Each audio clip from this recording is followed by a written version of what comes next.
Chapter 1. Today, we shall discuss the technique of the substitution jutsu. This art involves utilizing objects such as wooden stakes to replace one's body at the very moment of an attack, thereby creating an illusion that the assault has succeeded. The practitioner can then seize the opportunity to counterattack or escape.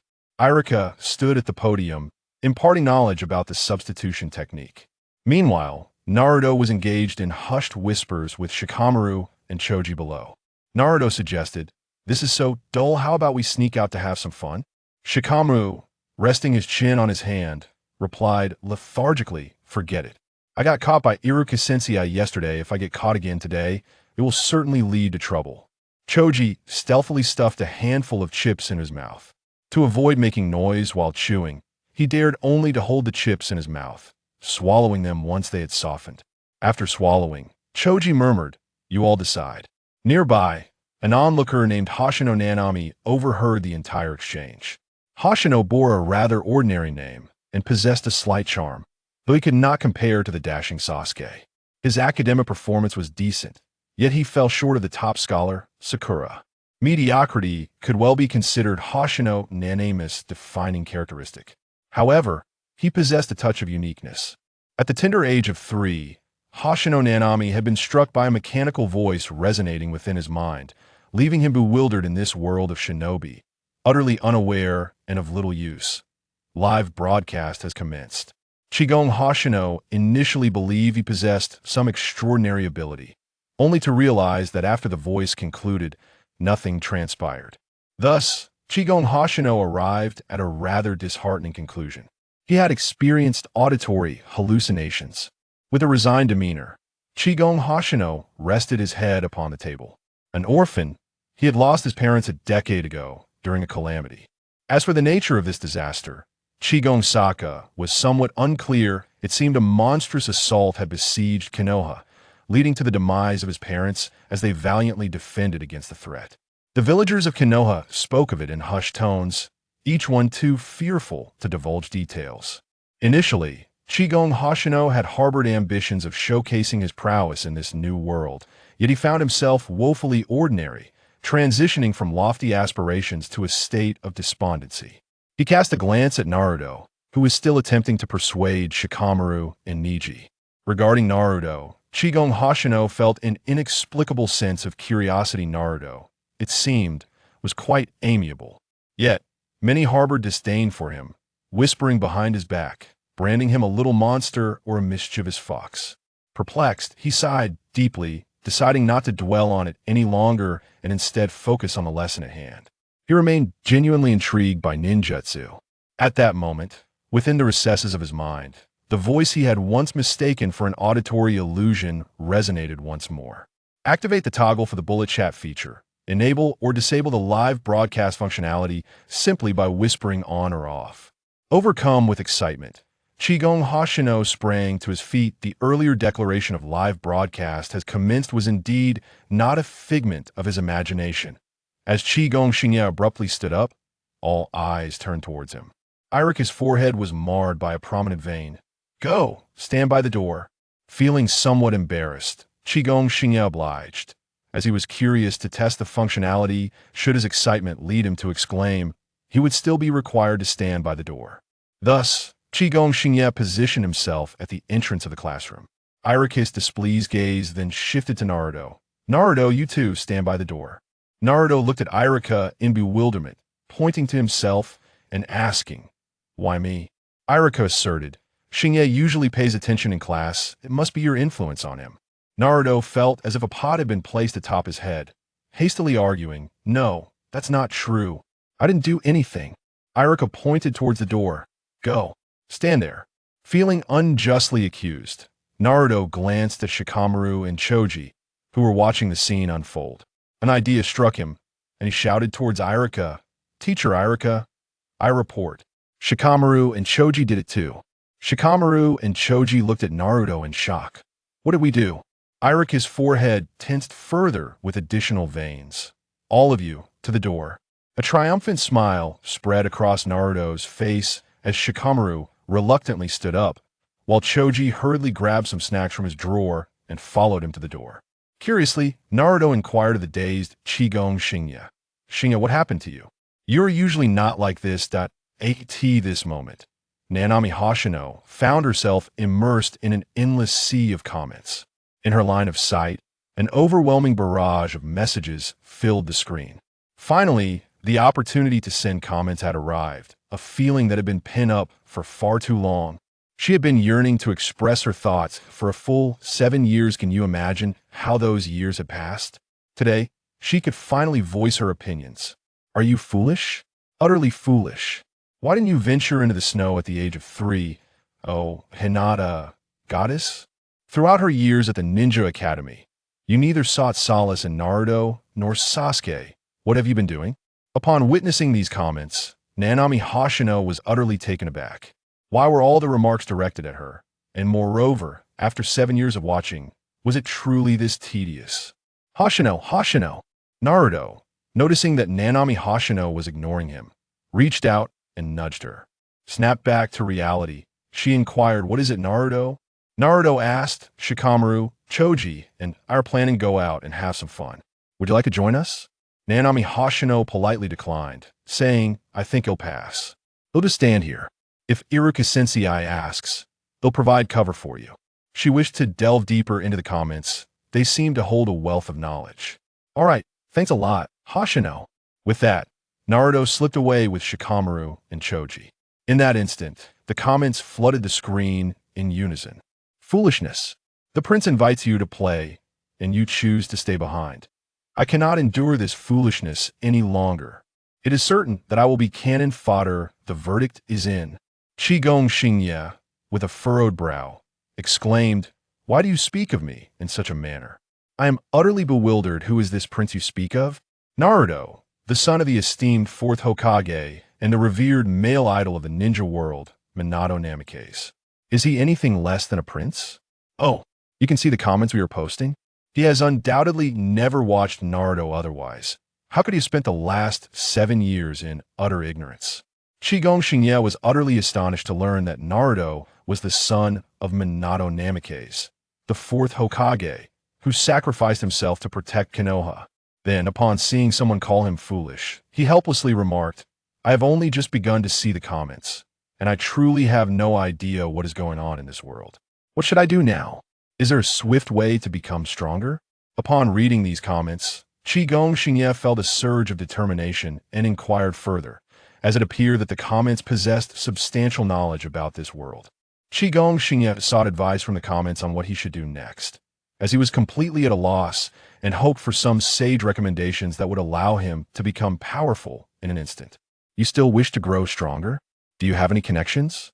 Setting aside the fact that you have none, even with connections, they would be of no use. The opportunity has already slipped away otherwise. You could have utilized a Sharingan during the night of the massacre. The Sharingan is beyond his grasp. Even Kakashi, a genius, appears somewhat diminished, lacking the innate talent that is so often desired. The transplantation of the Sharingan is undoubtedly a futile endeavor for him. Let's not dwell too deeply on such matters. A mere pawn must accept their fate. Remember this. In this world, the son of a pawn remains a pawn. The son of the Hokage inherits the mantle, and the son of a scapegoat continues the legacy of sacrifice. Niji, do not cue me. Qigong Hoshino's thoughts were in disarray. What does any of this mean? I am earnestly seeking your guidance. I find myself utterly lost. I wish to accomplish something grand. With a righteous fervor, Qigong Hoshino proclaimed, a true man, born between heaven and earth, cannot lead a life of mediocrity. Moreover, I am supported by so many handsome and beautiful allies. If I cannot thrive under such circumstances, would that not be a slap in the face to all of you? There is a semblance of logic to his words. Do I sense that I am being morally coerced? I am merely a spectator of this live broadcast, yet I find myself inclined to lend a hand. Indeed, one could consider this as nurturing an electronic pet. Upon witnessing the barrage of supportive comments, Qigong Hoshino stood tall, envisioning a formidable version of himself in the future. However, upon reading the subsequent comments, he could no longer maintain his composure. Yet what does he possess? No bloodline limit, Not born into a clan of secret techniques, how can he possibly grow stronger? It is true the ninja world is rife with connections, and he has none to speak of. Aside from his identity as a Konoha ninja, he is utterly inconsequential. Indeed, lacking lineage makes it exceedingly difficult to attain strength, such as the reality. Take Lee, for instance, who could only unlock the sixth gate during the Ninja World War. However, I doubt he will survive to witness that conflict. It might be wiser to seek a good wife and live comfortably instead. Hinata currently has eyes only for Naruto, leaving no chance for others. There's Ino, Tsunade, Temari, Karui, and I profess my admiration for Tsunade. To the individual upstairs, perhaps you should clear your mind clouded with frivolous thoughts. What does he possess to pursue these beautiful women? He lacks strength, and there are certainly more handsome individuals around. Is it his habit of adjusting himself in his sleep that draws their affection? Shichimiya Hoshino flushed with embarrassment and retorted, "Are you all so bored that you even watch me while I sleep? Provide some constructive advice. I do not wish to live off a woman. I aspire to become formidable.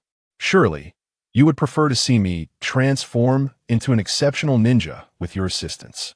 I cannot even manage to live off anyone if I were to witness you indulging in such a lifestyle. It would be quite difficult for me to accept. Nevertheless, it is indeed challenging. However, there exists a potential solution, albeit one fraught with hardship." Endure hardship? I grasp your meaning. You refer to Guy, correct? If I could gain his acknowledgement, perhaps he might teach me a technique or two. Indeed, if he is willing to put in the effort, it is quite likely that Guy would impart his knowledge, but I fear he may not withstand the trials involved. Upon hearing the comments suggesting he could not endure hardship, Shichimiya Hoshino hurriedly replied, "I can endure hardship. Who is this Guy you speak of, and how can I earn his recognition?" The proud azure beast of Konoha, the man who nearly kicked his way to the conclusion, "Might Guy, I, the Emperor of Kai." Gaining his approval is remarkably simple. One merely needs to be persistent and utter phrases about protecting Konoha and safeguarding comrades, though one must undoubtedly pass his rigorous trials first. He seems to enjoy engaging in peculiar exercises along the streets of Konoha. One ought to inquire locally to discover more. Nanami Hoshino's gaze transformed into one of unwavering determination. At last, he has found a way to grow stronger, and he is resolute not to let this opportunity slip away. "My Guy, await my arrival, for I, Nanami Hoshino, am coming." With that, Nanami Hoshino hastened off to the streets of Konoha in search of Might Guy. Irika stepped out of the classroom, intending to admonish Nanagon Hoshino, Naruto, and their companions about maintaining order during class before sending them back inside.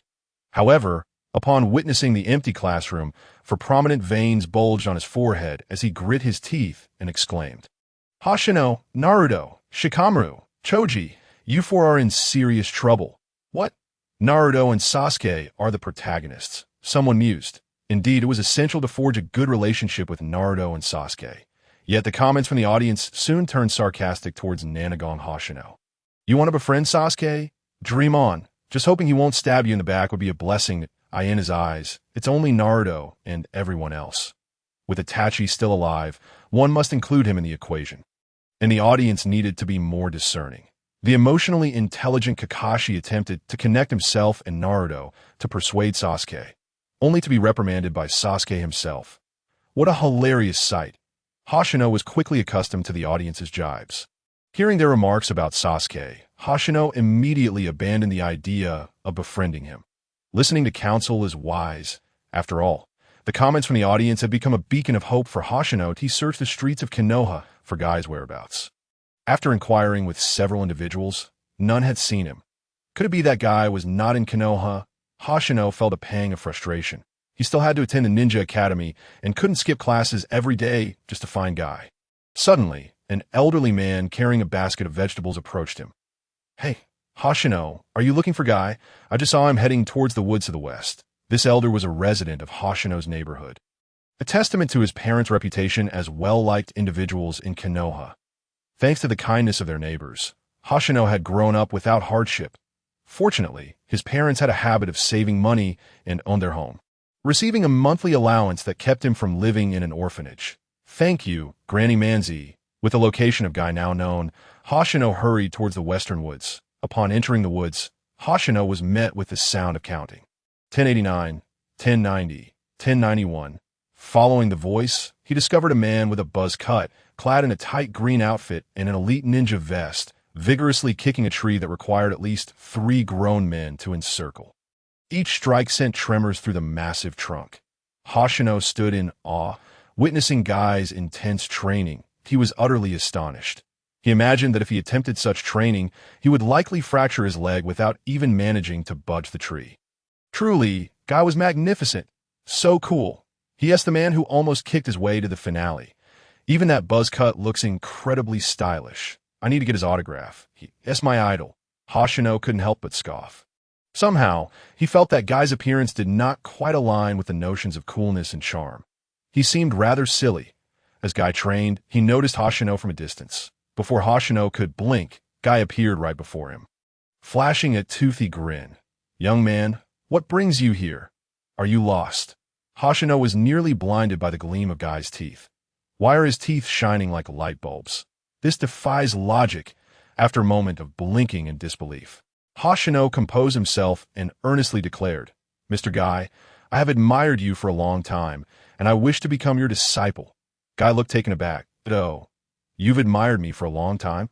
Do we know each other?" Hoshino, with wide eyes, fabricated a tale. "My name is Nanagon Hoshino. I often see Mr. Guy training in Konoha, and your relentless dedication and perseverance have left a deep impression on me. I believe you must be an incredibly strong warrior. Only those who are strict and disciplined with themselves can be considered strong. Therefore, I wish to become your disciple, hoping you will guide me, so I can also become a protector of Konoha and my comrades." What a bold claim! Had he known Guy before today and admired him for so long? Truly, such words flowed effortlessly. Nevertheless, his straightforwardness was commendable. This was the best approach for someone as direct as Guy. Suddenly, Guy trembled all over, catching Hoshino off guard. "What is happening? Is it cold?" He wondered, perplexed, for it was summer. Guy seized Hoshino's shoulders, tears streaming down his face and a bubble of snot forming. "Young man, what you said is absolutely wonderful. Youth is boundless." Hoshino stared in disbelief. This was rather excessive, was it not? "Why are you crying?" Guy released Hoshino and wiped his tears before asking, "Young man, what is your name?" Hoshino, slightly exasperated, reminded him, "I just told you my name. I am Nanagon Hoshino." Guy gave a thumbs up to Hoshino. "Excellent. Hoshino, I recognize your spirit." Hoshino eagerly inquired, "So, does this mean I can become your disciple?" "No," Guy replied. Hoshino's expression immediately fell that if not, then why go through such an elaborate display? Was this just a tease? Guy continued, "I don't plan to take on a disciple, as I will be becoming a lead ninja next year. Even if I were to take you on, I wouldn't have the time to teach you. However, if you can pass my test, I can offer guidance whenever I'm in Konoha." Hoshino straightened his back. "Mr. Guy, I am ready. What is the test?" Guy, brimming with enthusiasm, declared, "First, run 10 laps around Konoha." Hoshino nearly dropped his jaw upon hearing the challenge, stammering, 10 laps? Around Konoha?" Guy was serious. "Indeed, I initially intended for you to run 50 laps, but seeing how you Haven T train much, 50 would be too much. So, 10 laps it is. Complete 10 laps, and you'll pass my test. Go for it, Hoshino. The sweat you shed is the brilliance of youth." Before he could even start running, Hoshino's legs began to tremble. The audience had already begun to revel in his misfortune. 10 laps? Look at those skinny arms and legs. He'll struggle to finish 1 lap. 10 laps? Guy usually starts at 100. If he gets excited, he might end up running 1,000. Can he even do it? If not, just admit defeat. Don't be so shaky. If he admits defeat, Guy will surely be disappointed, and he'll become nothing more than cannon fodder. Seeing these taunts from the audience, Hoshino felt enraged. Why were they looking down on him? It was just running. He wouldn't die from it. He would show them what a true man was. With his head held high and his spirit ignited, he declared to Guy, "Mr. Guy, I will definitely pass your test." Guy, filled with fervor, shouted back, "That's the spirit. Let your youth burn bright." Hoshino began to run laps around Konoha. "Can you run any slower? My turtle runs faster than you." "Keep it up. You'll soon overtake that old lady in front." Hoshino retorted. Shut up. You're not the one running. I have to complete 10 laps. Konoha is so vast that if I start sprinting like a madman, I'll be out of breath before I even finish one lap. It's about pacing. Do you understand? Oh, so now you're teaching us? While Hoshino's advice on pacing made sense, this was an audience, and they weren't going to let him off easy that a true man gives it his all. Hoshino rolled his eyes, ignoring the comments from the audience, which were infuriating enough to drive him mad. He decided to close the comments and focus solely on his running. However, Hoshino overestimated himself. Despite his speed being only slightly faster than walking, he became dizzy before completing even one lap. He had thought he could easily finish 3 laps. Gritting his teeth, he pressed on, but soon he lost track of which lap he was on, his pace slowing to a crawl, his breathing labored, and his vision blurred with double images that I must be nearing the finish now, right? Hoshino thought, opening the comments again to his dismay. He had barely completed 2 laps and was already in such a state. I've never seen someone so weak, with such physical fitness. Following Guy would be futile. Upon realizing that he had only completed 2 laps, Nanagami Hoshino felt a wave of dizziness wash over him, causing him to stumble and collapse on the ground. Lying there, gasping for breath, he muttered softly to himself, I wonder if I could just pretend I finished. What a foolish thought. Kaikage must be nearby, observing. Otherwise, how would he know how many laps I've run? Perhaps he saw my poor physical condition and, in disappointment, chose to leave. It's possible, though he might also be curious about my perseverance, that if he find my determination commendable, perhaps he would even consider teaching me. With a firm resolve, Nanagami Hoshino bit his lip, mustered his strength, and stood up that he decided to push through, running until he could no longer move, with legs that felt as if they were made of lead. He continued to circle the village of Konoha, pouring forth his youthful sweat. Yet this youthfulness brought him immense suffering that moment. He had no idea how far he had run. His feet felt weighed down. His mind was a blur, and every breath was agonizing, as if his lungs were on the verge of bursting. Although the comments from the audience were still visible, they had become entirely indecipherable to him. As he inhaled, a sudden spasm hit him, and with a roll of his eyes, he collapsed, unconscious. After Nanagami Hoshino fainted, Kai appeared beside him, gazing at the pallid face of Hoshino with unspoken concern. Kai pondered whether his training methods were too harsh for Hoshino. But he thought, is it really so surprising that he faltered after just 3 laps? His physical condition is quite lacking. Yet he managed to persevere until the end. I suppose that counts as passing the test. He lifted Hoshino and carried him directly to the ninja hospital. Sudden overexertion can lead to physical injury, so it was best to seek treatment at the hospital. Upon regaining consciousness, Hoshino had no sense of how long he had been lying there. His entire body felt as if it were about to split apart. Every muscle ached intensely. Kai's voice broke through the haze. Hoshino, although you did not complete the 10 laps, I commend your spirit. You appear to still be attending the Ninja Academy, which starts at 8:30. Therefore, as long as I am in Konoha, we will meet every morning at 4 a.m. in that grove, and I will teach you the art of taijutsu. Starting tomorrow. Do you have any objections? Hoshino's expression froze. Tomorrow. Given his current state of agony, how could he start? The audience began to express their anxiety on his behalf. Hurry and agree. To refuse would be utterly foolish. You couldn't even finish 3 laps, yet Kaikage is willing to teach you. This is an incredible opportunity.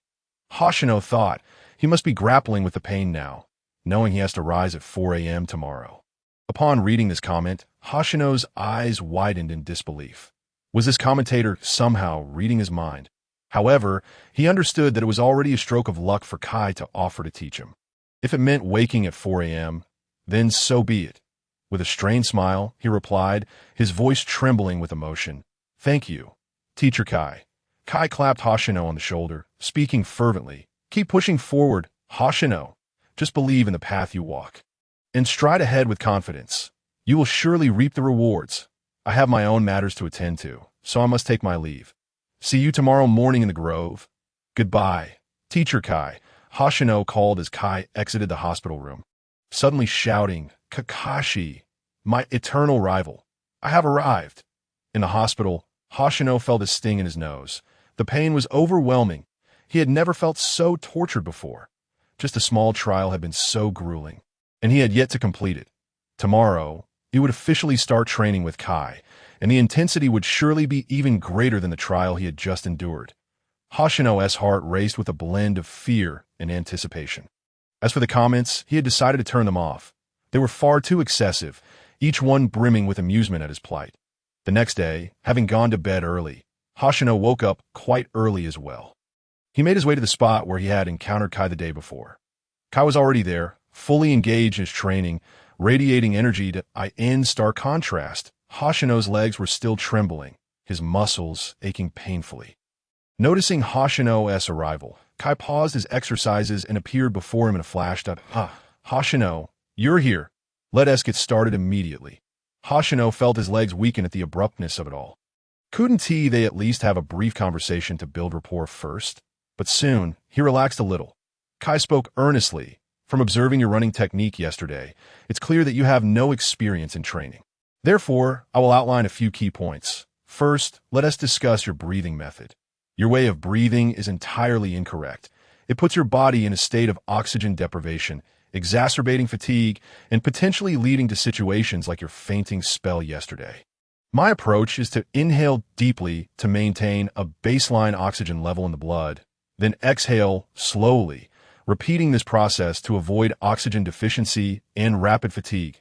As for your exertion technique, you're solely relying on your legs to run. Relying only on your legs places the entire burden on them, increasing their strain.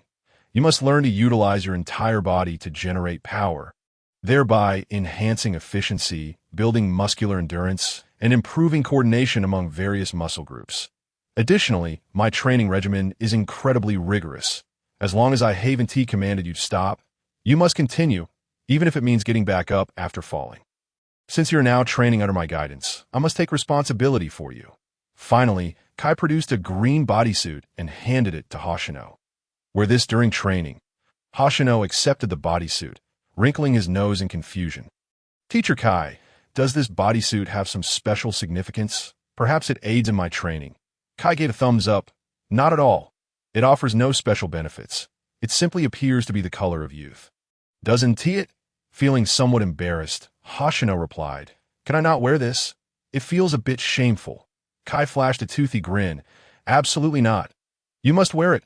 With a sigh, Hoshino reluctantly removed his clothing and donned the green bodysuit. He was grateful he hadn't opened the comment section. If he had, he could only imagine the ridicule he would face. Let us begin. I will teach you how to breathe. Follow my lead. Inhale. Exhale. Hoshino followed along, learning the breathing technique. Surprisingly, he found this training method rather pleasant, even comfortable. However, joyful moments are often fleeting. Once he grasped the breathing technique, the intensity ramped up, and it was time to learn about exertion techniques. The practical application involved running, and Kai was strict and responsible. Any mistake would be promptly corrected. He started gently, but if the same error occurred a second time, he would not be so kind. When Hoshino misapplied his technique for the fourth time, Kai delivered a swift kick, sending Hoshino tumbling several times, though the pain was minimal. With tears in his eyes, Hoshino thought, This is the path I chose. I must persevere, even if it means crawling through it. Time slipped away quietly as Hoshino trained, the once dim morning now fully bright. After 4 hours, it was already 8 a.m., and their training session concluded. You should head to the Ninja Academy now, Kai instructed. Hoshino felt as if he could barely stand. Hearing that their training was over was like music to his ears. However, Kai's following words felt like a devilish whisper. We will meet again tomorrow morning at 4 a.m. With a weary response, Hoshino replied, Yes, Teacher K. In an instant, Kai vanished, off to pursue his own affairs, such as challenging Kakashi to a duel. Hoshino, with his back hunched and steps unsteady, made his way to the Ninja Academy. Yet as he reached the main street of Konoha, he could no longer hold on. Having risen so early and endured several hours of intense training, he spotted a bench and collapsed onto it, immediately falling into a deep sleep. Inside the Ninja Academy, Naruto, Shikamaru, and Choji were caught by Irika, who was lecturing them. Naruto grumbled, Didn't Hoshino say he would cover for us yesterday? Why did he sneak off to play instead? Why not join us? Irika shot a glare at Naruto. What are you mumbling about? Irika glanced at the clock on the wall, his brow furrowing slightly. It's already past 9. Why hasn't Hoshino arrived at school yet? He had hoped to have a word with Hoshino together. Naruto, with a glint of mischief in his eyes, volunteered, Irika-sensei, Shikamaru, HG, and I'll go to Hoshino's house to find him. He might have overslept. Irika regarded Naruto with skepticism. That you're not planning to sneak off and play, are you? Naruto assured him vehemently, absolutely not. Don't worry, Irika-sensei. We'll return as soon as we find Hoshino. Although Irika was not entirely convinced. He had to start class soon. He decided to trust Naruto one last time. All right, go to Hoshino's house. But remember, come back immediately after you find him. If you dare to delay. Irika clenched his fists, adopting a fierce demeanor. Naruto gulped and nodded. Understood, Irika-sensei. Off we go. With that, Naruto, Shikamaru, and Shichiji left the ninja academy, heading toward Hoshino's home. Meanwhile, Hoshino lay soundly asleep on a bench, completely oblivious to the time. Naruto, Shikamaru, and Shichiji arrived at the entrance of Hoshino's house. As Naruto knocked on the door, he called out, Hoshino! Hoshino! It's almost 10 o'clock. Irika-sensei is really angry. If you don't hurry, we're doomed. Shikamaru, with his deadpan expression, remarked, Hoshino probably isn't home to Iji, having swallowed a chip, pointed at a flower pot on the ground, and said, Hey, it looks like there's a key under this flower pot. Could be Hoshino's house key. Naruto moved the pot aside and indeed found a key beneath it. He picked it up, but Shikamaru cautioned, Isn't it a bit inappropriate to enter someone else's house uninvited? Naruto, carefree, chuckled, It's fine. We accepted a task from Irika-sensei. We must complete it. He inserted the key into the lock and smoothly opened the door. Upon entering, the three of them were struck by the disarray within. Empty instant noodle boxes littered the table. A cup was carelessly left out, and the floor was strewn with clothes, while the trash can overflowed. Suggesting it hadn't been emptied in days, Shikamaru frowned. It really is a mess. Hichiji sighed. Yeah, just like Naruto's house. Naruto, who had been smiling, suddenly found it hard to maintain his grin if it weren't for the different arrangement of furniture. He might have mistaken this for his own home. Having lost his parents at birth, no one had taught him how to tidy up, leaving his room in a constant state of chaos. He murmured, So Hoshino is just like me? Shikamaru, puzzled, asked, What do you mean? Naruto shook his head and forced a smile. It's nothing. Let us hurry and wake Hoshino. The trio made their way to Hoshino's bedroom. But naturally, Hoshino was not home. Naruto muttered, he really isn't here. Where could Hoshino have gone? Shichiji inquired of Naruto and Shikamaru. What should we do now? Should we go back to school? Suddenly, Naruto, as if electrified, exclaimed, No, we must find Hoshino. Then we can all return to school together. Let us go, Shikamaru. Shichiji. Shikamaru hesitated. Do we really have to do this? If we're late, Irika-sensei will be angry again. His genuine concern stemmed not from the reprimand of Irika, but from the strictness of his mother that if she found out he had skipped class, he would certainly face a beating, and it might even affect his father, leading to further complaints. Naruto, undeterred, insisted, We must find Hoshino. That's why we're here. Let us go. The sooner we find him, the sooner we can return.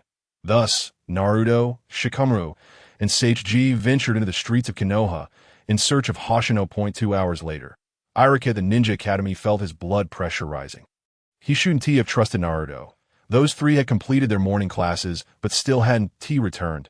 On the streets of Konoha, Shikamaru said to Naruto, Naruto, let us just head back. How long are we going to search like this? Shikamaru felt it was a hassle.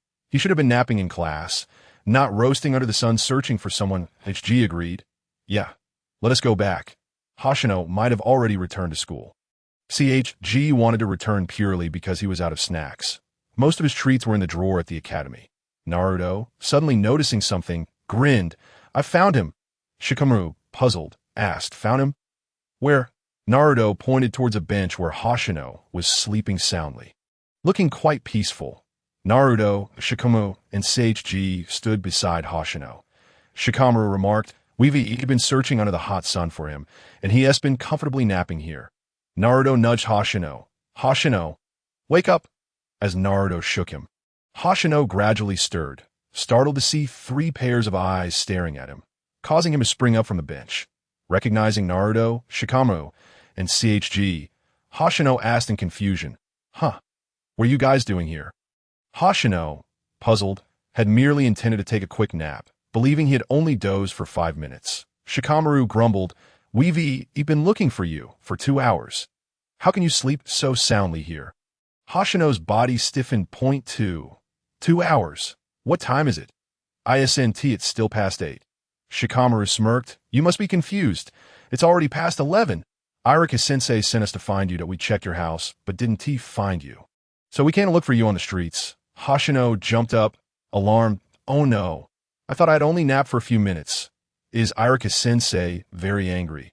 Shikamaru rolled his eyes. Of course. We 3 already got scolded this morning. And you skipped yesterday, too. That I never thought you were so carefree during class. Naruto, curious, asked Hoshino, where did you go yesterday? Hoshino defended himself. I wasn't playing. I found a super amazing teacher who was willing to train me. I started training at 4 this morning and planned to go to school by 8, but I was so tired I thought I'd just rest for a few minutes, and then I overslept. Naruto's curiosity piqued. An amazing teacher. Who is it? Hoshino puffed out his chest, proudly stating, Might Guy, he S8J from Konoha. Naruto exclaimed, Congratulations, Hoshino. Shikamaru recalled, I've heard of Might Guy. He is a master taijutsu and quite a formidable ninja. CHG urged, let us stop chatting here and go back to school. Suddenly, Naruto suggested mischievously, why don't we just not go back? Shikamaru and CHG exchanged glances, startled. What do you mean? Naruto began to reason. If we go back now, Irika-sensei will definitely scold us, so why don't we have some fun and return to school tomorrow? That way, even if we get scolded, at least we enjoyed today. CHG tilted his head. Pondering, that does make some sense. Shikamaru couldn't help but scoff. What sense does it make? Do you really believe Naruto? CHG, haven't you been fooled enough already? Oh, it'll all be fine. Let us go. Hoshino, you should come with us. Naruto looked at Hoshino with hopeful eyes. Hoshino found it hard to resist Naruto's eager gaze, and understanding that Naruto was the main character, he agreed without hesitation. Sure. Naruto leapt up in exuberance, exclaiming, Oh yeah, let's set off at once. However, Shikigami Hoshino, clutching a bucket of paint, appeared somewhat flustered. Hey Naruto, are you sure this is a good idea? Naruto confidently patted his chest and reassured her. Don't worry, I promise. Yet, Hoshino found little comfort in Naruto's guarantee, especially since Shikamaru and Choji showed no interest in participating. Shikamaru cautioned from above, Hoshino, it's best not to do that. Choji, munching on recently purchased chips, added, every time Naruto pulls something like this, he gets caught, because he's the only one who does it. Naruto retorted irritably, if you guys aren't joining, don't throw shade. This time, we definitely won't get discovered. Feeling quite anxious, Hoshino opened the barrage of comments. Countless messages floated across her screen. Iconic moment incoming. Pranking Hokage Rock, not even sparing your old man. Finally, I can witness that masterpiece by Naruto. Don't be timid. If you don't join Naruto, I'll keep roasting you. Hurry up and help Naruto paint the rock. If you ever need our assistance, we'll surely provide you with serious suggestions. Hoshino was reluctant to proceed. But the temptation was too great. All right, if I have questions in the future, you better help me out. Gritting her teeth and stomping her foot, Hoshino boldly painted a black eye on the statue of the first Hokage, Hashirama Senju. Meanwhile, Naruto adorned the statue of the third Hokage, Hiruzen Sarutobi, with 2 teardrops. The two reveled in their creative endeavor, while Shikamaru and Choji critiqued their work. Hoshino's is definitely more creative, Shikamaru noted. Indeed, Naruto's approach felt somewhat cliché, either depicting a runny nose or tears to Hoshino's. I twitched at their remarks. Can it lack creativity? I based it on the comments. Upon hearing Shikamaru and Choji's critiques, Naruto felt a surge of competitive spirit and became even more enthusiastic in his doodling. Just then, a furious voice boomed. Naruto! Hoshino, what on earth are you two doing? Startled, Hoshino and Naruto stiffened and turned their heads to see Irika, his face flushed with anger, glaring at them. Naruto tossed aside his brush and shouted to Hoshino. Run! He took off, but Hoshino glanced back at where Shikamaru and Choji had been. They had vanished without a trace. Now feeling a bit panicked, Hoshino thought, what is this situation? And what about Naruto as promise? It was utterly useless. By the time Hoshino contemplated escaping, it was too late. Irika had already caught the back of her collar. In a menacing tone, he questioned, Hoshino, skipping class yesterday, and now not attending today? Don't you think you owe me an explanation? Hoshino stammered. I was training, and I overslept today. Irika roared. Training? Is doodling on Hokage rock considered training? Hoshino, feeling embarrassed and a loss for words, realized she had no solid defense. Stay right here. I'm going to get Naruto back, that if I return and find you've run off, you're in big trouble. With that, Irika dashed off in pursuit of Naruto. Once Irika left, the previously missing Shikamaru and Choji peeked out. Shikamaru pondered aloud. Hoshino, were you really training with that jonin named Might guy? You seemed pretty slow to react just now. Hoshino scowled. Enough with the comments. I feel like I'm in deep trouble. What should I do? Shikamaru shrugged. What else? Just help Naruto clean up Hokage rock later. Hoshino gazed incredulously at her artwork. They had used paint. It's getting late. We should get going. See you tomorrow. Shikamaru and Choji waved goodbye and slipped away. Feeling betrayed by her friends, Hoshino grumbled about their lack of loyalty. Moreover, the barrage of taunting comments made her quite agitated. Could you stop mocking me? I only ended up in this mess because I listened to you. That's not mockery. It's admiration. You've done something just like the protagonist. You should be proud. Who knows, maybe you'll share in the protagonist's fortune someday. Hoshino retorted. What do I have to be proud of? And stop calling me a sidekick. I'm planning to be friends with Naruto, not his subordinate. Frustrated, Hoshino closed the barrage, preferring to ignore the negativity. Before long, Irika returned, dragging Naruto back as if he were a small chick. Naruto, still cheerful despite being caught, waved at Hoshino. Hoshino, I got caught by Irika-sensei. Hoshino rolled her eyes in exasperation. Why are you so happy about getting caught? Irika, wearing a stern expression, said, You two can only go home after you finish cleaning. Naruto energetically replied, All right. Thus, Naruto and the unfortunate Hoshino began the arduous task of cleaning Hokage rock, while Irika supervised from atop the statue. Leaning on his chin, he watched Naruto with curiosity, usually reluctant to clean. Today he seemed unusually enthusiastic. Irika glanced at Hoshino beside him. Is it because Hoshino is here with him? He wondered. Both Naruto and Hoshino were orphans, their parents having perished in the Nine-Tails incident. Making their situation somewhat similar, Irika called out, Hey, Naruto, Hoshino. They both turned to him. What is it, Irika-sensei? Hoshino asked expectantly, Are we excused from cleaning and allowed to go home? Irika firmly replied, No, you must finish cleaning before you can go home. Hoshino's shoulders slumped in defeat. However, Irika's tone softened. Once you're done, I'll treat you both to ramen. Naruto instantly sprang into the air with excitement. Yay, Hoshino shrugged. Since no one was home, she would have to eat instant noodles anyway. So ramen sounded fine, especially since someone else was treating. After finally finishing their task, Irika kept his promise and took Naruto and Hoshino to Ichiraka Ramen. While waiting, Hoshino opened the barrage again. Oh no. Irika-sensei is so wonderful. Thanks to him, Naruto hasn't gone dark. Irika is like Naruto's father. Even though he isn't particularly strong, he always provides Naruto with the greatest emotional support. Honestly, the entire ninja world should pay respect to Irika. Hoshino observed Irika. Despite the scar on his nose, he exuded an aura of kindness, not appearing menacing at all. Noticing Hoshino's gaze, Irika inquired, What is up, Hoshino? She shook her head. Nothing, just feels like you're a really good person. Irika-sensei. Naruto beamed. Irika-sensei is the best. Feeling a bit shy, Irika rubbed his nose. I'm not as great as you both say. Curiously, he added, By the way, Hoshino, you usually don't skip class and are quite diligent. What made you skip this time? Hoshino explained her training with Guy and how she had overslept. Irika smiled. That's a good thing, but you need to manage your time wisely and know your limits to avoid injury.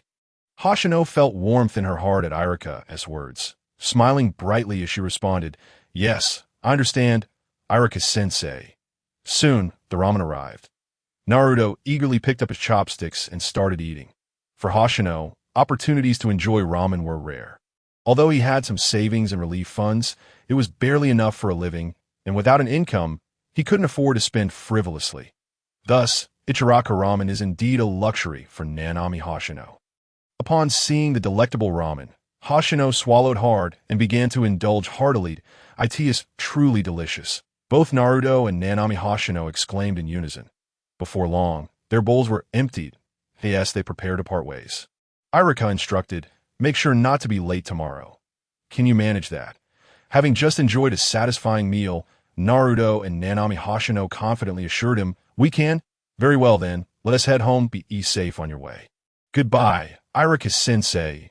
The following day, after training with Guy, Nanami Hoshino arrived punctually at the classroom.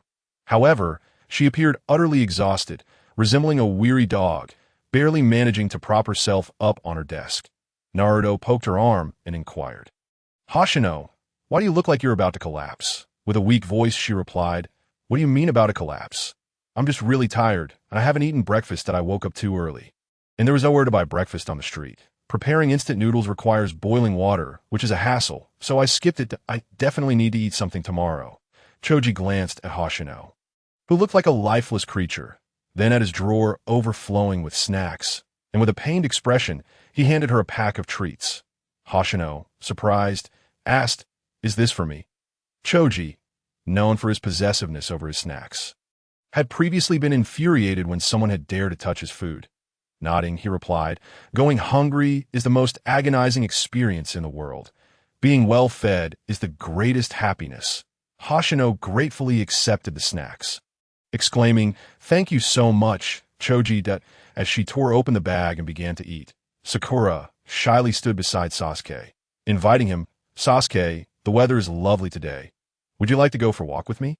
Sasuke, arms crossed under his chin, looked undeniably cool. He glanced at Sakura and replied indifferently, no, in a burst of enthusiasm. Ino shoved Sakura aside and eagerly offered, Sasuke, I made some snacks today, but they're absolutely delicious. Ino presented a box of treats to Sasuke, while Sakura glared at her with a look that suggested she might devour Ino whole. Sasuke remained unimpressed, stating, I'm not hungry. Naruto, irritated, cast a disapproving glance at Sasuke, muttering, what is he trying to show off for? As he watched Sasuke surrounded by admirers, Naruto felt a pang of jealousy. Why was Sasuke so popular with the girls? Was it merely his good looks and being the top of the ninja academy? Aside from those two attributes, what else did Sasuke possess? Shikamaru, resting his chin on his hand, remarked sarcastically, watching your crush fawn over another guy is quite pitiful. ISNT it. Naruto, Hoshino, taken aback, asked, wait, does Naruto have a crush on someone? Who is it? According to the rumors, wasn't Naruto supposed to be paired with Hinata? Hinata sat alone in a corner, not showing any affection toward anyone, so why would Shikamaru say Naruto was pitiful? Shikamaru explained to Hoshino, Naruto has a crush on Sakura. Hoshino's eyes widened in astonishment. She never expected Naruto to have feelings for Sakura. Were the rumors misleading? A glance at the comments confirmed her suspicions. During the battle at the Valley of the End, whoever lost would marry Sakura, resulting in both Naruto and Sasuke each losing an arm, with Sasuke conceding defeat and tearfully marrying Sakura. Naruto's feelings for Sakura were not genuine love. Merely a youthful infatuation to it was Hinata, who truly loved him.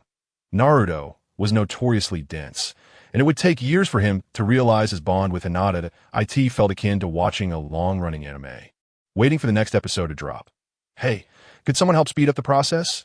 Yes, let us play matchmaker for Naruto and Hinata. We want to see the prince and princess together right now. Hoshino felt a twitch at the corner of her mouth. She wasn't a servant to the comments, obliged to fulfill every request. Furthermore, this was Naruto's personal matter, and she had only just become friends with him. There was no way she would meddle in such affairs. When Hoshino regained her focus, she noticed Naruto had already left his seat. Looking up, she saw him approaching Sakura, hands clasped behind his head, grinning broadly as he said, Sakura, since Sasuke, I send going with you. I can accompany you. Sakura looked at Naruto with disdain and promptly rejected him. I absolutely do not want that. Naruto returned to his seat, looking as defeated as a beaten dog. Shikamaru continued to prod. It's always the same result. Why do you keep trying? Suddenly, Naruto's spirits lifted. I won't give up. I will persevere, and one day Sakura will realize I am better than Sasuke. Hoshino raised an eyebrow. Sensing that Naruto's affection for Sakura seemed to stem from a desire to prove himself superior to Sasuke. Moreover, the comments appeared to be correct. Hinata truly seemed to harbor feelings for Naruto. Earlier, when Naruto approached Sakura, Hoshino had noticed Hinata looking somewhat dejected. Hoshino sighed inwardly, recognizing the essence of youth in their interactions. The days that followed saw Hoshino entrenched in a routine of training, attending classes, and sleeping. A monotonous cycle. 6 months later, Hoshino gradually acclimated to Guy's rigorous training regimen. Although the 4 hours of daily practice remained exhausting, the intensity had lessened somewhat. However, Guy had not yet taught her any actual combat techniques. Focusing solely on physical conditioning, Hoshino had begun to suspect that Guy did not intend to teach her martial arts. Despite referring to him as teacher, she knew she was not his disciple. It was already a privilege that he was willing to instruct her. Thanks to Guy, she could feel her strength increasing, and she harbored sincere gratitude toward him. Dressed in a green bodysuit, Hoshino entered the woods. "Guy-sensei, I'm here." Guy stood before her, bursting with energy, declaring, "Let us begin today's training. However, we will be altering the content. Over the past 6 months, you have worked diligently, and your physical condition has improved significantly. So it's time." Hoshino, puzzled, asked, "Time for what?" Guy flashed a bright smile, revealing his pearly whites, and gave her a thumbs up. "It's time to formally teach you martial arts." Hoshino stared at him in disbelief, then excitedly hugged his leg, exclaiming, "Thank you, Guy-sensei." Seeing Hoshino so elated brought joy to Guy as well. Although he had only been teaching her for a year, he had never taken it lightly, dedicating himself wholeheartedly each day. Even when he was away on missions, he thought of whether Hoshino had trained well. "All right, let us get started. I will first demonstrate the martial arts you will be learning. This technique is a combination of upper and lower kicks. Known as the leaf hurricane, Guy supported himself with one hand, executing an upper kick followed swiftly by a lower kick, delivering a fierce offensive display. Next is the leaf great whirlwind, which differs from the leaf hurricane. It begins with a lower kick, transitioning into an upper kick during a rapid spin, finishing with a heel strike. Guy performed the lower kick with his left leg, then swiftly rotated his body to deliver an upper kick, concluding with a downward heel strike. His formidable strength left a small crater in the ground, even when he restrained his power. This one is the leaf-strong whirlwind. Guy meticulously demonstrated each technique to Hoshino, who watched intently, not daring to blink. "All right, the demonstration is complete. Next, I will break down the movements for you. Over the next few days, focus on mastering these techniques. Then, we will work on linking them together. Let us begin." Guy started to deconstruct the movements, and Hoshino was fully engaged in her learning. Days turned into weeks, and Hoshino progressed from being a novice to mastering these techniques proficiently. Several months later, today marked Hoshino's day off, and Guy had invited her out for a barbecue. "Guy-sensei, why are you treating me to barbecue today? It seems you haven't had any missions recently," as Qigong Xingye chewed on the meat in his mouth. He curiously inquired. Whenever Kai returned from a mission, he would almost always treat Qigong Xingye to a meal. However, Kai had not been on a mission for nearly a week, so it seemed unlikely that he would treat him at this moment. With a smile, Kai said to Qigong Xingye, "The graduation exam for the ninja school is the day after tomorrow." Qigong Xingye was taken aback, his chopsticks dropping the grilled meat onto the table. Kai had previously mentioned to Qigong Xingye that he would teach him until he became a leading instructor. The graduation exam the day after tomorrow would be for the students 1 grade above Qigong Xingye and his peers, meaning that Kai's guidance would come to an end. Instantly, Qigong Xingye's mood plunged, and he murmured, "Time flies. A year has already passed." He felt a deep sense of sadness, realizing how swiftly the time had gone by. Starting tomorrow, Kai would no longer be teaching him. He would be instructing others instead. "Why do you wear such an expression? It's not as if we want to see each other again." "In truth, I have imparted all that I needed to teach you. The rest relies on your self-discipline. Physical training is not like ninjutsu. It requires constant practice and refinement. Xingye, you must continue to strive. Though we have only shared a brief year together, you are still my disciple, Mike Guy. Remember, hard work will never betray you. Have faith in the path you have chosen and march forward boldly. Then become someone whom others can look upon with smiles. I believe you will become a formidable ninja, Just as you once said, someone who can protect their comrades and their village. Kai flashed a radiant smile at Qigong Xingye and gave him a thumbs up. Rejuvenated, Qigong Xingye mirrored Kai's smile and returned the gesture, saying, "Teacher Kai, I will certainly give my all and will not allow myself to slack off." After finishing their meal, Qigong Xingye reluctantly bid farewell to Kai. The following day, having risen before 4 o'clock every day, Qigong Xingye woke at the same hour. He instinctively sat up, but upon realizing that he would no longer need to seek out Kai in the woods starting today, his spirits plummeted. He immediately lay back down, covering his head with the blanket. Feeling heartbroken, he thought, "I'll sleep a little longer." The barrage of comments at this moment was rampant. With this attitude, how could he become strong? Just yesterday, he claimed he wouldn't become complacent, and today he's already given up. A mere pawn remains a pawn. After finally having hope of evolving from a pawn, he has been knocked back to his original form. If he could become strong, I'd eat my hat. Qigong Xingye shot up, exclaiming in indignation, "Why do you speak of me like that? Conscience in your heart. Tell me, have I ever taken a day off this past year? I'm only resting today. I haven't even truly rested. I just plan to lounge in bed for a bit." What is so wrong with that? It's outrageous. If you think like this today, you'll think like this tomorrow, and so on. I doubt he'll survive the destruction of Konoha. The upper levels are too strict. I fear he might perish in some obscure corner while on a mission. With a scowl, Qigong Xingye said, "Enough. Am I not allowed to go? Are you all awake so early just to comment? Don't you ever sleep?" Reluctantly, Qigong Xingye got out of bed, washed up, and stepped outside. Is it too much to ask for a simple jog today? He wished to negotiate with the barrage of comments, but upon seeing their ridicule, he felt close to losing his mind. It truly felt as if he were being monitored daily. With a heavy heart, Qigong Xingye made his way to the woods to begin his training for the day. The constant scrutiny of the comments left him no room to slack off. He trained diligently without a single day of idleness. A month swiftly passed. In the woods, Qigong Xingye was kicking a tree, which had begun to shed its bark due to his efforts, while performing his kicks. He asked the comments, "I actually want to learn some ninjutsu. Can you help me find a ninjutsu teacher? Powerful ninjutsu often has a lineage. Ordinary ninjutsu will be taught to you by your leading instructor after graduation." Even Sakura, before becoming Tsunade's disciple, only knew the body flicker technique, but Sakura has the summoning technique of Naruto. Curious, Qigong Xingye inquired, "So, who do you think might teach me ninjutsu?" He noticed a comment that caught his attention. "I recommend you seek out Orochimaru. If you express your desire for power, Uncle Snake will surely accommodate you." Qigong Xingye hurriedly asked, "Orochimaru, where can I find him?" If you want to find Uncle Snake, you'll need to leave Konoha and head to the land of rice. Find a sound village. At this point in time, Uncle Snake should be with the Akatsuki, but who knows? The timeline is quite chaotic." Furrowing his brow, Qigong Xingye remarked, "Akatsuki," but from previous comments, it seems that the Akatsuki is not a good organization. It sounds like Orochimaru isn't good person either. Besides, I can't just leave Konoha for the land of rice. Can you all be a bit more reliable? Who says Uncle Snake isn't a good person? He is a scientist. He became a rogue ninja because people fail to understand his technology. Uncle Snake is innocent. Let us be real. If he goes to find Orochimaru without any talent, he'll surely perish from a curse mark. By the way, there is someone who might indeed teach him.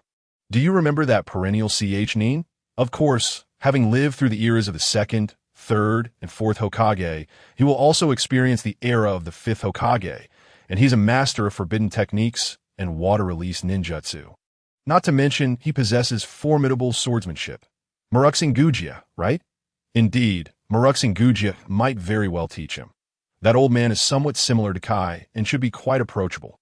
Upon hearing the comments, Qigong Xingye felt that Maruxing Gujia might be quite impressive. Thus, he resolved to seek out Maruxing Gujia and attempt to become his disciple. Qigong Xingye inquired about Maruxing Gujia's whereabouts, but the comments were clueless, mocking Qigong Xingye instead. Is it him living in Konoha, or us living in Konoha? With no other option, Qigong Xingye decided to complete his training for the day and then look for Maruxing Gujia, since it was a holiday. Given that Maruxing Gujia had lived through the eras of the second, third, and fourth Hokage, there should be many people in Konoha who know him, but he had made plans to hang out with Naruto, Shikamaru, and choji today, but decided to postpone that as Qigong Shinya munched on a skewer of dango. He wandered aimlessly through the streets of Konoha in search of Maruxing Gujia. Since Maruxing Gujia was an elder, he thought that asking other elderly people might lead him to Maruxing Gujia's location. Ah, Granny Saizuki. Qigong Shinya spotted a familiar elderly woman and approached her to ask, Granny Saizuki, do you know a person named Maruxing Gujia? After pondering for a moment, Granny Saizuki replied, Maruxing Gujia? Oh, I know him. What's the matter? Qigong Shinya's lips nearly curled into a smile. It was indeed fortuitous that he had asked. Following the address provided by Granny Saizuki, Qigong Shinya made his way up a river in Konoha. He discovered the small wooden house described by her. The eternal Nin, Maruxing Gujia, lived within this very dwelling. Just as Qigong Shinya was about to knock on the door, a voice called out from behind him. Child, are you looking for me? The sudden voice startled Qigong Shinya, causing him to shudder. Turning around, he saw an old man carrying a large pot and ladle, with a prosthetic left leg, appearing quite kind and gentle. However, this did not align with Qigong Shinya's expectations. He had envisioned Maruxing Gujia as a sage-like figure. Tentatively, Qigong Shinya asked, Excuse me, are you Grandpa Maruxing Gujia? Maruxing Gujia nodded. Yes, that's me. Upon confirming that this was indeed Maruxing Gujia, Qigong Shinya felt a surge of excitement. Though the appearance did not match his imagination, the man himself was sufficient. With so many comments asserting Maruxing Gujia's prowess, he was certain it could not be wrong. With a formal 90-degree bow, Qigong Shinya earnestly requested, Grandpa Maruxing, my name is Qigong Shinya. I learned from an elder that you are quite remarkable. I would like to ask you to take me as your disciple. I wish to grow stronger to protect my comrades and my village. In a moment of reflection, Nanagong Shinya once again brought forth the request he had previously made to Kai, now seeking the assistance of Maruboshi Kosuke. With a warm smile, Maruboshi Kosuke remarked, I am aware of your endeavors. You have been diligently following Kai in your training for quite some time, haven't you? Nanagong Shinya, taken aback, replied, Grandpa Maruboshi, how did you know? Maruboshi Kosuke explained, I often frequent that grove as well. Each visit, I have observed you accompanying Kai in your practice. However, I must ask, with such rigorous training, do you still possess the energy to continue? With a wry smile, Nanagong Shinya lamented, Teacher Kai has only been instructing me for a year, as he is to become a lead instructor and no longer has time to teach me. Maruboshi Kosuke, with a kind and gentle demeanor, responded, Ah, that explains and no wonder I have seen you alone in the woods lately. Yet you need not become my disciple. Given your earnest desire to learn, particularly for the sake of protecting your companions and your village, I feel it is my duty to impart my skills to you. Nanagong Shinya gazed at Maruboshi Kosuke in astonishment, marveling at how accommodating he was. Initially, he had anticipated a trial similar to what he faced alongside Kai. But this was splendid news. Maruboshi Kosuke invited Nanagong Shinya into his wooden cabin, inquiring, So, Shinya, what would you like to learn from me? Eagerly, Nanagong Shinya exclaimed, I want to learn everything. I am not picky. Maruboshi Kosuke chuckled and said, Very well. We shall discuss it further when I formally begin your instruction tomorrow. Since you are still attending the Shinobi Academy, let us convene at 4 a.m., just as Kai usually did, and I will guide you in your training. At this point, Nanagong Shinya had grown accustomed to early mornings and merely grinned. All right, sounds great. His cheerful laughter felt somewhat trivial. Even if he were to master Maruboshi Kosuke's skills, he would merely be a cockroach capable of a few hops. What was there to find amusing in that? He maintained his stance. The son of cannon fodder remains cannon fodder, and lacking a bloodline limit was a significant drawback. Without Kai's 8 gates technique, he would hardly manage to leap around. Given his constitution, it would be a miracle if he could even open a gate. A pang of dismay struck Nanagong Shinya. Every time he found joy, these intrusive thoughts would dampen his spirits. Bloodline limit, bloodline limit. It seemed as though one could not survive without it. But if that were the case, what are the elderly folk on the streets? Had they not lived for so long? The following day, Nanagong Shinya arrived promptly at the wooden cabin at 4 a.m., where Maruboshi Kosuke had been waiting. That I do not possess extensive knowledge, and my skills are rather eclectic, Maruboshi Kosuke informed him. I have some proficiency in taijutsu, ninjutsu, and a bit in genjutsu. However, my greatest strength lies in wilderness survival. What would you like to learn first? With enthusiasm, Nanagong Shinya declared, Grandpa Maruhoshi, I wish to learn ninjutsu. Maruhoshi Gukei was not particularly surprised by this response. For every aspiring ninja yearns to master ninjutsu. He inquired, I specialize in water-style ninjutsu. Do you know your chakra affinity? Shinya, shaking his head, Nanagong Shinya replied, I do not know my chakra affinity. Maruhoshi Gukei nodded. I believe I may have something to help with that. Let me search. After rummaging through a cabinet, he emerged with a piece of paper. Beaming, found it. Curiously, Nanagong Shinya asked, Grandpa Maruhoshi, what is this? This is chakra paper, Maruhoshi Gukei explained. As the name suggests, it can detect the affinity of a ninja's chakra. When you infuse your chakra into the paper, the fire attribute ignites, the wind attribute splits it in two, the lightning attribute crumples it, the water attribute dampens it, and the earth attribute shatters it. Now, give it a try. Astonished, Nanagong Shinya gazed at the paper. It seemed extraordinary. He infused his chakra into the chakra paper. 3 minutes later, his eyes widened as he looked at the unchanged paper. Grandpa Maruhoshi, this paper can't possibly be expired, right? It hasn't changed at all. Maruhoshi Gukei explained, the degree of change in the chakra paper depends on the amount of chakra a ninja possesses. Your chakra is currently quite limited, hence the lack of noticeable change. Hand it over for me to examine. Taking the chakra paper, Maruhoshi Gukei scrutinized it closely, murmuring, it is slightly damp and warm to the touch, but I see no signs of splitting, crumbling, or wrinkling.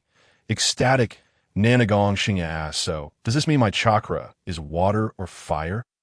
Maruhoshi Gukei shook his head. Water and fire remain uncertain. The dampness could be due to your perspiration, and the warmth may simply be your body temperature. Instantly, Nanagong Shinya's expression fell. He had hoped to possess 2 chakra affinities, only to be left disappointed. Meanwhile, the barrage of comments erupted in laughter. Ha! This is too funny. Water and fire are merely sweat and body heat. In battle, use your sweaty hands to drown your enemies. Yes, and then embrace them to burn them with your body heat. With a slight grimace, Nanagong Shinya thought these comments were excessively harsh, irritating him greatly. After pondering, Maruhoshi Gukei suggested, let us begin with the simplest water-style technique. If you truly possess water affinity chakra, you should be able to learn it. Nanagong Shinya's spirits soared once again. The opportunity to learn ninjutsu was all he needed, and he eagerly affirmed, all right, let us do it. For nearly a month, Nanagong Shinya diligently studied ninjutsu under Maruhoshi Gukei's tutelage. The good news was that he indeed possessed water affinity chakra. There are 2 methods to execute water-style techniques. The first involves manipulating nearby water, while the second requires transforming one's chakra into water in arid conditions. However, only exceptionally skilled ninjas can perform the latter. It was clear that Nanagong Shinya was far from outstanding. Now he attempted to utilize the river's water to release a water-style technique. To his surprise, he achieved a degree of success. Water-style, water surge. He expelled water from his mouth, forming a small pool to strike his opponent. The technique's power could be adjusted according to the user's chakra amount, rendering it versatile and fundamental to water-style ninjutsu. However, the stream of water Nanagong Shinya produced was hardly impactful. Initially, he felt all right. Although his water-style technique seemed rather unimpressive, he believed that with effort, he could eventually master a more formidable water technique. Yet he couldn't help but scold himself for peeking at the barrage of comments. Seeing the screen filled with mockery, Nanagong Shinya felt a wave of despair. Today was a day of rest, and after training with Maruhoshi Gukei in the morning, he sat alone on the Hokage rock. Gazing blankly at the village below, resting his chin in his hand, he sighed heavily. Although he had long accepted his mediocrity, the presence of the barrage made him reconsider. Since this peculiar phenomenon existed and the comments were well informed about the world, it was only natural for him to wish to grow stronger. Indeed, with the barrage's assistance, he had indeed changed in some ways. Yet, the barrage's expectations were exceedingly stringent. After a year of rigorous training with Kai, he had initially anticipated praise, only to be met with a chorus of criticisms. This is just the beginning, still a little trash. the son of cannon fodder, continues to dream as always. Nanagong Shinya found himself in a cycle of motivation followed by despair. From his initial fervent determination to become an extraordinary ninja, he now faced confusion. Everyone needs encouragement, with such relentless taunting from the barrage. He felt his resolve waning. As he opened the barrage, the relentless critiques continued. Just as Nanagong Shinya sighed in frustration, a figure suddenly sat beside him. Turning his head, he was astonished to find Maruboshi Kosuke beside him. "Oh, Grandpa Maruboshi, what brings you here?" At this hour, Maruboshi Kosuke should have been preoccupied with his own affairs. With a gentle smile, Maruboshi Kosuke replied, "I noticed you seemed off these past few days, and I was concerned." Nanagong Shinya lowered his gaze slightly. "Oh, it's nothing, that I'm perfectly fine." Maruboshi Kosuke remained silent, merely gazing kindly at Nanagami Hoshino. This scrutiny left Hoshino feeling somewhat flustered, causing his head to droop lower. Eventually, he could no longer contain himself. In a hushed tone, he confessed, "Actually, I'm feeling a bit down." Only then did Maruboshi Kosuke inquire, "Would you care to share with me the reason? Did you have a quarrel with your classmates at the academy? Or something else?" Hoshino pondered for a moment before responding, "I know I am rather mediocre, but for some reason, I feel as though I might have the potential to become an extraordinary ninja. I believe I have been putting in a lot of effort. Yet, no matter how hard I try, it seems I can never satisfy them. They keep criticizing me, and I'm starting to doubt whether my efforts are in vain." With a serious expression, Maruboshi Kosuke asked, "Allow me to pose a question. In your endeavors, have you reaped any rewards?" Hoshino replied immediately, "Of course. I feel that I could easily defeat my former self." A flicker of amusement crossed Maruboshi Kosuke's otherwise grave face. "If you have indeed made progress, then why consider it a futile endeavor?" Hoshino murmured, "But it seems I am still far from becoming an exceptional ninja." Maruboshi Kosuke locked his gaze on Hoshino's eyes and said, "Though I am unaware of your definition of an extraordinary ninja, every ninja requires growth and must steadfastly pursue their own path. Do you consider Kai to be remarkable?" Hoshino nodded earnestly, responding, "Of course he is." Maruboshi Kosuke continued to enlighten him. In his youth, Kai was often regarded as the weakest link. Due to his lack of skill in ninjutsu and genjutsu, he was frequently ridiculed and bullied. However, Kai did not succumb to self-doubt. Instead, he focused on honing his taijutsu to perfection. He resolutely traversed the path he chose and has now surpassed the majority. Therefore, no one is truly mediocre.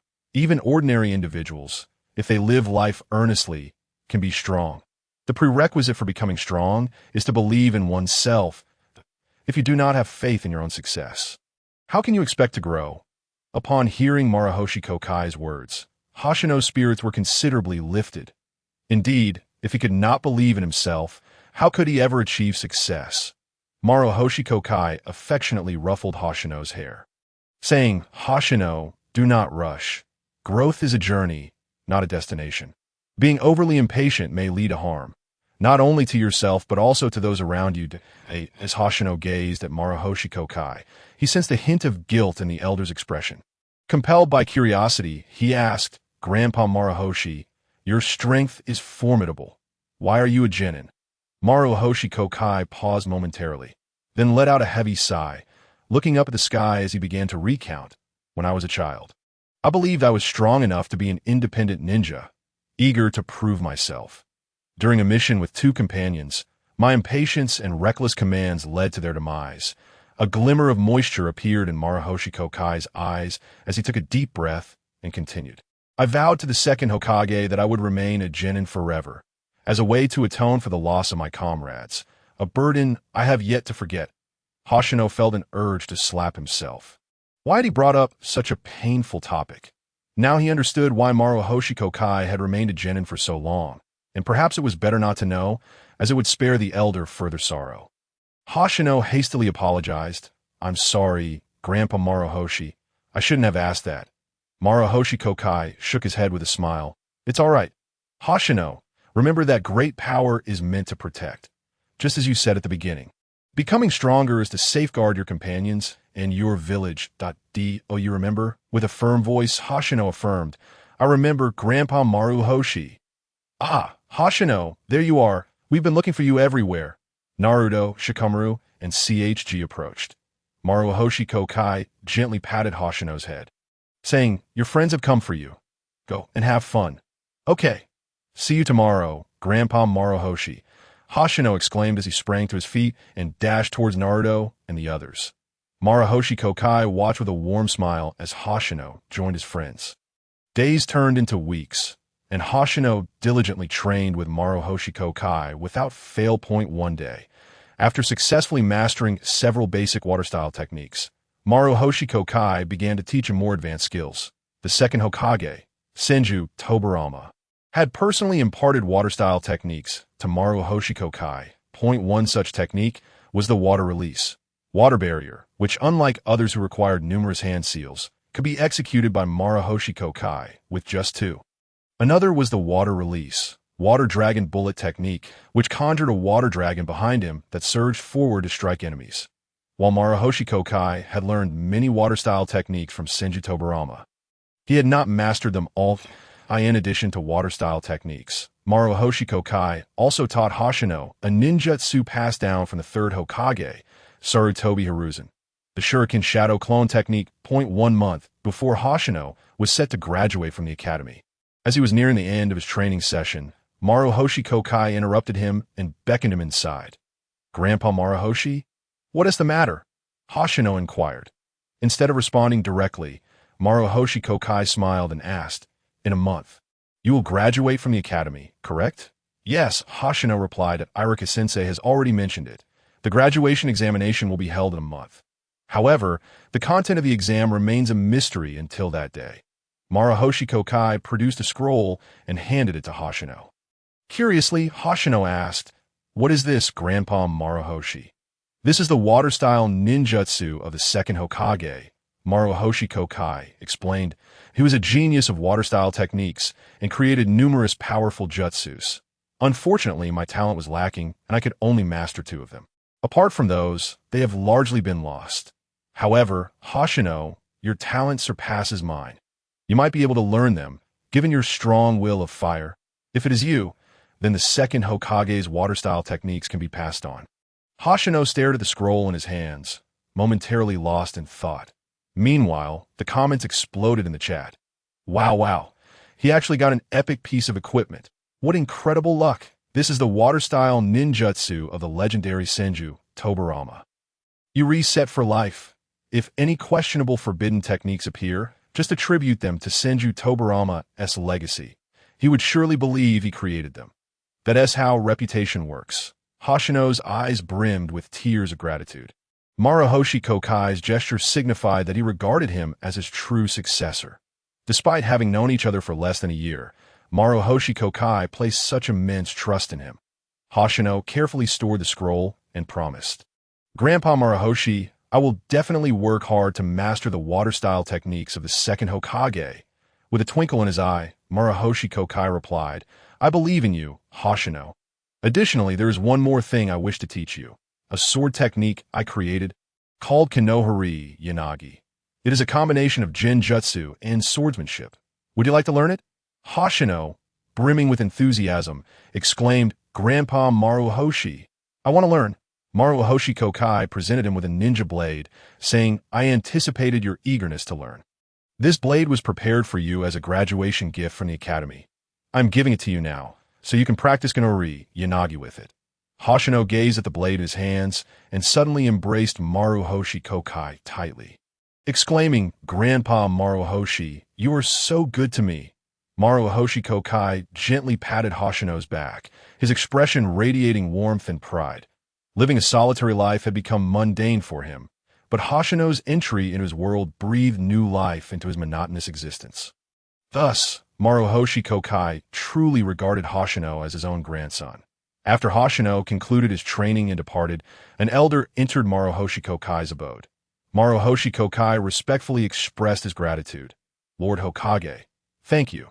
The elderly gentleman is none other than the third Hokage of Konohagakure, Sarutobi Hiruzen." Shaking his head, Sarutobi remarked, "There's no need for thanks. If someone can master the water release techniques of my esteemed teacher Tobirama Senju, I would be most pleased."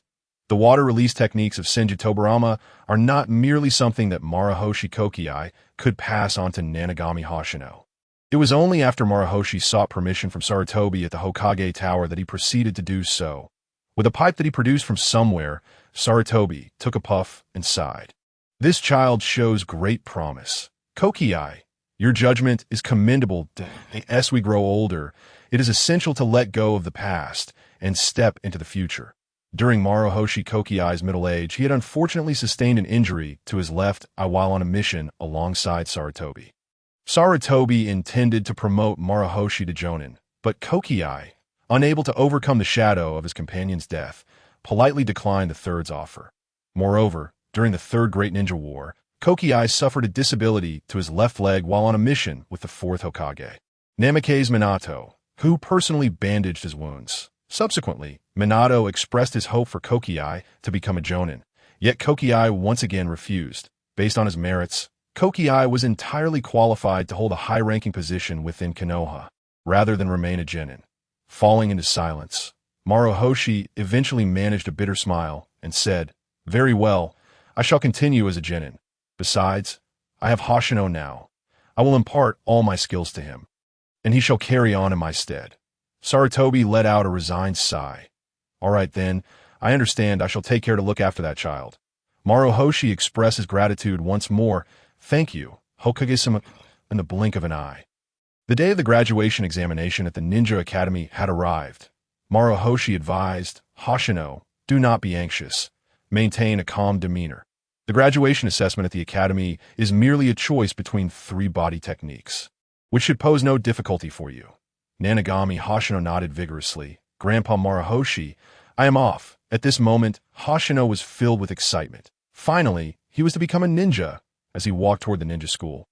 The online comments were even more exhilarated than Hoshino, eagerly proclaiming how after years of watching the live broadcasts, the moment had finally come. From the chat, it became evident that the beginning of everything was rooted in this graduation assessment, where Naruto and Sasuke would ignite their tumultuous relationship, ultimately becoming saviors. Wait, really?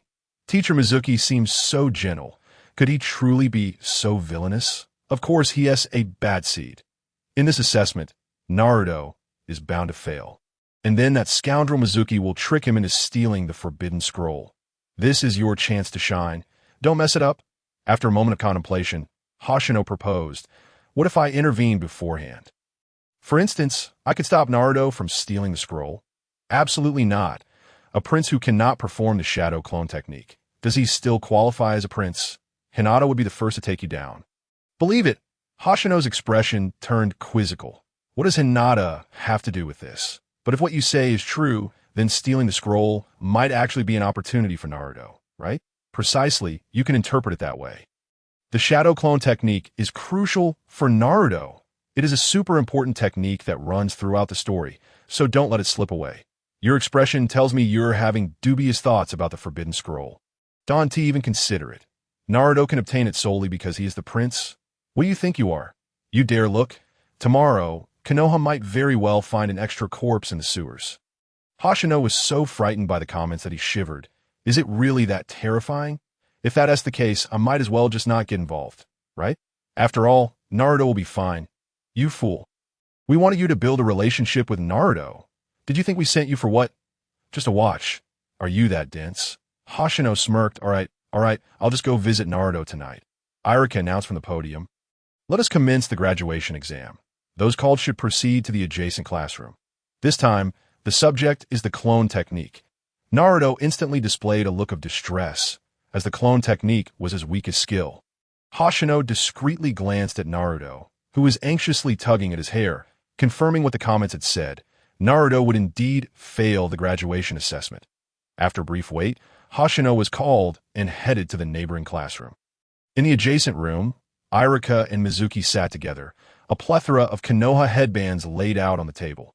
Hoshino cast a glance at Mizuki, who did not appear to be a villain at all. It truly is said that one cannot know a person's heart by merely judging their appearance. Irika smiled at Hoshino. Hoshino, you may begin. All right. Hoshino started forming seals. Clone technique. Hoshino created 4 clones, and Irika nodded in satisfaction. Very well, Hoshino. You have passed the assessment. Come and collect your headband. Hoshino dispelled the clones and accepted the headband from Irika, saying, "Thank you, Teacher Irika. Yes, go ahead, and while you're at it, please call Naruto for me." "He is next." "Understood, Teacher Irika." Hoshino returned to the classroom and informed the panicking Naruto. "Naruto, Teacher Irika wants me to tell you that it's your turn." Naruto held his face in terror. "It's over." "It's over." Shikamaru and Chuji exchanged glances, bemused. It's just a clone technique. Surely no one would fail at that, right? However, it seemed Naruto truly could not do it, as he had failed all previous assessments. Sighing, Shikamaru and Chuji watched as Naruto, filled with trepidation, made his way to the adjacent classroom. Taking a deep breath, Naruto realized he had no choice. Perhaps he would miraculously succeed today. With determination, he formed the hand seals. Clone technique. With a loud bang, a poorly formed clone collapsed onto the ground. Naruto covered his mouth, feeling his scalp tingle. This was truly disastrous. Irika's mouth twitched at the sight, unable to believe Naruto had produced such a creature. "Fail! Please no!" Mizuki suddenly interjected. "Teacher Irika, his agility and endurance are quite commendable. Under these circumstances, it could be argued that he has a grasp of the clone technique, so permitting him to pass would be." Upon hearing Mizuki's words, Naruto looked at Irika with hope. Irika replied sternly, "Mizuki, everyone else has at least managed to create 3 clones, yet Naruto could only produce 1, and even that was a hindrance. I cannot allow him to pass." Dejected, Naruto hung his head. With the graduation assessment concluded, he was the only one who had failed as classes ended. Naruto sat despondently on a swing outside the ninja academy. Watching the students adorned with headbands, his heart heavy with envy. "Finally, I can stand on my own. Well done, my son. Congratulations on your graduation. Tonight, I'll prepare a feast for you." Hearing such words only deepened Naruto's sense of isolation. "Hey, that kid over there, isn't he the one? It seemed he was the only one who had failed. He deserves it. Someone like him becoming a ninja would be a disaster, especially since that child. But that part must not be mentioned." Naruto adjusted his goggles over his eyes. Otherwise, the glistening tears in his eyes would surely be visible. Hoshino felt a surge of indignation. Naruto was his friend. And in their world, loyalty was paramount. To see a friend spoken of in such a manner without anyone standing up for him was unacceptable. Hoshino squared his shoulders and confronted the 2 gossiping women. "You say Naruto is that kind of person. What kind of person? Speak up. You too. Don't just stop halfway." The 2 women stared at Hoshino, momentarily taken aback before they glared at him with embarrassment and anger. "What business is it of yours?" Hoshino shot back. "You only dare to gossip behind his back. Are you brave enough to say it to his face?" Old hags. Qigong Xingye engaged in a heated exchange of words with the woman who had been disparaging Naruto from behind. However, Qigong Xingye held his ground firmly, bolstered by an unending stream of supportive comments, thus gaining the upper hand in their verbal duel. One woman, cornered and desperate, exclaimed, "That little brat is nothing but a demon." Yet her voice abruptly ceased as she felt an overwhelming pressure. Instinctively, she glanced in a certain direction, her face draining of color upon recognizing the 3rd Hokage, Sarutobi Hiruzen. In an instant, she fell silent, hurriedly departing with another woman and their child. Naruto, seated on a swing, stared blankly at Qigong Xingye, his lips forming a pout. "Xingye," he murmured, deeply moved by the realization that Qigong Xingye had defended him against others. Just as Naruto contemplated rushing over to Qigong Xingye, Mizuki suddenly appeared before him. With a smile, Mizuki addressed Naruto. "Naruto, I need to speak with you privately." "Huh. Oh," Naruto replied as Mizuki led him away. Sarutobi Hiruzen, half of his face obscured by the Hokage's hat, turned to Irika and said, "Irika, I have something to discuss with you shortly." Irika nodded. Yes. Having vented his frustrations, Qigong Xingye glanced towards the swing only to discover that Naruto had vanished. Upon reviewing the comments, he realized that Naruto had indeed been taken away by Mizuki. With a sigh, Qigong Xingye resolved to meet Naruto later that evening. On the rooftop of a building, Mizuki and Naruto sat together. Mizuki feigned concern for Irika, claiming that Irika only wished for Naruto's growth, hoping he would become strong enough to handle things on his own before receiving his forehead protector. When Naruto expressed his earnest desire to graduate, Mizuki's smile turned sinister. He then remarked with apparent helplessness, "There's actually a way for you to graduate." Eagerly, Naruto inquired, "What? What's the method?" Mizuki replied, "In the innermost room on the third floor of the Hokage building, there exists a scroll known as the Book of Seals. If you can obtain this scroll and master the techniques within, you will be able to graduate successfully." Bursting with excitement, Naruto exclaimed, "Is that true?" Mizuki assured him, "Of course it's true. This is also a test for ninjas, assessing your infiltration skills. You can go at 11 p.m. tonight. I'll be waiting for you in the woods." With that, Mizuki vanished from sight. Naruto was filled with exhilaration and determination. "This time, I will definitely graduate." In the principal's office of the Ninja Academy, Sarutobi Hiruzen spoke earnestly to Iruka. "Iruka, I understand your feelings. However, Naruto has also grown up in an environment devoid of parental love, and the villagers keep their distance due to past events to gain attention. He resorts to pranks, seeking acknowledgement of his existence in any form. Though he appears strong-willed, the one suffering in the end is Naruto himself. He yearns for recognition, and I trust you can empathize with his feelings, which is why I entrusted him to you." Iruka retorted firmly, "Yes, that is precisely why I must be strict with Naruto." Sarutobi Hiruzen smiled. "It seems my concerns were unfounded." After Iruka departed, Sarutobi Hiruzen picked up a file containing details on a ninja, the photograph depicting Qigongxing. He set down his pipe, exhaling a cloud of smoke, and chuckled. A child recognized by Kosuke. "Indeed remarkable." As night fell, Iruka lay in bed, unable to sleep. Suddenly a knock echoed at his door, accompanied by Mizuki's anxious voice, "Iruka-sensei, wake up!" Iruka hastily rose from his bed and opened the door, asking, "What is it?" "We need to gather at the Hokage's office. It seems Naruto has taken the Book of Seals." Iruka's expression shifted dramatically. "The Book of Seals." He quickly made his way to Sarutobi Hiruzen's location. Meanwhile, Qigongxing was not at home either, having sensed a commotion outside. Alerted by the comments, he realized Naruto must have already taken action and succeeded. Qigongxing pretended to stop a nearby ninja, who was hurrying to the Hokage's office. "Anjong and I, what has happened?" The ninja replied urgently, "That brat Naruto from your school has gotten into trouble. You should head back quickly." With a slight smirk, Qigongxing thought, "This will work. I'll have an excuse when questioned later." He returned home to grab his ninja blade and dashed out. Sarutobi Hiruzen had already dispatched ninjas to search for Naruto, while Mizuki headed towards the woods, prepared to intercept Naruto and the stolen Book of Seals. Mizuki planned to spread word of Naruto's theft throughout the village before silencing him, thus claiming the Book of Seals for himself. In the woods, Naruto opened the Book of Seals. "Let us see. The first technique is the multi-shadow clone jutsu." He groaned in frustration. "What? Why does it have to be the one technique I struggle with the most right from the start? Oh well, I'll learn it. I don't want to be the only one who fails to graduate." Naruto diligently began practicing the shadow clone jutsu. After a while, exhausted and panting, he sat on the ground to rest when suddenly a figure appeared before him. Iruka, hands on his hips, glared at him. "Hey, Naruto!" Embarrassed, Naruto scratched his head. "I didn't think Iruka-sensei would find out. I've only just learned one technique." Iruka looked at him in astonishment. "Practicing ninjutsu out here?" Excitedly, Naruto replied, Iruka-sensei, I want to show you a really amazing jutsu. Once I master it, you have to let me graduate, okay? If I can learn the techniques in this scroll, surely I can graduate." Iruka, stunned, asked, "Who told you that?"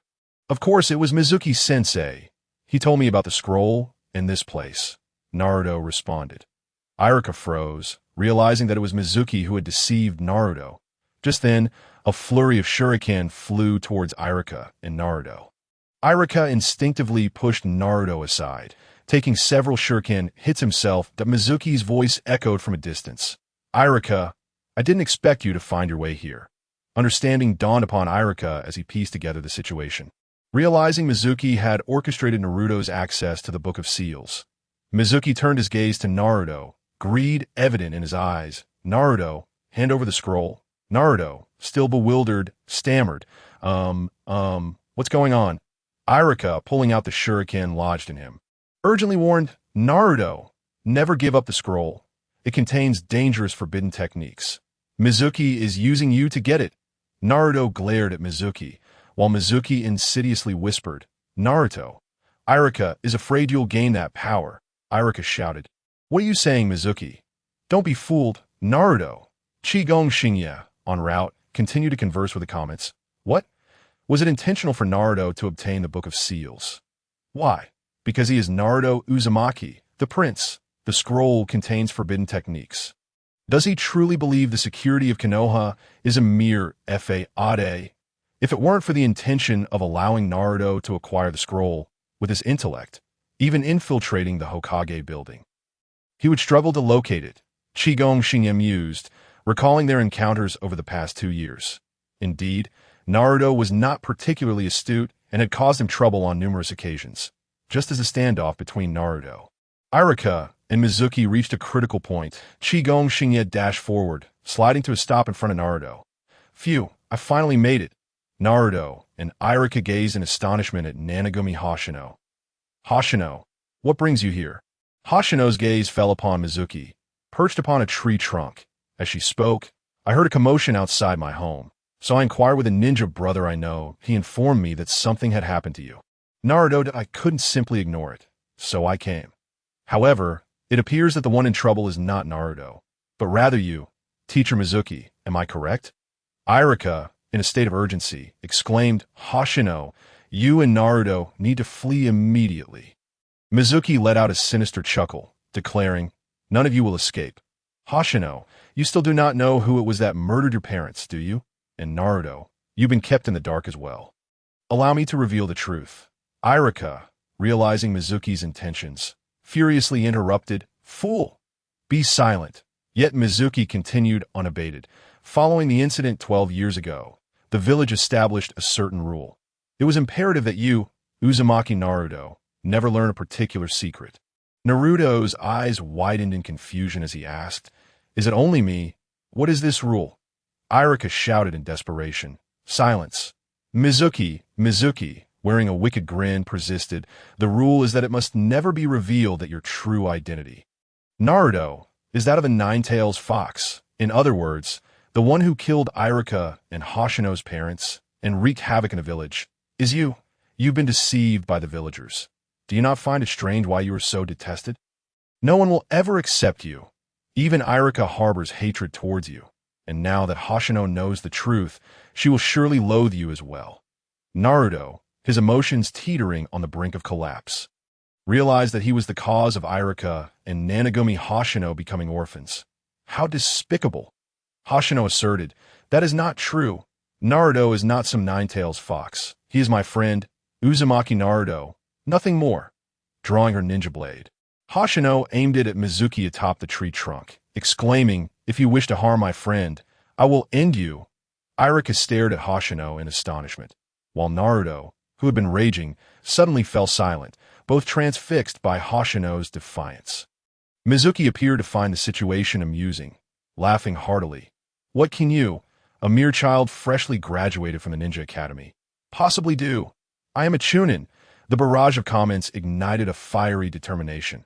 How arrogant. Go on, take him down. He's just a weakling.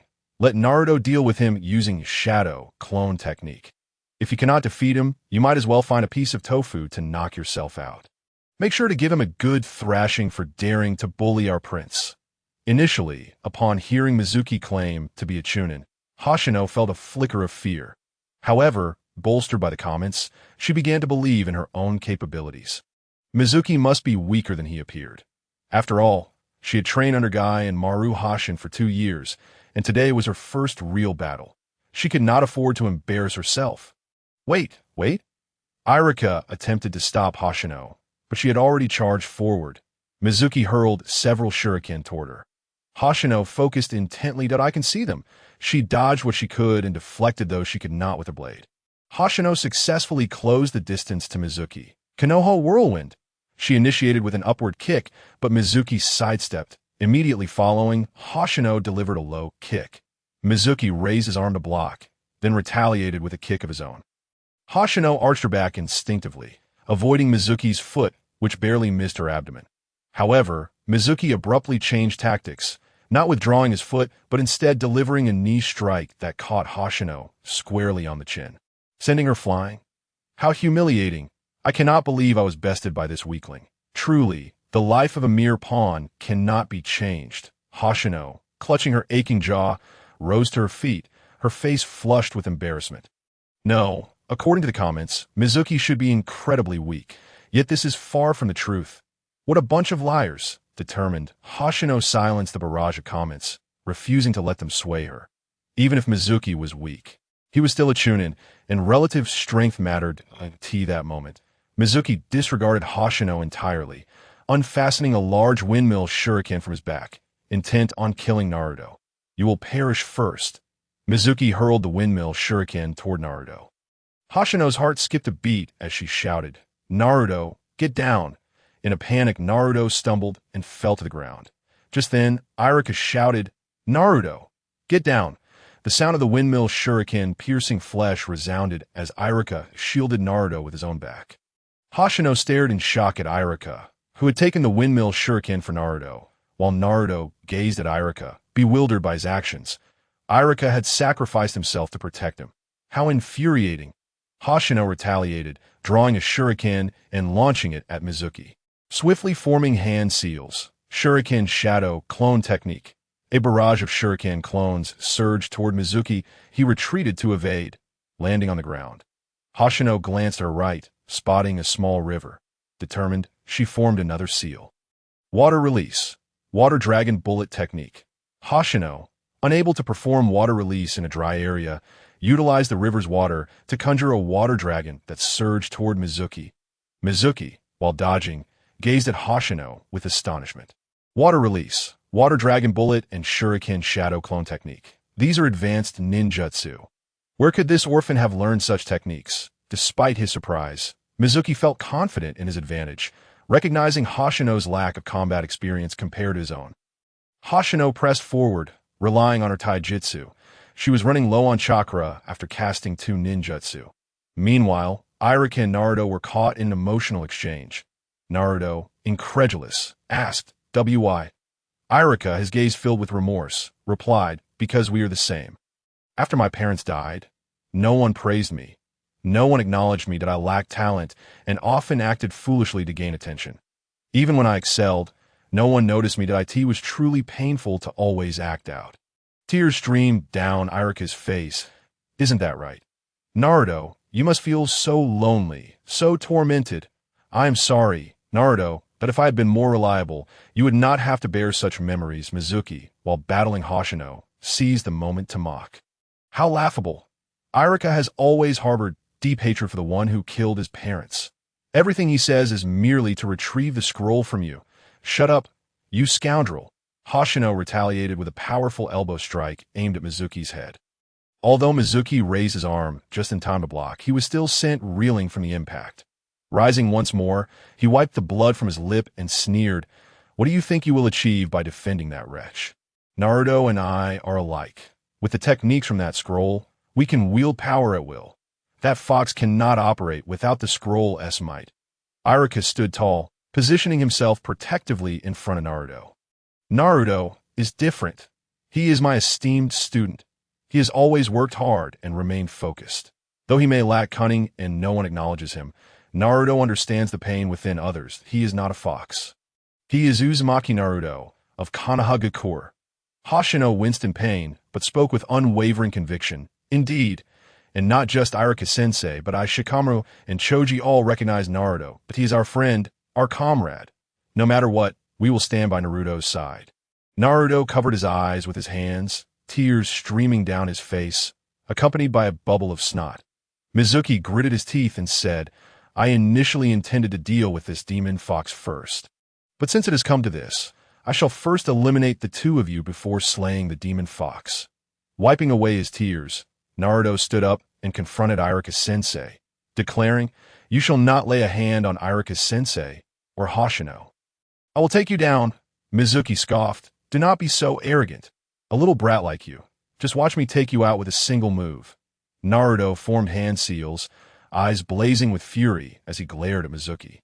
"Then let us see you try, scum. If you harm Iruka-sensei and Hoshino, I will repay you 1,000-fold. Shadow Clone Jutsu. Boom, boom, boom. A continuous cloud of white smoke erupted, and as it dissipated, both Hoshino and Iruka were left dumbfounded. Countless shadow clones of Naruto filled the area, appearing to number in the hundreds, if not thousands. Hoshino stared in disbelief at the multitude of Naruto's clones, initially skeptical of the Barage's claim that Mizuki would be overwhelmed by Naruto's shadow clones. He now had no doubts. Hoshino had learned the shadow clone jutsu from Maruboshi Kosuke, a high-level ninjutsu capable of creating clones identical to the original. However, he had thought that the technique could only produce a few clones. And since the clones shared the original chakra, how could Naruto possibly have enough chakra to create so many? With this many clones, how could Mizuki possibly fight back? He would tire out before he even began. Feeling a bit disheartened, Hoshino reflected on how he had to toil for 2 years. Yet Naruto had achieved this explosive growth in a single day. He could only console himself internally, reminding himself that Naruto was the protagonist. After all, Mizuki, overwhelmed by the sheer number of clones, was left in a state of panic. How can there be so many? What happened? Weren't you going to take me out in one blow? Come on, over here. The shadow clones of Naruto taunted Mizuki in unison. Terrified, Mizuki fell to the ground. Then I shall make my move. The shadow clone surged forward, commencing a brutal and merciless assault on Mizuki. He was utterly defenseless against the onslaught, unable to move as they overwhelmed him with their numbers. Hoshino sheathed his ninja sword, initially contemplating a coordinated attack with Naruto using the Konoha-style willow technique he had learned from Maruboshi Kosuke, a lethal move capable of delivering a swift kill. However, the Konoha-style willow was a combination of swordsmanship and illusion techniques, and Hoshino had yet to fully master the illusion aspect, requiring cooperation. But now, it seemed unnecessary, as Naruto alone could handle the situation. 5 minutes later, Naruto dismissed all his clones, and Mizuki lay on the ground, bruised and battered, gasping for breath. Naruto scratched his head sheepishly and smiled. It seems I may have gone a bit overboard, Iruka-sensei. Hoshino, are you both all right? Hoshino touched his swollen cheek and shook his head. I'm fine. Iruka merely nodded, his gaze fixed on Naruto with newfound intensity. He suddenly felt that Naruto, who had always aspired to become Hokage, might truly be capable of achieving that dream. That Naruto's first use of the shadow clone jutsu had defeated Mizuki, who had posed such a formidable challenge to Hoshino. Hoshino was too apprehensive to look at the barrage of comments, well aware that they would not be flattering, that if he were to read them, it might just infuriate him. Leaning against a tree, Iruka smiled at Naruto. Naruto, come here a moment, I have something to give you. Naruto approached Iruka, who instructed him to close his eyes. Hoshino watched in surprise as Iruka began to remove his forehead protector. It dawned on him what was happening. All right, you can open your eyes now. When Naruto opened his eyes, he found Iruka's forehead protector had vanished, now adorning his own forehead. Coincidentally, the sun began to rise, casting a warm glow upon Iruka and Naruto. Iruka smiled warmly and congratulated him. Naruto, congratulations on your graduation. Naruto stared at Iruka in disbelief. Celebrate your graduation. I will treat you and Hoshino to ramen. Naruto hesitated for a moment before suddenly embracing Iruka, exclaiming, Iruka-sensei. Hoshino pursed his lips, watching Iruka and Naruto. Concerned for Iruka's injuries, shouldn't he visit the ninja hospital? But then again, he figured it was probably nothing serious. With a sigh, Hoshino reminded himself that he still had to train and resolved to avoid looking at the barrage of comments for the next few days. That IT would be a challenge to resist even a glance. A week later, it was the day Hoshino was to attend the ninja school, as well as the day for the assignment of the upper ninja team leaders. True to his routine, Hoshino trained with Maruboshi Kosuke before departing.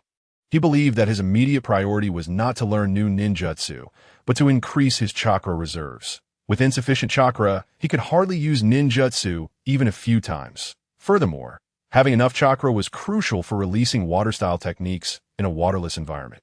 Additionally, chakra was linked to physical stamina. Using taijutsu still required chakra. However, increasing his chakra reserves required gradual training. There was no shortcut. The barrage had suggested an intriguing idea to Hoshino. to capture a tailed beast as a power bank. While this proposal was enticing, Hoshino resolved that such ideas should not be entertained again. Capturing a tailed beast? If he encountered one, a single slap would likely be the end of him. Better to take things step by step. After washing his face with river water, Hoshino bid farewell to Maruxing Guja. Grandpa Maruxing, I'm heading to the ninja school. With a warm smile, Maruxing Guja watched Hoshino leave. To the ninja school, Naruto appeared on time, brimming with pride as he adjusted the forehead protector on his head. Of course. Hoshino, look at what's different about me today. Hoshino scrutinized Naruto from head to toe. Nothing seems different. You still look as foolish as ever. Naruto stumbled, nearly falling over, and pointed at his forehead. Here. Right here. Hoshino looked at Naruto, dumbfounded. It's just a forehead protector. Is it really that significant? Everyone here is one. Naruto froze, realizing Hoshino had a point. Everyone indeed had a forehead protector. So there was nothing to boast about. Turning his head away, he huffed. How dull. At that moment, Shikamaru and Choji entered the classroom, surprised to see Naruto. Hey Naruto, what are you doing here? Today is the briefing exclusively for graduates. Naruto, irritated, pointed to his forehead. You too. Can't you see this forehead protector? Starting today, I am a ninja too. Shikamaru eyed Naruto skeptically before glancing at Hoshino. Hoshino shrugged. It's true. Irika-sensei gave it to him. Shikamaru congratulated. All right then, congratulations. I thought you were going to repeat a year. Puffing out his chest, Naruto declared, How could I, Uzumaki Naruto, repeat a year? This forehead protector suits me perfectly, doesn't it? Right? While boasting with Naruto, Hoshino noticed several comments in the barrage. Poor Hinata. She likes Naruto, but only dares to watch him from afar. It's all Hoshino's fault. Otherwise, Naruto and Hinata would have been together long ago. You and Naruto are just pretending to be brothers. You never help him out. The forehead of Nanagong Shinya throbbed with intensity. After all, when it came to matters of the heart, what business did an outsider like him have interfering? Stealing a glance at Hinata, he noticed her gaze was fixed on Naruto, her face adorned with a bashful smile, seemingly delighted that Naruto had successfully graduated. With a sigh, Nanagong Shinya resolved to subtly remind Naruto when the opportunity arose. Suddenly, two figures burst into the classroom, Sakura and Ino, fresh from a heated competition in race walking, neither willing to concede to the other as they argued over who had entered the classroom first. Sakura's attention unexpectedly shifted to Naruto, her expression lighting up with surprise. Instantly, Naruto's face flushed red. Sakura was looking at him. She dashed toward him, stirring a wave of exhilaration within him. Just as Sakura reached Naruto, he eagerly stood to greet her, saying, Good morning, Sakura. However, she pushed him aside, her eyes now shyly focused on Sasuke, greeting him with, Good morning, Sasuke. Sasuke glanced at Sakura, his expression decidedly nonchalant. Sakura, fidgeting, inquired, Can I sit next to you? Ino, immediately displeased, seized Sakura's arm, exclaiming, Hey, that spot next to Sasuke is mine. Sakura retorted, First come, first served, right?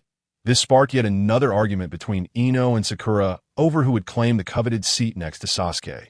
The debate quickly drew in nearly all the girls in the class, each vying for the chance to sit beside him.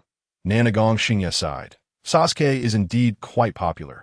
Shikamaru, Choji, do you think if I adopt a cool demeanor like Sasuke, some girls might take an interest in me? Shikamaru rested his chin on his hand and replied, I think you should reconsider. It looks like too much trouble. Choji, munching on a snack, added, I don't think you suit Sasuke's style. You're more fit for my route. Nanagong Shinya's mouth twitched. What do they mean by he should give up? And that he was more suited to Choji's style? Such disdain.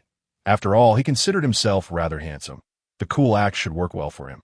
As the girls continued their squabbling over who would sit beside Sasuke, he withdrew his gaze, feeling increasingly exasperated. Naruto, undeterred, squatted on Sasuke's desk. His face mere inches from Sasuke's deadpan expression met Naruto's gaze, and they held each other's stare. Sakura, fuming, shouted, Naruto, stop clinging to Sasuke. The other girls joined in, vocally condemning Naruto. Faced with their ire, Naruto's irritation only intensified. Why was everyone so obsessed with Sasuke? What was so special about him? The charged exchange between Naruto and Sasuke felt electric. Just then, a student stood up, accidentally bumping into Naruto. causing the classroom to fall silent. Sakura and the other girls stared in disbelief at Naruto and Sasuke. Nanagong, Shinya, and Shikamaru exchanged glances, muttering idiot in unison, while Choji's eyes widened in shock, his snacking hastening that it was at that moment that the unexpected occurred. Naruto and Sasuke found themselves in a compromising situation. Kissing. Yes, lips to lips, they immediately pulled apart, both grasping their throats, gagging. The barrage of comments from the class reached a fever pitch. I must raise the flag for Narusasu. Who cares about Sakura and Hinata? This is true love. This is where love begins. Nanagong Shinya was taken aback. Were the comments always this fervent? Meanwhile, Naruto found himself in dire straits, having incited the collective wrath of the girls in the class, who were intent on exacting retribution. Amidst a flurry of fists, Naruto extended a hand, looking pitifully toward Nanagong Shinya, Shikamaru, and Choji. Help! Save me! In response, they all averted their gazes, pretending not to see. Who would want to help Naruto in such a predicament? In the conference room of the Ninja Academy, the unfolding chaos in the classroom was fully visible to Sarutobi Hiruzen and a group of elite jonin. Sarutobi sighed. The usual mayhem continues unabated. Moments later, Irika entered the classroom. Congratulations! From this day forth, you are all independent ninjas. However, you are still merely rookie genin. The real challenges are just beginning. You will be divided into teams of 3 and assigned to a jonin instructor for missions. Hearing Irika's words, Nanagong Shinya sighed. Feeling unsurprised, he had already been spoiled by the comments and knew about the Konoha 12. Shikamaru looked at Nanagong Shinya, puzzled. Why the sudden sigh? Nanagong Shinya replied listlessly, I don't think I'll be able to team up with you guys. Shikamaru nodded in agreement. That's true. Choji and I will certainly form the Ino Shikicho trio again, but perhaps Naruto will end up in your group. One can only hope, Nanagong Shinya muttered, though he knew deep down it was unlikely. Naruto would undoubtedly be teamed up with Sasuke and Sakura, forming the next legendary trio. Irika commenced announcing the team assignments. To ensure balanced capabilities in each team, the teachers will determine the groups. I will now announce the pairings. Nanagong Shinya's name was soon called. Class 4. Nanagong Shinya, Yui Daikoni, and Toma Shinya. With a resigned sigh, Nanagong Shinya realized that while Yui and Toma were classmates, they were not well acquainted, merely sharing the same classroom, but it seemed reasonable to pair cannon fodder with cannon fodder. The other classes had 2 boys and 1 girl, while it consisted of 3 boys. How dull. Surely, following them would mean missing out on the events of the Land of Waves. It would be utterly boring. Could you not have Naruto stream his adventures? We want to see Naruto, Nanagong Shinya retorted. Could you perhaps show a bit more respect for me? I also need encouragement. Is it amusing to belittle me all day? If you want to watch Naruto stream, go ask him yourself. If it weren't for a lack of options, who would watch you? Without our comments, would you even receive guidance from Kai and Maru? The streamer has faded. The fans have turned to the dark side. Nanagong Shinya was exasperated. You think you could just flip to the dark side? I see you all as dark already. The subsequent groupings unfolded as foretold in the comments. Naruto, Sasuke, and Sakura formed one team. Shikamaru, Choji, and Ino formed another, while Hinata, Shino, and Kiba made up yet another. Once the groupings were announced, Naruto stood up defiantly, pointing at Sasuke, arguing, Irika-sensei, why is it that an exceptional person like me is grouped with this guy? Can we switch Shinya in instead? Nanagong Shinya shrank in his collar, thinking, what is this idiot doing? How embarrassing. Irika, unyielding, responded, Sasuke has the best grades among the graduates. Naruto, you are at the bottom. To ensure that each team is balanced in strength, it must be this way. Sasuke didn't even glance at Naruto, derisively stating, just don't drag me down dead last. Naruto, fists clenched in anger, retorted, what did you say, you jerk? Sasuke scoffed, want to fight dead last? Naruto shot back, what does dead last even mean? Sakura felt a headache coming on, exasperatedly saying, can we all just calm down? Naruto, with Sakura's intervention, Naruto begrudgingly returned to his seat. Irika continued, this afternoon, I will introduce you to your jonin instructors. For now, you are all dismissed. Naruto found Nanagong Shinya, Shikamaru, and Choji to vent his frustrations, naturally lamenting about Sasuke. The trio found Naruto's complaints utterly exhausting, as he constantly belittled Sasuke while inflating his own ego. Their eyes rolled so much they could easily cosplay as members of the Hyuga clan. Hey, it seems Sakura and Naruto have left the classroom, but aren't you going to follow them? Shikamaru suggested, employing a diversion tactic to get Naruto away. Naruto, easily swayed, exclaimed, "Perfect! I'm going to find Sakura for some food," and hurriedly exited. With a smile, Nanagonshina turned to Shikamaru and Choji, asking, "Want to place a bet?" Naruto is bound to feel a blow from Sakura. Shikamaru stated decisively, "No betting, as this is certain." Ino approached Shikamaru and Choji, saying, "Since we will be teammates from now on, let us have a conversation." Reluctantly, Shikamaru agreed, realizing that avoiding the discussion might lead to greater complications later. Thus, he and Choji followed Ino out of the classroom. Now left alone was Hoshino Nanami, who was soon joined by his two teammates, inquiring if he would like to join them for lunch. As they were now a team, Hoshino could not refuse and left the classroom with the pair. On the rooftop, Hoshino observed his two teammates, feeling at a loss for words, as they were engaged in a heated argument over who would be the captain. A phrase unexpectedly crossed Hoshino's mind: two cannon fodders. He shook his head vigorously, chastising himself for such thoughts, realizing he was likely influenced by the barrage of comments. Leaning against the railing, he munched on okonomiyaki, deciding to wait until his teammates settled their dispute. At that moment, Hoshino heard Ino's voice echoing from below. "Since we're in the same class, you must follow my instructions." Hearing her words, Hoshino couldn't help but feel a sense of schadenfreude, recognizing that Shikamaru and Choji were in a predicament similar to his own. Shikamaru responded with non-committal sounds, aware that contradicting Ino would lead to trouble. Choji suddenly suggested, "Next time, let us all go out for barbecue." Ino, face-palming, expressed her disbelief. "Why are we suddenly going for barbecue?" Although Hoshino and Shikamaru were in different locations, they simultaneously noticed something unexpected. In the opposite building, Sasuke was leaning against the window, while Naruto stealthily approached him along the eaves. Suddenly, Naruto flipped into the window, causing it to close behind him, obscuring the scene within. Though they could hear the sounds of a scuffle, Ino, fuming, declared, "Naruto, if you dare to hurt Sasuke, I will not spare you." As Sasuke opened the window to emerge, Shikamaru smirked. "It seems Naruto has been countered. That fool." Ino, no longer angry, remarked with a tone of certainty, "Of course, Naruto cannot compare to Sasuke." The Sasuke who climbed out of the window noticed the trio of Shikamaru, Choji, and Hoshino staring curiously at him, as well as Hoshino on the rooftop. A smile spread across Sasuke's face as he waved enthusiastically, seemingly about to say something. However, as if realizing something, he quickly covered his mouth and stealthily ran away. Ino swooned. "Did Sasuke just greet me? Does he like me?" Choji, puzzled, remarked, "Why does this Sasuke seem so peculiar?"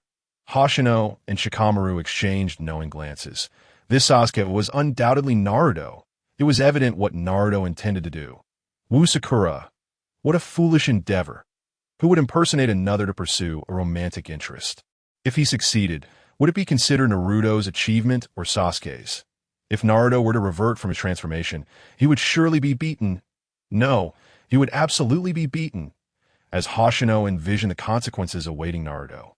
Tsubaki Daiki and Masaya Tima stormed up to him, brimming with indignation. "Hoshino, tell us, who do you think should be the captain between us?" Hoshino sighed, feeling as if he were embodying Shikamaru's spirit. Thinking to himself how troublesome this was, that he proposed, "How about this? On odd days, Daiki will be the captain, and on even days, Tima will take the lead. This way it's balanced." After considering the suggestion, Tsubaki Daiki and Masaya Tima found it reasonable, but then queried, "What about Sundays?"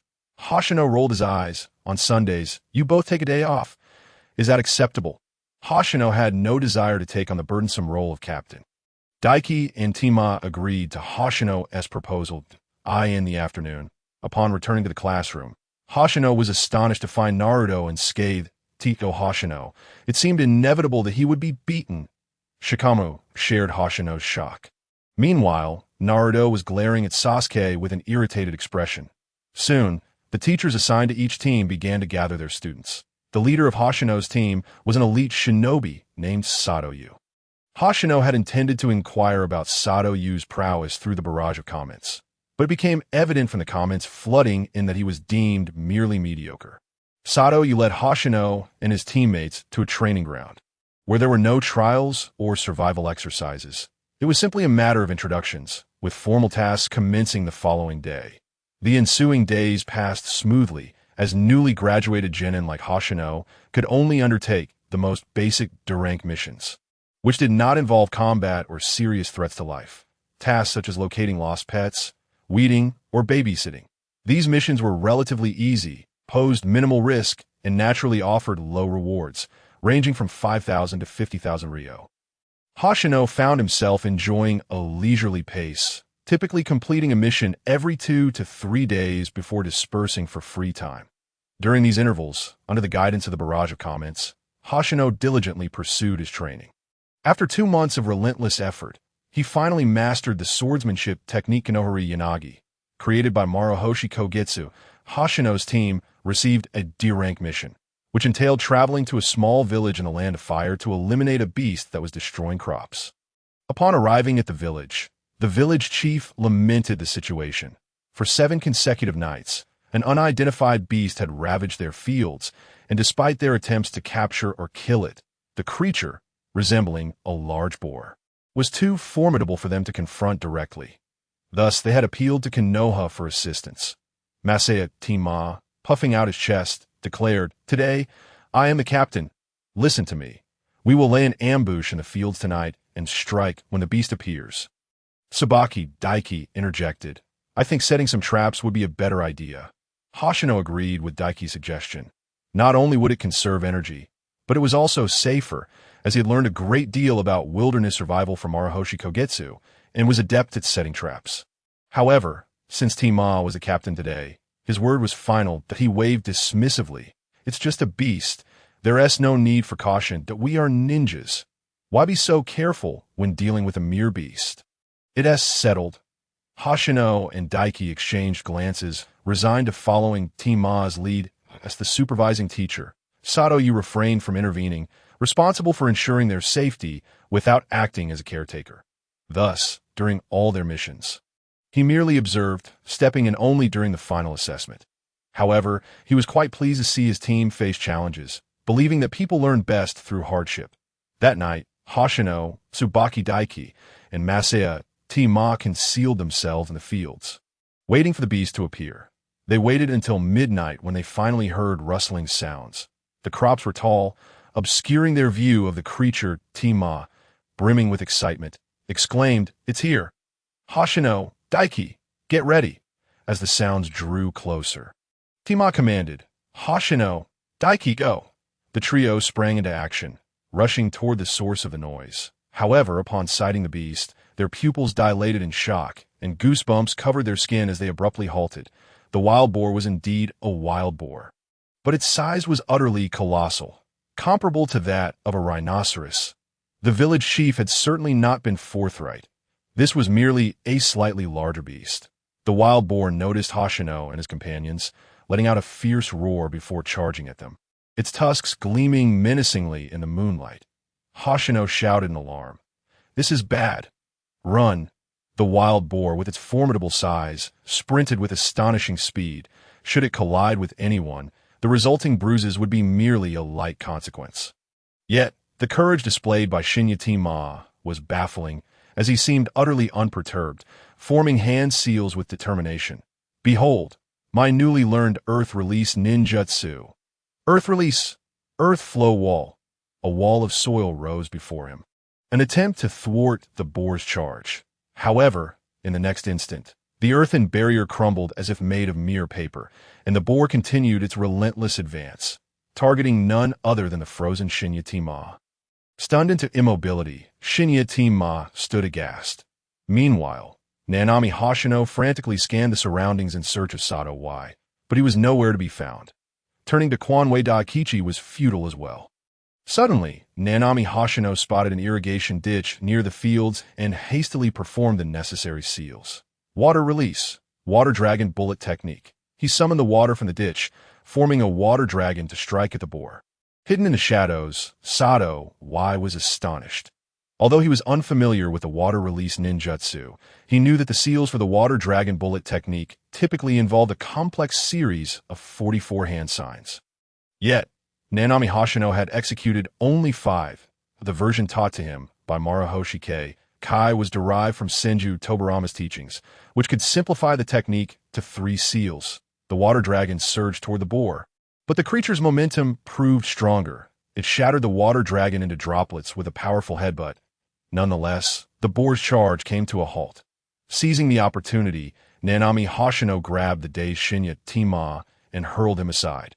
Then charged at the boar. Konoha's rock breaking. This was a potent elbow strike, but with the addition of a kunai held in reverse grip, blade facing outward, he aimed to strike at the boar's hind leg. A deep gash appeared, exposing bone, and the boar let out a fierce cry. Fully in rage, IT retaliated with a powerful kick from its other hind leg. Yet Nanami Hoshino had already evaded, creating distance between them. With its eyes glowing crimson and steam billowing from its nostrils, the boar dripped saliva, exuding an aura of lethal intent towards Nanami Hoshino. Sato contemplated intervening. This beast was beyond what they could handle, especially now that it was wounded and its ferocity had escalated. However, he halted, surprised by Nanami Hoshino's erratic movements. Reminiscent of willow branches swaying in the breeze till the boar, he appeared to vanish among the rustling leaves. Momentarily immobilized, in that very moment, Nanami Hoshino had maneuvered to the boar's blind spot. With a powerful leap, he plunged the kunai deep into the junction of the boar's skull and spine. Blood sprayed, drenching him as the beast collapsed with a thunderous thud, lifeless. This was the sword technique known as Konoha's Willow, a seamless fusion of Genjutsu and Kenjutsu, a technique belonging to Maruboshi Kai. With a long exhale, Nanami Hoshino wiped the blood from his face. Both Kwanwei Daikichi and Shichimiya stood in shock, their eyes wide in disbelief at his unexpected prowess. Sato, too, was taken aback. He had previously thought little of Nanami Hoshino's ambition, as he often left immediately after missions. Unlike Kwanwei Daikichi and Shichimiya, who frequently sought his guidance, A.S. Sato clapped in admiration. He approached, exclaiming, "Hoshino, you've truly impressed me." However, Nanami Hoshino could scarcely bask in the praise. His voice tinged with anxiety. "Sensei Sato, why did you arrive so late? We almost faced disaster." Sato replied with a smile, "You were never in danger. I was watching from the sidelines. Your performance was truly remarkable." Once Kwanwei Daikichi and Shichimiya regained their composure, they approached, marveling, "Hoshino, you're incredibly strong." To this, Nanami Hoshino waved his hand dismissively. "Oh, it's nothing." Sato then turned to Kwanwei Daikichi and Shichimiya. His tone serious. "I believe this mission has illuminated your shortcomings. Pride and obstinacy are detrimental. As ninjas, one must approach every adversary with caution. It is fundamental to understand your own capabilities. To misjudge your strength and confront an enemy head-on is sheer folly. As the team leader, you must bear responsibility for your comrades, not lead them in a peril due to your decisions. Moreover, losing focus during battle is a grave mistake, tantamount to surrendering. Had you faced a true enemy, your lives would have been forfeit. I hope you remember this lesson." Kwanwei Daikichi and Shichimiya bowed their heads, murmuring, "Yes." Sato declared, "Then let us disband for now and rest. We shall return to the village tomorrow." That evening, Nanami Hoshino and his 2 teammates rested in the accommodations arranged by the village. Though he longed for sleep, Kwanwei Daikichi and Shichimiya, having witnessed his skill, bombarded him with questions, leaving him nearly sleepless throughout the night. On the following day, with their mission concluded, Nanami Hoshino accompanied Sato and his teammates back to Konoha. Upon their return, Naruto eagerly sought out Nanami Hoshino. "Hoshino, I've finally found you." With a puzzled look, Nanami Hoshino asked, "You were looking for me? What is it?" Naruto, brimming with pride, replied, "Do you know what rank of mission we just undertook?" Raising an eyebrow, Nanami Hoshino cautiously ventured, "C rank? No. Our Team 7 was assigned a C rank mission to the Land of Waves. Initially, indeed, a C rank task to escort a client, but soon it escalated to a B rank due to the involvement of rogue ninjas." We encountered the rogue ninja, Momochi Zabuza of the Mist, and engaged in a fierce battle. I fought valiantly, risking my life, and we managed to defeat him. The difficulty of this mission was rank. Naruto embellished the tale with fervor, recounting the battle in vivid detail. What do you think? Am I not amazing? His chest puffed out in pride. Nanami Hoshino thought to himself, so this is what those comments about the Land of Waves mission were about. How he yearned to see Zabuza and Haku. Why couldn't he take them along to see? Others were directly confronting rogue ninjas while he was left with a wild boar as his only achievement. Quickly, ask if Haku is male or female. He urged himself, feeling frustrated he wished to confront rogue ninjas too, but circumstances had to align. Naruto, about that Haku you mentioned, is he male or female? Nanami Hoshino inquired. Naruto replied, at first I thought Haku was female. When I was training to my limit, I accidentally fell asleep in the woods, and he woke me up. He gave off this vibe, like a friendly older sister. But he is male. He said so himself. Upon hearing this, Nanami Hoshino sighed in disappointment. The ambiguity of Haku's gender remained. Just because he claimed to be male didn't necessarily mean it was true. Honestly, a cross-dressing boy wouldn't be unacceptable, right? Are you starting up there? But the CHNIN exams are coming up. Things are about to get exciting. Yes, indeed. Jiraiya and Orochimaru will be making their appearances, Naruto exclaimed, animatedly recounting the feats of his Rasengan and Sasuke's cursed mark and Chidori. Curious, Nanami Hoshino asked, will I be able to benefit from this as well? He had heard much about the CHNIN exams and the plans to destroy Konoha. For someone of his stature, there was little he could do. Self-preservation was the priority. Jiraiya is the master of Naruto's father, which is why he accepted him as a disciple. Orochimaru is after Sasuke's body. And as for you, I don't want to discourage you, but you might be better off mastering Senju Tobarama's water-release ninjutsu. At least that way, you could evolve from being mere cannon fodder. However, given the current camaraderie between you and Naruto, it is not entirely implausible that you could leverage your connection to Jiraiya to acquire a few techniques from him. At this moment, Nanagami Hoshino displayed a spark of interest. Jiraiya, after all, is notoriously unashamed. In the subsequent days, Nanagami Hoshino's team resumed their monotonous tasks of weeding and scavenging. Presently, Hoshino's training predominantly revolves around chakra manipulation. His chakra reserves are still rather limited, rendering him incapable of executing ninjutsu more than a few times.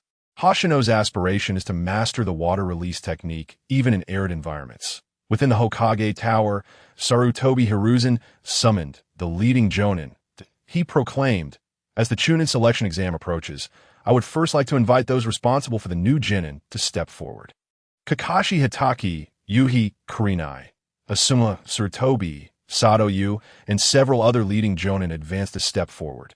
Sarutobi Hiruzen surveyed the group and inquired, how fares the performance of the ninjas under your guidance?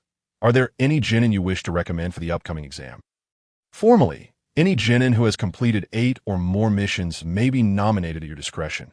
Typically, they would need to have accomplished double the tasks to gain sufficient experience to participate, beginning with Kakashi. He stated, I, Kakashi Hitaki, hereby recommend the members of Team 7 for the Chunin selection exam. Following suit, both Yuhi Kurenai and Asuma Sarutobi also endorsed their respective students for the exam. Whispers began to circulate among the surrounding ninjas, as the notion of allowing these freshly graduated genin to participate in the Chunin exam, less than a year post-graduation, was rather astonishing. Sarutobi Hiruzen's gaze fell next upon Sato Yu. Sato Yu felt conflicted. In his view, both Iris Daiki and Mayato Toma had yet to reach the requisite level for the Chunin exam, though Hoshino certainly could. However, the exam necessitated participation as a trio, thus Hoshino might be adversely affected by his companion's shortcomings. Nonetheless, the previous incident with the wild boars had illuminated the gap in skill between Daiki, Toma, and Hoshino, motivating them to strive for improvement. Perhaps this Chunin exam would serve as an excellent opportunity for growth. Resolving his inner turmoil, Sato Yu's eyes gleamed with determination as he declared, for my team 4, I, Sato Yu, recommend Nanagami Hoshino, Iris Daiki, and Mayato Toma for the Chunin selection exam. As Hoshino strolled through the streets en route to meet his teammates, he observed a multitude of individuals from outside the Hidden Leaf. It appeared the Chunin exam was imminent. While moving forward, he glanced at the scrolling comments, eager to glean more insights about Jiraiya. According to the commentary, Jiraiya was quite the lecher and had experienced numerous failures. However, despite these flaws, one could not deny that Jiraiya was a remarkable ninja. The consensus among the comments was overwhelmingly positive. One phrase that frequently appeared was, "When the wandering dragon returns to the sea does not greet me." Jiraiya. Upon gathering at the training field, Daiki and Toma had already arrived. They greeted Hoshino.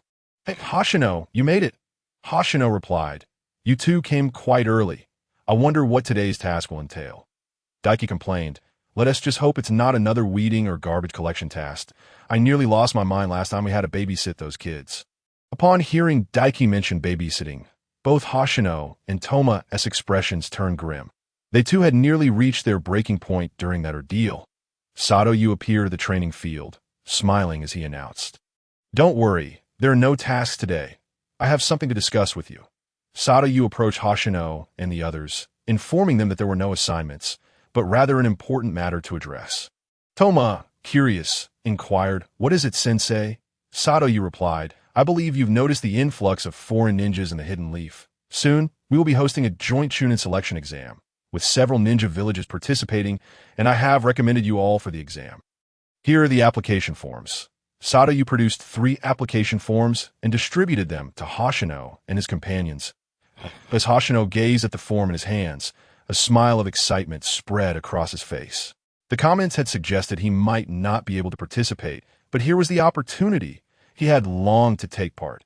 However, while Hoshino was elated, Daiki and Toma appeared somewhat flustered, believing their abilities insufficient for this Chunin exam. Satoyu observed the expressions of Hoshino's teammates and sighed softly. He continued, "However, this is merely a recommendation. It is not compulsory. It is entirely your choice whether to participate. Those wishing to enter the exam should sign the application form. This exam will be conducted in teams of 3, meaning if one person opts out, the others cannot participate either. Please come to classroom 301 at the academy at 3 p.m. 5 days from now. There will be no tasks during the next 5 days, so consider your options carefully." Dismissed. After Satoyu departed, Hoshino remained lost in a state of joy. When he regained his composure, he noticed the anxious expressions on Daiki and Toma's faces, which caused him to pause. Indeed, he wished to participate, but Daiki and Toma might not share the same sentiment. The comments had warned that this Chunin exam could be perilous, even deadly. He could not impose his desires upon his friends. Hoshino feigned nonchalance, saying, "We just graduated, so there's no rush. Perhaps we should wait for the next opportunity." Daiki and Toma exchanged incredulous glances. Just moments ago, Hoshino had exuded excitement, clearly eager to participate. Was he really willing to forego this chance because of them? After a prolonged silence, Daiki suddenly interjected, "Hey, Hoshino, treat us to a meal." Hoshino replied, puzzled, "Huh? Why?" Toma draped an arm around Hoshino's shoulders, grinning as he said, "What's with all the questions? We've been teammates for quite some time now. And it's always been us, or Sato-sensei, treating that you've never treated us once. So hurry up, we're definitely going to treat you today." Hoshino felt a bit awkward. He was not one to spend money freely and had never treated anyone before. All right, let's go to It's On Me." Although the plan was to treat Hoshino, they ended up dining at Ichiraka Ramen. Daiki slurped down the broth eagerly, exclaiming, "Ah, finally enjoying the ramen you treated us to. Hoshino, it's fantastic." Toma smiled, adding, "Indeed." Toma then asked the ramen shop owner, "Excuse me, do you have a pen I could borrow?" "I do," the owner replied, handing Toma in an act that astonished Hoshino. Toma took the pen and signed his name on the application form. He then passed the pen to Daiki, who likewise inscribed his name on his own form. Hoshino, bewildered, asked, "What are you two doing?" Daiki replied matter-of-factly, "We're signing up for the Chunin selection exam, of course." Toma added, "Right, since Sato-sensei recommended us, why would we pass up this opportunity?" Hoshino furrowed his brow, but Daiki, with a serious gaze, insisted, "There's no but about it. We know you're eager to participate, Hoshino, and your skills are remarkable. The Chunin exam is your stage to showcase your abilities. We are your comrades. How can we hold you back?" Hoshino lowered his head slightly. This Chunin exam might be dangerous, Perhaps we should reconsider. Daiki and Toma firmly grasped Hoshino's shoulders. If you're afraid of danger, then what kind of ninja would you be? Though you may be stronger than us, do not underestimate our growth. We've made considerable progress. We want to seize this opportunity to shine in the Chunin exam as well. When did you become so indecisive? We wish to participate, and we've already signed our names. Do you really intend to abandon us at this critical moment? Yanwei Daigue pressed the pen into Nanagong Xingye's hand, urging, hurry and sign, or we shall resort to force. Nanagong Xingye took the pen, gazing at the serious expressions of Yanwei Daigue and Jinyati Kan. Inhaled deeply and declared, very well, I shall sign. With that, he retrieved the application form and inscribed his name upon it. Gratefully, Nanagong Xingye expressed, thank you. Yanwei Daigue and Jinyati Kan enthusiastically patted Nanagong Xingye's shoulder, their smiles radiant as they replied, what is there to thank for? We are comrades. Just as Nanagong Xingye prepared to pay, Uncle Yao chimed in, this time, the 3 bowls of ramen are on the house. Consider it an early wish for your success in the CH-NEAN exam. Wow. Thank you, Uncle Yao. Upon hearing that payment was unnecessary, Nanagong Xingye was elated. However, Yanwei Daigue and Jinyati Kan appeared incredulous. What? That cannot be. Our sole purpose today was to treat Xingye. Uncle, bring us another bowl. He shall pay. Nanagong Xingye stared in shock at Yanwei Daigue and Jinyati Kan, questioning whether it was truly necessary to treat him. Saving money was no easy feat. After consuming another bowl of ramen, Nanagong Xingye bid farewell to Yanwei Daigue and Jinyati Kan, seeking out Maruboshi Kosuke. Grandpa Maruboshi, I am about to participate in the CH-NEAN exam. Nanagong Xingye eagerly shared this news. Maruboshi Kosuke, upon seeing Nanagong Xingye's application form, smiled joyfully. Excellent. If you succeed in advancing to CH-NEAN, you shall surpass your grandfather. Not all. I have much to learn. However, I shall strive to perform well this time. Nanagong Xingye brimmed with determination. Although the CH-NEAN exam would be rife with challenges, he believed they would largely not concern him, aside from his previous encounter with Mizuki. He had yet to engage in formal combat with a fellow ninja. Thus, Nanagong Xingye yearned to face a rival ninja, eager to test the limits of his abilities. On the afternoon 5 days later, Nanagong Xingye, Yanwei Daigue, and Jinyati Kan convened, making their way to classroom 301 of the Ninja Academy.as. They entered the corridor leading to the classroom. Nanagong Xingye heard the sounds of an argument.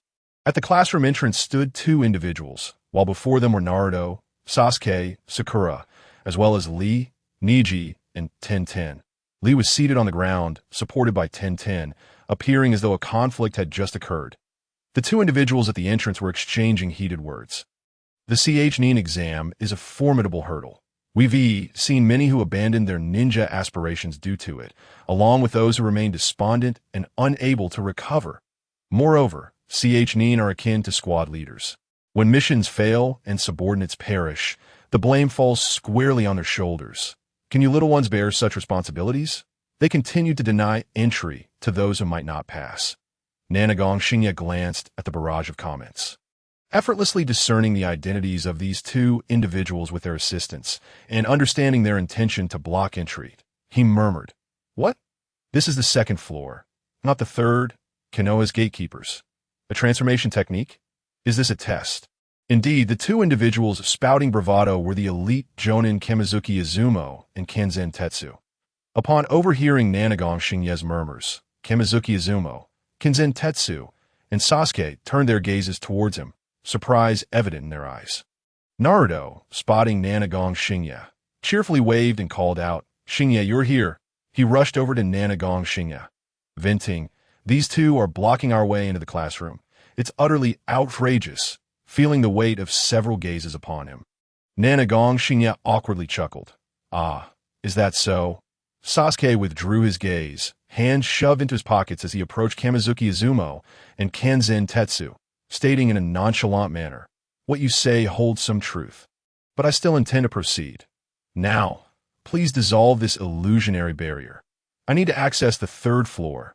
Kamizuki Izumo cast a sidelong glance at Nanagong Xingye, who was still dealing with Naruto, before focusing on Sasuke. "Oh, you noticed, did you?"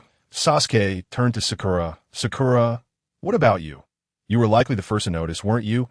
Your analytical skills and understanding of illusion techniques are the finest in our class." And there's another individual who detected the anomaly upon arrival. Sasuke's peripheral vision flickered towards Nanagon Shinya. Throughout their years at the Ninja Academy, Sasuke had never regarded Nanagon Shinya as a threat, considering him too mediocre. However, the fact that Nanagon Shinya had immediately recognized that they were on the second floor rather than the third, and identified that these two were using a transformation technique, even deducing that this was a test, was quite impressive. He had not expected such a hidden talent in his class. Were Nanagon Shinya aware of Sasuke's current thoughts, he would undoubtedly cry out in protest. He had discovered nothing on his own. It was the barrage of comments that had provided him with insights, and he merely uttered them inadvertently. Hearing Sasuke's words, Sakura felt a surge of emotion, touched by Sasuke's trust in her. She confidently affirmed, "Of course, I noticed right away. This is the second floor." Kanzen Tetsu dispelled the illusion and provocatively remarked, "Impressive, but merely seeing through it." Suddenly, Kanzen Tetsu launched a kick towards Sasuke, who immediately reacted, raising his fist to counter. In the next moment, Lee unexpectedly appeared between Sasuke and Kanzen Tetsu, blocking their strikes. Sakura stared in disbelief at Lee, utterly astonished by his speed. Having seen none of his movements, Sasuke was equally astonished. Lee had effortlessly thwarted his punch, showcasing remarkable strength. Nanagon Shinya observed Lee intently, recognizing him without the need for comments. He must be Guy's disciple. After all, his distinct bowl cut and tight green jumpsuit were unmistakable. Neji approached Lee, expressing discontent. "Hey, this is not what we agreed upon. You said you didn't want to attract attention and arouse suspicion." But Lee's gaze shifted to Sakura, his cheeks flushing slightly to Tintin. Witnessing this, could only shake her head in resignation. Lee stepped forward, introducing himself. "My name is Rock Lee. You must be Sakura, right?" He flashed a thumbs-up akin to Guy's, paired with his signature toothy grin. "Will you go out with me? I will protect you for life." Sakura, taken aback, shuddered and with wide eyes, unhesitatingly rejected. "Absolutely not. Your eyebrows are too thick." Nanagon Shinya couldn't help but twitch his lips. Could Lee truly be merely Guy's disciple? He looked more like a biological son.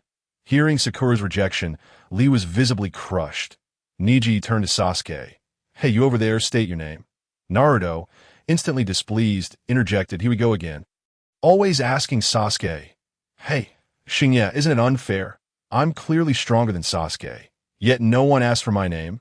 Nanagon Shinya could only muster, "As long as you're happy." Sasuke coolly addressed Neji. "Shouldn't you introduce yourself before asking for others' names?" Neji frowned slightly. "You're a newcomer, aren't you?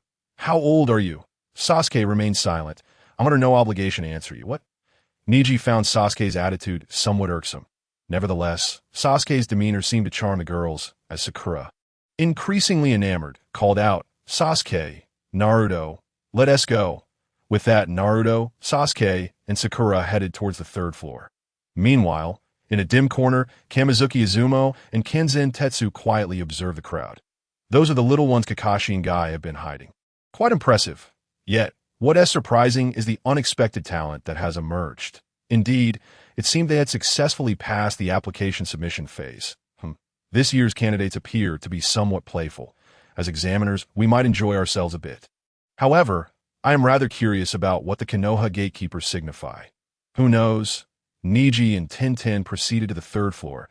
Noticing that Lee had not followed, Tintin turned back, perplexed. "Lee, we're leaving. What are you doing?" "You may depart first.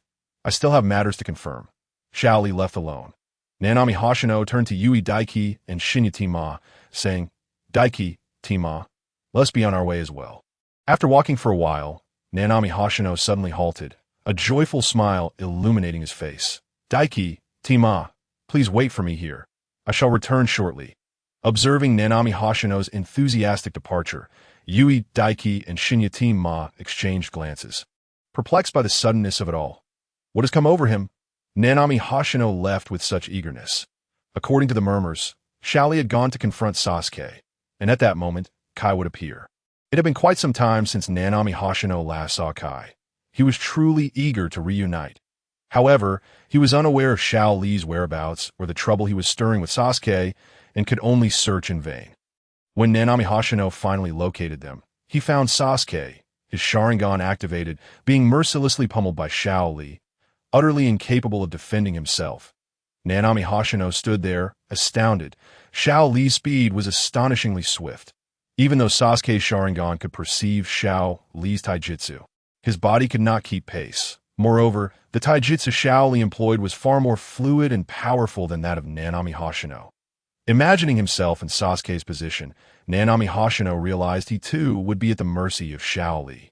Unable to retaliate, Xiao Li assumed a stance, declaring to Sasuke, "Do you know, powerful individuals are divided into two categories, the genius and the diligent, that if your Sharingan is the talent inherited from the Uchiha clan, then I am the diligent one, relentlessly striving to surpass the limits of taijutsu." Sasuke, unwilling to concede, charged at Xiao Li once more, throwing a punch aimed at his face.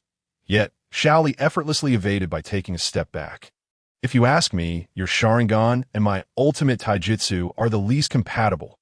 Xiao Li executed an upward kick, sending Sasuke flying in an instant. He appeared behind Sasuke in midair. Nanami Hoshino's eyes widened at Xiao Li's movements. Was that the shadow dance? The shadow dance involves kicking an opponent into the air and instantly leaping behind them, as they remain airborne and defenseless. This technique is well suited for linking two types of taijutsu. While the shadow dance itself lacks lethality, it serves as a precursor to a subsequent, more powerful technique. However, although Kai had taught Nanami Hoshino the shadow dance, he had not imparted the follow-up techniques. Thus, whenever Nanami Hoshino executed the shadow dance, he would follow up with shuriken or similar ninja tools. Observing Xiao Li's current actions, he was undoubtedly preparing to connect it with a taijutsu technique. "I shall use this technique to prove that hard work surpasses talent. Victory will be mine." As Xiao Li's bandages unraveled from his right hand, he prepared to strike. In that very moment, a paper windmill shot forth. Pinning Xiao Li's bandage against the wall, a red turtle appeared on the scene, and to everyone's astonishment, it could speak. The turtle admonished, "That is enough, Li." Xiao Li abandoned his sequence of attacks, landing on the ground as Sakura rushed over to catch Sasuke, who was plummeting from the air. Naruto gazed in disbelief at the unfolding drama. He had just been knocked out by Xiao Li's strike and had missed the entire sequence of events. However, it was evident that Sasuke had been defeated. "Li, that was a forbidden technique."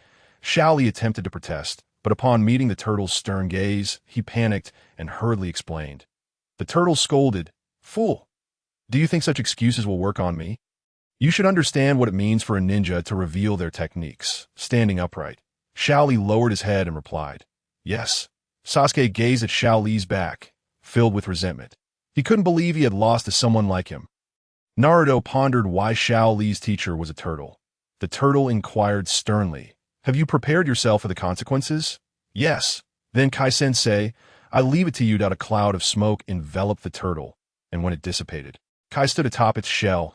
Kai struck an exaggerated pose, exclaiming, "Goodness, how youthful you all are!" Naruto, Sasuke, and Sakura looked on in bewilderment.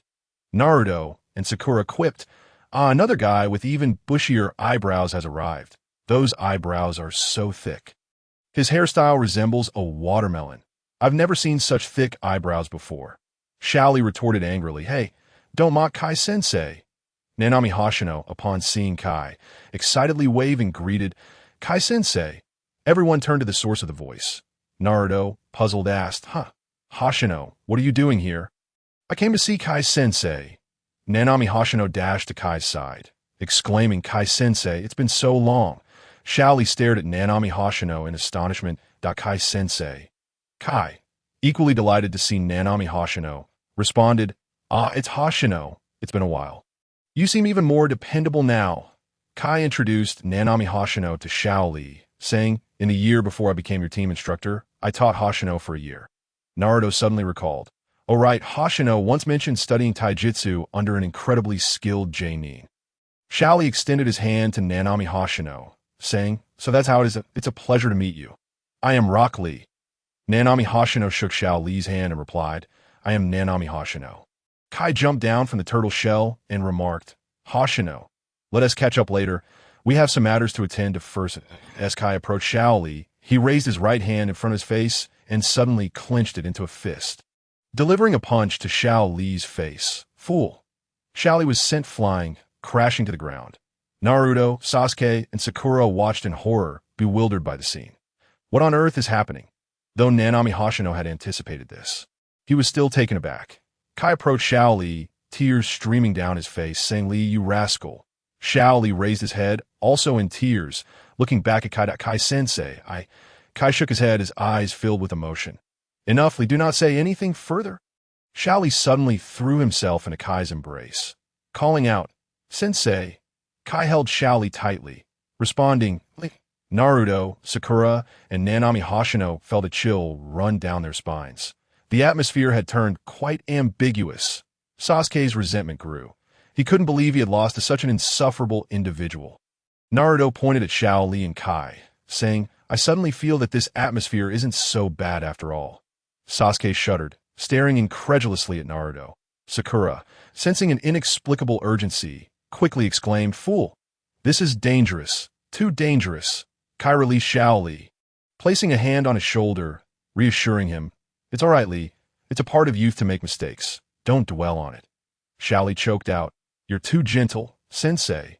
Kai pointed outside, declaring, Come, towards the sunset, run 100 laps around the training ground.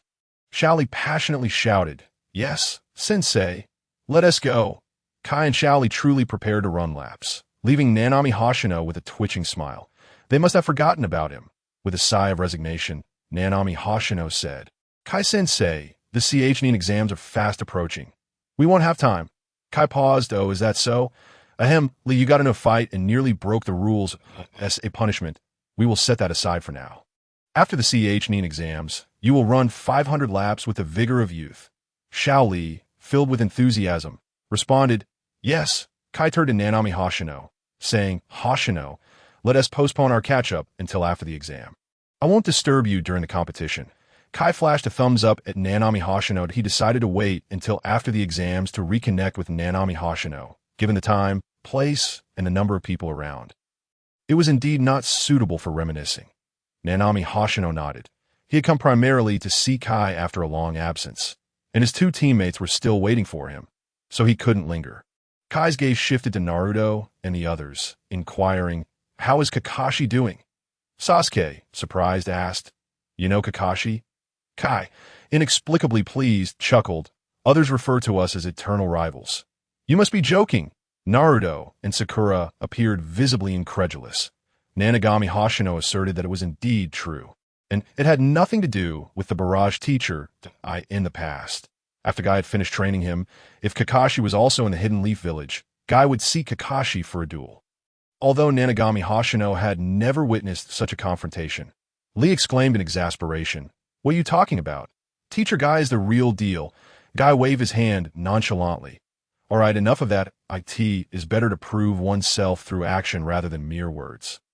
Naruto, Sasuke, and Sakura were suddenly taken aback as Guy vanished from their sight. In an instant, he reappeared behind the trio, casually stating, By the way, my record stands at 50 wins and 49 losses. Let me clarify, I am stronger than Kakashi. Sasuke turned to Guy in disbelief. His speed was genuinely astonishing, surpassing Kakashi's in terms of swiftness, even human. Lee puffed with pride. How about that? Teacher Guy is impressive. Isn't he? Guy flashed a toothy grin at Naruto and the others. I apologize for the trouble Lee has caused you. Please forgive him for my sake, and for the sake of my charming visage. Nanami Hoshino pressed his lips into a thin line, thinking it looked rather greasy. Guy reminded them, Lee, Hoshino, and all of you, it would be wise to head to the classroom soon. He looked at Lee and Nanami Hoshino, encouragingly saying, Good luck on the exam, Lee Hoshino. Farewell. With that, Guy transformed into a puff of smoke and vanished, followed by the large tortoise also dissipating into mist. Lee turned to Sasuke, speaking earnestly, Sasuke, let me say one last thing. To be honest, I came here to confirm my own abilities. That I spoke a lie earlier. The strongest man among the lower ninjas in Konoha. My goal is to defeat him, and you are one of my targets. So, be prepared for the exam. Lee's gaze then shifted to Nanagami Hoshino. Hoshino, I hope to encounter you in the exam as well. Good luck, I must take my leave. Nanagami Hoshino felt a mix of emotions, as he truly did not wish to face any of the Konoha 12, fearing they might shout about friendship and bonds, claiming they had irrefutable reasons to win, and then unleash their full strength against him. Due to the barrage, Nanagami Hoshino's attention was fixated on Sasuke, who wore a shadowed expression, clearly reluctant. The second pillar was angry. Daring to provoke him required great courage. Fortunately, if it were during the time of the Manjiki Sharingan, Lee would surely have met with a swift demise at the hands of Sasuke's Amaterasu. Indeed, even a passing dog would be incinerated. Yet, despite Lee's current bravado, while he might be a diligent genius, when a genius truly applies themselves, Lee's efforts may prove futile. Indeed, soon Lee's techniques would be appropriated by Sasuke, as Sasuke's Sharingan could replicate ninjutsu. Observing the barrage, Nanagami Hoshino felt a swirl of conflicting emotions. He recalled Naruto's explosive transformation. Initially, Naruto had known nothing, spending his days in carefree revelry without serious training. Yet, in an astonishingly brief period, he had mastered the forbidden technique of the Shadow Clone Jutsu, producing hundreds, if not thousands, of clones. Frankly, upon witnessing that, Nanagami Hoshino's first thought was that his continuous efforts seemed like a joke. Was there truly no path for an ordinary person? No, there must be a way. Nanagami Hoshino wished to demonstrate that those deemed ordinary ninjas could indeed become formidable. After greeting Naruto, he turned and left to find I Am Daiki and Shichimiya to participate in the exam. Upon locating I Am Daiki and Shichimiya, the three made their way to classroom 301. The classroom was filled with ninjas from various hidden villages, all gathered for the Genin exam. Nanagami Hoshino could only describe these ninjas as bizarrely diverse, their appearances truly abstract. I Am Daiki and Shichimiya were visibly anxious, their hands trembling slightly due to the overwhelming atmosphere. They had never encountered such a scene before. Nanagami Hoshino felt a twinge of nervousness himself, as it was his first time as well. Shortly thereafter, Naruto and his companions arrived in the classroom, and the entire class began conversing. Soon, a bespectacled ninja from Konoha approached to remind them to quiet down. After introductions, this ninja introduced himself as Yakushi Kabuto. The ambassador of dreams has arrived. He is indeed a prime example of how technology can alter one's destiny. From an ordinary individual to one of the great antagonists. Alas, could he hasten to resurrect Minato Namikaze from the depths of the earth, so I may ascertain just how sinister he truly is. Yakushi Kabuto engaged in conversation with Naruto and the others, while Nanagami Hoshino retreated to a corner, intrigued by the barrage teacher's assertion regarding rising from an ordinary person to become one of the major villains. Through the barrage's insights, Nanagami Hoshino gleaned some information about Yakushi Kabuto and his future self. Yakushi Kabuto's life was a quest for self-discovery, ultimately mimicking Orochimaru's path to find his true self. Acquiring the abilities of Orochimaru and his sound ninja subordinates, and even mastering Sage Mode in the Dragon Cave. However, one particular barrage caught Nanagami Hoshino's attention. Speaking of which, Kabuto implanted the cells of the Sound 5 to gain their abilities, which reminded me of Ichi, who could merge 5 bloodline limits. Just as Nanagami Hoshino was about to inquire further, a commotion erupted nearby. Yakushi Kabuto had made some careless remarks about the various ninja villages, and upon mentioning the Sound Village, he seemed to have belittled them, provoking the ire of 3 sound ninjas who subsequently attacked him. Although Yakushi Kabuto evaded the assault, his glasses shattered, causing him to kneel and vomit. Observing Yakushi Kabuto's predicament, Nanagami Hoshino thought he seemed rather unimpressive. Yakushi Kabuto, having been knocked to the ground and vomiting by one of the sound ninjas, led Nanagami Hoshino to perceive his strength as lacking.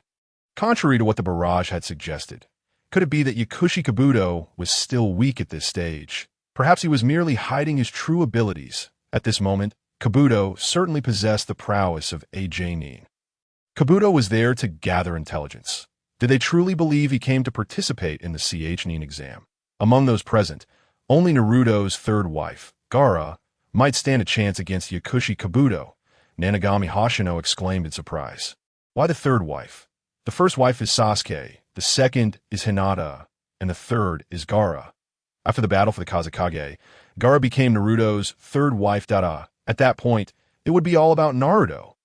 Nanagami Hoshino's lips twitched. Why were these barrage teachers so lewd? Just as the conflict appeared to escalate, a cloud of smoke erupted from the podium. Silence. You pathetic lot.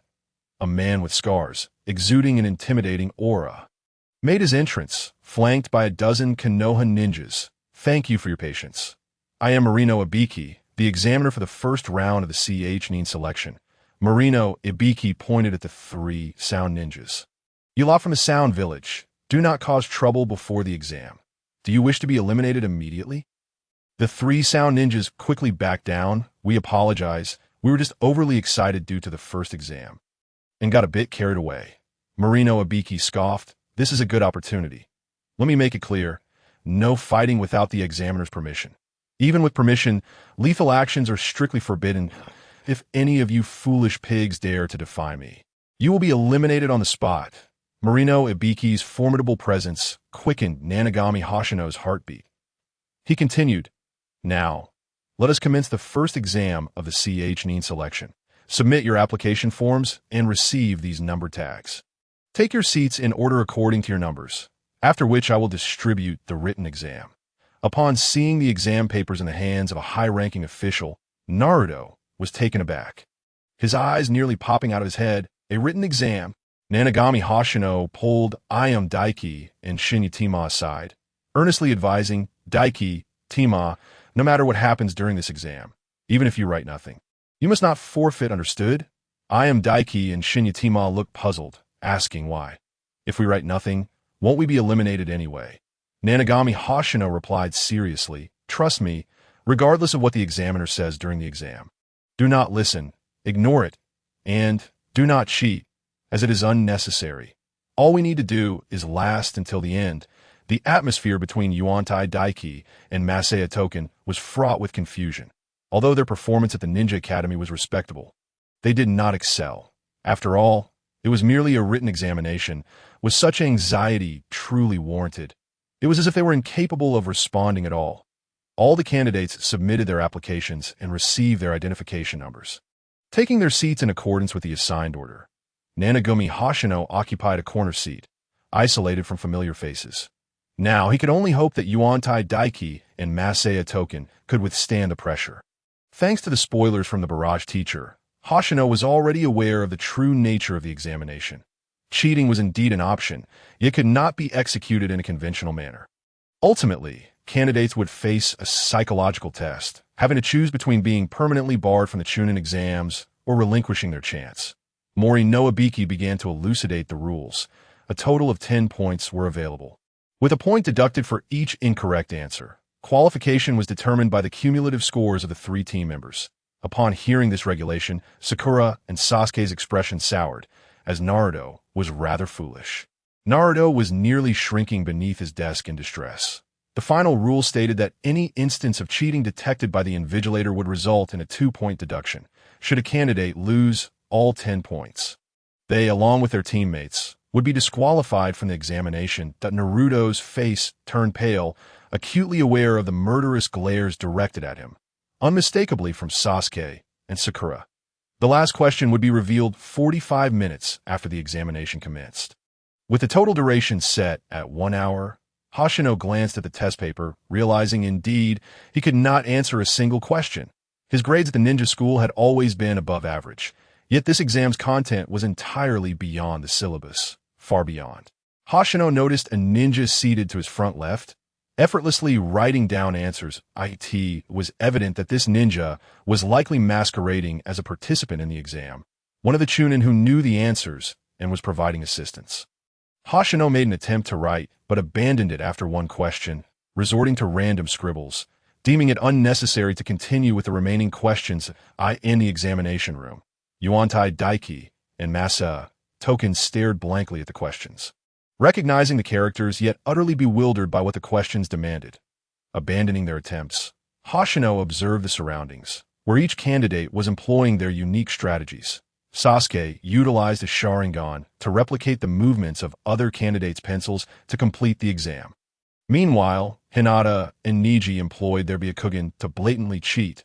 Sakura, the academic prodigy, astonishingly completed all the exceedingly challenging questions solely through her knowledge, without resorting to dishonesty. In a rather audacious move, Ino employed the mind-body switch technique to take control of Sakura's body, directly copying the answers from her test paper.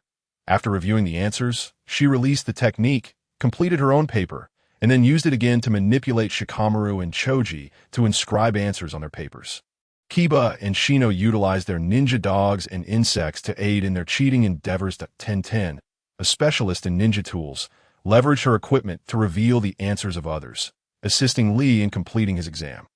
In stark contrast, Naruto, clutching his head in agony, hesitated to steal a glance. One by one, candidates were disqualified for cheating, leaving the examination room alongside their teammates, which added immense pressure on Naruto. Even when Hinata offered to show him her answers, he refrained from copying out of fear of endangering his companions. Just like Naruto, Yuantai Daiki and Masaya Token were equally burdened with anxiety. Hoshino had previously admonished them not to cheat, insisting that even if they left a question unanswered, they must not give up. Consequently, Daiki and Token felt as though they were perched on needles, fidgeting restlessly, every moment an agonizing torment. They were in a state of heightened tension, especially after witnessing peers disqualified for their teammates' dishonesty. In such an atmosphere, their anxiety intensified. Were it not for Hoshino's earlier admonition, they might have succumbed to the temptation to cheat. Sasuke quickly discerned that the examination's crux lay in testing the candidate's ability to cheat without detection. Assessing their observational skills in identifying those with answers and their capacity to swiftly acquire information without being noticed, he cast a glance at Naruto, several seats ahead, hoping he would catch on quickly. However, Naruto remained despondent, cradling his head in despair. Sasuke realized that relying on Naruto to grasp the situation was futile. The minutes ticked away. Instances of cheating among students in the classroom became increasingly rampant, to the point where Hoshino was startled by the sight of an eye floating mid-air, nearly crying out in shock. The barrage teacher explained to Hoshino that this was the third eye of Gaara, Naruto's third wife, and not a true eye, but rather the eye of sand. Hoshino marveled at the bizarre nature of ninja techniques. Yet his primary concern remained with Daiki and Token, noticing their visibly trembling bodies, indicating their extreme nervousness. Hoshino could only trust that they would persevere as the critical moment approached. The final question. Mori no Ibiki announced, "We shall now proceed to question 10. Not only Naruto, but many other lower-ranked ninjas who had failed to cheat successfully placed their hopes on this question, hoping it would be their salvation, including Yuantai Daiki and Masaya Token. Regarding the final question, an additional condition would be imposed, which Mori no Ibiki elaborated upon. This was a rule steeped in despair. Upon hearing this, the majority of students in the examination hall felt their hearts race. Mori no Ibiki continued, "First, you must choose whether or not to answer this 10th question." Hoshino's gaze sharpened. It was indeed as the barrage teacher had foretold. The true torment was about to commence. As expected, Mori no Ibiki's subsequent explanation revealed that opting not to answer the 10th question would result in an automatic score of 0, deeming the candidate unqualified and eliminating them along with their two companions. Conversely, choosing to answer but failing would lead to the candidate being permanently barred from taking the Chunin exams in the future. This ruling was met with immediate outcry from candidates, deemed exceedingly unreasonable. Yet, Mori no Ibiki, with an imposing presence, declared himself the arbiter of the rules, silencing the dissenters. After surveying the examinees in the classroom, he commanded, "Those who choose not to answer, please raise your hands. Once your numbers are confirmed, you may exit from here." Under such pressure, a few hands still rose. "That I don't want to. A 1T answer." The examiner announced, "Candidate number 50 is eliminated. Numbers 130 and 111 are also implicated and disqualified." The student raising his hand appeared guilt-ridden, his head bowed as he murmured, "I am sorry, Yanai Daisuke. Where there is one, there will be another." Within the examination hall, numerous individuals opted to forfeit the exam, hands raised in surrender. Yuansui Daisuke and Shin Yatoji were trembling violently, cold sweat cascading down their faces, their expressions contorted in distress. The thought of being deprived of their chance to take the Chunin exam for the sake of a single test was simply too steep a price to pay. They would be relegated to the status of a lower ninja for the rest of their lives. Initially, their participation in this Chunin exam was motivated by the desire to support Nanagami Hoshino, as they themselves had little interest in it. Sacrificing their future for the sake of Hoshino felt utterly unworthy. After all, one's own future should take precedence. Observing Daisuke's right arm slightly lift, Hoshino couldn't help but sigh. However, he understood their predicament, for Daisuke and Toji had accompanied him to the Chunin exam, and he could not expect them to jeopardize their futures for his sake. It seemed he had been too demanding of them. This journey for the Chunin exam appeared to be coming to an end, rather than forcing Daisuke and Toji to make a choice. Hoshino resolved to take the matter into his own hands. He wished to avoid straining their relationship in the future. Just as Hoshino prepared to raise his hand to concede, Naruto preemptively lifted his own hand. Hoshino stared in astonishment at Naruto, hastily inquiring through the chat what was happening. According to the chat, wasn't this Chunin exam a stage for Naruto's growth? Surely, he would pass this written test. Wouldn't he? Watch closely, Naruto's resolve is incomparable to yours. You lot can just lounge into the next round. The tea all hinges on Naruto, a bunch of useless fools. As Hoshino gazed in astonishment, Naruto slammed his raised hand onto the desk, fervently declaring, "Don't underestimate me. I won't back down now. I want to participate. Even if it means being a lower ninja for life. With sheer determination, I will become Hokage. I am not afraid in the slightest." Sasuke and Sakura stared at Naruto, dumbfounded. Sasuke internally scoffed, realizing Naruto had completely disregarded their circumstances. Despite his inner criticism, a faint smile tugged at Sasuke's lips, acknowledging Naruto's spirit. Sakura, too, watched Naruto with a smile. She had initially contemplated forfeiting the exam. Given Naruto's aspiration to become Hokage, she wished to avoid thwarting his dream, but she had since abandoned that thought. That Naruto's proclamation seemed to invigorate the classroom, as the collective fear began to dissipate. Hoshino smiled, for Naruto's influence had calmed Daisuke and Toji, indicating that they might just succeed in this written test. Truly, Naruto was the strongest wielder of verbal jutsu, as certified by the chat. Mori no Ibiki then asked, "I will ask again, this is a choice that could determine your future, that if you wish to forfeit, now is the time."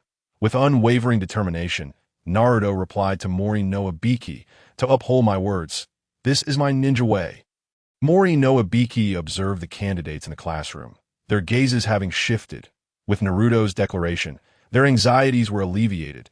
The surrounding examiners nodded in agreement with Mori no Ibiki. He announced, "Your resolve is commendable. Therefore, all who remain here will be deemed qualified for the first examination." A smile broke through the serious facade of Mori no Ibiki. "I declare you all qualified." The students remaining in the examination room were all deemed successful. Naruto gazed at Mori no Ibiki with surprise. Daisuke and Toji shared the same sentiment, staring at Mori no Ibiki as if in a dream. Sakura, puzzled, inquired about the 10th question. Mori no Ibiki replied with a smile. "Such a thing never existed. If you insist, the previous choice was the 10th question." Temari raised an objection. "Wait, what about the previous 9 questions? Were they entirely useless?" "Not entirely useless. The first 9 questions served to fulfill the purpose of the examination, which was to eliminate unqualified candidates. This was to test each of your information-gathering abilities." Mori no Ibiki elucidated the true purpose of this written test, which was predicated on the notion of cheating. He removed the ninja hat from his head. As for why, information can sometimes be more valuable than life, it is something that must be fiercely contested in missions and on the battlefield. The marks of severe torture were etched upon Mori no Ibiki's head, leaving all the candidates in shock.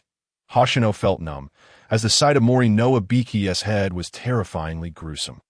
Mori no Ibiki then explained the purpose of the final question. As a ninja, there will be tasks that one cannot refuse. In such moments, demonstrating courage to one's comrades and possessing the ability to overcome adversity is a quality essential for a Chunin as a team leader. He declared, "Those of you who chose to answer can be considered the correct responders to this challenging 10th question. You have shown the ability to confront future difficulties head-on. You have successfully passed through the threshold. The first examination of the Chunin selection has concluded. I wish you all success in your exams. Cheers erupted from Naruto. Daisuke and Toji exhaled in relief, having finally passed. They turned to Hoshino, who sat in the corner. And Hoshino gave them a thumbs up, silently exclaiming, "Fantastic!" Daisuke and Toji's cheeks flushed, recalling how they had almost given up. Suddenly, a figure burst through the shattered window, brandishing a kunai and unfurling a massive banner. Mitarashi Anko energetically announced, "Now is not the time to rejoice. I'm the examiner for the second test, Mitarashi Anko. Now, follow me to the next round." An audible silence fell over the room, everyone staring in confusion at Mitarashi Anko. Didn't they say the two exams would be consecutive? Mori no Abiki stepped out from behind the banner, exasperatedly addressing Anko. "Look at the atmosphere." Anko's face turned crimson, feeling utterly embarrassed. She gazed at the candidates. 78 of you, Ibiki. There are still 26 teams remaining. This year's first exam was far too lenient. Mori no Abiki replied, "There are many capable individuals this year." Anko sighed, "Very well," but then a mischievous smile crept across her face as she looked at the crowd. "For the second exam, I expect to eliminate half of you." The candidates gasped in shock. To eliminate half was an exceedingly high rate. Anko continued, her tone malicious. "How exhilarating. We will discuss the details tomorrow. For now, consult your Jonin instructors about the location and time for the assembly. This concludes the current session. You are dismissed." After the dismissal, Sato Yu was astonished to learn that Hoshino and his companions had passed the exam. Upon realizing that the first written test had been overseen by the peculiar Mori no Abiki, he had anticipated their failure. However, to his surprise, Hoshino and his friends had persevered to celebrate their success. Sato invited them to a barbecue restaurant. "Phew, that was close. We were almost ready to give up. Indeed, we were quite fortunate." Daisuke and Toji chatted about the exam as they indulged in grilled meat. Meanwhile, Hoshino remained focused on his food. Opportunities for grilled meat were scarce, and each moment spent speaking meant less food to enjoy. But Daisuke, puzzled, looked at Hoshino, who was engrossed in his meal, and asked Hoshino, "How did it seem like you knew what the exam entailed in advance?" Toji chimed in, "Yeah, you warned us before the exam that even if we wrote nothing, we must not forfeit, and that cheating wasn't necessary, that I just scribbled random answers on my test paper." Sato Yu gazed in astonishment at Nanami Hoshino. After swallowing the food in her mouth, Nanami Hoshino casually remarked, "Ah, it was Grandpa Maruboshi who spoke of this examiner. He is the captain of the Konoha Interrogation Department, possessing profound insights into the psyche of others and excelling in interrogation and torture. Thus, I suspect that the content of this examination may not be limited to a mere written test. There might be other elements involved." Sato Yu nodded in understanding. "So that's how it is." He was now aware that Nanami Hoshino was training under Maruboshi Kosuke, someone he also knew and respected greatly. Minya-token inquired, "Sato-sensei, what are the time and location for the second examination tomorrow?" Sato Yu replied, "The second examination will take place at the 44th training ground, commonly referred to as the Death Forest. Please gather there at noon, precisely at 12 o'clock. Suddenly, Sato Yu's expression turned grave. "In this second examination, you will face not only the battles against your opponents, but also the numerous dangerous creatures lurking within the Death Forest. In summary, you must exercise utmost caution. Do you understand?" Koen Daikue and Minya-token felt their grilled meat instantly lose its appeal. Sensing the need to bolster their confidence, Nanami Hoshino smiled reassuringly. "Don't worry, our opponents are merely fellow genin, so they are likely on par with us. There's nothing to fear. As for the so-called Death Forest, Grandpa Maruboshi has imparted a wealth of outdoor survival knowledge to me. I am certain it will prove invaluable." Upon hearing Nanami Hoshino's comforting words, Koen Daikue and Minya-token felt a slight alleviation of their anxiety. The following day, after gathering together and sharing lunch, Nanami Hoshino, Koen Daikue, and Minya-token proceeded to the 44th training ground. Upon their arrival, they found many others already present. Nanami Hoshino's gaze fell upon a female chunin from the grass village. According to the murmurs, this female ninja was none other than Orochimaru. Nanami Hoshino was taken aback. She had always assumed Orochimaru was male, only to discover that she was female. However, the commentator quickly educated her, explaining that Orochimaru is androgynous. Due to the technique of impure world reincarnation, Orochimaru can transfer consciousness into another's body, meaning the gender is contingent upon the chosen vessel, not fixed. Currently, Orochimaru was employing a transformation technique, adopting another S face as a disguise, but her true form remained female. Once all the examinees had assembled, Mitarashi Anko made her entrance, grinning maliciously. "Welcome to the Death Forest, where you shall soon experience its perils firsthand." Naruto began to clown around, wiggling his backside and mimicking Anko's words. After his antics, he boldly pointed at Anko, proclaiming, "You can't scare me. I'm not afraid at all." "Oh, is that so? You seem rather spirited," Anko replied, her smile vanishing as she swiftly threw a kunai that grazed Naruto's cheek and embedded itself into the ground behind him. In that instant, the kunai also severed a strand of Orochimaru's disguise. Anko appeared behind Naruto in a flash, ominously stating, "Children like you typically meet their demise the quickest." Grasping Naruto's face, she let her fingers brush against the small wound caused by the kunai. Relishing the sight of his blood, "How delightful it is to see your crimson essence spill forth." Naruto froze, fear coursing through him that moment. Anko, with a piercing gaze, drew another kunai. Orochimaru, from behind Anko, extended her elongated tongue to retrieve the kunai thrown earlier. Presenting it to Anko, "Your kunai, back to you," she said. Anko squinted, smirking as she responded, "Thank you for the delivery, but don't stand behind me with such murderous intent if you wish to avoid an early grave." After issuing her warning, Anko took the kunai. Orochimaru retracted her tongue, her face shrouded in the shadow of her hat, appearing ominous as she remarked, "Apologies, but I tend to get rather excited at the sight of blood. And you just sever my most prized hair. How exhilarating." Orochimaru turned and returned to her group. Nanami Hoshino dared not breathe, feeling a chill run down her spine for the tension between Anko and Orochimaru. Orochimaru's presence here was for Sasuke, so as long as they avoided an encounter with Naruto, they should be fine. Anko then began to explain the rules. Each team would receive a scroll, classified as either heaven or earth. Within 5 days, they must collect the corresponding scrolls through various means and reach the central tower within the Death Forest Pass, failing to arrive at the tower within 5 days. Attempting to peek at the scrolls, suffering the death of a team member, or being unable to continue would result in failure.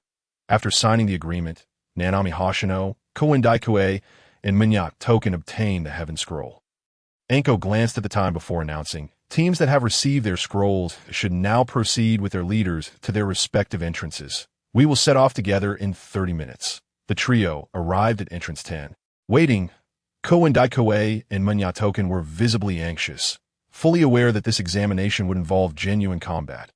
"Hoshino, what shall we do once we enter the Death Forest?" Koen Daikue asked. Nanami Hoshino replied, "We must proceed cautiously.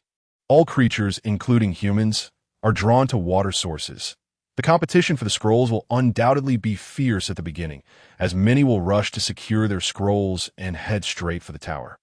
We should avoid the initial skirmishes and instead occupy a water source, setting traps there and waiting for them to fall into our snare." Upon hearing Nanami Hoshino's strategic plan, Koen Daikue and Minya Token felt a sense of reassurance. As everyone prepared themselves, with just 5 minutes remaining, the examiners unlocked the entrance gates. When the time arrived, Anko declared, "The Chunin selection exam, second phase, begins now." All participating ninjas surged through the entrance as Nanami Hoshino sprinted forward. She instructed Koen Daikue and Minya Token, "Stick to the plan. Prioritize locating a water source. Observe the surroundings. Lush vegetation often indicates nearby water. Birds typically do not stray far from water, so tracking their flight paths may lead us to our goal." Understood. Koen Daikue and Minya Token now regarded Nanami Hoshino as their captain, adhering to her directives. Soon, the Death Forest echoed with anguished cries, the chilling screams causing Koen Daikue and Minya Token's faces to pale. "Don't worry," Nanami Hoshino reassured them. "As long as we follow the plan, we'll be fine." After a diligent search, they successfully discovered a river. Nanami Hoshino selected a spot and began setting traps. while she worked alone. Ko and Daikoe and Minya Token observed. Hoshino, isn't this trap a bit too conspicuous? If it's discovered, the opponent might just walk away. Ko and Daikoe expressed his doubts about the trap, which consisted of easily noticeable wire and kunai. Nanami Hoshino chuckled sinisterly. This stretch of the river is quite open. Dense vegetation increases the risk of ambush. Thus, this location is ideal for them to drink, even with the traps. The risk here is comparatively lower. Moreover, I intend to set a 3-tier trap. The first layer is an illusion. It's meant to be discovered. If the opponent attempts to dismantle it, they will trigger the hidden second layer beneath. However, even if the opponent fortuitously dismantles these 2 traps, as long as they let down their guard and proceed forward believing there are no more traps, the 3rd trap will inevitably be triggered. If even this does not succeed, then there is nothing more to be done but to await another unfortunate soul. After all, time is on our side. We can afford to wait. A hunter must possess patience. Upon hearing the sinister laughter of Nanagami Hoshino, both Yui Takaki and Tomoshinya felt a chill run down their spines. Nanagami Hoshino, Yui Takaki, and Tomoshinya were biding their time, patiently awaiting an unfortunate victim to trigger their traps. Yet, the barrage of comments was deafening. Are you just going to stand there like a turtle? Hurry and check on Naruto and the others. They might have already confronted Orochimaru. Go now. Nanagami Hoshino's expression darkened. Why must we go watch? It is evident that he cannot intervene in their battle. So what is the point of stealing a glance? As an old adage goes, a single look could lead to one's demise. Who knows, it might just draw trouble upon himself. He is neither Naruto nor Sasuke, the protagonists who are virtually indestructible. He is not. His participation in the Chunin exams was merely a test of his own abilities, not to serve as a battlefield correspondent. Jiraiya is here, observing in the shadows. Are you not going to make an impression? Did you not wish to learn from Jiraiya? Such an opportunity to garner favor should not be squandered. Lacking even a modicum of courage. How disgraceful. Nanagami Hoshino glanced at the barrage of comments that were currently flooding in, feeling perplexed. Jiraiya is also in the forest of death? But why has he not been mentioned in the previous comments? Yet if Jiraiya truly is in the forest of death, it would still be unwise to go. You speak of Orochimaru being so formidable. What could I possibly do if I go there? Moreover, I must also be responsible for my teammates. Besides, haven't you all already seen it? Why would we need to witness it again? This cannot be compared to the real thing. The real battle would undoubtedly be more captivating. Furthermore, it is not as if you will be facing Orochimaru directly. After he departs, his 3 subordinates will attack the unconscious Naruto and Sasuke, which is your true opportunity to shine. If you cannot contend with Orochimaru, that is one thing. But even if you cannot handle his subordinates, at the very least, you could stall for time, right? As long as you buy some time, the other 12 little strong ones will come on their own, and Sasuke will surely unleash his full potential. Jiraiya, who is secretly observing, will undoubtedly be pleased with you. Nanagami Hoshino furrowed his brows. If what the comments say is true, then perhaps it would indeed be worth a visit. But why does it feel so off? While it might be worth going, are you truly not deceiving me? Have we ever deceived you before? There must be some basic level of trust between people. Have you forgotten who your current strength is attributed to? After pondering for a moment, Nanagami Hoshino realized that the barrage had not deceived him thus far and could indeed be trusted. Very well. I shall go for a visit, but I do not know where they are. So do not blame me if I cannot find them. Upon hearing this from Nanagami Hoshino, the barrage surprisingly reached a unanimous agreement. After all, there is no Jiraiya. He has yet to make an appearance. And they merely wished to entice Nanagami Hoshino to take them to witness the spectacle. Just as Nanagami Hoshino made his decision, something occurred at the traps. Yui Takaki and Tomoshinya excitedly whispered to Nanagami Hoshino. Hoshino. They are coming! Nanagami Hoshino turned his gaze towards the traps that a small team of 3 from the Rain Village had arrived. The Rain Ninja immediately spotted the traps set by Nanagami Hoshino. One of the Rain Ninja scoffed, such childish traps. Who could possibly be harmed by them? Truly Navi. The Rain Ninja began to dismantle the traps. However, the ensuing development far exceeded the imagination of the 3. Perhaps believing the trap to be of trivial caliber, the Rain Ninja did not take the time to investigate or analyze, directly attempting to dismantle it. Yet the trap was not disarmed and instead triggered the first trap, which was deemed the least likely to activate. Numerous shurikens and kunai shot forth from both sides towards them. Nevertheless, the three-rain ninja did not retreat, remaining firmly in place, and thus the second trap was triggered. A multitude of kunai burst forth from the ground, accompanied by three blood-curdling screams. These kunai pierced through the feet of all three, consequently, they were left defenseless against the incoming shurikens and kunai. With most striking true, just as they fell, the third trap was set off. This third trap contained explosive tags. The explosive tags detonated with a resounding blast, sending the three-rain ninja flying. Fortunately, due to the high cost of explosive tags, Nanagami Hoshino was reluctant to use too many. Otherwise, such an explosion could have spelled disaster.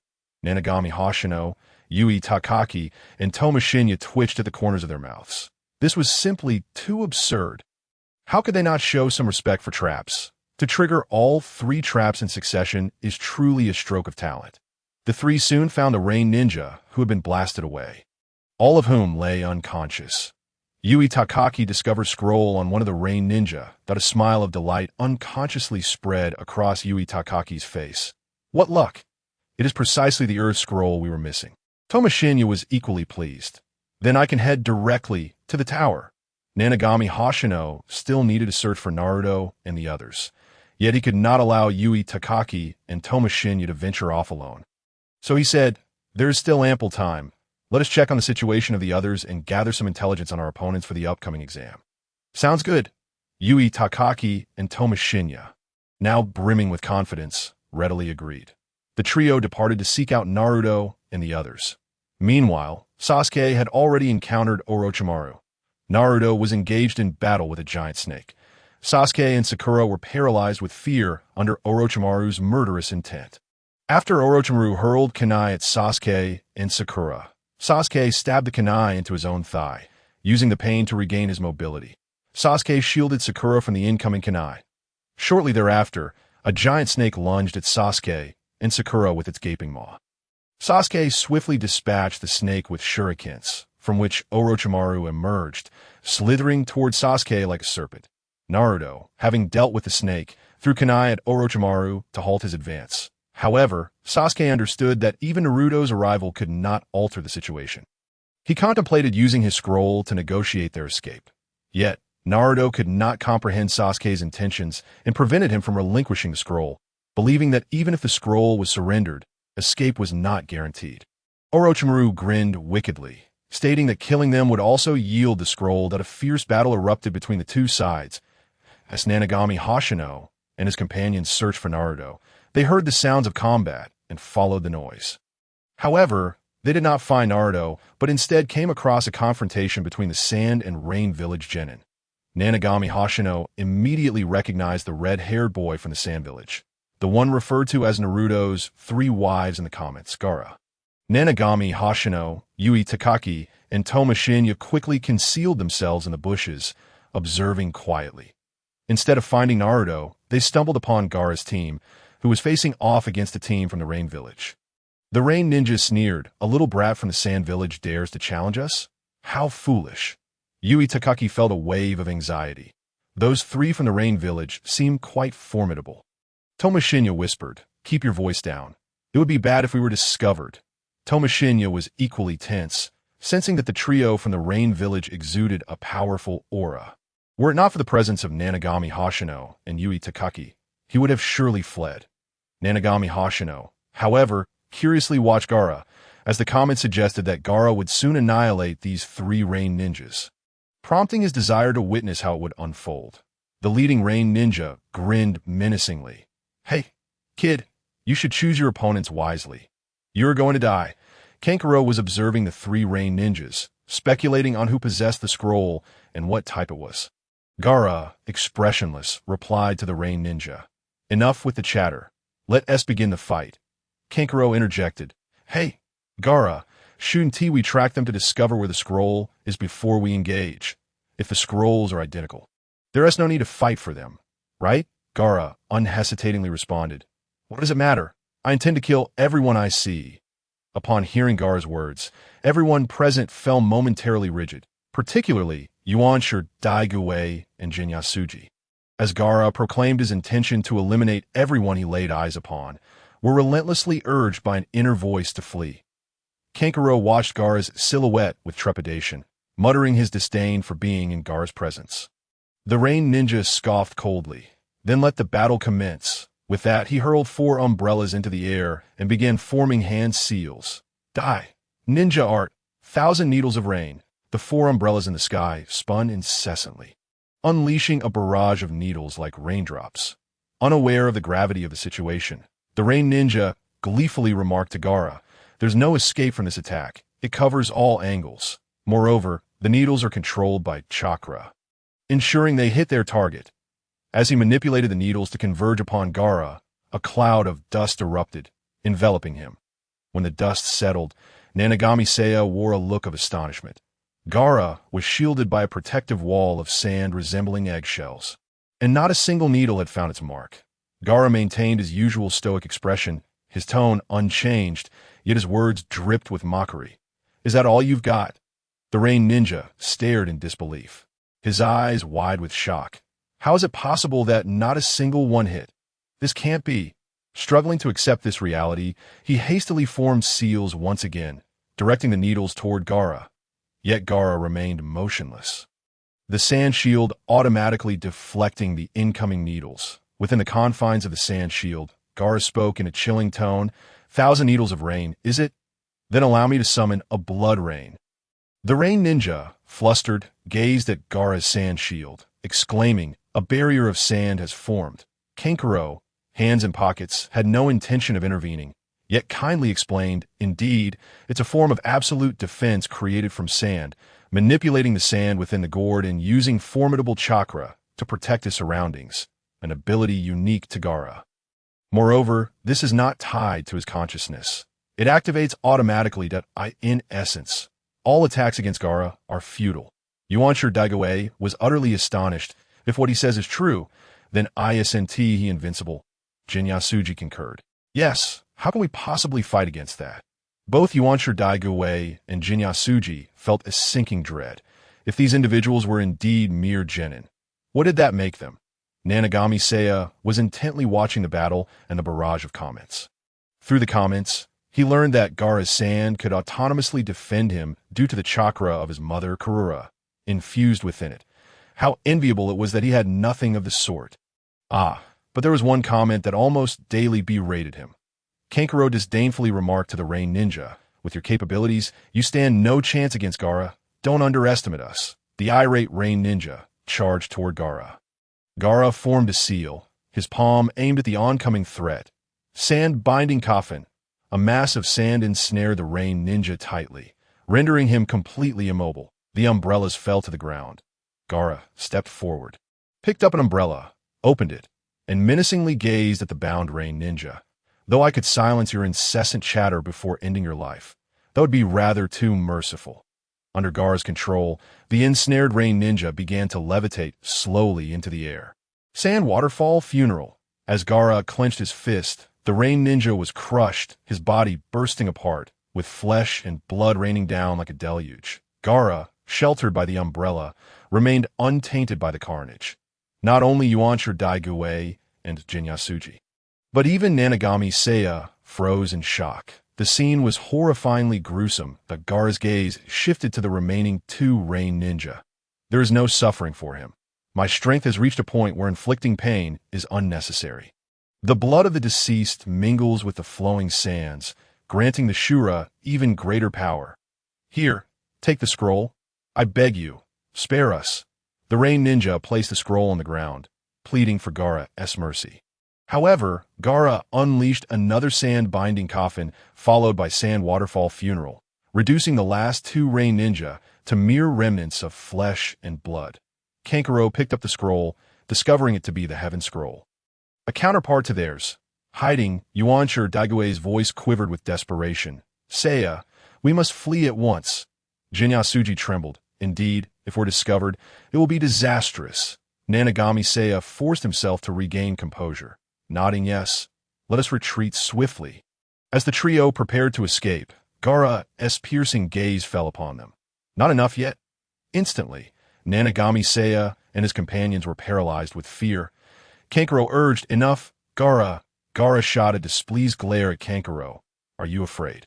"Coward!" Kankuro, furrowing his brow, stepped forward. "Gaara, it may mean little to you, but it is exceedingly dangerous for us. One set of scrolls is sufficient. Taking more is pointless. Trash. Do not attempt to boss me around." Gaara dismissed Kankuro's concerns.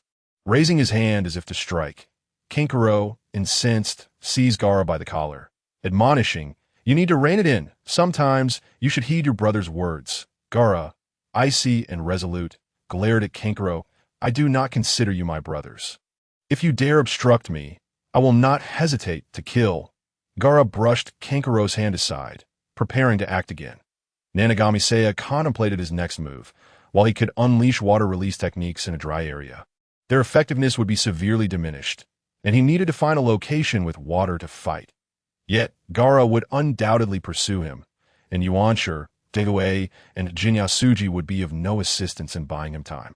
What to do? What to do?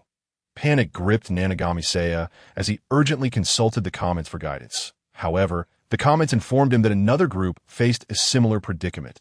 Instinctively, he glanced to his left, spotting Hinata, Inazuka Kiba, and Shino, who appeared equally hesitant to flee. Seiya locked eyes with Hinata, and in their shared glance, they recognized each other's anxiety to a somewhat awkward hand raised. Tamari intervened. "Gaara, please stop. Don't say such heartless things. I beg you, just this once." Gaara's palm pointed at Kankuro, causing both Kankuro and Tamari to feel their hearts leap into their throats as a mass of sand coalesced in Gaara's hand. Tamari cried out, "Gaara," while Kankuro anxiously shut his eyes. Yet, nothing transpired. The sand in Gaara's grasp transformed into a gourd stopper. "Understood," Gaara stated, sealing the gourd before turning to depart. Both Kankuro and Tamari exhaled in relief. Not just Kankuro and Tamari, but Nanagami Seiya and his companions, along with Hinata and her group, all breathed a sigh of relief. Once Gaara and his group departed, Nanagami Seiya's trio collapsed onto the ground. Panting, moments later, Hinata's group approached them. Nanagami Seiya chuckled nervously. "That was quite the close call, wasn't it? You three aren't thinking of taking advantage of the chaos, are you?" They were indeed rivals now, and he worried that Hinata's group might seize the scrolls. Hinata would certainly not, but Kiba and Shino were less predictable. Yuanshi, Degawei, and Jinyasuji appeared utterly stunned. If a fight were to break out, it would be a 1-against-3, an unwinnable scenario. Kiba wiped the cold sweat from his brow. "We did consider it, but let us skip that for now. We've already gathered our scrolls. So we're heading to the tower." Hinata's voice was barely audible, requiring close attention to hear. "Please, be careful." With a succinct farewell, Shino bid adieu, and the trio departed. Nanagami Hoshino cast a fleeting glance at Yuen Daiki and Mayantoka. Both still reeling from the event, it was best to hasten to the tower. "Let's not investigate any further. We should proceed directly to the tower." Yuen Daiki and Mayantoka regained their composure. They nodded in agreement. This place was one they wished to leave behind without delay. The onlookers, however, voiced their discontent, directing their ire at Nanagami Hoshino, who paid them no heed. After all, one's own life took precedence. Did it not? Yet, a peculiar law of fate manifested itself. When one fervently wishes to avoid an encounter, it invariably finds its way to them.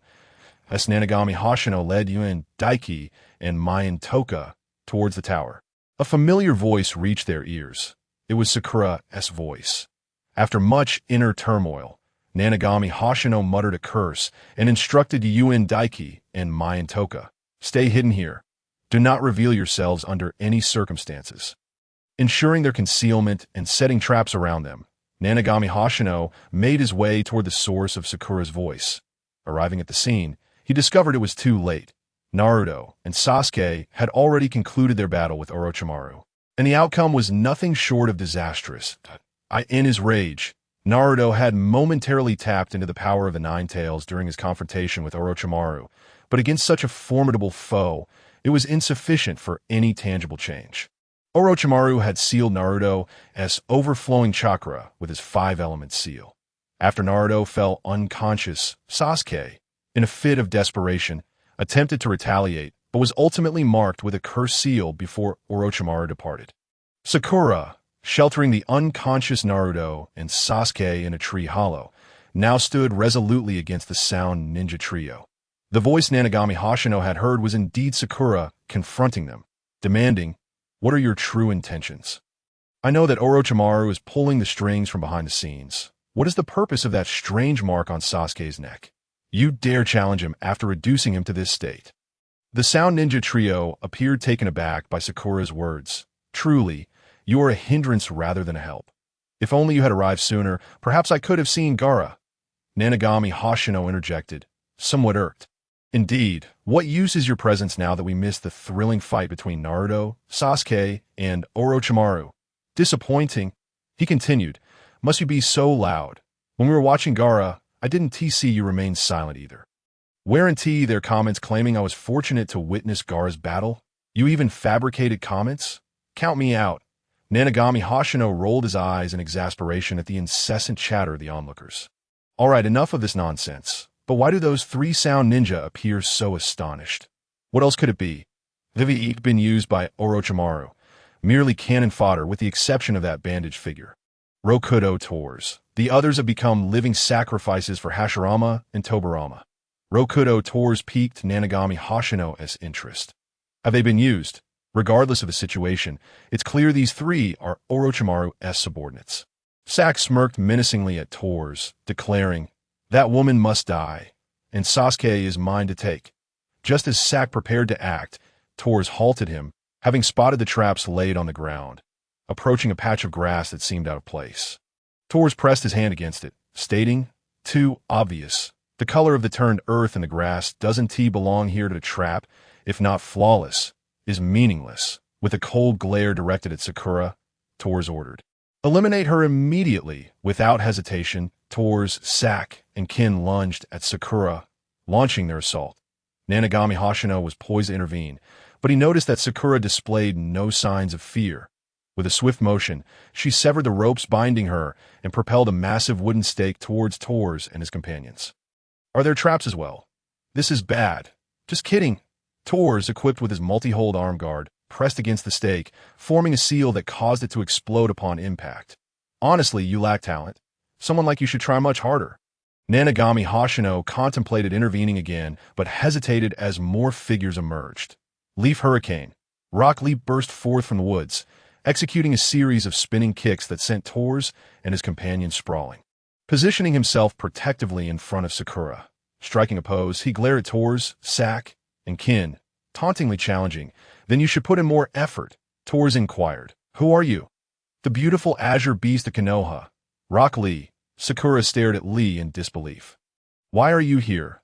With unwavering confidence, Lee replied, "I will always appear when you are in danger, but I am your enemy now," Sakura protested, still perplexed. Lee proclaimed heroically, "As I said before, I will protect you until my last breath." Sakura recalled the words Lee had spoken back in the Ninja Academy. She had never imagined he was sincere. Overwhelmed with gratitude, she whispered, "Thank you." Lee's heart swelled with joy. He had succeeded. He longed to share this triumph with Teacher Guy. Nanagami Hoshino couldn't help but smirk. Lee was indeed clever, showing up just when Sakura was most vulnerable and shielding her. Had he been in Lee's position, he might have been moved to offer himself. But alas, it was Sakura. According to the commentary, Sakura had always harbored feelings for only one person, Sasuke. Thus, Lee's pursuit was destined to lead nowhere. However, since Lee was determined to play the hero, Nanagami Hoshino decided to bide his time and allow Lee to shine. After all, Lee had previously demonstrated overwhelming strength against Sasuke, and he was eager to witness Lee's true prowess, perhaps even the Eight Gates. And other option, Sack. Sasuke is yours to handle. Tours tossed a scroll to Sack, declaring, "I will take care of these nuisances." Lee assessed the battlefield, noting that Sakura appeared unable to continue fighting, and Naruto and Sasuke were both unconscious. It was up to him to face three opponents alone. Tours initiated the attack, charging at Lee. Sakura attempted to disrupt Tours with a kunai, but he effortlessly swatted it away with his armored arm as he continued his relentless advance. Lee, however, plunged his hand into the ground. And in the next moment, he extracted a massive tree root to shield himself. Tor's S attack collided with the root, creating a gaping hole upon impact. Lee observed Tor's, stating, "Your attacks must contain some traps. Simple evasion won't suffice. I studied your techniques in class." Tor's, astonished, met Lee's gaze, realizing he had been analyzed. Through the commentary, Nanagami Hoshino understood that Tor's utilized his multi-hold arm guard to generate sonic attacks. Such attacks were notoriously difficult to defend against. Lee, now serious, recognized the odds were against him in a 1 versus 3 scenario, and he needed to gamble. His demeanor shifted to one of fierce determination. "I will break through each of you with all my strength." He began to unravel the bandages wrapped around his hands. Nanagami Hoshino watched intently. When Lee had battled Sasuke, he had similarly unwrapped his bandages, indicating that his subsequent techniques relied on them. As Tor's charged once more, Lee murmured, "Teacher guy, I can now execute that technique without distraction because the moment has come." Once the bandages were removed, Lee assumed his stance, affirming resolutely, "It is time to protect the person most important to me." Shaoli dashed towards Toosi with remarkable speed, catching him off guard. Lowering his body, he executed Shadow Dance Leaf, striking Toosi's chin and propelling him into the air. This isn't over yet. Immediately, Shaoli swiftly maneuvered behind Toosi, his bandages wrapping tightly around Toosi's body as he secured a firm grip around Toosi's waist. Shaoli and Toosi began to spin at high velocity, sending Toosi tumbling headfirst towards the ground. Sak observed the scene with a grave expression. In such a position, Toosi had no means to defend himself. After forming a series of hand seals, Sak plunged his hands into the ground. Meanwhile, Shaoli's rotation with Toosi intensified. "Take this, blooming lotus!" Shaoli slammed Toosi violently against the ground, causing him to embed himself head first into the earth. Qigong Seishin gazed upon Shaoli's technique, sensing its immense power. He knew he could never replicate it. The speed of this technique was paramount, and Qigong Seishin's speed simply did not meet the requirement. The barrage instructor also cautioned Qigong Seishin that to utilize Blooming Lotus, he first needed to unlock the first gate of 8 gates, which would exhaust his body's energy to enhance his attack speed, making the technique possible. After employing Blooming Lotus, Shaoli's expression turned incredulous. The sensation he received upon slamming Toosi to the ground felt utterly wrong. Sak scoffed. Well, at least we managed to catch up." Toosi, rising from his head-first position, appeared almost unscathed. Shaoli was utterly shocked. "How is this possible?" Toosi shook off the dirt from his head, exclaiming, "What a terrifying technique! To crash into such sponge-like ground and still maintain such power." Qigong Seishin turned his gaze towards Sak, noticing the air holes in Sak's hands, from which he could release air pressure and ultrasonic waves. It was clear that after Sak had plunged his hands into the ground, he had utilized air pressure to transform the landing area into something as yielding as a sponge. Toosi, with a sinister glint in his eyes, looked at the panting Shaoli. "Now, it's my turn." Shaoli's heart sank. Employing Blooming Lotus required the prior unlocking of the first gate. However, each gate of the 8 gates technique came with its own side effects. After executing Blooming Lotus, Shaoli had yet to recover from its after effect. As Toosi charged at him once more, Shaoli found himself unable to retrieve a root from the ground to defend against Toosi's sonic assault. Leaf Hurricane. The concealed Qigong Seishin swiftly approached Toosi, targeting his lower body. Toosi lost his balance, and, just as he was about to fall, Qigong Seishin landed a kick, sending him sprawling away. Toosi skidded to a halt beside Sak and Chin. "Seishin!" Shaoli and Sakura exclaimed in astonishment at Qigong Seishin. With a trademark gesture akin to guys, Qigong Seishin flashed a thumbs up towards Shaoli and Sakura, grinning, "I'll buy some time. Shaoli, recover quickly and assist me." Qigong Seishin didn't believe he could take on 3 opponents alone. He needed Shaoli's support. Toosi, upon standing, impatiently remarked, one after another, "This truly never ends." Qigong Seishin retrieved 5 shurikens from his ninja tool pouch and hurled them at Toosi and his companions. Quickly forming hand seals, Shuriken Shadow, clone technique. The 5 shurikens multiplied into dozens, cascading down like raindrops upon Toosi and his allies. Sack raised his hands high, gathering energy, and then swung them downward. Air cut wave. The air pressure released from Sack's hands deflected Qigong Seishin's shurikens. Yet, in that instant of deflection, one of the shurikens exploded. One of the 5 shurikens thrown by Qigong Seishin had been prepped with an explosive tag. Caught off guard, Qin was blasted away by the explosion. Toosi and Sack advanced through the smoke generated by the blast, launching an assault on Qigong Seishin. Qigong Seishin threw another kunai, affixed with an explosive tag, but this time not aimed at Toosi and Sack, but rather at the spot from which Xiao Li had extracted the root. Uncertain of the situation, Toosi and Sack decided to play it safe and retreated a few steps. The explosive tag detonated, blowing a hole in the ground where Xiao Li had pulled out the root, releasing a surge of underground water. Having observed closely, Qigong Seishin realized that water had been seeping from the ground since Xiao Li had extracted the root. Thus, he deduced that there must be a substantial underground water source beneath. Qigong Seishin immediately formed hand seals. Water release. Water bullet. He unleashed water bullets akin to bullets, showering down upon Toosi and Sack. Sack continuously released air cut waves, countering Qigong Seishin's water bullets. Taking advantage of the distraction, Toosi launched a side attack on Qigong Seishin. Xiao Li and Sakura shouted in unison, "Seishin, watch out! Don't let that guy get close." Qigong Seishin was well aware of this. He formed 2 seals. Water release. Water barrier. A vertical wall of water rose to separate Qigong Seishin from Tutelage. To everyone's surprise, Qigong Seishin charged through the water barrier. Slashing at Toosi with his ninja blade, Toosi blocked the strike with the device on his right arm. Leaf Gale. In that split second, as Toosi blocked the ninja blade, Qigong Seishin executed a spinning kick, sending Toosi rolling on the ground several times. Impressive. While the power of Qigong Seishin's attack paled in comparison to Xiao Li's, the spectacle of a ninjutsu made it appear formidable. Observing Toosi rise and scathe, it was evident that Qigong Seishin's attack had inflicted minimal damage. Meanwhile, in a nearby thicket, Shikamaru, Choji, and Ino were quietly observing. Choji marveled, "I never expected Seishin to be this powerful." Yet Shikamaru remained clear-headed. "Powerful? Yes, but it doesn't matter. The damage from Seishin's attacks is quite limited if the opponent adapts. Seishin won't have it so easy."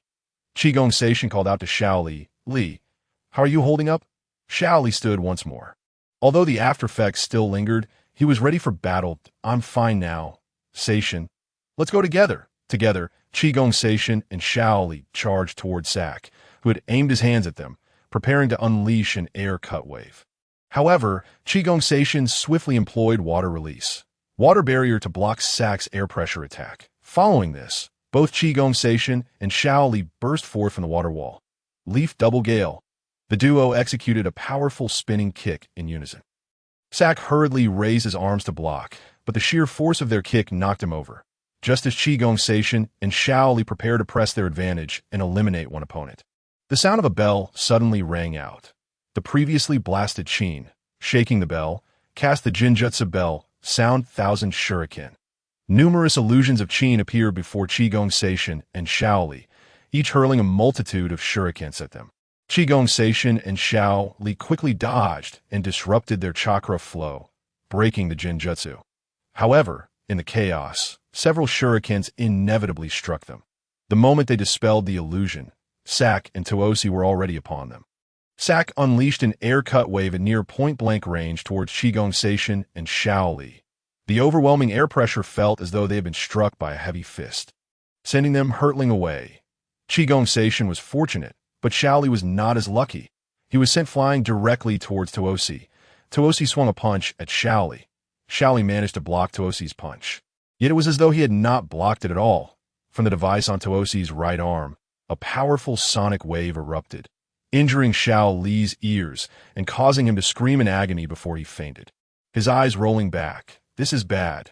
Qigong Seishin panicked, realizing that with Xiao Li unconscious, how could he continue fighting? Wasn't it said that Xiao Li would go berserk when battling Gaara? Why isn't there any explosive growth now? TOS and Sack are once again attacking Nanagon Shinya from both sides. Sakura threw several shurikens and kunai at TOS and Sack, hoping to assist Nanagon Shinya. However, it was utterly futile. Sack released air pressure from his palm, sending Sakura's ninja tools flying away. Nanagon Shinya glanced at TOS and Sack. These two shameless individuals were attacking him from two directions, leaving him with no choice but to block one of their assaults. In contrast, Nanagon Shinya resolved to defend against his attack. No wonder the barrage of comments dubbed him Six Paths TOS. That sonic attack was truly formidable. Water release. Water dragon bullet technique. Nanagon Shinya conjured a water dragon from the underground water.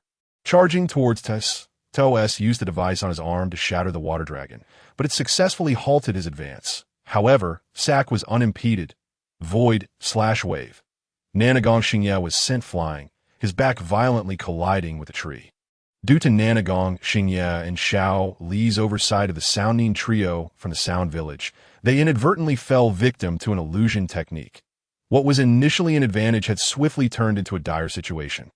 Xiao Li fell unconscious, and Nanagon Shinya felt as though his back was about to shatter. Sakura was being mercilessly struck by Chin, who had grabbed her hair. Meanwhile, Sack approached Sasuke and Naruto. Shikamaru and his companions were alarmed. Shikamaru remarked, "This is bad. With Xiao Li unconscious, Shinya cannot handle 3 opponents alone. The situation is dire." Dingxi anxiously inquired, "Shikamaru, what should we do?" Shikamaru gritted his teeth and replied, "Let me think."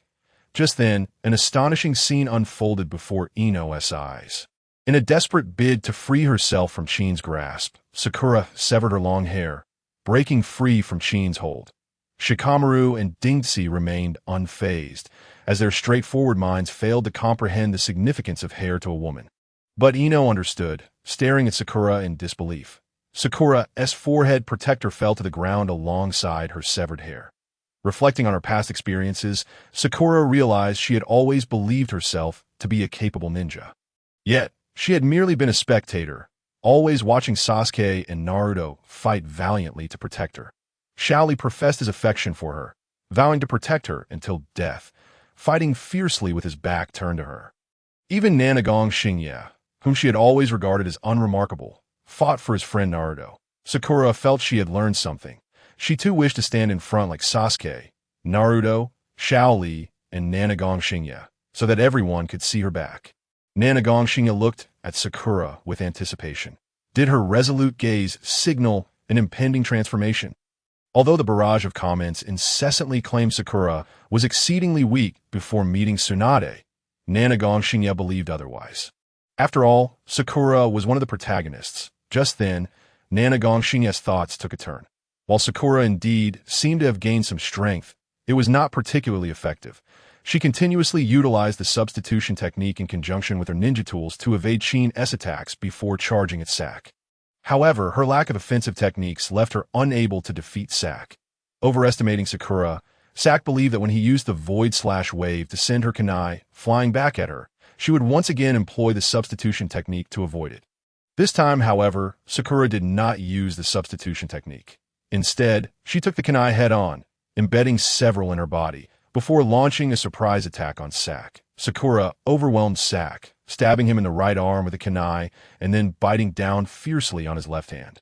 Enraged, Sack began to pummel Sakura's head, attempting to force her to release her grip.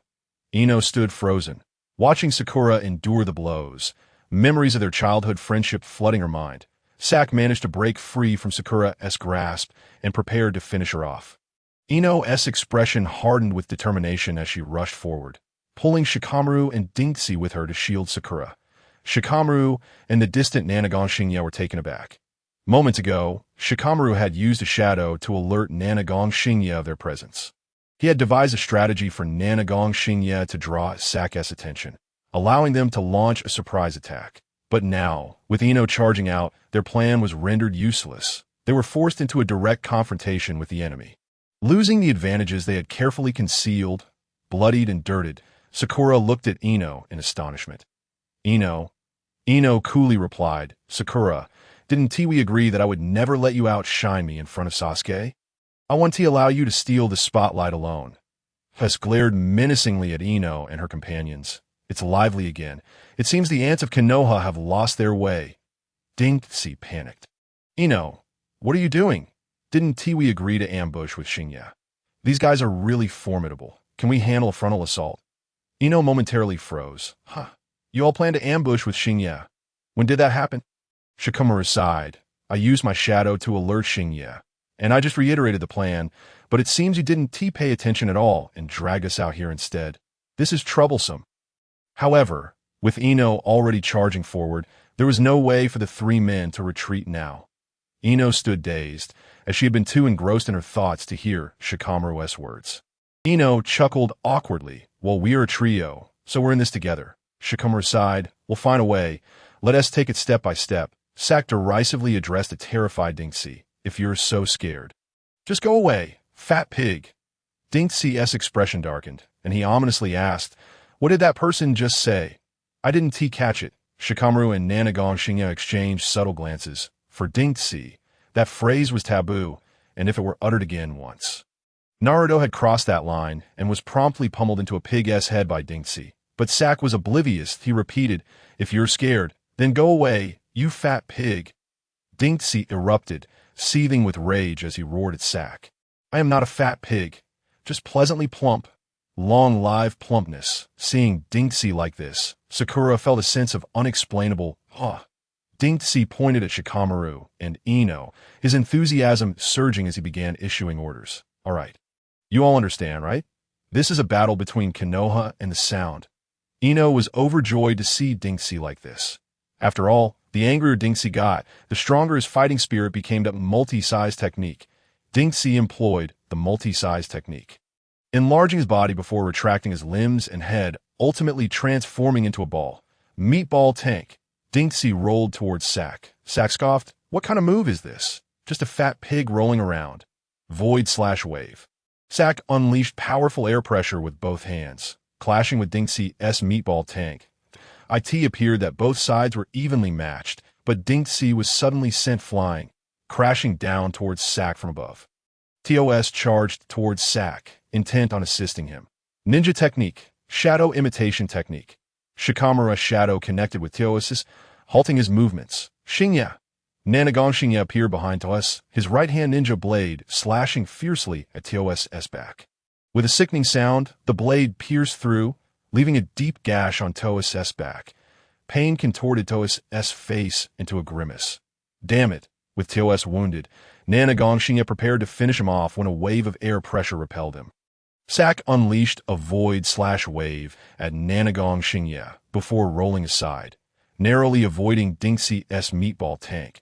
Dinksy, having spun too many times, was forced to revert from his form, leaning against a tree to vomit. As Chin attempted to cast an illusion to support TOS and Sack, Nanagon Shinya declared, I leave my body to you. Shikamaru. Mind-turn technique. In an audacious act, Ino directly invaded the psyche of Kodo, seizing control of her body. Under Ino's manipulation, Kodo brandished a kunai, aiming it at her own throat, and declared with a triumphant smirk, This is the end. If you dare to take a single step closer, this girl named Kodo will lose her life. If you wish to avoid death here, relinquish the scroll and retreat far from this place. Only when we can no longer sense her chakra will we release her. However, a peculiar smile flickered across Sack's face.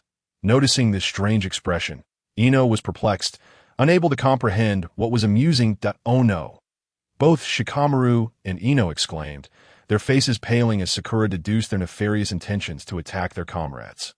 Sack raised his hand, directing it towards Kodo, who was under Ino's control, and unleashed a powerful air slash.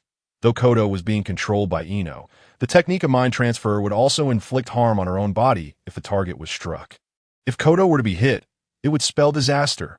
At that moment of impending crisis, Shichimiya Hoshino appeared before Ino, resolutely grounding himself by plunging his shinobi blade into the earth, bracing for the impact of the air slash.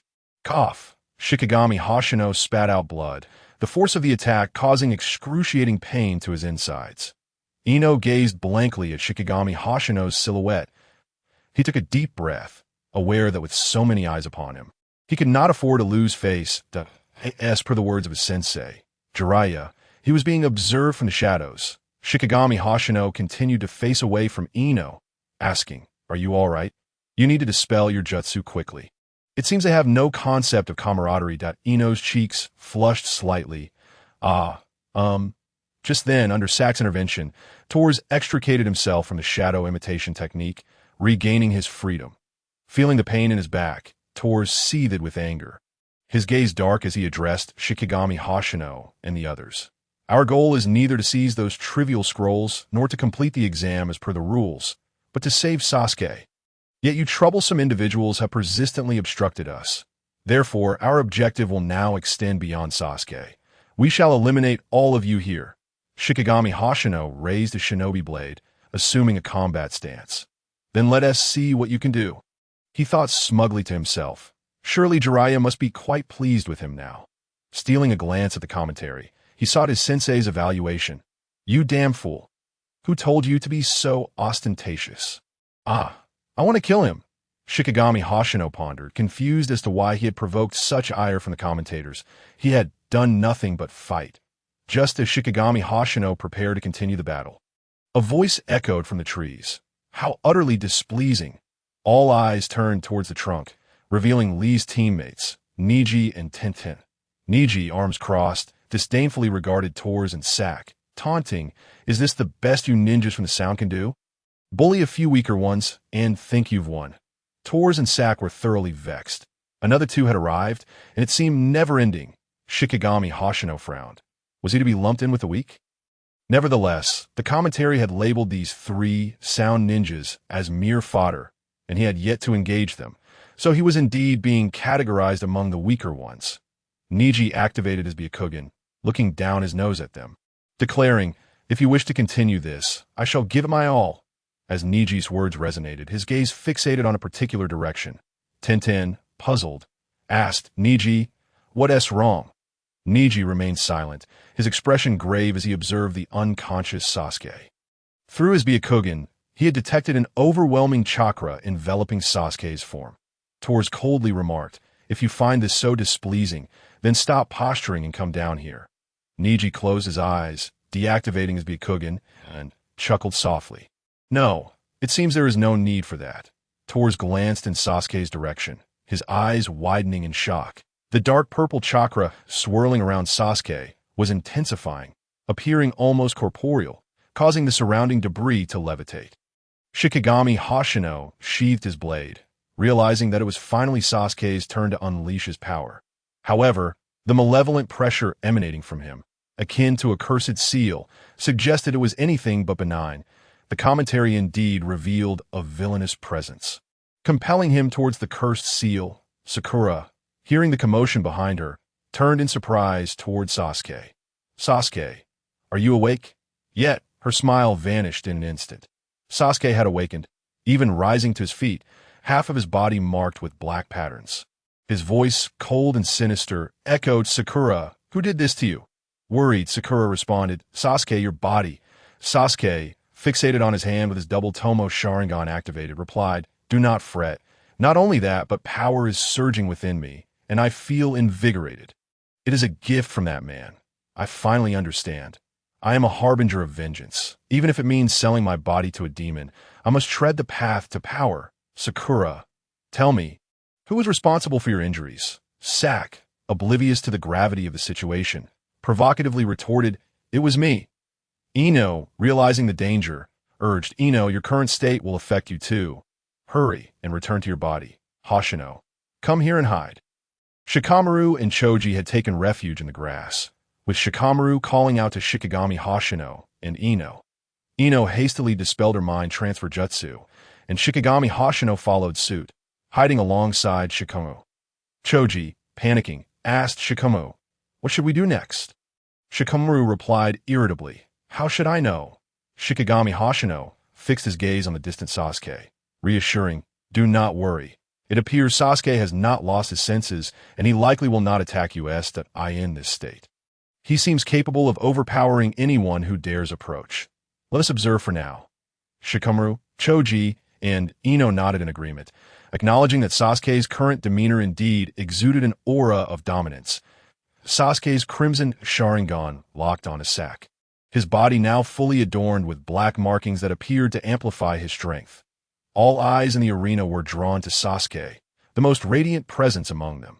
Torres gazed at Sasuke in astonishment.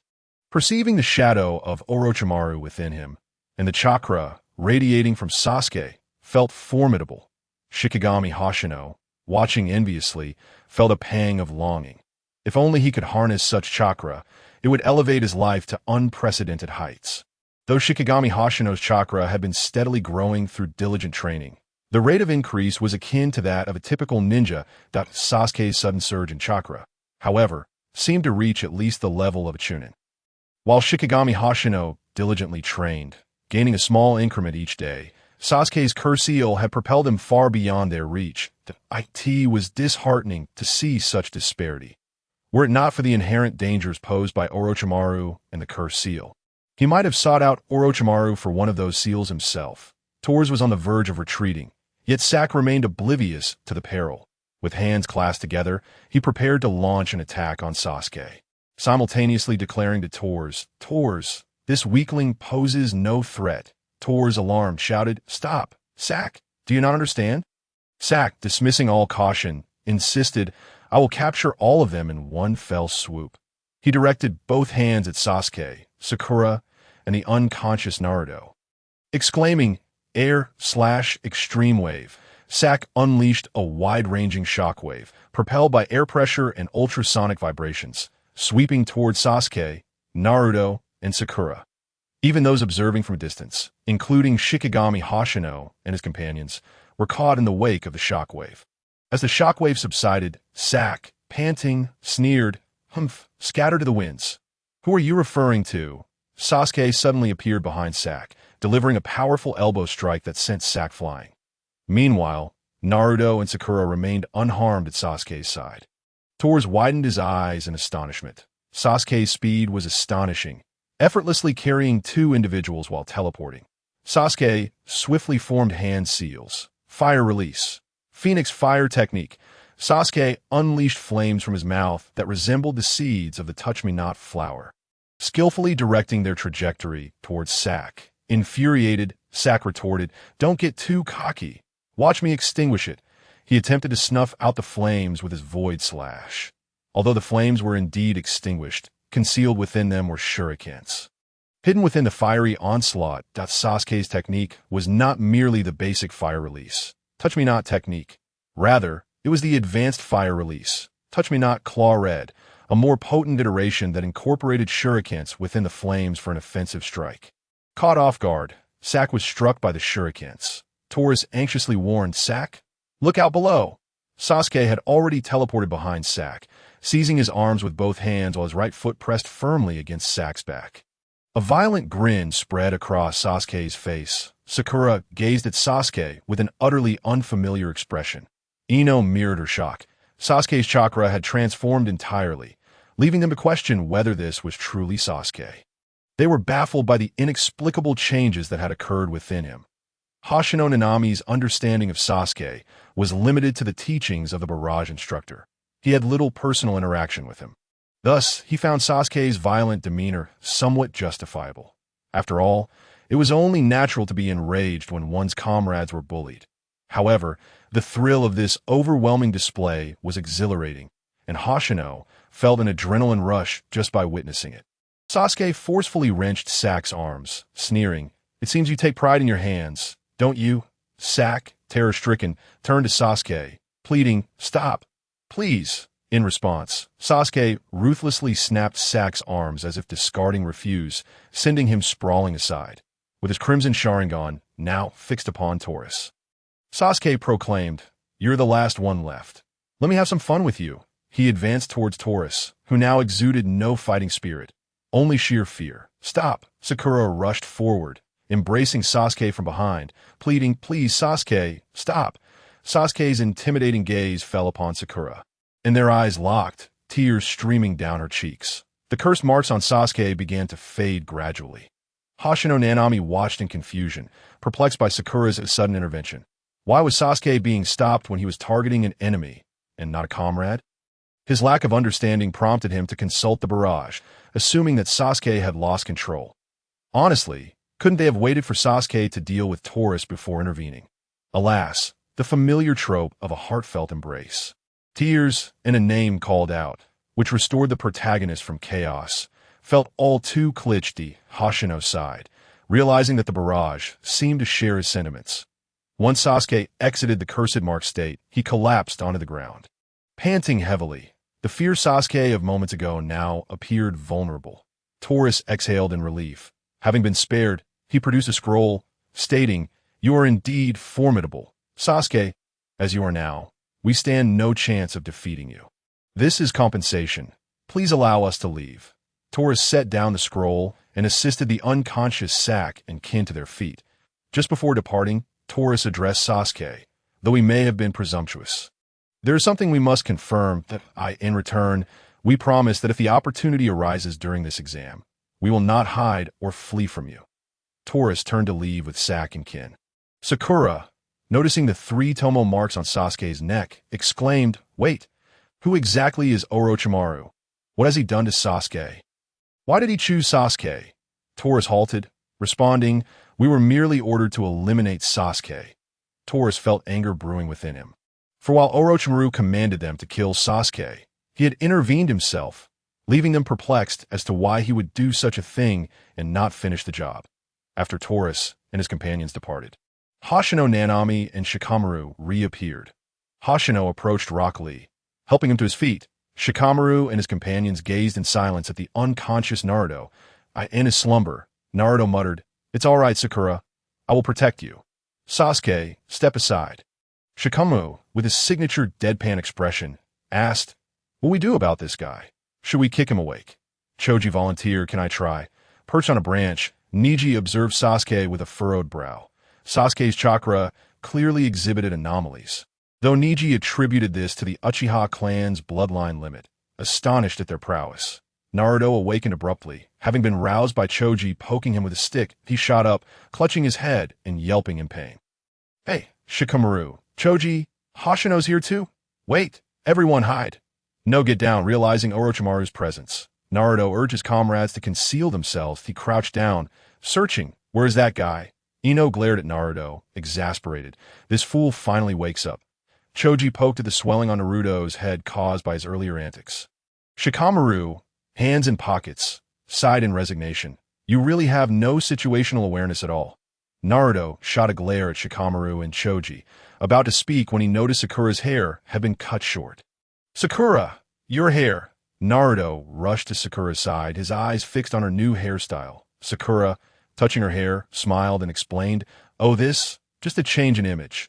Although I still prefer long hair. Look, in this forest, long hair would just weigh me down." "Oh, I see." Foolish Naruto readily accepted Sakura's excuse. He then turned to Hoshino, Nanami, and Shikamaru, puzzled. "By the way, why are you 3 here?" Suddenly, he pointed at Hoshino and exclaimed, "Wait, are you here to steal the scroll?" "That's so despicable. We're friends." Hoshino rolled his eyes, while Choji regarded Naruto with a look of incredulity. Shikamaru sighed again. "I'm too lazy to explain." Sakura quickly interjected, "They came to rescue us." I could see that moment.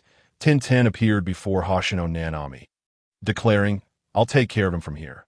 "All right," Hoshino replied, handing Rock Lee over to Tenten. However, Tenten then shook Lee roughly. "Wake up, Lee." Hoshino's mouth twitched at Tenten's actions, thinking it was a bit excessive. After all, Lee was injured. Lee awoke from his shaking, spotting Tenten. Tenten, what are you doing here?" Tenten knelt before Lee, stating, "I came to save you." Lee glanced around. "Huh, what about those Sound Ninja? That guy named Sasuke defeated them. Oh, I see." Lee looked at Sasuke, feeling somewhat disheartened that he and Hoshino together couldn't defeat the Sound Ninja, while Sasuke had single-handedly vanquished them.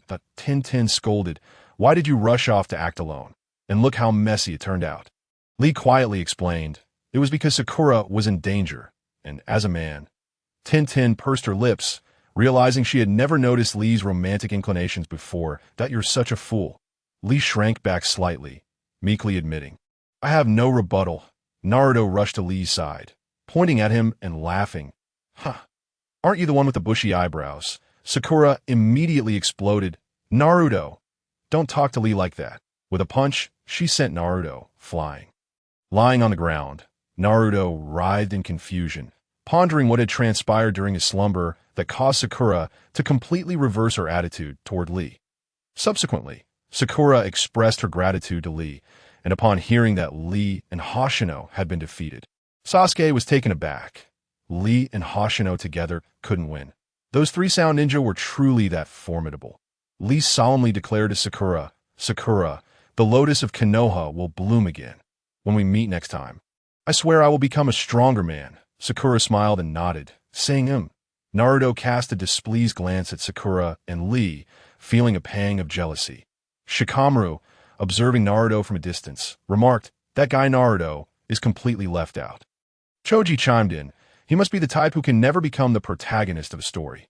Hoshino Nanami smiled and replied, "Not necessarily. Aren't protagonists often foolishly determined, charging forward toward their goals?" She added, "All right, my companions are still waiting for me, so I shall take my leave." Shikamaru and Choji nodded in acknowledgement. "See you at the tower, Nanami."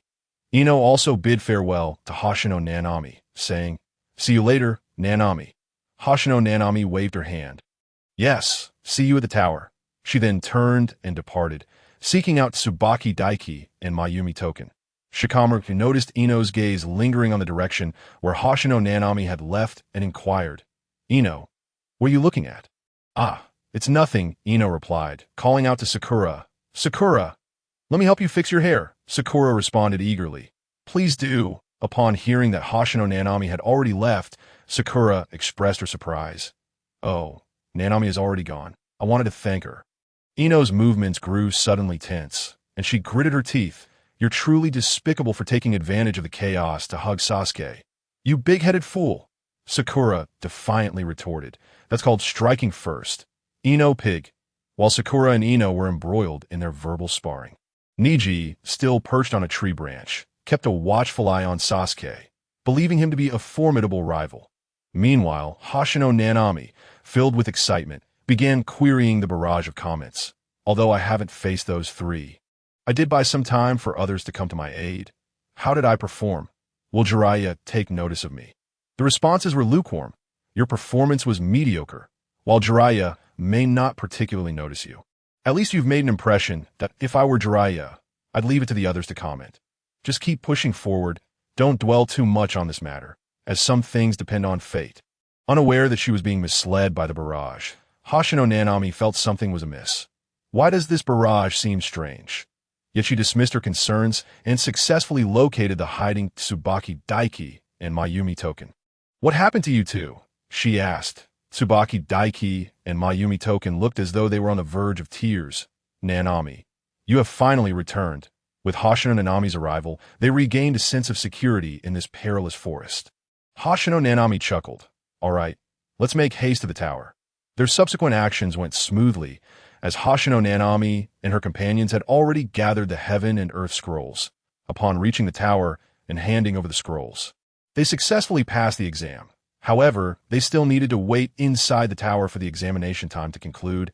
Inside the monitoring room of the tower, Sarutobi Hiruzen, Mitarashi Anko, Tetsukan, and Kamizuki Izumo were present. Mitarashi Anko clutched her left shoulder, her expression suggesting unbearable pain. That on her shoulder rested the same three-tomo pattern as Sasuke's. Shortly after the second examination commenced, the proctors, Kamizuki Izumo and Tetsukan, discovered a group of slain grass ninjas outside the death forest. Their faces grotesquely melted by forbidden jutsu. Anko immediately deduced that this was the work of Orochimaru and instructed Izumo and Ken to notify the Umbu while she ventured alone into the death forest. At that time, Orochimaru had already crossed paths with Sasuke, and Anko had briefly engaged him. However, she was no match for him and was threatened with destruction of her village should she dare to interrupt his amusement. Now, Anko reported the situation to Sarutobi Hiruzen, who, upon seeing the curse seal on her shoulder, asked, "How is it? Is the seal still painful?" "No. Thanks to you, it has mostly healed," she replied. Sarutobi Hiruzen had utilized a sealing technique to alleviate the seal's corruption. Kamizuki Izumo, looking grave, stated, "Regardless, Orochimaru is one of the legendary Sannin of Konoha. Even the Umbu are currently at a loss against him. After all, he is an S-rank ninja on the wanted list that I heard he was dead." But Tetsukan questioned, Why has he reappeared here? Anko recalled Orochimaru's words during their battle, where he mentioned having his eye on a boy with the Uchiha clan's abilities, and she immediately thought of Sasuke. Sarutobi Hiruzen's expression grew serious as he too considered Sasuke, speculating, it must be Sasuke at that moment. The voice of the proctor echoed through the communicator. Second exam results. 24 candidates confirmed to have passed. According to the Chunin exam regulations, the third exam will utilize questions that have not been used in 5 years. The second exam is concluded. Sarutobi Hiruzen resolved. In any case, the exam will proceed. While we observe that individual's movements, Anko nodded. Understood. Within the tower, Hoshino Nanami stood amidst the crowd of candidates who had passed the exam. Before them stood Sarutobi Hiruzen at the center, flanked by the proctors, with the team leaders of the successful candidates standing behind him. Hoshino Nanami's gaze frequently darted toward one of the team leaders, for that individual was none other than Orochimaru. How brazen, truly too brazen, she thought. Orochimaru hardly disguised himself. He merely covered his eyeshadow and tied back his hair, yet no one recognized him. How absurd! Hoshino Nanami pieced together the barrage descriptions with Orochimaru's appearance, finally understanding what he looked like. The chief proctor, Mitarashi Anko, congratulated. First, congratulations to everyone for passing the second exam. Sadayu felt incredulous. Hoshino Nanami and her companions had actually succeeded again. In Sadayu's view, Hoshino Nanami had not performed particularly well in the first written exam, and it was already fortuitous for Tsubaki Daiki and Mayumi Token to pass. The second exam required survival in the perilous death forest for 5 days, with all 3 needing to succeed. And Sadayu had already prepared words of consolation for Hoshino Nanami and her companions after the exam. Little did he expect that they would pass once more. Sadayu scrutinized the trio. Hoshino Nanami was dirted and bore clear signs of battle, while Tsubaki Daiki and Mayumi Token appeared relatively clean. Sadayu was well aware of their capabilities, leading him to conclude that Hoshino Nanami had effectively carried the two through the second exam. Kai felt a sense of satisfaction upon seeing Hoshino Nanami pass the exam. The boy who once begged him to grow stronger had now arrived at this point, filling Kai with a profound sense of accomplishment. He then spotted Naruto and remarked to Kakashi, "Well done. Your team is quite fortunate, but with us around, you can forget about it. The next round will require true skill. Youth is often both bittersweet and harsh." Kakashi, hearing his name called by Kai, turned to him with a puzzled expression. What did you just say? Kai held his head in exasperation, gritting his teeth. Truly, you are my rival. You excel at messing with people's minds. Sadayu sighed softly, acknowledging Kai's words. The next round would indeed demand genuine skill and could not be passed by mere luck. Hoshino Nanami would not be able to assist them. Mitarashi Anko continued. Next, the Hokage will introduce the third exam. Sarutobi Hiruzen briefly explained the purpose of the joint Chunin exams, stating that it served as an important occasion for observing the strength of allied nations. After concluding his remarks, he coughed, and a sickly figure appeared before him. I sincerely apologize, Hokage. I will now explain as the referee. Moonlight Gale, the figure stated. Sarutobi Hiruzen nodded. I leave it to you, Gale. Here he comes. The protagonist of the Gale series, Moonlight Gale. The Gale series lacks Gale. It bears the protagonist's name, but not his fate. Poor Yuzuki Yugao, such a beautiful woman. What a pity. Hoshino Nanami felt somewhat bewildered by the barrage. Another protagonist? Why did the barrage seem to be mocking? The Moonlight Gale turned towards the candidates and said, before the commencement of the third examination, there is a matter that requires your attention. He coughed repeatedly as he spoke, causing Qi Gongxingye to grow increasingly anxious. After taking a slight breath, Moonlight Gale continued, this pertains to the preliminary selection that will determine your eligibility for the third examination. Shikamaru hurriedly inquired, what is this preliminary selection about? Sakura also questioned, Teacher, I don't understand what a preliminary selection means. Why can't the candidates who remain here simply participate in the third examination? Moonlight Gale elaborated. It appears that the first and second examinations of this session were rather straightforward, resulting in an excessive number of remaining candidates. Thus, in accordance with the Chunin exam regulations, a preliminary selection will be conducted to reduce the number of participants for the third examination. The Hokage has also mentioned that many guests will be attending to observe the third examination, so we cannot afford to prolong the competition unnecessarily. Time is of the essence. Therefore, if anyone is feeling unwell, cough. Cough. My apologies for the earlier announcement. Is there anyone who wishes to forfeit? Qigong Xingye's lips twitched. He was undoubtedly the one feeling the most unwell here. Moonlight Gale inquired if any of the candidates present wished to withdraw. If anyone desired to exit, they should voice it immediately, as the preliminary selection was about to commence. Inazuka Kiba expressed disbelief. It's starting right away. Ino appeared reluctant. We just barely managed to get through the second examination. Shikamaru grumbled. This is such a hassle. Choji also lamented. What about lunch? Qigong Xingye felt a sense of relief. Fortunately, he had arrived at the tower early and had sufficiently rested. However, the same could not be said for Irise's Daikichi and Shinya Token, who were now grappling with their own anxieties. After witnessing Gaara's battle in the Forest of Death, both were left with lingering shadows of fear. This time, Qigong Xingye could offer no assistance, as it was an individual contest. Moonlight Gale reminded them, by the way, I forgot to mention that the next phase is an individual battle, and one may decide for themselves whether to raise their hand to withdraw from the competition. Sasuke's gaze was resolute. At such a juncture, who would consider withdrawing? Yet, suddenly he winced, clutching his neck. The cursed seal on his neck throbbed intermittently, and the pain had been growing shorter in duration. Sakura noticed Sasuke's distress and urged him to forfeit. Akatsuki Mido also recognized the cursed seal on Sasuke, suggesting to Sarutobi Hiruzen that Sasuke ought to withdraw and be protected by the Umbu. Kakashi, however, believed that Sasuke would not comply so easily.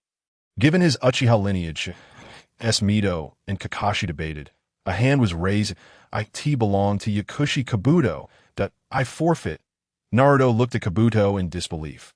During the final phase of the second examination, they had triumphed over 3 Rain Ninja thanks to Kabuto's guidance. And Naruto considered him a good person, even viewing him as an older brother. He couldn't fathom why Kabuto would choose to withdraw. Moonlight Gale scanned the roster. You are Yakushi Kabuto from Konoha, correct? Then you may withdraw. Yes, Kabuto replied curtly, turning to leave. Naruto, confused, asked Kabuto, why are you withdrawing? Why? Kabuto paused and addressed Naruto. I'm sorry, Naruto, but my body is severely injured. In fact, since the start of the first examination, I lost complete hearing in my left ear during a skirmish with a sound ninja. Now, I would have to fight for my life, and Hiruzen observed Kabuto with a scrutinizing gaze. I've seen this individual several times. I recall he also forfeited midway through the official selection previously. What is he truly thinking? Marino Abiki called out to Mido. She immediately checked the records. Yakushi Kabuto has had 6 consecutive failures. Sarutobi Hiruzen inquired. What is his history? In his student days, he was not particularly outstanding.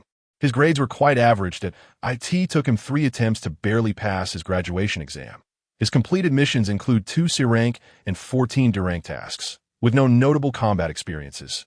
However, prior to his enrollment, Mido's voice suddenly faltered as Sarutobi Hiruzen interjected. She continued, in the battle at Kaiki Mountain, the boy we brought back. Do you remember him? Sarutobi Hiruzen nodded. I remember. He was the surviving enemy boy from the battlefield. Taken in by our medical units, Jonin, that child. Sarutobi Hiruzen gazed at Kabuto, feeling an odd sense of unease. As Kabuto departed, he waved a smile at Sasuke before leaving. Qigong Xingye kept a watchful eye on Kabuto. If not for the barrage of comments, he would never have guessed that such an affable-looking individual would become a significant antagonist in the future. Moonlight Gale asked once more, is there anyone else who wishes to withdraw? I withdraw. So do I. Irise's Daikichi and Shinya Token raised their hands in unison. Despite having faced little combat over the past 5 days, their mental fortitude had reached its limit. Moreover, upon observing the advancing candidates around them, each appeared to be individuals they could not possibly overcome. Especially upon seeing Gaara, both Irise's Daikichi and Shinya Token felt their legs weaken. Upon learning that this was an individual battle and that withdrawing would not affect Qigong Xingye, they resolved to forfeit. With heads bowed, they apologetically told Qigong Xingye, I'm sorry. He smiled warmly. There is no need to apologize. Rather, I should thank you for standing by me until now, that I will strive with your spirit alongside mine. Shinya, Irises Daikichi and Shinya Token looked at him with reddened eyes. Shikamaru and the others stood close to Qigong Shinya. Upon hearing his words, Ino frequently glanced over, realizing that he was surprisingly gentle. Remembering how Qigong Shinya had shielded her from Sak's attack, she inexplicably found him somewhat handsome. Irises Daikichi and Shinya Token sniffled, one playfully punching Qigong Shinya's shoulder. Then it's settled. You must carry our spirit with you. Once the exams are over, we will treat you to a grand feast. Qigong Shinya beamed. All right, it's a promise. Irises Daikichi and Shinya Token withdrew from the preliminary selection. Moonlight Gale once again inquired, is there anyone else who wishes to withdraw? Sakura was deeply concerned about Sasuke's condition and wanted to raise her hand to inform the teachers of his injuries. However, just as she was about to do so, Sasuke pressed her hand down. Sasuke sternly told Sakura, you must not speak of my injuries. Sakura was baffled. Why do you have to be so stubborn? I don't want to see you suffer like this, she confessed her feelings for him. But Sasuke coldly replied, it has nothing to do with you. Stop meddling. I believe I have made it clear that I am an avenger. This is more than just an examination for me. I do not care whether I become a Chunin. I only want to know if I am strong to fight against powerful opponents. And then Sasuke recalled all the adversaries he had encountered since the start of the examinations. His gaze fierce as he continued, and those individuals are all here. Even you, I will not permit you to obstruct me. Qigong Shinya listened intently, recognizing the Sasuke described in the comments. Indeed, the predictions had proven accurate. There would be no rapport with Sasuke. Currently, he was consumed by thoughts of power and vengeance, showing little patience even towards his companion Sakura. Qigong Shinya could only be thankful that he had not allowed Sasuke's status as a protagonist to sway him into servility. Attempting to curry favor would yield no results. Naruto voiced his displeasure. What are you trying to prove? You idiot! Sakura is worried sick about you. Naruto! Sasuke interjected, locking eyes with him seriously. I want to fight you too. Naruto stared blankly at Sasuke, astonished that Sasuke had so earnestly expressed his desire to engage him in battle, considering he had previously dismissed Naruto as unworthy of such a confrontation. Shining with curiosity, Nanami Hoshino smirked slightly, finally grasping the dual standards referred to in the comments regarding Sasuke. Sakura chimed in, advising against meddling, while on the other side, Sarutobi Hiruzen took a puff from his pipe and remarked, I, too, am quite concerned about what Orochimaru has said. Let Sasuke continue the exam. We shall observe him closely. However, should the curse seal activate and signs of power surging emerge, intervene immediately. Mitsushi Azuki expressed her strong reservations about this course of action. Yet, given that Sarutobi had spoken, she reluctantly acquiesced, saying, understood. The preliminary rounds commenced, with Sakakuri Keisuke's outlining the rules succinctly. In essence, it was a one-on-one battle, where only the victor would advance to the next round. After explaining the regulations, Tsukikari announced, now, let us reveal the two contenders for the first match. The electronic screen began to scroll, and upon seeing the names displayed, Nanami Hoshino's gaze sharpened. Indeed, as expected, Uchiha Sasuke would face off against Akidu Kai. A subtle smirk graced Sasuke's lips, brimming with fighting spirit. Yet Naruto and Sakura were deeply concerned about Sasuke's condition. Sakura, in particular, wore her worry on her face, almost palpable. Most of the surrounding participants were also focused on Sasuke. Given his notoriety, now, may the two contestants step forward, Tsukikari declared. Sasuke and Akidu Kai advanced to the forefront of the crowd. Tsukikari proclaimed, the first match features Uchiha Sasuke against Akidu Kai. Any objections? Sasuke and Akidu Kai replied in unison, none. Beneath his sunglasses, Akidu's gaze toward Sasuke was ominous. Like Kabuto, he appeared to be a mere genin of Konoha. However, he, Kabuto, and Kimisumi were actually spies from the Sound Village, sent by Orochimaru to participate in the Chunin exams. Let the first round commence. All others, please move to the stands, Tsukikari announced. Nanami Hoshino followed the crowd to the spectator area, where Sato Yu joined her. Sato Yu inquired, do you feel confident about this preliminary round? Nanami scanned her surroundings and shrugged. I have absolutely no confidence, but I will do my best. Whatever happens, happens. She wished she could be more assured. Yet every time she felt a flicker of confidence, unknown comments would dampen her spirits. Sato, you smiled, encouraging her. Your mindset is quite commendable. Now, do your best. That Nanami's gaze fell upon Sasuke below, as Kakashi approached him, advising, Sasuke, refrain from using your Sharingan. Should the curse seal activate, it could cost you your life. Sasuke remained composed, replying, I believe so that if something goes awry, the exam will halt. I will intervene if necessary, so I ask for your cooperation. Kakashi said nonchalantly before strolling towards the stand with his hands in his pockets. Sasuke's calm demeanor faltered. Halt? He had no desire for his battle to be interrupted.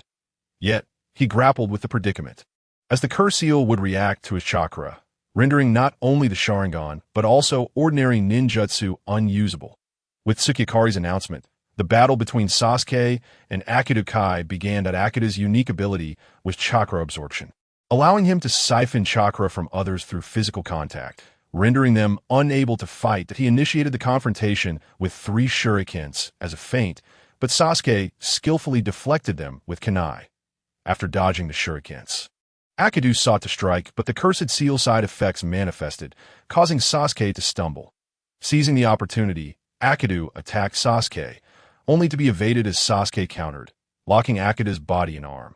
However, while ensnared, Akido directly absorbed Sasuke's chakra, and upon Sasuke's release, he delivered a powerful punch that sent Sasuke flying. Subsequently, Akido pressed Sasuke's head down, continuing to drain his chakra.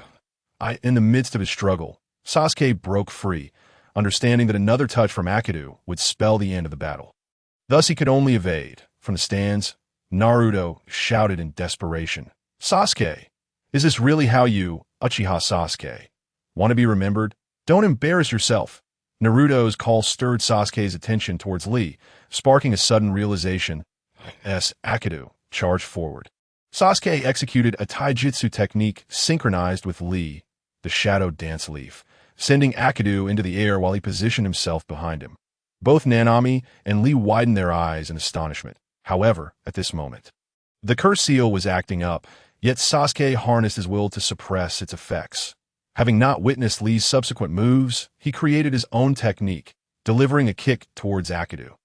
Though blocked, the technique relied on centrifugal force from each attack to spin him, allowing Sasuke to land an elbow strike to Akido's head, finishing with a powerful kick that sent Akido crashing to the ground. Lion's barrage. Akido fell unconscious, and the battle concluded. Sasuke emerged victorious, and Tsukikari declared Sasuke's win.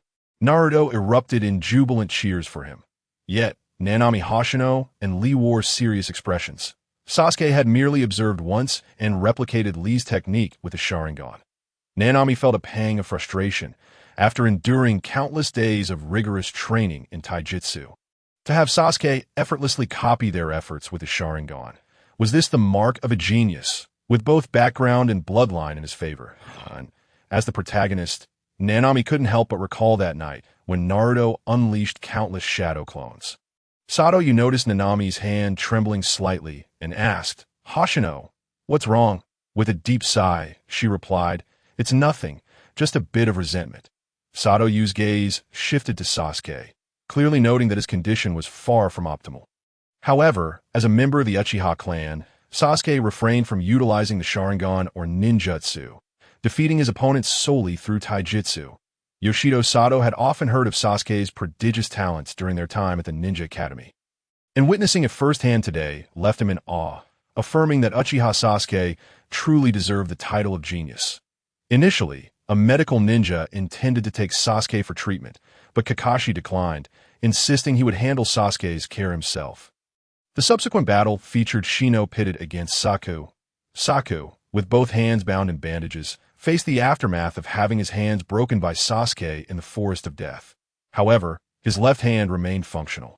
Despite his condition, Saku remained arrogant, deeming Shino an insignificant opponent whom he could easily defeat without revealing his true abilities. He charged at Shino fiercely, only for Shino to effortlessly block the attack. In retaliation, Saku unleashed the Wind Cutter Wave, sending Shino crashing to the ground. Yes, the spectators gasped in astonishment. Shino slowly rose, a multitude of parasitic insects crawling out from beneath his skin. The sight of these countless insects horrified Hoshino Nanami. Sending shivers down his spine that a swarm of insects advanced towards Saku, creating a flanking assault. Shino urged Saku to surrender, stating that if he attacked the insects, Shino would retaliate, and if he attacked Shino, the insects would strike back, sealing Saku's fate. However, Shino's seemingly reasonable words only incited Saku's fury. Saku feigned injury in his right hand to deceive Shino, channeling air pressure and ultrasonic waves through both hands. Intending to neutralize Shino and his insects' combined assault, Saku unleashed the ultimate wind cutter against Shino. Yet to everyone's astonishment, it was Saku's hands that exploded. Unbeknownst to him, Shino had previously instructed the insects to obstruct the troublesome wind tunnels on Saku's hands, rendering the release of the pressure and ultrasonic waves impossible, resulting in an explosion from his arms as Saku's hands were thus rendered useless, allowing Shino to secure an effortless victory. Meanwhile, during Shino and Saku's confrontation, Kakashi escorted Sasuke to a chamber filled with pillars, employing a sealing technique to temporarily restrain the cursed seal left by Orochimaru on Sasuke's neck. Orochimaru then made his presence known, prompting Kakashi to unveil his Sharingan concealed beneath his forehead protector, activating Raikiri, warning Orochimaru that if he sought to take Sasuke, he would perish alongside him. Orochimaru insinuated that Kakashi lacked the capability to kill him, but refrained from immediately abducting Sasuke, instead stating that Sasuke would eventually seek him out for power. With that, Orochimaru turned and departed, leaving Kakashi drenched in cold sweat. Realizing that Orochimaru's strength far surpassed his expectations, rendering the notion of mutual destruction impossible. After handing the unconscious Sasuke over to a medical ninja, Kakashi returned to the arena. Shortly thereafter, the list for the third match was announced. Hoshino Nanami felt a slight tremor as his name prominently appeared. His opponent was Kabuto and another teammate of Akatsuki. Ken Mizumi, Yoshido Sato, encouraged Hoshino, patting him on the shoulder. "I believe you can triumph over your opponent, Hoshino." Hoshino nodded and made his way from the stands to the center of the arena. Naruto raised his fist, cheering for Hoshino. "Go, Hoshino!" Guy gave Hoshino a thumbs up, exclaiming, "Show us your youth, Hoshino." Hoshino and Ken Mizumi locked eyes fiercely. Ken Mizumi declared, "Unlike Kai, I won't show mercy to weaklings. Just a heads up, if I unleash my abilities, you must forfeit immediately for a swift conclusion." Hoshino unsheathed his ninja blade, retorting, "You want a quick resolution. Since you're so eager to lose, I can't possibly refuse." Moonlight Ship announced, "Then let the third round commence." In the instant Moonlight Ship's words fell, Ken Mizumi launched the first attack against Hoshino. "That I won't give you a chance to strike back. I'll take the initiative." Ken Mizumi threw a punch at Hoshino. Leaf Village Rock Rising. Hoshino executed a powerful elbow strike with his left arm, colliding with Ken Mizumi's arm. In that moment of impact, Hoshino's eyes flickered, and he swiftly swung his right-handed blade toward Ken Mizumi. Ken Mizumi quickly evaded, narrowly avoiding Hoshino's slash. Hoshino was well aware of Ken Mizumi's abilities, having been informed by the barrage of knowledge from their teacher. Ken Mizumi's body had been extensively modified, allowing for free extension and retraction. However, that was the extent of it. Hoshino had felt the weakness in Ken Mizumi's arm during their earlier encounter, realizing that the force of his elbow strike had been completely neutralized. Therefore, as long as he wasn't ensnared by Ken Mizumi, Hoshino believed he had a solid chance of winning the battle. Ken Mizumi initiated another assault, intent on ensnaring Hoshino to secure victory. Water release. Water bullets. Hoshino unleashed water projectiles from his hands, resembling bullets, aimed at Ken Mizumi. Due to the lack of water in the environment, the power was significantly diminished compared to a water-rich area. The water bullet struck Ken Mizumi, yet his modified body absorbed most of the impact. Consequently, Ken Mizumi pressed forward, enduring Hoshino's assault. Hoshino smirked, thinking Ken Mizumi foolish for attempting to approach without any cover. Hoshino threw shurikens at Ken Mizumi and began forming hand signs. Shuriken Shadow Clone Technique. A flurry of shurikens shot toward Ken Mizumi. He had no choice but to evade, as he couldn't withstand the sharp blades. Nevertheless, a few shurikens found their mark, drawing blood from Ken Mizumi. Frowning at Hoshino, Ken Mizumi realized this boy was firmly on guard. preventing him from getting close. Could it be that Hoshino was aware of his abilities? That seemed impossible, as he had yet to showcase his powers in front of anyone present. As Ken Mizumi scrutinized Hoshino, he noticed Hoshino manipulating his ninja blade to Ken Mizumi's eyes. As Hoshino moved the blade, the afterimages multiplied, obscuring Hoshino's figure amidst the remnants of the blade. Fast enough? Hoshino's voice resonated from behind Ken Mizumi, instilling a sudden chill in him, leaving no time to evade. Leaf Village Willow. Hoshino's blade struck Ken Mizumi's back, leaving a deep and grievous wound that gushed blood, causing Ken Mizumi to collapse. Moonlight Ship proclaimed. As the match cannot continue, the victor is Hoshino Nanami. Guy was taken aback, astonished at Hoshino's remarkable growth, signaling him with his signature gesture. Well done, Hoshino. Yoshido Sato, Hoshino's team leader, expressed genuine joy for his success. Hoshino's spirits lifted. Although he could not compare to the prodigious talents of Naruto and Sasuke, he had undoubtedly grown stronger. Having secured victory, Hoshino returned to the stands. Yoshido Sato praised, "It seems this battle was entirely effortless for you. You are indeed a true genius, Hoshino." Leaning against the railing, Hoshino smirked, "I am no genius. I do not deserve such a title." The competition continued, leading to the fateful match between Sakura and Ino. Initially, the two engaged in a contest of physical prowess, with Sakura gaining the upper hand after a fierce struggle. Unexpectedly, Ino, seemingly unable to withstand Sakura's taunts, decided to cut her long hair. However, this was part of Ino's strategy. Creating an illusion, she infused her chakra into the fallen strands, ensnaring Sakura and rendering her immobile, thereby ensuring the success of the mind-body switch technique. Ino's technique succeeded, and she attempted to control Sakura to forfeit. Yet an unexpected twist occurred. Naruto's thunderous shout, "If you lose to that girl obsessed with Sasuke, you don't deserve to be called a woman," jolted Sakura free from Ino's control. Ultimately, both exhausted, they unleashed their final blows, each landing a punch on the other. Though there were no major injuries, the individual remained incapacitated on the ground, resulting in a stalemate. Following this, there was a match between Tintin and Shikamaru. However, Tintin primarily fought using ninja tools, which were rendered ineffective against Shikamaru's wind techniques. Her attacks were entirely countered, and ultimately, she was blown away by Shikamaru's wind scythe technique, losing consciousness in the whirlwind, thereby allowing Shikamaru to emerge victorious. Next was the battle between Shikamaru and one of the Sound Ninja trio, Kankuro. Nanami Hoshino believed that with Shikamaru's intellect, he would surely be able to toy with Kankuro, as anticipated. Although Shikamaru initially feigned weakness and appeared flustered, seemingly outmatched by Kankuro, he cleverly utilized the shadows cast by Kankuro's control over the bells to successfully execute the shadow imitation technique. By exploiting the distance between them and the wall, he triumphed over Kankuro. Once Shikamaru's match concluded, it was time for Naruto to face Inuzuka Kiba. The confrontation between Naruto and Kiba proved to be exceedingly dramatic. Kiba unleashed techniques such as Beast Clone and Fong over Fong, leaving Naruto struggling to keep up and on the verge of defeat. Amidst the smoke, Naruto employed his transformation jutsu, morphing into another Inuzuka Kiba, creating an illusion of 3 Kiba on the field. Kiba, confident in his keen sense of smell, managed to identify Naruto with precision. However, after being attacked by Kiba, Naruto transformed into Akamaru, prompting Kiba to mistakenly strike at his other self, injuring Akamaru instead. Naruto then dispelled the transformation technique and delivered a powerful kick that sent Kiba flying. Declaring his intention to use a new ultimate technique to defeat Kiba, Naruto's words heightened Kiba's alertness.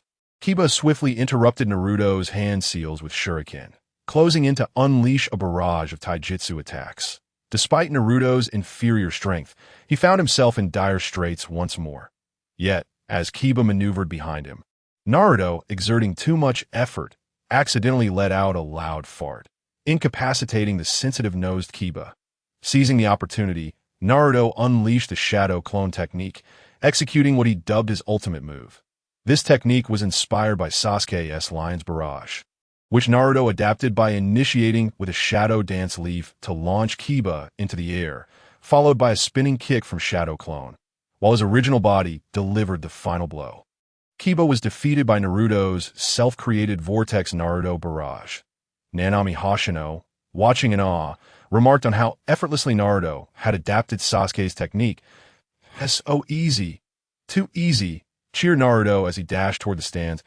As he passed Hinata, she mustered the courage to call out his name. Naruto paused, looking back at Hinata with curiosity. "Huh. Hinata, did you say something?" Gathering her resolve, Hinata approached Naruto and handed him a small box. Puzzled, Naruto inquired, "What is this?" Hinata's teacher, Kurenai Yuhi, interjected, "It's medicine for your wounds." Confused, Naruto asked, "Why give it to me?" Hinata, overwhelmed with shyness, could only stand there, frozen in place. Kurenai smiled and encouraged, "Just take it, Naruto." "Thanks, you're really kind, Hinata," Naruto responded, accepting the ointment before strutting over to Nanami Hoshino, smugly asking, "So, how was that? Am I not super cool, Hoshino?" Hoshino's lips twitched as he replied, "Yes, that fart was indeed quite impressive. Perhaps only you could win a battle with such a thing." Naruto abruptly ceased his swagger, retorting, "Hey, forget about that. It was just an accident." Suddenly, Hoshino nudged Naruto with his elbow. "Hey, Naruto, what do you think of Hinata?" Naruto replied, "Hinata, she's nice. She just gave me medicine, but she is a bit odd, always looking down when she sees me. Like she's shy, and she speaks so softly that I can barely hear her." Hoshino subtly probed, "Really? Have you ever thought about why Hinata would give you medicine? Other Leaf Village comrades were injured too. So why just you? Besides, while Hinata may speak softly, she interacts normally with others. She just looks down when talking to you. What do you think that means?" Naruto tilted his head in contemplation. "Could it be that I have something dirty on my face? Which is why Hinata looks down when she talks to me?" Hoshino nearly stumbled at Naruto's response, his expression darkening. After all he had said, Naruto had concluded that it was due to dirt on his face. Sighing, Hoshino resigned himself to the fact that Naruto was simply dense that don't keep your focus solely on Sakura. Hoshino advised, "You know Sakura has feelings for Sasuke, and there might be other girls who secretly like you."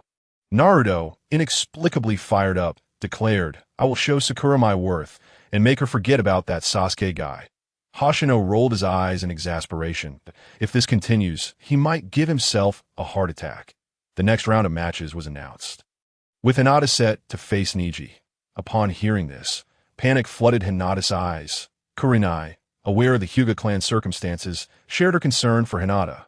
Hoshino, glancing at the distressed Hinata, urged Naruto, "Hinata gave you medicine, so you better cheer for her."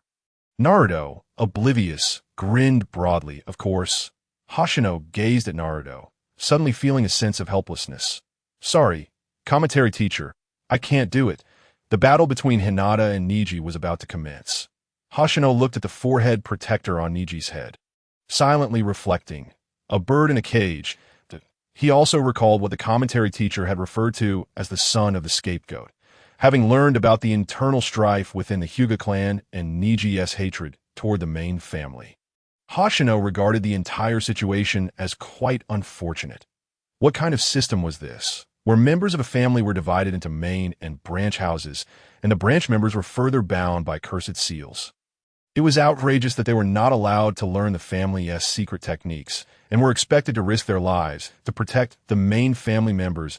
Neji's resentment toward the main house seemed entirely justified to Hoshino. After all, his father had been made a scapegoat, and now Neji, as a branch member, might also have to serve as a scapegoat for the main family. If Hoshino were in Neji's position, he would certainly feel discontent. Before the battle began, Neji relentlessly belittled Hinata, asserting that she lacked the capability to be his opponent and encouraging her to forfeit the match, even to abandon her aspirations of becoming a ninja. Neji believed that one's abilities were predetermined by fate, and no matter how hard Hinata tried to improve, she could never escape the fate of being weak. Hinata, overwhelmed by Neji's words, began to shrink back in fear, contemplating fleeing the fight. Unable to bear it any longer, Naruto shouted in frustration, "Don't judge others so casually. You jerk, get rid of this guy. Hinata, you should stand up for yourself too. I can't just watch this." Here comes the verbal barrage, albeit delayed. It's got to be Naruto, even if it's not particularly effective. Sigh. Why ISNT at you fighting Neji? I'd really like to see you get thoroughly beaten. Hoshino's temples pulsed. What did any of this have to do with him? Moreover, he hadn't provoked any commentary. Why would he want to see himself get beaten? Under Naruto's encouragement, Hinata displayed a courageous side of herself. She activated her Byakugan, and the battle between the two officially commenced. Both Hinata and Neji engaged in a fierce exchange of gentle fist techniques, due to the formidable insight provided by the Byakugan. Landing a hit on each other proved to be a daunting challenge. However, despite Neji being merely a sacrificial pawn, he was a prodigy who adeptly utilized the Byakugan to uncover chakra points, thus gaining the upper hand in the confrontation and ultimately knocking Hinata to the ground. Blood trickled from the corner of Hinata's mouth as she gasped, her complexion pale. Neji coldly remarked, "This is the unbridgeable gap. The distinction between the elite and the underdog. This is an immutable truth. The moment you uttered, 'I do not wish to escape,' you began to regret it. You must be feeling quite despondent now. This is my final warning to you. Withdraw." Yet Hinata mustered her strength and slowly rose to her feet, asserting, "I will not betray my own words, for this is my ninja way." She cast a fleeting glance in Naruto's direction, managing to force a faint smile. Naruto gazed at Hinata in astonishment, realizing the strength she possessed. Sakura noticed the look in Hinata's eyes and commented, "By the way, she's been watching you all along." Naruto. Sakura was all too familiar with the gaze of admiration reflected in Hinata's eyes. Hoshino Nanami remarked with a hint of meaning, "She doesn't want to give up in front of the one she admires." Such resilience, wouldn't you agree, Naruto? Naruto nodded earnestly, "Yes, truly remarkable." Hoshino Nanami sighed helplessly once more, realizing that Naruto was utterly oblivious to the situation. How was this going to play out? Hinata attempted to channel her chakra, but suddenly coughed up blood. She had reached her limit, having been struck at her chakra points by Neji, making it exceedingly difficult to even gather chakra. Clutching the medicine Hinata had given him, Naruto shouted, "Hinata, hang in there!" Encouraged by Naruto, Hinata rose to fight once more, charging at Neji. Despite her unwavering determination, the disparity in strength between them was insurmountable. Neji's assaults intensified, and ultimately, he struck Hinata's heart with a single blow, sending her crashing to the ground. Neji looked down at the fallen Hinata with an air of indifference, stating, "It's over." Kageyama Shikamaru intended to announce Neji's victory, but Naruto shouted, "Don't stop the match." All eyes turned towards Naruto. Sakura exclaimed anxiously, "Hey Naruto, what nonsense are you spouting?" Hoshino Nanami's gaze shifted back to Hinata. It seems Hinata has no intention of giving up. Attention returned to Hinata, who once again struggled to her feet with remarkable tenacity. Neji questioned, "Why do you persist? If you continue to force yourself, you truly will die." Hinata's eyes, filled with resolve, met Neji's. "It's not over yet." Neji activated his Byakugan once more, admonishing, "Do not force yourself any further. I can see that merely standing is a struggle for you. From the moment of your birth, you have been burdened with the fate of the Hyuga clan, constantly resenting and blaming your own inadequacies. However, some things cannot be changed. This is fate. You need not suffer any longer. Take it easy." Hoshino Nanami suddenly found Neji to be somewhat admirable. Although his words were rather harsh, Neji always refrained from striking Hinata after knocking her down, allowing her the choice to forfeit. Yet Hinata still refused to give in, shaking her head weakly. "No, Neji and I, because I can see it too. All along, you have suffered more than I have." Neji furrowed his brow.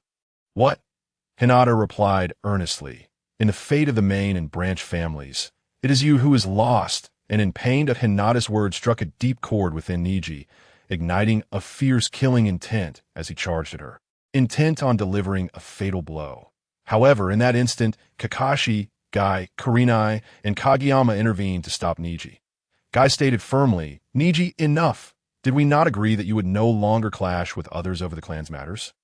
Neji retorted angrily, "Why are even other Jounin intervening? Is this special treatment for the main family?"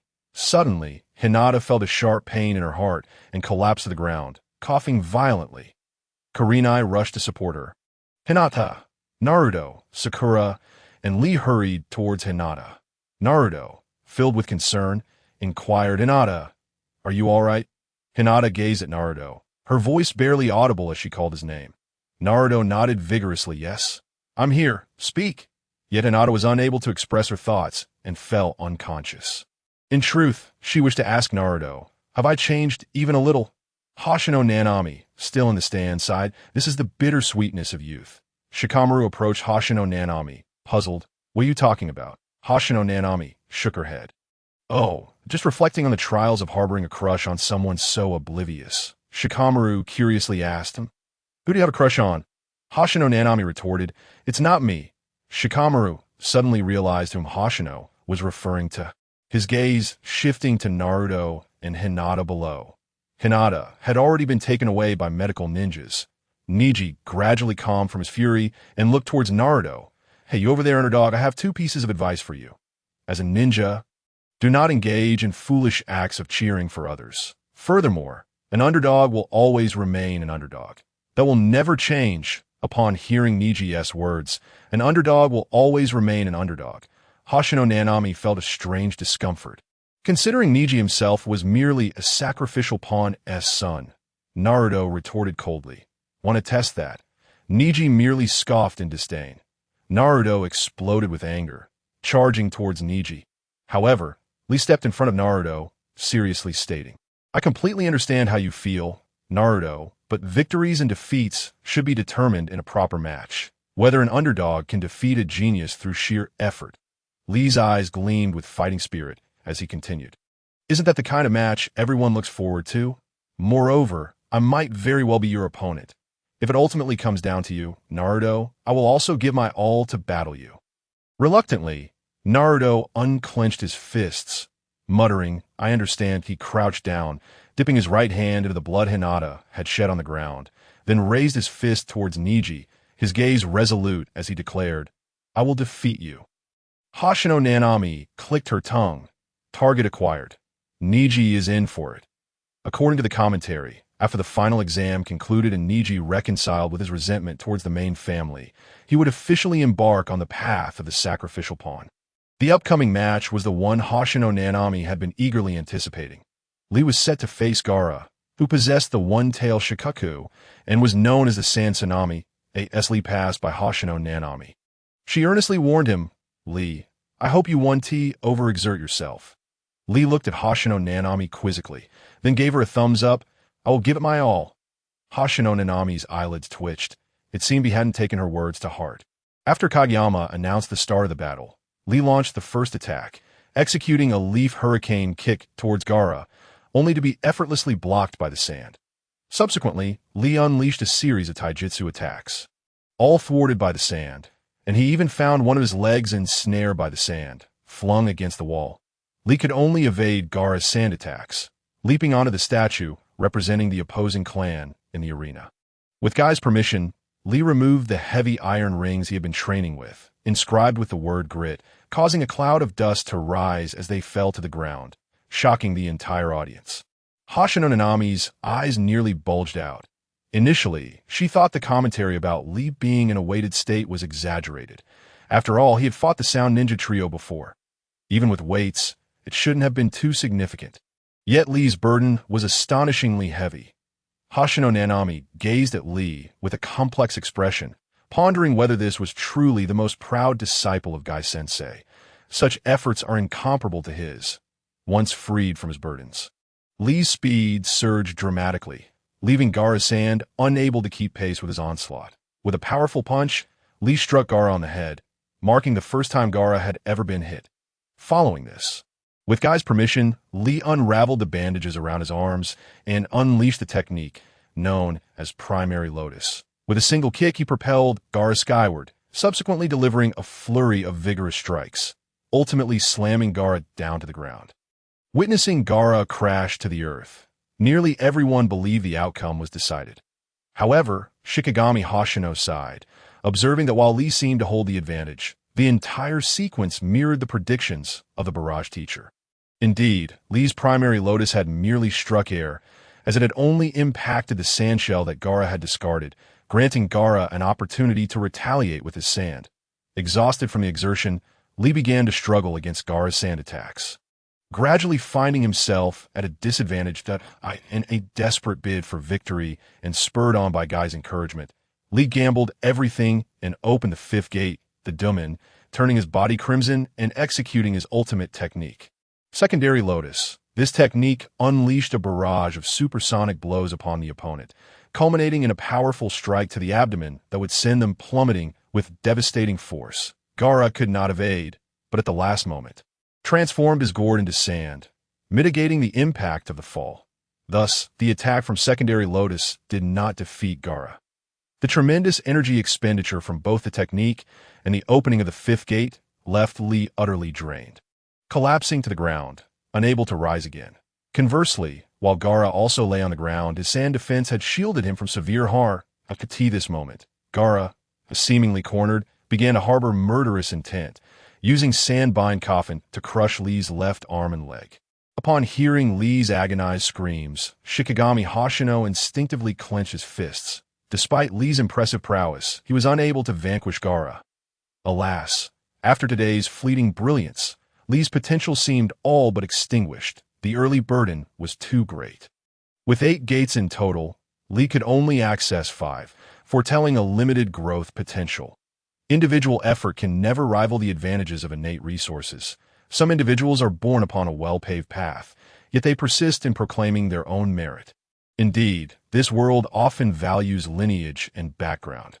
Growing weary of the barrage, Shichimiya Hoshino closed the commentary, preferring not to witness further. Gaara, having incapacitated Lee's limbs, was not content and sought to eliminate him entirely, unleashing a torrent of sand towards Lee.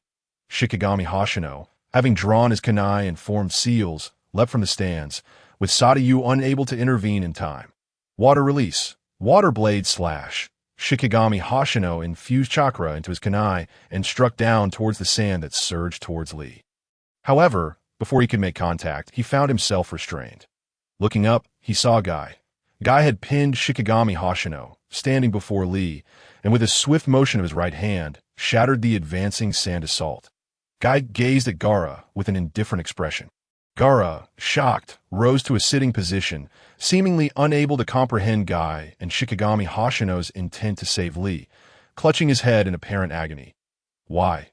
Why save him? Gaara inquired, his disbelief evident as he regarded Guy and Shichimiya Hoshino.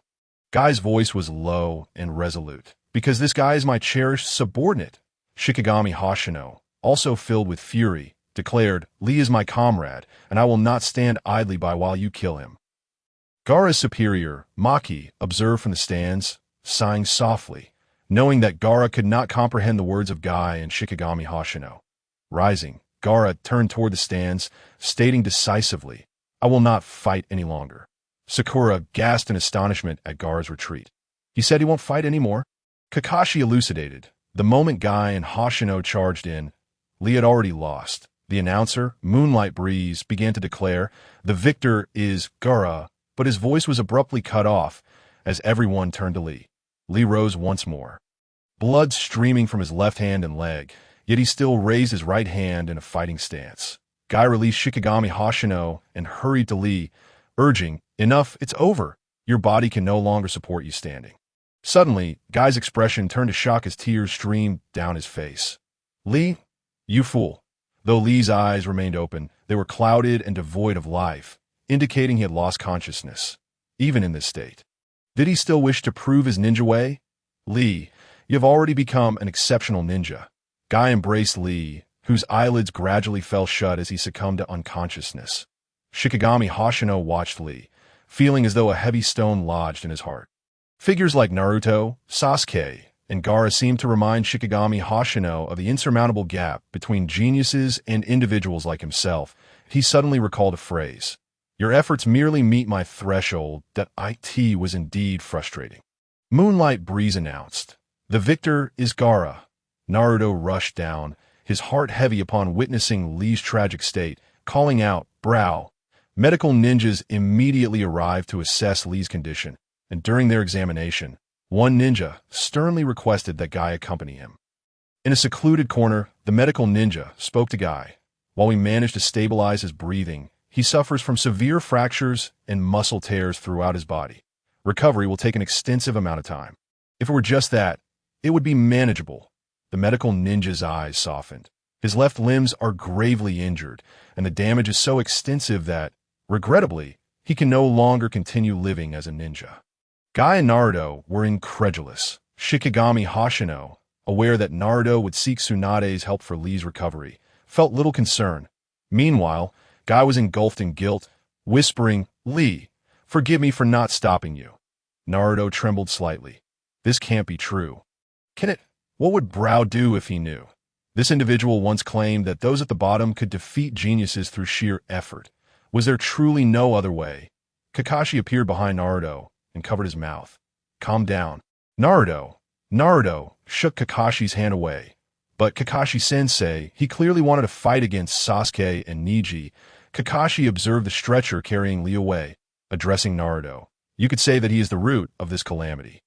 That child was willing to sacrifice his body to achieve this dream of victory. The outcome reflects his adherence to the unspoken pact he shared with Sasuke, Neji, and you, Naruto, that do not forget this." Shichimiya Hoshino sheathed his kunai and silently returned to the stands. That moment, a change occurred in Hoshino's gaze, one he himself was unaware of. Though he had often expressed a desire to become strong, he truly sought merely the means to survive in this unforgiving ninja world. Yet now, Shichimiya Hoshino's eyes gleamed with determination. If strength could only be attained through background and lineage, then he would forge his own background, acquire his own lineage, whatever it took to become strong. He vowed to prove himself. The final match featured a battle between Dinxi and Tosu, one of the trio from the Sound Ninja. Dinxi employed the technique of the meat tank, retracting his head to shield his ears from Tosu's sonic assaults. Tosu nimbly evaded Dinxi's repeated strikes, ultimately leaving Dinxi trapped against a wall and unable to move. In the end, Tosu incapacitated Dinxi with a wave of sound. Thus, the last battle marked Tosu's victory. The third round of the Chunin exam preliminaries has concluded, with a total of 10 individuals advancing. Naruto, Sasuke, Neji, Gaara, Kankuro, Temari, Shino, Shikomu, Tosu, and Hoshino Nanami. Sarutobi Hiruzen reappeared in the examination arena, announcing, "The formal matches will showcase everyone's battles to the audience, as representatives of your respective nations. I urge you to perform to the best of your abilities without any regrets. Therefore, the official matches will commence in 1 month's time." Naruto exclaimed in surprise. "Huh, isn't it starting now?" Sarutobi Hiruzen explained the rationale behind the 1-month delay, stating that it was necessary to notify the feudal lords and ninja leaders of each nation that the preliminaries had concluded and to prepare for their attendance. This month also serves as preparation time for the candidates, allowing them to refine their skills and analyze the intelligence gathered from the previous exams to enhance their chances of success. The formal matches will follow a one-on-one format, similar to the preliminaries that end this official round.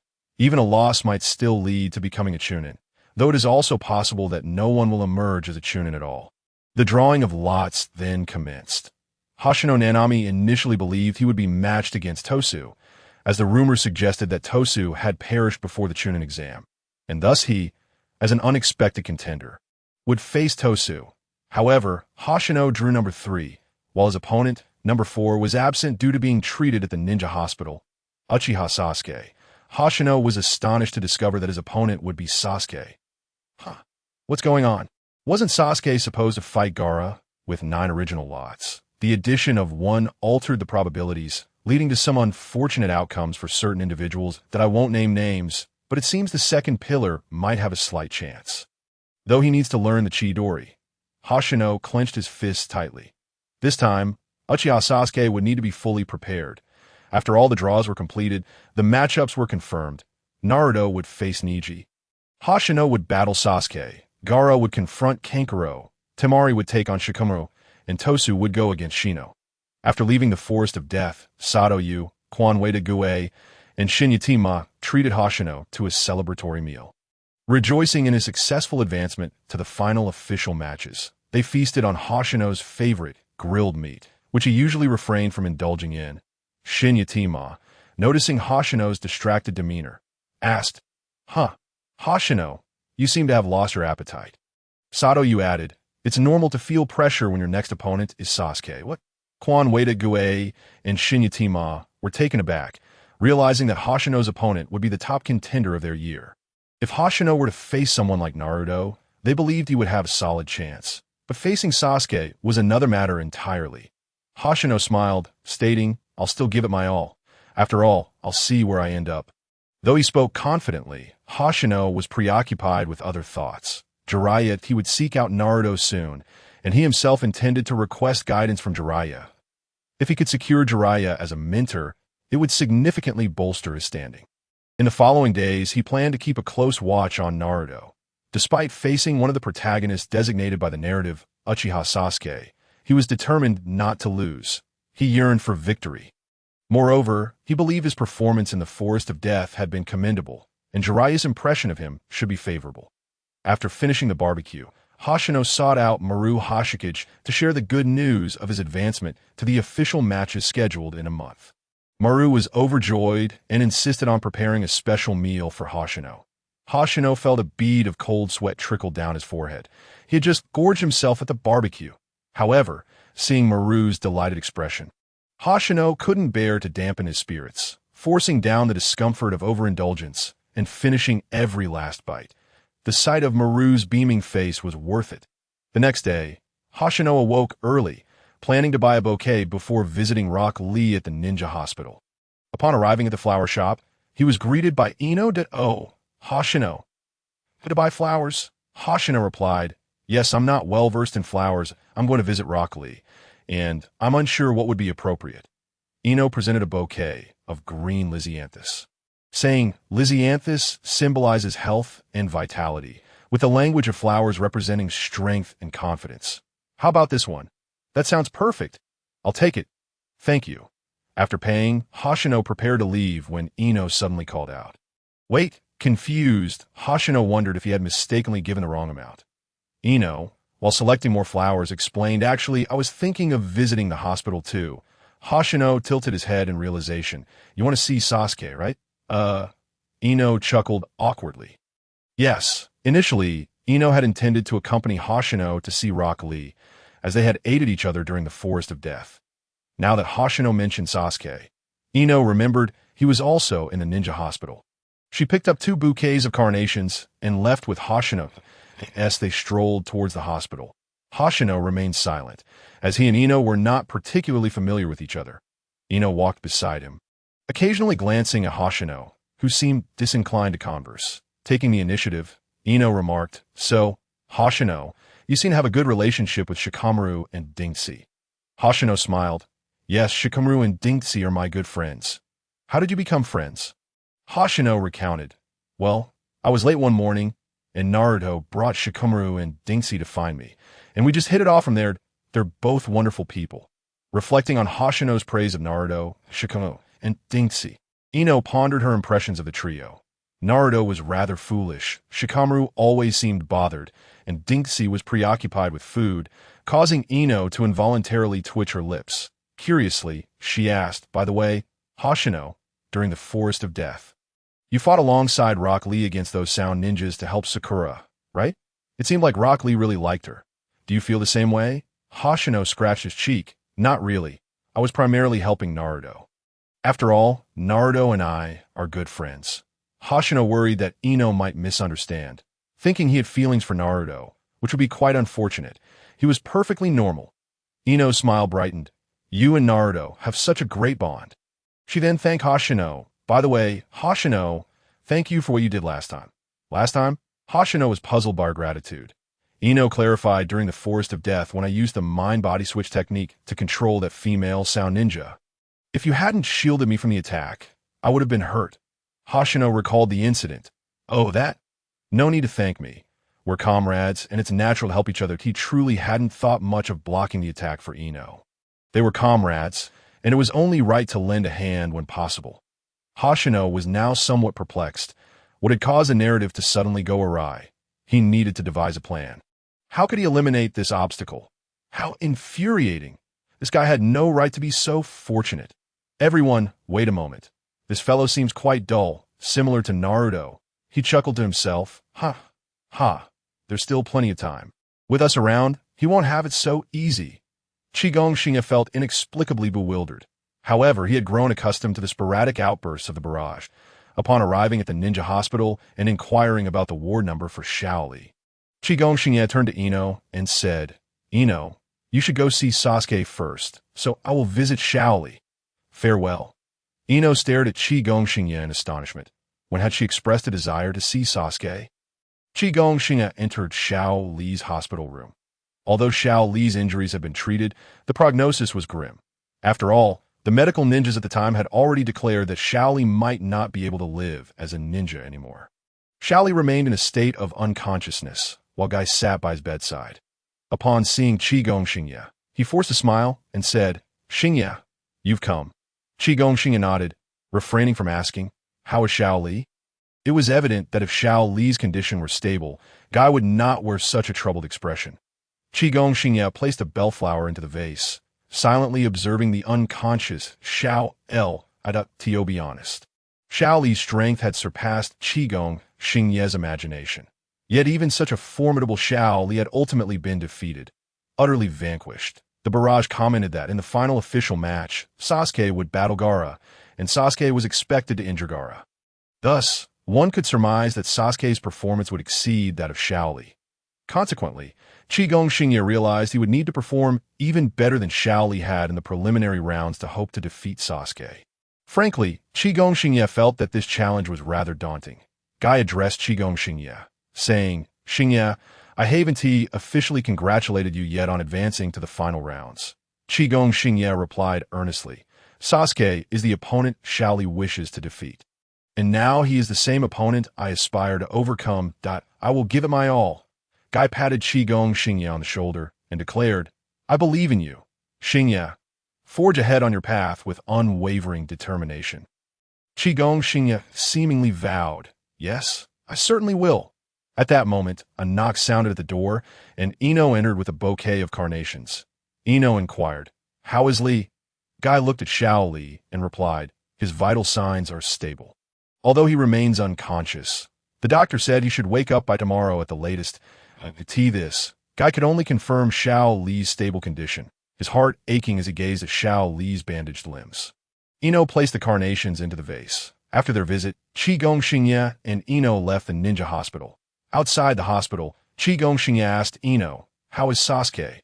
Ino responded, "Sasuke is still unconscious and is currently not permitted visitors. So I left the flowers with Kakashi-sensei." Shichimiya slightly raised his head, gazing at the sky, murmuring, "I see. In the end, you and Sasuke." Ino began to speak, but Shichimiya interrupted, "I apologize, Ino. This time I will fight with all my might. And you need not worry about Sasuke. On the day of the exam, I believe he will be in the best condition to battle me, that I want to achieve victory and demonstrate to Xiao Li that even individuals like us can defeat geniuses. I have matters to attend to, so I shall take my leave. Until next time, Ino." Shichimiya departed alone, leaving Ino in a state of confusion amidst the wind. What on earth? Ino merely wished to encourage Shichimiya, yet it felt as though he had misconstrued her intentions. Ino anxiously tugged at her hair. Could it be that in Shichimiya's eyes, she was simply someone who unconditionally supported Sasuke? Reflecting on her past, Ino rationalized that it was not unreasonable for Shichimiya to think so. However, she could not understand why. Whenever she thought of Sasuke, she envisioned the Sasuke consumed by curse marks in the forest of death. And when she thought of Shichimiya, she pictured him standing in front of her, bravely taking the brunt of the attack. Sighing, Ino returned to her flower shop. "Huff, I told you he was quite slow-witted. Now I feel reassured. You truly are something, Shinya. I don't want to see you perish. You must take care of yourself." Shichimiya furrowed his brow tightly, exclaiming, "What are you all talking about? It's utterly nonsensical. You all need to be serious and find a way to help me grow stronger that I've made my declaration. If I lose, it would be utterly embarrassing." "Humph, your embarrassment is not our embarrassment," someone retorted.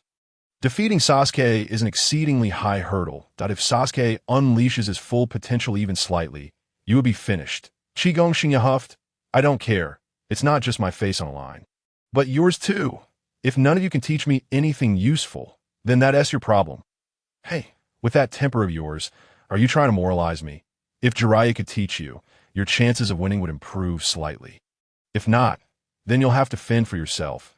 If you manage to learn something from him, you'd be fortunate. Shichimiya optimistically remarked, didn't you all say that during the Forest of Death? Jiraiya was secretly observing. Besides, you mentioned that Jiraiya must have some impression of me, so it should go rather smoothly, right? However, at that moment, the barrage suddenly transformed, filled with comments. Shichimiya's eyelids twitched. This barrage always behaved peculiarly whenever this topic arose. Nevertheless, Shichimiya dismissed it from his mind. Finding Naruto was of utmost importance now at that moment. Naruto was in a hot spring, preparing for water treading practice, supervised by Ebisu. Ebisu had been entrusted by Kakashi to serve as Naruto's mentor, guiding him through the training. Hey, what a coincidence, Naruto! Shichimiya appeared at the hot spring, wrapped in a towel. He felt there was no need to be covert. It was better to be open about it. If he were to sneak around and Jiraiya discovered him, it might diminish his impression in the latter's eyes. Seeing that Naruto and Shichimiya knew each other, Ebisu decided to continue without changing locations. Having learned water treading from Maruboshi Kosuke, Shichimiya found it quite entertaining to watch Naruto train. Originally, Shichimiya intended to soak in the hot spring, but upon dipping his foot in, his expression changed to one of shock. It's too hot. Thus, Shichimiya could only feign wetting his towel to wipe his body. After demonstrating the water treading technique, Ebisu observed as Naruto eagerly attempted to try it. Okay, let me give it a shot. The moment Naruto's feet touched the water, he fell straight in. Ah, it's too hot. Naruto scrambled out of the hot spring. Shichimiya laughed so hard he clutched his stomach. Ebisu adjusted his sunglasses, smirking. I forgot to mention, the water temperature here is 60 degrees. If you keep failing, you might end up as boiled octopus. Naruto shot a glare at Shichimiya, exclaiming, Shinya, can you actually tread water? With a cheerful smile, Shichimiya replied, I've known how to do it for ages. Just continue as if I'm not here. Humph, this is no challenge for me. Watch me succeed on my second try. Naruto's competitive spirit flared, and he attempted again, only to repeat his previous failure. Thus, he found himself caught in a cycle of attempting water treading and falling in, while Shichimiya had already finished washing up, dressed, and sat at the side, watching Naruto's repeated attempts with amusement. As Naruto practiced treading water in the hot spring, Shichimiya quickly grew bored. However, he soon became energized, for it seemed that Naruto was starting to get the hang of it. Though both feet remained submerged, he was at least able to stand. Back when Shichimiya had learned from Maruboshi Kosuke, it had taken him over 2 days to master the technique. Ebisu watched Naruto with astonishment. Initially, he held a strong bias against him. Nevertheless, after witnessing what happened with Konohamaru, his perception of Naruto had begun to shift. Despite this change, Ebisu still believed Naruto lacked talent. Yet now, seeing Naruto grasp chakra control so swiftly left him in awe at his rapid growth.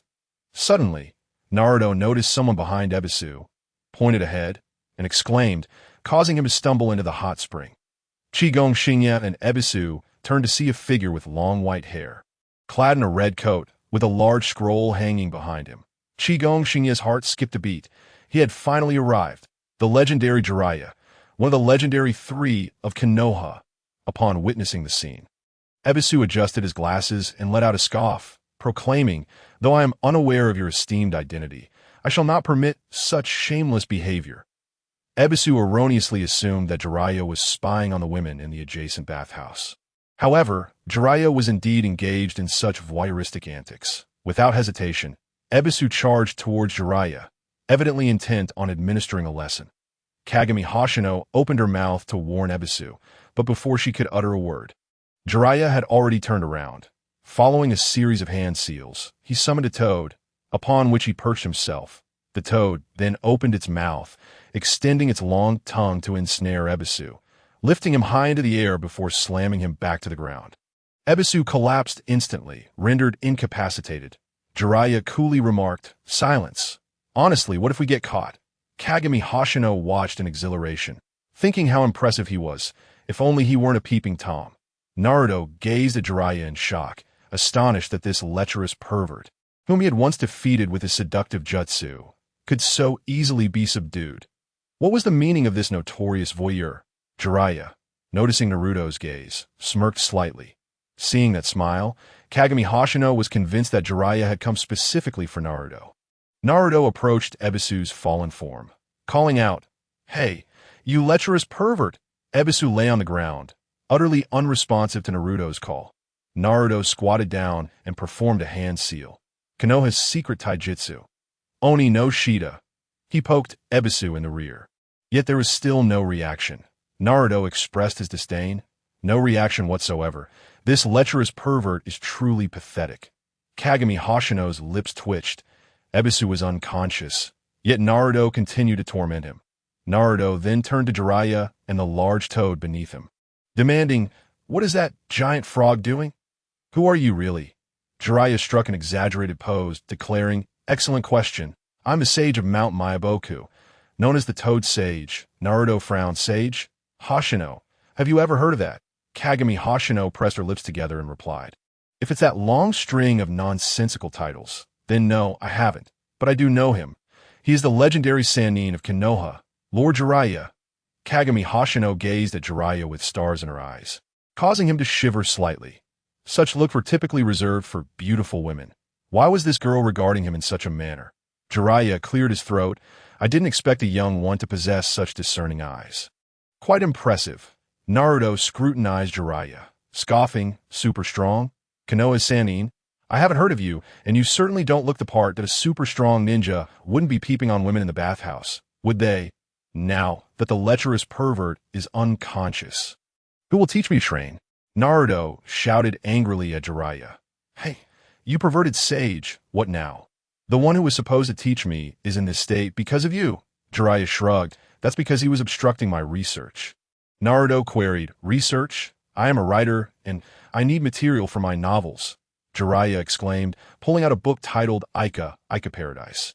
Naruto recognized the book immediately, exclaiming, "Ah, that book is..." Jiraiya beamed. "You know it?" He chuckled proudly, reveling in his newfound fame. Naruto shouted, "Isn't that just a lewd novel? Claiming to be here for research, but really just spying on women bathing." The women in the adjacent bathhouse clearly overheard this and screamed in fright. Fleeing the scene, Jiraiya slumped against the wall, heartbroken, peering through a hole to see the now empty bathhouse. "Fool! Fool! You've exposed my secret," he lamented. Naruto could hardly contain his exasperation, muttering, "Pervert!" In a flash, Jiraiya appeared before Naruto, retorting, "Fool! Fool! I am no mere lecher. I seek inspiration for my creative works through observation." Kagami Hoshino's lips twitched at his audacity.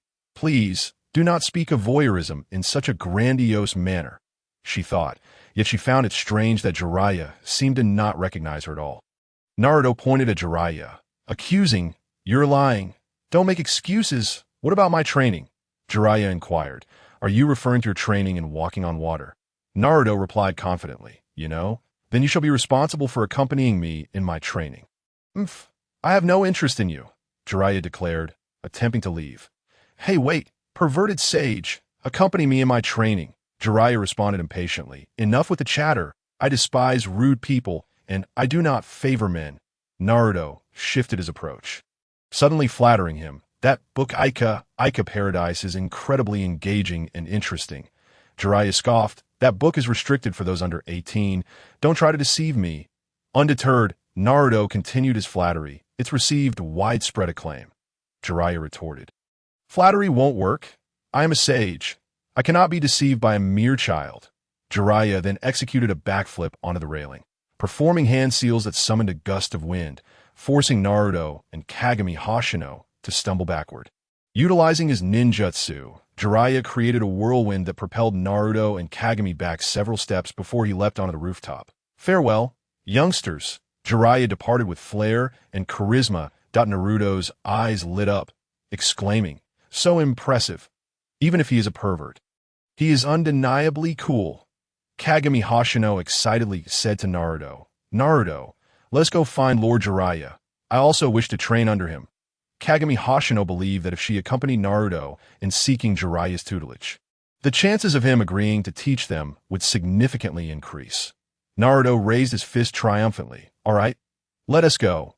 With that, Kagami Hoshino and Naruto left the hot springs in pursuit of Jiraiya, leaving Ebisu still lying on the ground, unattended.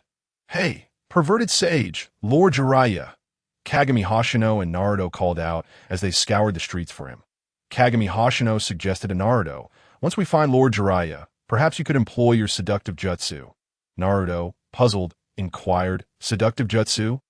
Why?" Kagami Hoshino glanced up nervously and replied, "Well, Lord Jiraiya just mentioned he doesn't like men, so wouldn't he transforming into a woman work?" Naruto grimaced, "You want me to use seductive jutsu on that old lecher?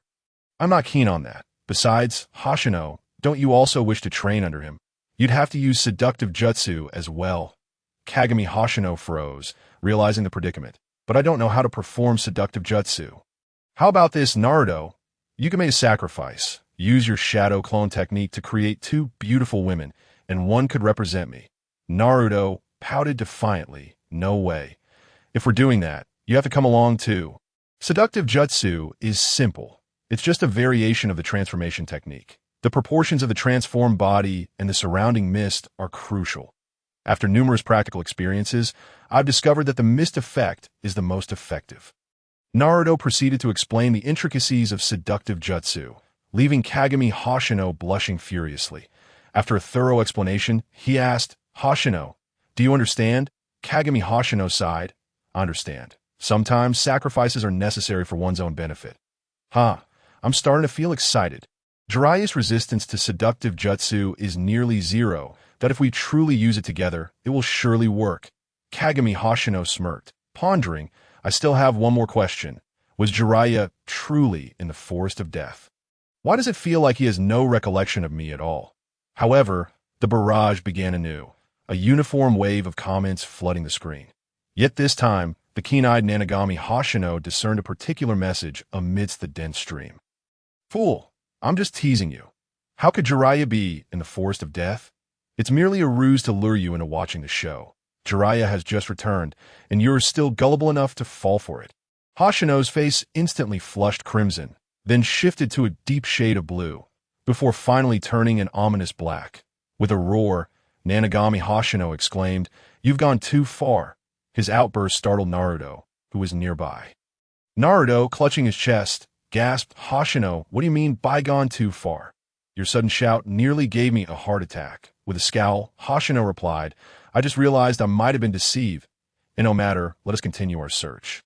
As the saying goes, experience is the mother of wisdom, and Hoshino resolved to scrutinize the barrage more carefully in the future to avoid being tricked again. After all, these comments were from mere onlookers, who might coax him into confronting an opponent beyond his capabilities. As they traversed another street, a sharp clap and a woman's furious voice pierced the air. "What are you doing, you old fool?" A woman stormed out of an izakaya, and behind her trailed the very Jiraiya that Nanagami Hoshino and Naruto had been seeking. "I'm sorry, miss, but truly, you are quite ample," Jiraiya remarked. The irate woman, unable to contain her fury, delivered another slap to Jiraiya's other cheek, which bore no mark. Hoshino and Naruto gasped at the sight, wincing at the apparent pain. Naruto muttered, "At his age, still so shameful, TS clearly not impressive at all. But with no one else to teach me, what can I do? Come on, Hoshino, let us go." With a grim determination, Naruto approached Jiraiya, who was grumbling, "Honestly, the women in this village are still so formidable. I rather enjoy that aspect." Haha. Hoshino looked at Jiraiya with a nuanced expression, surprised to discover that Jiraiya had a penchant for masochism. Naruto scoffed, "You really are a voyeur no matter where you go, you lecherous sage." Jiraiya hushed him, "Sho. Can you refrain from loudly branding me a pervert?"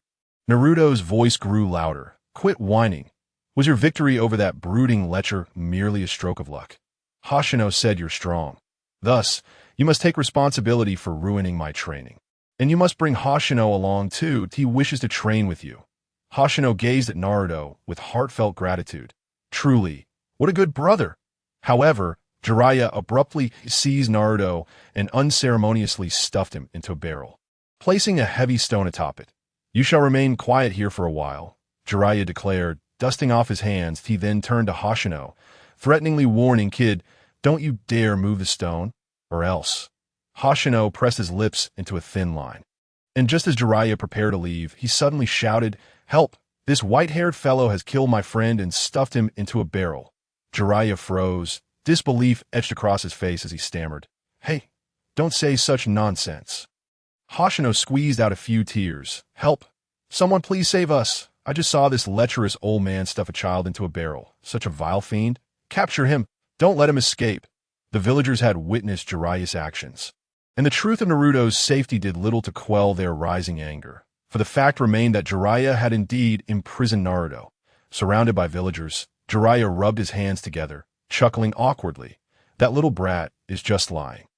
You don't seem like the good folks. Everyone, charge!" The crowd surged forward like hungry wolves, creating a scene of utter chaos.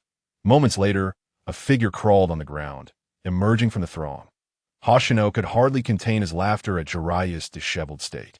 However, upon catching Hoshino's amusement, Jiraiya shot him a glare filled with irritation. Naruto took a deep breath and shouted, "He has made it out. Don't let him run." The previously chaotic crowd immediately focused their attention on Jiraiya. His scalp prickled as he turned and fled. As he ran, Jiraiya felt a twinge of indignation. How could he, one of the legendary three of Konoha, be chased like this? "Naruto," urged Hoshino. "Hoshino, let us pursue him swiftly. We can't let him escape." They dashed after Jiraiya into the forest. Leaning against a large tree root, Jiraiya combed through his tousled hair, pulled out a pipe, and took a puff, exhaling a cloud of smoke. He sighed. "I long to have a heart-stirring encounter with a voluptuous lady. All thanks to those two wretched brats.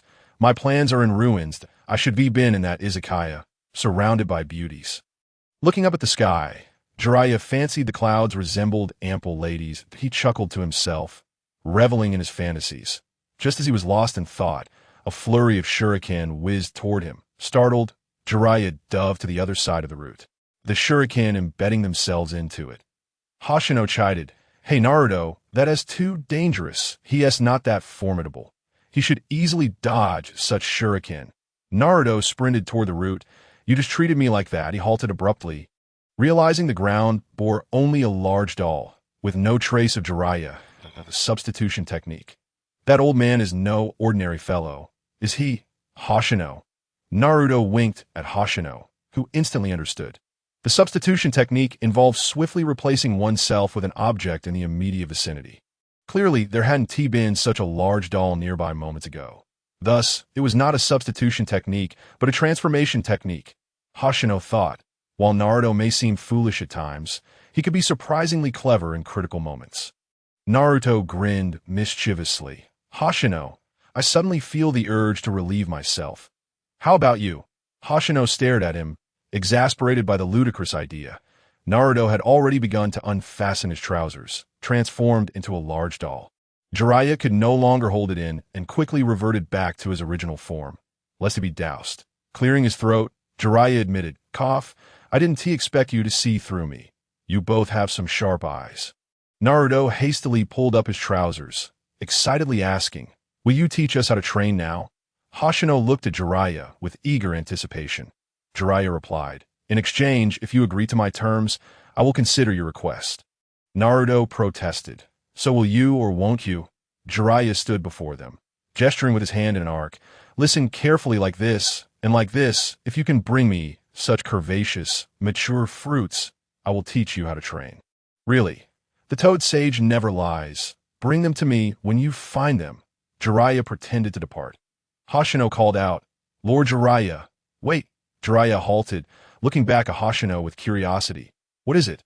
If you don't bring anything, I certainly won't teach you." 7 Palaces, Hoshino said sternly to Naruto. "Naruto, it's time to use that technique. Was that technique the one I think it is? I thought it was a giant watermelon." Upon realizing what 7 Palaces Hoshino meant, Naruto suddenly had an epiphany. Jiraiya looked curiously at Naruto and 7 Palaces Hoshino, saying, "Let me be clear, if you two are trying to fool me, I will be quite upset." With confidence, 7 Palaces Hoshino replied, "I assure you, you will be satisfied." In unison, 7 Palaces Hoshino and Naruto began to form hand seals. Seduction technique. With a loud bang, both 7 Palaces Hoshino and Naruto were enveloped in clouds of smoke. And 2 voluptuous beauties appeared before Jiraiya's eyes. the twin-tailed Naruto and the single-tailed Hoshiko, with the smoke artfully concealing what needed to be hidden, added a touch of mysterious allure. The Jiraiya's eyes nearly popped out his head. Seven Palaces Hoshino and Naruto, in a high-pitched voice, said, "It's so embarrassing to be stared at so intently." Jiraiya felt as though he was engulfed in flames, excitedly exclaiming, "How could there be such adorable girls? I absolutely adore this. Perfect." Naruto was utterly disdainful, thinking he looked like a fool. Seven Palaces Hoshino felt her dignity plummet. Jiraiya circled around Seven Palaces Hoshino and Naruto, eager to scrutinize every detail. "This is exactly my type of girl. What kind of ninjutsu is this? You two are simply geniuses." Seven Palaces Hoshino and Naruto twitched their mouths, utterly speechless at Jiraiya's reaction. Naruto, in a sweet tone, asked, "So, are you willing to teach us now?" Seven Palaces Hoshino also chimed in sweetly, "Jiraiya-sama, I beg you." Jiraiya nodded repeatedly. All right, but I have one condition." Naruto, with his finger on his chin, and Seven Palaces Hoshino, biting her lip with a pitiful expression, asked, "What condition?" Jiraiya's nostrils flared crimson as he turned away, his fingers tapping nervously. "In my presence, you must maintain this appearance at all times." Seven Palaces Hoshino and Naruto struggled to contain themselves, veins popping on their foreheads. Once was enough. To maintain it indefinitely was simply unbearable. Seven Palaces Hoshino had already made a significant decision to use the seduction technique, and it would be better to just end Jiraiya instead. Jiraiya proposed that Seven Palaces Hoshino and Naruto maintain their forms as Hoshiko and Naruto in front of him, and the two immediately dispelled the seduction technique. Naruto pointed at Jiraiya angrily. "You're just a pervert after all, you lecherous sage." Seven Palaces Hoshino also pointed at Jiraiya, criticizing, "Can you not have any decency, Jiraiya-sama?" Jiraiya countered, "No, it's not like that. I'm not just a lecher, and I certainly have some decency." He chuckled awkwardly, "I'm a super pervert, and I have no idea what decency is." Seven Palaces Hoshino and Naruto were astounded by Jiraiya's shamelessness. He had actually admitted it. "All right, you two come with me now." Jiraiya led Seven Palaces Hoshino and Naruto to a riverbank. The three sat by the river, and Jiraiya said earnestly, "All right, consider what just happened a joke. I will teach you both how to train." Seven Palaces Hoshino and Naruto looked at Jiraiya suspiciously. "Is this for real this time? Sages do not lie. Now, Naruto, continue with your training, and Hoshino, you 2.7 Palaces Hoshino remarked, "Jiraiya-sama, I already know how to walk on water." Jiraiya nodded. "Then wait here a moment until Naruto learns how to walk on water." Naruto stood up, formed hand seals, and concentrated chakra on his feet. Feeling ready, he stepped onto the water's surface. Initially, it went smoothly. But halfway through, Naruto fell into the water. Jiraiya's gaze sharpened, and then he began to mock Naruto. Seven Palaces Hoshino was currently watching the commentary. Jiraiya had certainly noticed something was off with Naruto. Next, Jiraiya prepared to use the 5-element seal to release the seal on Naruto. 1 seal. 1 release. Jiraiya and Orochimaru were indeed good friends. The subsequent events unfolded as the commentary had described. As Naruto gathered chakra, the 8-trigram seal and the 5-element seal appeared on his abdomen. Jiraiya then directly unsealed Naruto. "All right, try walking on water again." This time, Naruto succeeded effortlessly, gliding across the water surface. He cheered joyfully on the water.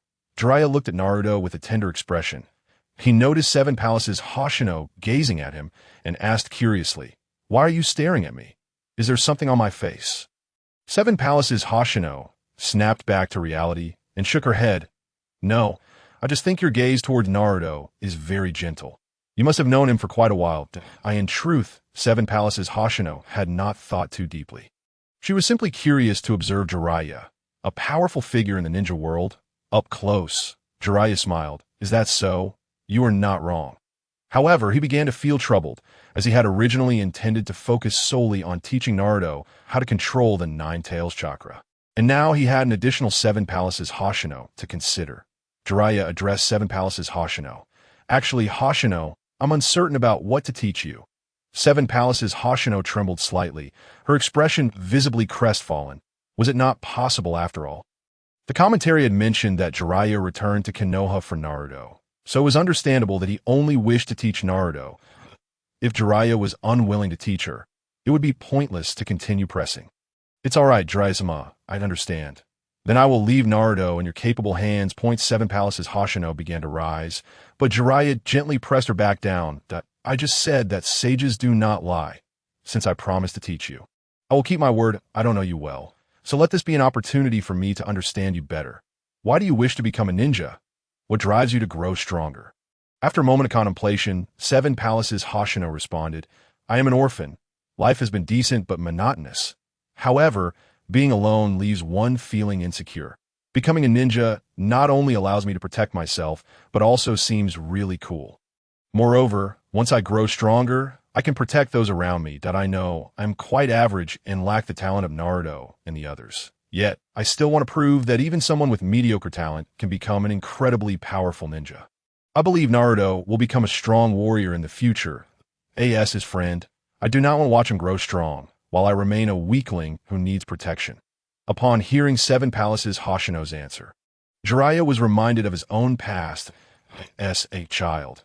He was impulsive and reckless, somewhat average, and often placed at the bottom of the class. Due to Orochimaru's exceptional talent, he was favored by their master Hiruzen Sarutobi, which instilled in Jiraiya a sense of jealousy, believing that only Orochimaru mattered in Hiruzen's heart.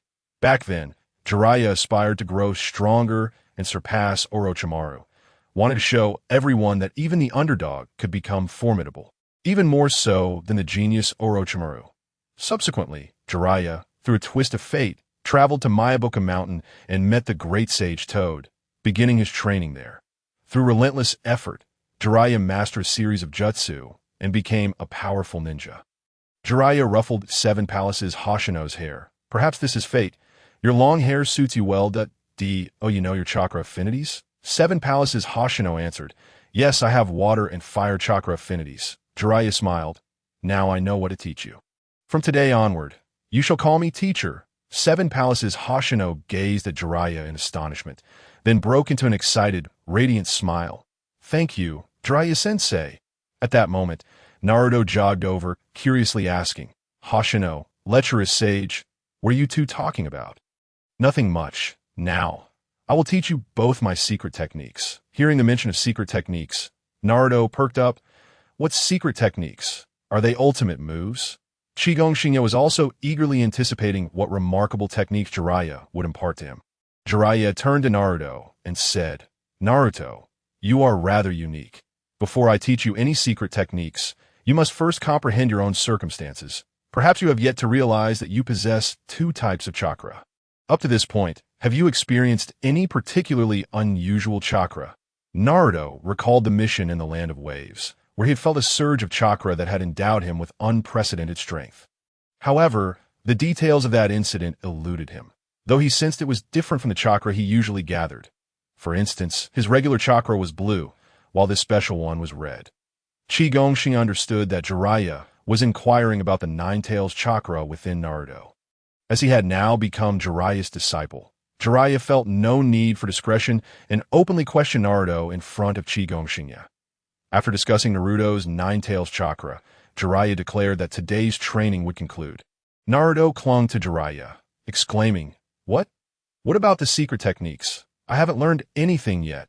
Jiraiya admonished him. Training requires patience. Opportunities like this are rare. To go enjoy a hot spring, where you'll find it hard to relax. Thus, Qigong Shinya and Naruto followed Jiraiya to the hot springs, and after their soak, they returned home. Before departing, Jiraiya instructed Qigong Shinya and Naruto to meet him in the woods the following day. However, that night, a significant event transpired in Konoha. Toshi was provoked by Kabuto and sought trouble with Gaara, only to be killed by him. Meanwhile, Tsukikage overheard a conversation between Kabuto and Maki about attacking Konoha, and upon being discovered, he was forced to engage in battle with Maki, ultimately meeting his demise. The next day, Qigong Shinya and Naruto made their way to the familiar spot in the woods to meet Jiraiya. Jiraiya first addressed Naruto regarding his chakra, aiming to help him access the red chakra, the Nine-Tails chakra, since the techniques he intended to teach Naruto required a far greater chakra capacity than he currently possessed. The Nine-Tails chakra was essential. Naruto attempted to draw forth the Nine Tails chakra, but was met with frustration as he could not summon it. Confused, he asked, "But how does the perverted sage know that I have another type of chakra inside me?" Jiraiya casually replied, "Good question. That's because I am a sage." Naruto nearly stumbled, grumbling, "That's not an answer at all." Jiraiya reassured Naruto, "In any case, that immense chakra unique to you will become your most formidable weapon." "The most formidable weapon?" Jiraiya pinched Naruto's cheek and replied, "If you fail to make good use of the red chakra within you, it would be akin to starving while holding a golden bowl. You need not train in the same manner as others. Everyone has their strengths and weaknesses. You have your own style. Previous training focused on maintaining and releasing a certain amount of chakra. Or, to put it another way, suppressing chakra and exercising meticulous control over it. However, your physical capabilities surpass those of others. With two types of chakra, you should liberate your chakra freely, utilizing it and enhancing it during your training. By doing so, the ninjutsu and secret techniques at your disposal will multiply." As Naruto rubbed his cheek, which Jiraiya had just pinched, he inquired, "For example, what secret techniques?" Jiraiya smiled and said, "For instance, I am about to teach you the summoning technique." Upon hearing Jiraiya mention teaching you all the summoning technique, Qigong Shinya knew he would be included. Mount Maruboshi, one of the three great sacred places, a place where one could learn sage mode. He had heard from the comments that sage techniques became incredibly useful in the later stages. Was it truly that simple to teach the summoning technique? Why was it that Nagato, Yahiko, and Konan, also Jiraiya's disciples, had not learned the summoning technique from Mount Maruboshi? It was supposed to be for Naruto, but since he was present, Jiraiya felt compelled to teach it as well. How fortunate for this guy. "I feel worse than if I had eaten dung." Qigong Shinya reveled in the thought of watching the comments filled with jealousy and frustration. Jiraiya explained, "The summoning technique involves signing a contract with a creature using one's blood, allowing one to summon them from a different space at any time." Naruto exclaimed excitedly, "That sounds amazing. Please teach me quickly." Qigong Shinya shared his enthusiasm. Jiraiya looked at Naruto and said, "First, you need to expend all the chakra you typically use." "All right, leave it to me." Naruto decided to exhaust his chakra by summoning numerous shadow clones to engage in a brawl. Jiraiya chuckled, "I can't believe Naruto thought of that." Then Jiraiya turned to Qigong Shinya. "Shinya, for the summoning technique, after you and Naruto sign the contract on the scroll, there's no need for you to learn it right away. Unlike Naruto, who has an abundance of chakra and can freely utilize it to summon powerful creatures, your current chakra levels are insufficient. Even if you used all your chakra, the summoned creature may not be of much assistance. Therefore, observe the summoning technique first. Remember how to summon, and when your chakra is sufficient in the future, you can attempt to summon a powerful creature." Qigong Shinya nodded. "I understand, Master Jiraiya." He was well aware that his chakra was currently inadequate, so he would follow Jiraiya's instructions without question. Jiraiya continued, "As I mentioned earlier, everyone has their strengths and weaknesses. Naruto should freely release his chakra, while you, Shinya, need to control your chakra with precision. My fire-style jutsu and secret techniques cannot be learned by Naruto, as they require refined chakra control. Therefore, I intend to teach these to you. Would you like to learn my fire style or my secret techniques first? The fire style is naturally an offensive technique, while my secret technique involves hair, which can serve both offensive and defensive purposes, making it quite versatile." After pondering for a moment, Qigong Shinya replied, "Due to Maru Star's influence, I have been studying the water-style techniques of the second Hokage, as well as Gai-sensei's taijutsu and Maru Star's swordsmanship. I currently do not lack offensive techniques, so I would like to learn your secret techniques. Master Jiraiya, I will soon be battling Sasuke, and I believe that mastering a flexible offensive and defensive technique will greatly aid me." Jiraiya expressed surprise. "Oh, Shinya, you are studying the water-style techniques of the second Hokage. They are widely recognized as powerful. That's impressive that in that case, I shall teach you my secret techniques. Simply put, my secret technique involves manipulating and enhancing hair using chakra, changing its form and physical properties, such as lengthening, hardening, or even launching it." Upon hearing Jiraiya mention lengthening, hardening, and launching, Qigong Shinya's expression became somewhat peculiar as his thoughts wandered. After Jiraiya finished explaining, he demonstrated the technique for Qigong Shinya. During the demonstration, Qigong Xingye did not dare to blink, fearing he might miss any detail. Once Jiraiya completed his demonstration, Naruto's shadow clones had also settled their disputes, leaving only Naruto himself. Jiraiya approached the exhausted Naruto. "It seems you're nearly out of chakra. Well then, it's time to teach you both the summoning technique." With Naruto nearly depleted of chakra, Jiraiya indicated that he would now demonstrate the summoning technique for Qigong, Xingye, and Naruto. "First, let me show you how it's done. Watch closely." Jiraiya bit his right thumb, smearing the blood onto his left palm. After forming the necessary hand seals, he pressed his hands to the ground. Summoning technique. A massive toad, its tongue wrapped around a scroll, appeared at Jiraiya's feet. Qigong Xingye and Naruto gazed at the toad in awe, exclaiming, "Wow, so cool." The toad presented the scroll it held in its tongue to Qigong, Xingye, and Naruto. Upon unrolling the scroll, they found the ancient contract between their lineage and the toad, requiring them to write their names in blood and place all their fingers on the designated spots. To summon the creature, they would need to gather chakra at the summoning location and perform the hand seal of Inoshishi, Tori, Inu, and Ushi. Naruto unfurled the scroll, upon which several names were inscribed in blood, accompanied by blood fingerprints. The last name was that of Minato Namikaze. Shichimiya Hoshino subconsciously cast a glance at Naruto, who exhibited no reaction to the name. A sigh escaped Shichimiya's lips. It was truly pitiable that Naruto did not even know the names of his own parents. Naruto bit into his fingertip, leaving his name on the scroll. After smearing blood from all 5 fingers, he pressed them beneath the name. "All right, Hoshino, it's your turn." Shichimiya Hoshino followed suit, biting his finger and inscribing his name on the scroll, then placing his blood fingerprint beneath it. Once both Shichimiya and Naruto had completed their tasks, Jiraiya remarked, "Hoshino, you may now begin your training in the secret arts. Naruto, it should be easier for you to release your red chakra now." With that, Shichimiya Hoshino and Naruto commenced their respective training. Naruto endeavored to gather his chakra, and after forming the necessary hand signs, he proclaimed with fervor, "Ninjutsu." Summoning technique. He pressed his hand to the ground, and a summoning array appeared beneath him. Nearby, Shichimiya Hoshino, who was attempting to manipulate and enhance his hair with chakra, instinctively paused and turned his gaze toward Naruto. Curiosity piqued that a small puff of smoke erupted, and as it dissipated, a tadpole was revealed, hopping atop a rock that a bead of cold sweat trickled down Naruto's forehead as Jiraiya pursed his lips, casting a complicated look at Naruto, in his early days. Even he had summoned at least a frog, albeit a tadpole-like one that wasn't summoning a tadpole a touch excessive. Surely, this fellow lacked talent. Shichimiya Hoshino bit his lip in an effort to stifle his laughter, but he could not contain himself, erupting into a fit of giggles that Naruto's face flushed crimson as he protested. "It's my first time. After all, at least I managed to summon something, right? Stop laughing, Hoshino." Shichimiya Hoshino pinched his lips together, struggling to regain his composure, but he needed to commence his own training as well. With both hands forming seals, Shichimiya Hoshino concentrated his chakra at the crown of his head, following Jiraiya's earlier instructions. He aimed to activate his hair with chakra in an attempt to alter its physical form.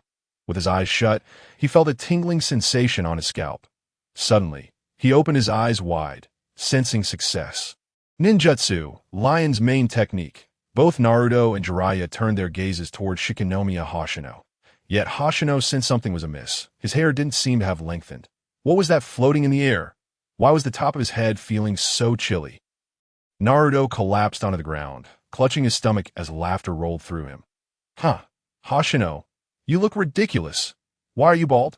"Ah!" Shichimiya Hoshino extended a hand to touch his scalp, his face paling in realization as he hurried to the riverbank.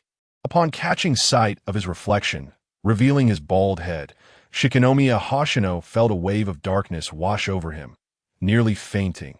His glorious tresses. The mocking comments from the crowd were relentless, leaving him utterly humiliated. Even Jiraiya couldn't suppress a smirk. Shichimiya Hoshino did indeed present a comical sight. Jiraiya advised, "Clearly, Hoshino, you've exerted too much chakra, resulting in hair loss. Don't worry.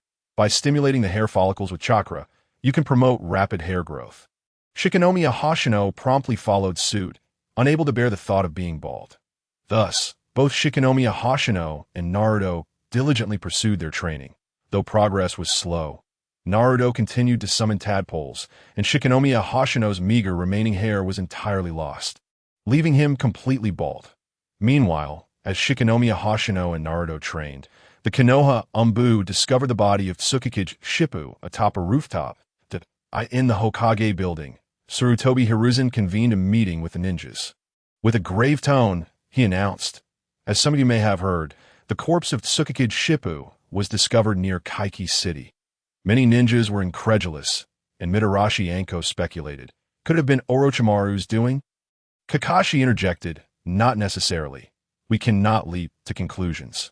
Shippu was tracking a spy named Yakushi Kabuto. Kakashi had previously crossed paths with Yakushi Kabuto, who while Sasuke was resting in hospital, had defeated 4 Umbu ninjas guarding Sasuke's room, intending to assassinate him. However, Kakashi intervened, leading to a brief skirmish. Unbeknownst to Kakashi, the Yakushi Kabuto he confronted was an illusion created by using the Dead Soul technique to temporarily resurrect a deceased Umbu ninja. While the real Yakushi Kabuto escaped through the window at an opportune moment, Tsukikage Shippu had been investigating Yakushi Kabuto, thus Kakashi believed it was possible that Shippu had not been killed by Orochimaru, but rather by Yakushi Kabuto. Kakashi added, however, Yakushi Kabuto is undoubtedly connected to Orochimaru. Inuzuka Raiden excitedly proposed, then we should suspend the Nin exams and capture Orochimaru. Yet, Sarutobi Hiruzen dismissed Raiden's suggestion. Orochimaru had brazenly revealed his identity before Mitarashi Anko, threatening that the Nin exams, which brought together the allied nations, could not be halted. Such audacity suggested he had something to rely on. Orochimaru possessed the power to conquer a small nation, and many countries were wary of him. It was plausible that some of Konoha's allies had colluded with Orochimaru, intending to betray the village. With limited intelligence available, any rash actions could lead to perilous consequences. Thus, the decision was made to maintain the status quo, while gathering information on Orochimaru and the various nations. Currently, Shichimiya Hoshino and Naruto, though ostensibly training with Jiraiya, found themselves largely on their own. After a brief morning meeting, Jiraiya vanished. Shichimiya Hoshino, now sporting a hat due to his hair loss, encountered Waika and Tru, who curiously removed his hat, leading to laughter upon seeing his bald head. Even the typically serious Sato, could not suppress a chuckle. In that moment, Shichimiya Hoshino wished for a hole to swallow him. It was utterly humiliating. However, upon learning that Shichimiya Hoshino was training with Jiraiya, Sato was taken aback, as if fortune had smiled upon him, urging Hoshino to make the most of his training.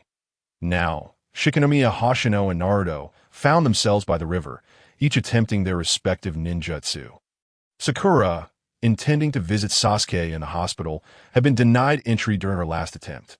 After several days, she resolved to try again. As she passed a flower shop, Sakura contemplated buying a bouquet for her visit and entered the store. The sight of the vibrant flowers lifted her spirits, but upon realizing Ino was behind the counter, her good mood dissipated. Ino, propping her chin on her hands with a smile, remarked, "Oh, I didn't expect you to come buy flowers from us." "How rare to see you here," Sakura replied, crouching down to select a flower from a pot placed on the ground, eager to finish her selection and leave. Ino approached her, advising, "It's considered inauspicious to bring rooted flowers to a sick person. So people usually gift cut flowers instead." Sakura's cheeks flushed. "What do you mean by that? I never said I was visiting anyone sick." Ino leaned closer, pressing her face to Sakura's. "Playing coy won't work. You definitely intend to visit Sasuke, right?" Sakura, feeling guilty, turned her head away No, I'm not. Suddenly, Ino thrust a bouquet into Sakura's hands. Sakura looked at Ino in confusion. Ino explained, "These are lilies. They symbolize purity and hope. White lilies are especially suitable for conveying well wishes for a patient's speedy recovery. Their fresh fragrance and elegant appearance can bring vitality and hope to a hospital room." Sakura's eyes narrowed suspiciously. "Is there a catch?" Ino's forehead twitched as she replied, "I run a flower shop. I wouldn't set a trap for you in this situation. That'll be 1,500 Ryo. Thank you for your patronage." "Oh." Sakura dazedly accepted the flowers handed to her by Ino. Then proceeded to pay to as Sakura reached the doorway. She turned her head, puzzled, and asked, Ino, aren't you coming? Based on her understanding of Ino, if she was going to see Sasuke, Ino would surely cling on and insist on accompanying her. I went before, but Sasuke wouldn't let me see him, so I had Kakashi-sensei deliver the flowers for me. Sakura found it incredibly strange. Did that not mean she hadn't seen Sasuke at all? Tentatively, she probed, this time I might get to see Sasuke. Ino had no intention of going. I'm busy. I still have to tend to the shop. Bye. Dazed, Sakura walked out of Ino's flower shop, muttering to herself. Something feels off, really off. Sakura simply could not comprehend it. Wasn't Ino just as infatuated with Sasuke as she was? Why, upon learning of her intention to visit Sasuke, did Ino not try to dissuade her, but even helped her pick a bouquet? However, upon arriving at the hospital, Sakura still did not see Sasuke. It wasn't that Sasuke refused to see her. He had already been discharged at that moment. Sasuke was looking for Kakashi. Seeking out special training as dusk descended, Jiraiya, having finished gathering materials, finally remembered Shichimiya Hoshino and Naruto. Come on, it's been so many days. There should be some results by now. Let us start with Naruto. Naruto, brimming with enthusiasm, exclaimed, I'm on it. After forming the hand seals, he pressed his right hand to the ground, summoning jutsu. As the smoke billowed, Naruto excitedly declared, I did it. Jiraiya and Shichimiya Hoshino exchanged glances. Observing the creature Naruto had summoned, which was nothing less than a tadpole, Jiraiya bellowed at Naruto, Go die. You truly lack talent. Naruto, indignant, pointed at the tadpole and insisted, Take a closer look. Jiraiya and Shichimiya Hoshino scrutinized the tadpole Naruto had summoned. And indeed, it had changed, sporting 2 hind legs. Naruto beamed. The back legs have grown. Jiraiya felt a wave of dizziness wash over him. You big fool. Bring out the one with limbs and let us see it. Naruto retorted stubbornly. You're so annoying.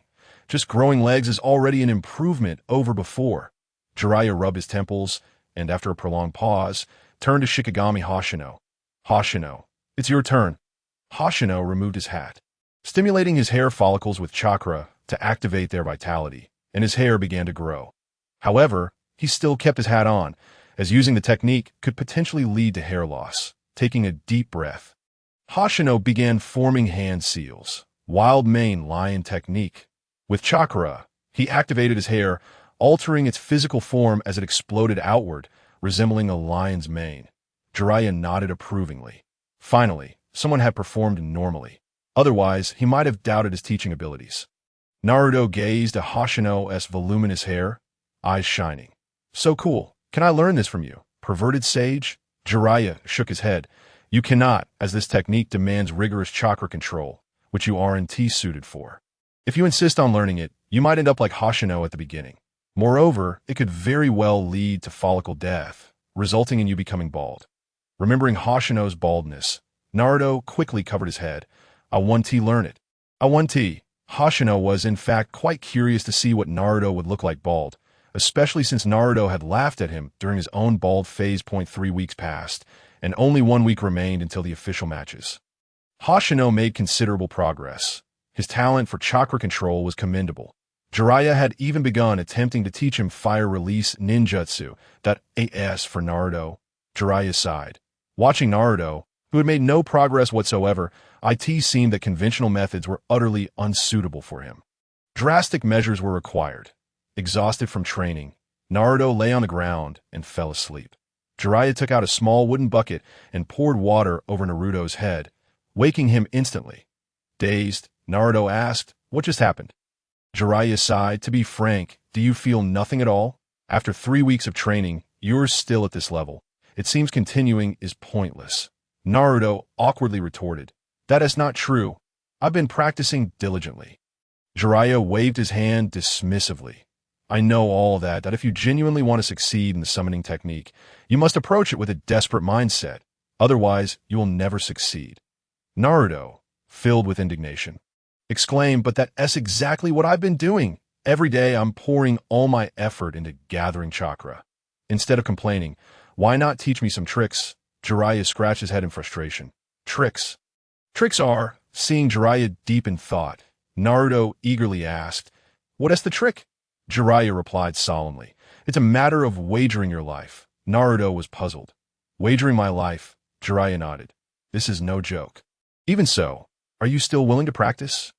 Faced with Jiraiya's serious demeanor, Naruto involuntarily swallowed hard and quickly declared, Of course, I've always been giving it my all. Rising from his crouch, Jiraiya said, Is that so? Then follow me. Hoshino, you stay here and continue your training. Hoshino requested, Can I come and watch? It was that Hoshino was particularly eager, but the barrage of comments was quite insistent that it was only fair to indulge their curiosity a bit. Jiraiya agreed.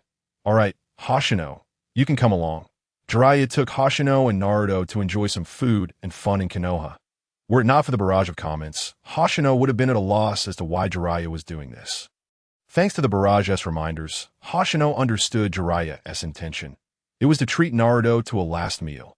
This was because soon, Naruto would face a trial where failure could mean death. However, the barrage assured that Jiraiya would never let Naruto meet his demise. It was merely to frighten him. Hoshino thought the same. Naruto was bewildered by it all. Will this really summon a toad? Absolutely, without a doubt. There were no worries now, right? Naruto looked at Jiraiya, puzzled. What? Jiraiya confirmed once more. No worries, right? Naruto comprehended nothing of what Jiraiya was saying. What are you talking about? Suddenly, Jiraiya delivered a punch to Naruto's abdomen, causing him to faint immediately. Hoshino feigned shock. Jiraiya-sensei, what are you doing? Jiraiya hoisted Naruto on his shoulder and said to Hoshino, Let us talk as we walk. As they strolled, Jiraiya remarked, I haven't concealed it from you. I mentioned before that Naruto possesses two powers within him. Hoshino, you're not surprised, so you must know a bit about Naruto's situation, right? Hoshino replied, Yes, I can piece some things together. During the graduation assessment at the Ninja Academy, Naruto was tricked by one of the instructors. From him, I learned that Naruto harbors the Nine Tails within him. The red chakra you mentioned must be the chakra of the Nine Tails, correct? Jiraiya nodded. Exactly. I want Naruto to attempt to control and utilize this power within him to unleash and harness that immense chakra at will. However, controlling it is indeed quite challenging. Naruto is still young, and his body is too small to bear the burden of the Nine Tails chakra. To avoid taking on too much strain, Naruto tends to resist the Nine Tails power. But conventional methods just won't work, if being in danger and anger are the keys to releasing the Nine Tails chakra. He must learn to remember how to unlock that door with his body. Hoshino, as my disciple, I have a request for you. Hoshino, serious, replied, Jiraiya-sensei, please speak. Jiraiya looked at Hoshino and said, It's possible that Naruto might lose control due to the power of the Nine Tails in the future. If I'm not around, you must do everything in your power to stop him. Hoshino, with a serious tone, promised, I will do my utmost. Jiraiya chuckled softly. I trust you, Hoshino, for you are my disciple. Upon arriving at their destination, in order to evoke a sense of reality for Naruto, Hoshino Saikami chose to hide. Jiraiya unceremoniously hurled Naruto to the ground. Awakening with a start, Naruto blinked in confusion. Where am I? Jiraiya barked. Get up. With a swift motion, Naruto sprang to his feet. What is going on? Jiraiya declared. The training ends here. Naruto immediately protested. Hey, I haven't learned anything yet. Jiraiya interrupted. Naruto, you might as well die now. Release immense chakra born from the fear of death, and discover the method through the experience of your own body. If you wish to avoid demise, then find a way on your own. With a pointed finger, Jiraiya touched Naruto's forehead. In an instant, Naruto was sent flying. He soared through the underbrush, suspended above a precipice, before plummeting downwards. Jiraiya and Hoshino Saikami stood at the edge of the cliff. Gazing down at the descending Naruto, Jiraiya murmured, Now is the moment to witness whether the power bestowed upon you can be wielded. Naruto. Hoshino Saikami stared into the unfathomable abyss, feeling a chill run down his spine. Fortunately, he wouldn't have to endure such torment himself. The spectators, mirroring Hoshino Saikami, fixated intently on Naruto's descent, having never witnessed the Nine Tails chakra in such a fall. Throughout the plummet, Naruto was frantically devising ways to save himself, attempting to concentrate chakra in his hands and feet to grasp the sheer rock face. However, the surface was exceedingly smooth, and given Naruto's current control over chakra, he was unable to secure a grip at such a rapid descent. Amidst this terror of death, Naruto's heart raced uncontrollably. His vision blurred momentarily, transporting him into what seemed like a sewer-like space. Sensing a familiar chakra, he followed its pull, and for the first time, he laid eyes on the Nine Tails. It dawned on Naruto that the crimson chakra emanated from the beast itself. The Nine Tails, surprised to see Naruto, spoke in a sinister tone. "I didn't expect you to seek me out. What is it you desire?" Naruto shouted at the Nine Tails, "Hey, you foolish fox! Since you reside within my body, lend me your chakra as rent." The Nine Tails laughed, a chilling sound. "Regardless of the circumstances, if you die, I perish too. How bold of you to threaten me." "Very well. As a reward for your visit, I shall grant your request." The red chakra of the Nine Tails surged forth from its prison, enveloping Naruto. Upon receiving the chakra, Naruto's consciousness returned. He hastily formed hand seals. Summoning technique. Naruto unleashed an enormous quantity of chakra, the very red chakra of the Nine Tails as Jiraiya had described. With a resounding boom, a massive cloud of smoke erupted, and when it cleared, a gigantic toad materialized beneath Naruto. Naruto landed squarely on the toad's head. Observing this scene, Jiraiya, who had previously worn a serious expression, broke into a smile. "Well done." Hoshino Saikami squinted at Naruto and the enormous toad below the cliff. When Naruto released the Nine Tails chakra, Hoshino Saikami inexplicably felt a wave of dread. Yet what was even more astonishing was the sheer size of Gamabunta. Goodness! Witnessing Gamabunta's size in person was staggering. Even the most enhanced hormone-fed creatures couldn't reach such proportions. "I enjoy eating bullfrogs, especially their legs. I wonder if Gamabunta's legs are delectable." Hoshino Saikami thought to himself, "I should quickly prepare Gamabunta for culinary exploration." It is time for a food broadcast. Hoshino Saikami's eyelid twitched at the thought of using Gamabunta as a culinary subject. "He must have a death wish," Jiraiya, feeling a sense of satisfaction, remarked. Finally, he has gathered the Nine Tails chakra on his own. Although it remains unstable, likely due to the excessive chakra he utilized, and he inadvertently summoned that creature.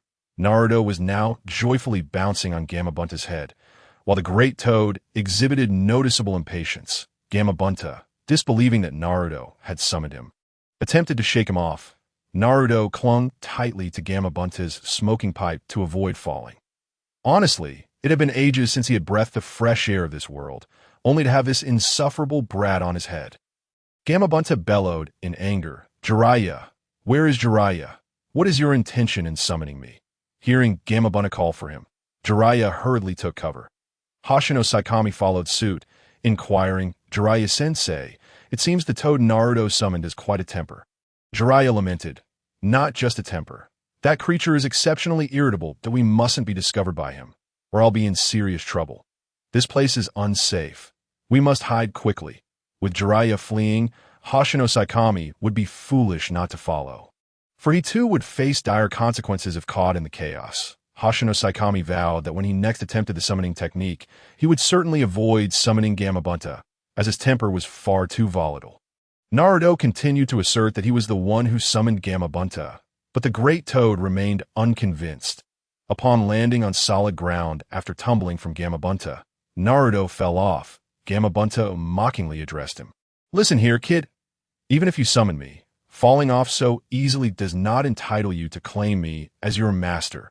After being cooped up for so long, since Jiraiya has no business with me, I think I'll just wander around. You should hurry home and get some sleep. You clearly aren't cut out to be my subordinate." Gamabunta turned to leave, prompting Naruto to panic. "Damn it." Naruto scrambled back onto Gamabunta, leaping onto his head. "What are you doing, kid?" Naruto, with unwavering determination, replied, "As long as I don't fall off, you will acknowledge that I summoned you." He firmly sat down, declaring, "You want to get rid of me today. You will recognize me as your master." Gamabunta, now agitated, retorted, "This brat has no respect. I try to reason with you, but you refuse to listen." Gamabunta shook his body vigorously, trying to dislodge Naruto, yet Naruto's stubbornness flared as he clung tightly to the great toad. Thus, the two engaged in a fierce standoff. Meanwhile, Jiraiya observed from a distance, noting Naruto is putting in a tremendous effort over there. This seems rather inappropriate. Hoshino Saikomi glanced at Naruto, grappling with Gamabunta, and then at Jiraiya. Feeling a pang of guilt, it's fine. He knows what he is doing. He wants to harm Naruto. Gathering material is the priority. Gathering material. Jiraiya leered at the youthful maidens frolicking in the river. Initially worried for Naruto, Hoshino Saikomi gradually became distracted by Jiraiya's antics, admiring the scantily clad girls. What a beautiful youth! As twilight approached, the girls bathing in the river departed, prompting Jiraiya to recall Naruto and turn to assess the situation. Upon seeing Naruto still engaged in a struggle with Gamabunta, he observed Naruto clutching the toad's attire, shouting, "If I can stay on until sunset, I will be your master. Who cares? That's your own arbitrary decision." "I will not fall." Jiraiya assessed Naruto's condition. That kid has likely surpassed his limits. It would not be surprising if he fell at any moment. Hoshino Saikomi confidently asserted, "I believe Naruto will endure until the very end." Curious, Jiraiya turned to Hoshino Saikomi and asked, "Why are you so certain that Naruto will last?" Hoshino Saikomi smiled, "Because he is Uzumaki Naruto." "Is that so?" Jiraiya's smile widened as he resumed watching Naruto's struggle with Gamabunta. Gamabunta, feeling increasingly troubled, acknowledged that while he need not heed Naruto's words, being belittled was quite unbecoming to it was nearly time to bring this to a close. "Kid, what is your name?" Naruto quickly responded. "Naruto. Uzumaki Naruto. Naruto Uzumaki. Oh Naruto, do not harbor resentment towards me even in death." Gamabunta, the great toad, sprang into action with a leap, soaring high into the sky. Jiraiya twitched his lips in amusement, realizing that Gamabunta was taking this seriously. Then, with a sudden descent, Gamabunta crashed into the river where Naru and Shichimiya Hoshino had just been watching the young maidens bathe. Jiraiya's expression shattered. "No, that is the sacred playground of the swimsuit-clad girls." Naruto twirled on the smooth skin of Gamabunta, appearing as if he might plummet at any moment. Just as he was about to fall, Naruto executed the shadow clone technique. Each clone grasped onto another, barely managing to prevent a disastrous drop. Shichimiya Hoshino's eyes widened in disbelief. "Wait, is it true? Does he still possess that much chakra?" Jiraiya was equally astonished. In such a fatigued state, Naruto was still releasing chakra. Just as Naruto nearly slipped off Gamabunta, he thankfully released his shadow clones in time to secure his hold. With their assistance, Naruto successfully returned to the Great Toad's back, resting atop Gamabunta's head. Naruto beamed with joy. "How do you like that, Boss Toad? I'm still on top of you. I've won." He wiggled his hips in celebration, but suddenly his laughter ceased. Completely exhausted, Naruto's vision blurred, and he fainted. Teetering on the brink of falling from Gamabunta, Jiraiya gasped in alarm. "This is bad. Falling like that could be fatal." However, Gamabunta extended his tongue, catching Naruto. "Alas, you were so close." Jiraiya sighed in relief, chuckling. Who would have thought he could endure for so long against Gamabunta? Jiraiya glanced at the contract scroll in his hand and tossed it towards Gamabunta. The scroll landed and unfurled, revealing the names Uzumaki Naruto and Shichimiya Hoshino inscribed upon it. Jiraiya mused to himself, "This kid summoned me purely through his own strength. Since the fourth Hokage, it has been the first time someone has dared to sit upon my back. Yet it will not be so easy for another child to earn my recognition." Gamabunta looked at the unconscious Naruto, contemplating. He is truly on the verge of death. While I could share my power with him, it would be best if he were taken elsewhere. With a mighty leap, Gamabunta bounded towards the ninja hospital, depositing Naruto at its entrance before returning to Mount Mayaboku. Jiraiya turned to Shichimiya Hoshino and remarked, "If you wish to gain Gamabunta's acknowledgement in the future, you will need to put in considerable effort." Hoshino pressed his lips together. He had never intended to summon Gamabunta. In the ensuing days, Naruto remained in a deep slumber. With the exams approaching, Jiraiya refrained from continuing Hoshino's training, allowing him to recuperate and prepare for the competition in peak condition. During this time, Hoshino did not practice the jutsu Jiraiya had taught him, instead focusing on water release techniques and physical training. Realizing he had neglected his studies for over half a month, and needed to revise diligently. On the eve of the competition, Hoshino decided to visit the ninja hospital to check on Naruto's condition and to see Lee and CHG. Lee had already awakened, but upon learning that he might not live as a ninja, he was unable to accept it, forcing himself to continue training, which led to multiple relapses of his injuries. Guy was at a loss for how to console Lee, fully aware that for Lee, being a ninja was everything. Meanwhile, CAG was also hospitalized, reportedly due to overeating at a barbecue. Upon arriving at the ninja hospital, Hoshino made his way to Naruto's room, only to find the bed empty. Assuming Naruto had been discharged, Hoshino decided to visit CHG instead, and on his way to CHG's room, Hoshino encountered Ino, who was also there to visit CHG. Ino waved at Hoshino. What a coincidence, Hoshino! Hoshino approached Ino with a smile. Indeed, are you here to see CHG? Ino sighed. Yes, only CHG could end up in the hospital from eating too much barbecue. Hoshino and Ino entered CHG's room. CHG, looking quite anxious, seemed to breathe a sigh of relief. Ah, it's you, Ino and Hoshino. Upon seeing the fruit basket in Ino's hands, CHG, having starved all day, was moved to tears. The era of the slightly plump has arrived. Hurry up, I'm starving. Hoshino took a seat and inquired.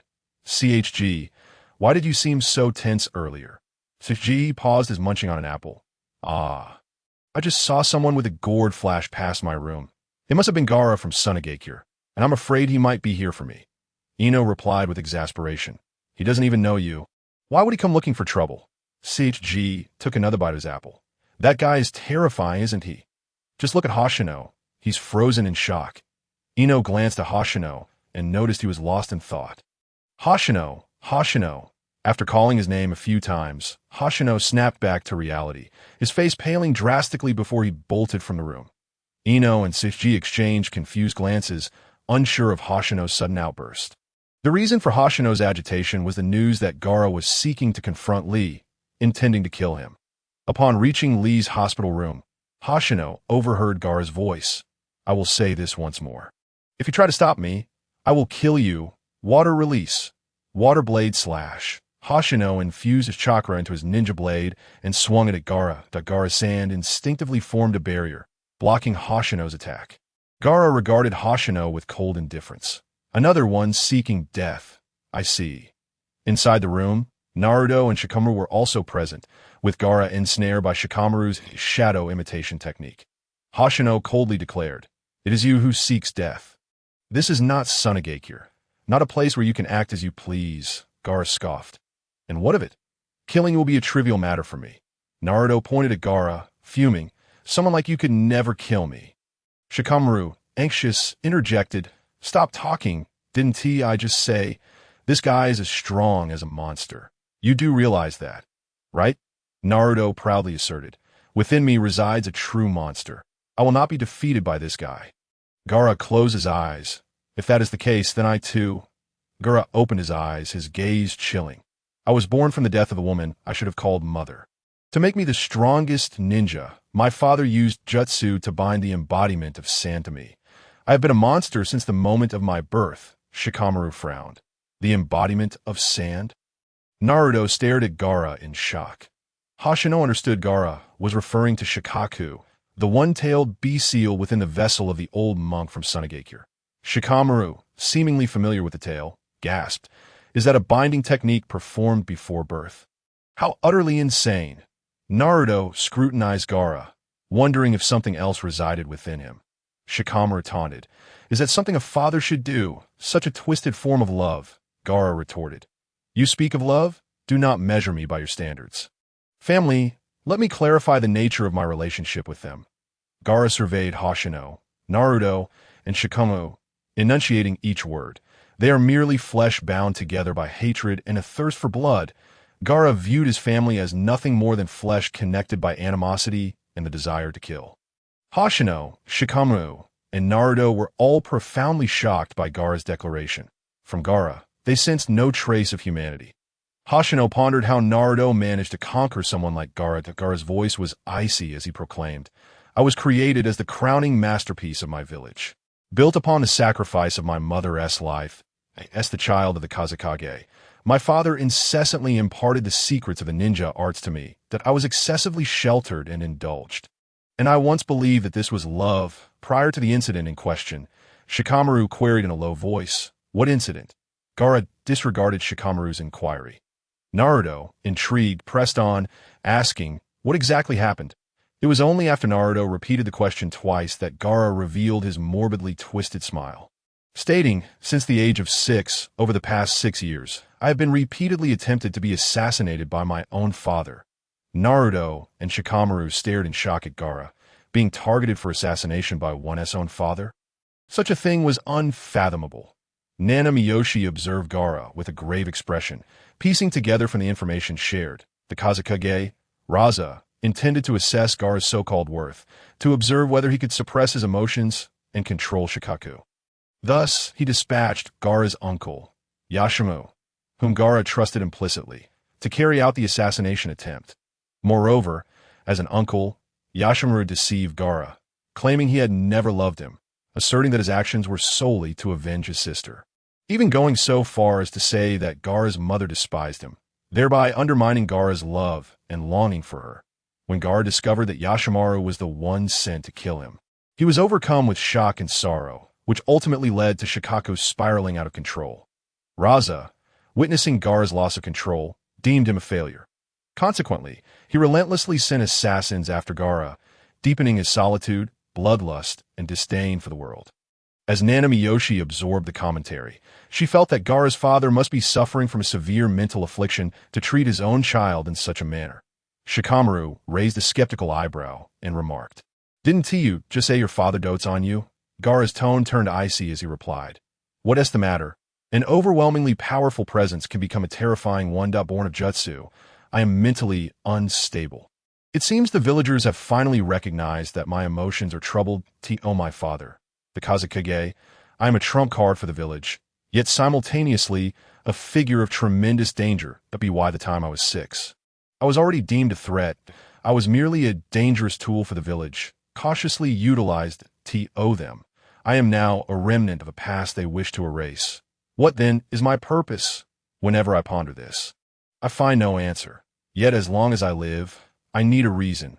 Otherwise, living would be indistinguishable from being dead." Shikamaru found Gaara's words utterly incomprehensible. However, Naruto understood, sensing a profound resonance with Gaara's sentiments. For he too had once been alone, grappling with the meaning of his existence in deep anguish. Yet, thanks to Irika, Shikamaru, Choji, and Nana Miyoshi, he had found affirmation in his existence. But this individual, Gaara, had lived in isolation, relying on murder to feel alive. Their worlds were vastly different. Such a being was unconquerable. Out of fear, Naruto instinctively took a step back. Ino, having accompanied Nana Miyoshi, stood at the doorway, paralyzed by terror, trembling at the chilling words of Gaara. Yet Nana Miyoshi stepped forward. With a steady gaze fixed on Gaara, Nana Miyoshi countered, "You believe that through killing and inflicting harm upon others you can validate your existence. Your experiences have led you to think that only fear and suffering can ensure you are remembered. Correct? Your existence relies on the fear or pain of others for affirmation. However, if everyone is eradicated, no one will be left to acknowledge your existence, and your significance will vanish alongside it. This dependence on murder is essentially a cycle of self-destruction. You claim to trust only in yourself, yet your value is entirely defined by others. Your power is your sole reliance. Failure would utterly negate your existence. The more you kill, the more you transform into a mere weapon. Rather than Gaara, in my view, your words and actions appear to be a complete rejection of love, yet your distorted violence and solitude are, at their core, a desperate yearning for love that remains unfulfilled. You say you live to make others aware of your existence, but in truth, you long to be seen by others, and murder is the only means you can conceive to achieve visibility." Gaara glared at Nana Miyoshi with ferocity. "What nonsense are you spouting?" Nana Miyoshi responded emphatically, "Nonsense. Then why are you here, intending to kill Lee? Is it not out of jealousy? You envy Lee for having the support of Gai-sensei and the trust of us, his comrades. You have never received such support or trust.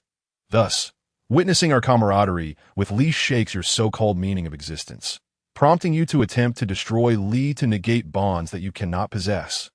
Nana Miyoshi articulated, Gaara, your presence here, intent on taking Lee's life, is ultimately the desperate struggle of one who lacks love. Gaara suddenly clutched his head, his eyes filled with rage. I will kill you all. Nana Miyoshi brandished his ninja blade. Resolute, then give it your best shot. I will not yield an inch. Nana Miyoshi faced off against Gaara. Shikamaru and Naruto positioned themselves on either side of Nana Miyoshi. Readying for battle, Naruto took a deep breath, gazing steadfastly at Gaara. Lee is our comrade, and I will not allow you to harm him. Shikamaru, maintaining his typical nonchalant demeanor, remarked, What a hassle, but there's no turning back now. Even if we can't defeat you, as long as we can hold you here, someone will come to deal with you. Even Ino, who had been lingering at the doorway, rushed into the room, prepared to employ the mind transfer jutsu to control Gaara. Gaara felt an excruciating headache as he gazed at the murderous intent in the eyes of Nana Miyoshi and the others, the sand beginning to levitate, signaling that conflict was imminent. Just as Gaara's sand surged toward Nana Miyoshi and the others, Guy entered the room. His gaze was piercing as he admonished Gaara. Enough! The official match is tomorrow. There is no need to rush it. Or do you wish to make this your residence today?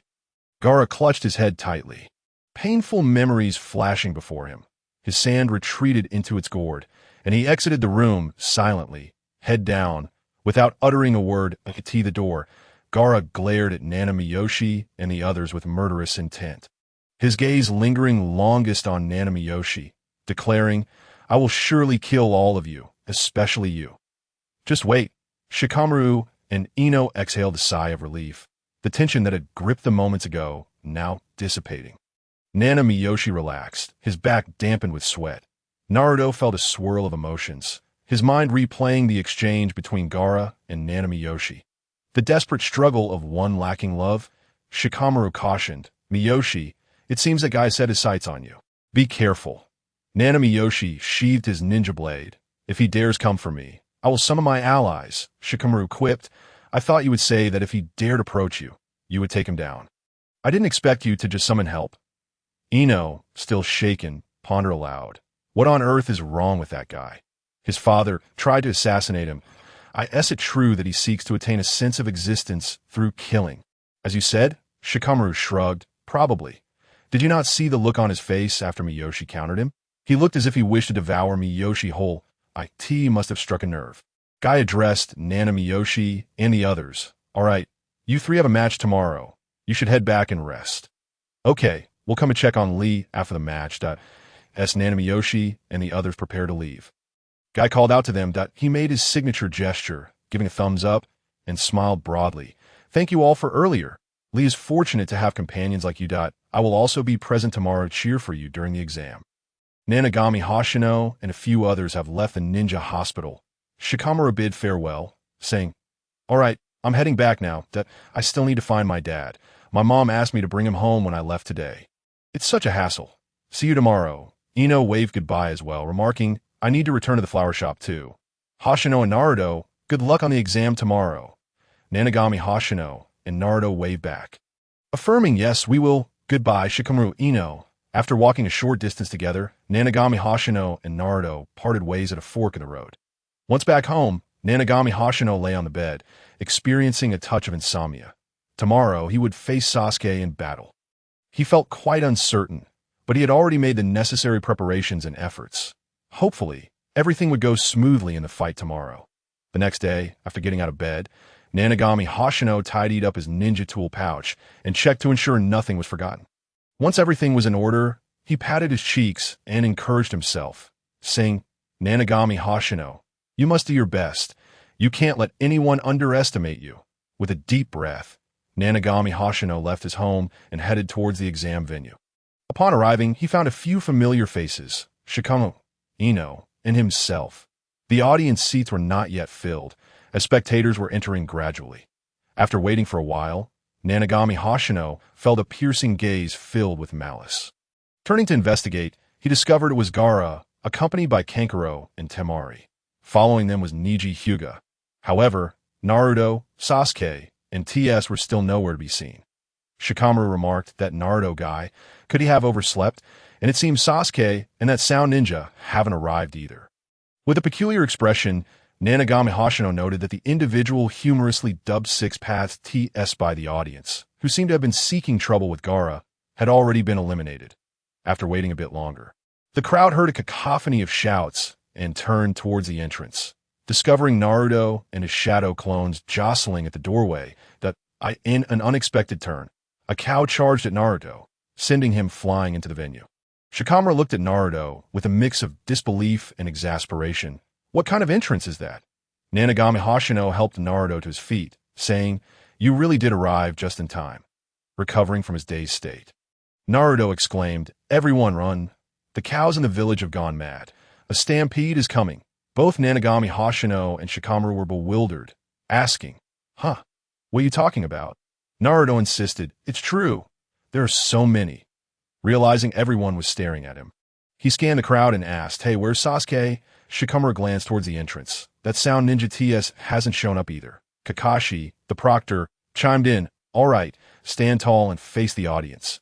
You are the protagonists of this competition." The audience erupted in enthusiastic cheers in the uppermost viewing area.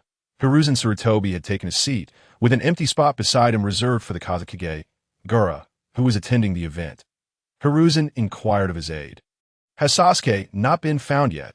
The aide replied, "Several Umbu have been dispatched to search, but there has been no news. He may have fallen into Orochimaru's hands. If that's the case, finding him will be nearly impossible."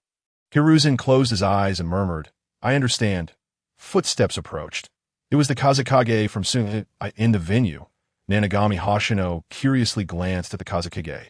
Although aware that this Kazekage was a disguise by Orochimaru and the real Kazekage had long been killed, he was eager to see what the father of Gaara, who had caused such distress, looked like. Surely, he must appear rather cruel. Unfortunately, the masked figure of the Kazekage obscured his features. After a brief exchange of pleasantries between Hiruzen and the disguised Orochimaru, the match was announced to commence. The first battle was between Naruto and Neji, while the other examinees retreated to the waiting area. "Good luck, Naruto," Nanagami Hoshino encouraged, giving Naruto a supportive pat on the shoulder before following Shikamaru to the waiting area to watch the match. As the proctor, Kakashi, declared the exam to begin, neither Naruto nor Neji rushed into combat. Naruto extended his right fist towards Neji, reminiscent of the moment in the Forest of Death when he had stained his hand with Hinata's blood and vowed to defeat Neji. This was Naruto's declaration of war against Neji. After mocking Naruto, Neji assumed his stance. Naruto engaged in battle using shadow clones, while Neji employed the gentle fist style of the Hyuga clan. However, Naruto found himself comprehensively overpowered by Neji, whose Byakugan easily discerned Naruto's attacks, coupled with the 8 trigrams palm and heavenly spin, preventing Naruto and his clones from getting close. Ultimately, Naruto was severely injured by the 8 trigrams, 64 palms, and collapsed to the ground. Neji urged Naruto to concede, as he had been struck at 64 chakra points, rendering him unable to gather chakra. Yet, Naruto persistently refused to give up to illustrate that fate is inescapable and that one's destiny is predetermined. Neji revealed to Naruto the reasons behind his hatred for the main branch, unveiling the caged bird seal on his forehead and recounting his past, beyond the terror instilled by the caged bird seal. Neji harbored resentment towards the main branch because they were responsible for the death of his father, Hyuga Hisashi. When Hinata was 3 years old, a ninja from Kimagakure infiltrated Konoha under the pretense of forming an alliance to capture Hinata. The main branch heir with pure Hyuga blood, as the clan leader, Hyuga Hayashi killed the kidnapper to rescue Hinata. However, this incident soured relations between Kimagakure and Konoha, leading to numerous conflicts that avoid war. Hiruzen Sarutobi decided to negotiate with Kimagakure, which demanded Hyuga Hayashi's surrender. Reluctantly, Hiruzen accepted Kimagukure's terms. The elders of the Hyuga clan proposed a hand over the corpse of Hyuga Hisashi, a branch family member, as a substitute for Hayashi. This was deemed the fate of the branch family, tasked with protecting the main family. Neji articulated his staunch belief in fatalism, asserting that a person's fate is sealed from birth. And as a member of the branch family, he is bound to be controlled by the main family. In contrast, He viewed Naruto as a talentless individual from a background of no significance, incapable of altering his fate in the waiting area. Nanagami Hoshino was at a loss for words upon hearing Niji's claim that Naruto lacked background and talent. In terms of background, no one could rival Naruto. He was the son of the fourth Hokage and the disciple of Jiraiya, one of the legendary Sannin. According to the audience comments, Naruto also possessed chakra from some being named Ashura. While Nanagami Hoshino wasn't entirely sure who Ashura was, it certainly sounded impressive as for talent. He vividly recalled the first time Naruto had used the multi-shadow clone technique, creating hundreds of clones as expected. Naruto rebutted Niji's viewpoint. Disdainful of Niji's fatalism, he resolutely declared his refusal to bow to what he termed predestined fate, affirming his determination to prove himself and alter his destiny through relentless effort. The fruits of Naruto's recent training under Jiraiya were vividly displayed in this encounter. Harnessing his own strength, Naruto successfully awakened the chakra of the Nine Tails, breaking through the seals that constrained him and forcibly restoring his chakra. He proceeded to execute the shadow clone technique, employing a clever tactic of diversion to outmaneuver Niji. Naruto unleashed a multitude of shadow clones from various angles, both from the ground and the air, creating a feint that distracted Niji, leading him to believe that Naruto would attempt a brute force breakthrough by leveraging his numerical advantage. In reality, Naruto had stealthily utilized one of his clones to tunnel underground, maneuvering behind Niji, caught off guard by the other clones. Niji remained oblivious to this covert maneuver. Naruto's clones kept Niji's attention firmly fixed in front. The clone that had emerged from below seized the opportune moment, erupting from the ground to deliver a powerful punch to Niji's chin, rendering him unable to react and incapacitating him. Approaching the defeated Niji, Naruto stated, "During my graduation exam at the Ninja Academy, I nearly failed due to my unfortunate luck. The ninjutsu topic that came up was the shadow clone technique, which was once my weakest skill, so refrain from uttering that tiresome mantra about fate being immutable. You're not like me. You are a genius, not a straggler." Niji stared blankly at Naruto, then gazed skyward as a bird soared freely, exuding a sense of joy. "The winner is Uzumaki Naruto," announced Nara Shikamaru. The audience erupted into fervent cheers, celebrating Naruto's victory over Niji. Shikamaru exclaimed, "Naruto actually defeated Niji. Is this real? I thought he was just another outcast like me." Hoshino Nanami, puzzled, asked, "An outcast?" Shikamaru, hanging his head, replied, Everyone is cheering excitedly now. Naruto is no longer in the category of the unpopular. However, I doubt I could ever win against him." "How disheartening." Nanami nudged Shikamaru with her elbow, suggesting, "Then make sure to shine in your match. Wouldn't that make you popular too?" Shikamaru, with a look of resignation, retorted, "My ninjutsu isn't the type that garners attention. It's simply not possible." Niji was carried away on a stretcher to the infirmary. While in the stands, a figure rose. Hinata Hayashi, the source of Niji's resentment. He approached Niji's room, kneeling to apologize and presenting him with a scroll left by Hyuga Hayashi, revealing the truth about Hayashi's death. Hayashi did not perish to protect the main family, but to safeguard his brother and the village. Niji gazed out the window at the birds, a faint smile gracing his lips. "Father, the birds are flying so freely today. They seem so happy." In this moment, the burdens that had weighed on Niji for years began to lift. In the waiting area, Hoshino Nanami felt a surge of anxiety. If the proceedings followed their usual course, it would soon be his turn to face Sasuke. Yet Sasuke had yet to arrive. The tension mounted as the time drew near, and the audience grew restless, eagerly anticipating Sasuke's match on the stands. Orochimaru chuckled, "What a lively atmosphere." Sarutobi Hiruzen responded with a smile. "Indeed, it's an exhilarating match." Orochimaru, with a knowing tone, remarked, "Certainly, this is part of the excitement. The next match is likely the most anticipated for the ninja leaders and the feudal lords. After all, the last of the Uchiha clan, Uchiha Sasuke, is a name that resonates widely, and everyone is eager to witness the prowess of Konoha's prodigy." However, he noted, he is yet to make his appearance at the opening ceremony. "Has he arrived?" Sarutobi Hiruzen, unsure how to respond, glanced at Inuzuka Redo. Redo whispered, "We still have no news of Sasuke. nor of Orochimaru. It might be best to declare his disqualification before suspicions arise. The audience was already urging the matches to commence. Their anticipation for Sasuke's performance palpable. As for Hoshino Nanami, he remained largely unrecognized, perceived merely as a backdrop to Sasuke. Ino turned to Sakura, asking, "What's going on? Will Sasuke show up for the next match?" Sakura remained silent, uncertain of Sasuke's whereabouts and whether he would participate. In the waiting area, Shikamaru leaned against the railing, pondering, what on earth is Sasuke doing? Is he refusing to come? If so, doesn't that mean Hoshino wins by default? Hoshino replied earnestly, "I don't want to win without a fight. What I desire is a one-on-one battle with Sasuke to claim victory." Naruto, resolute, declared, "Sasuke will definitely show up." Shikamaru, curious, inquired, "Naruto, who will you cheer for when the time comes?" Hoshino, or Sasuke? Shikamaru's question left Naruto momentarily speechless. Hoshino was his best friend, while Sasuke was his most significant companion. It was a difficult choice. After a long pause, he finally managed to say, "I'll cheer for whoever is at a disadvantage." Shikamaru scoffed, "You really managed to avoid offending anyone." Naruto, somewhat exasperated, countered, "And what about you, Shikamaru? Who will you support?" "Naturally, I'll support Hoshino. I have no real connection with Sasuke. It wouldn't be inaccurate to say we're not close at all." Naruto grimaced. Shikamaru was being quite mischievous, digging a pit for him. Nonetheless, he remained concerned, pondering Sasuke's whereabouts and the risk of his disqualification.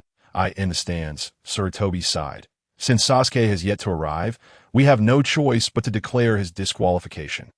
Yet, Orochimaru interjected, "Uchiha Sasuke disqualified?" Sarutobi nodded. "Yes, we must announce it." Orochimaru implored, "Lord Hokage, please reconsider the matter of Sasuke's disqualification."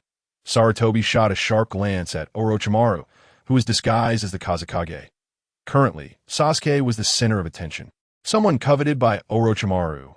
This Kazekage seemed overly invested in Sasuke at this juncture. Inuzuka Redu stated, "With due respect, a ninja, no matter how exceptional, who fails to arrive on time, lacks the qualifications to be a chunin. Without a reasonable explanation that the assembled ninja leaders and feudal lords can accept, we cannot continue to wait for him." Orochimaru retorted, "I see. A compelling argument. Most of us here, myself included, came primarily to witness this match featuring Uchiha Sasuke.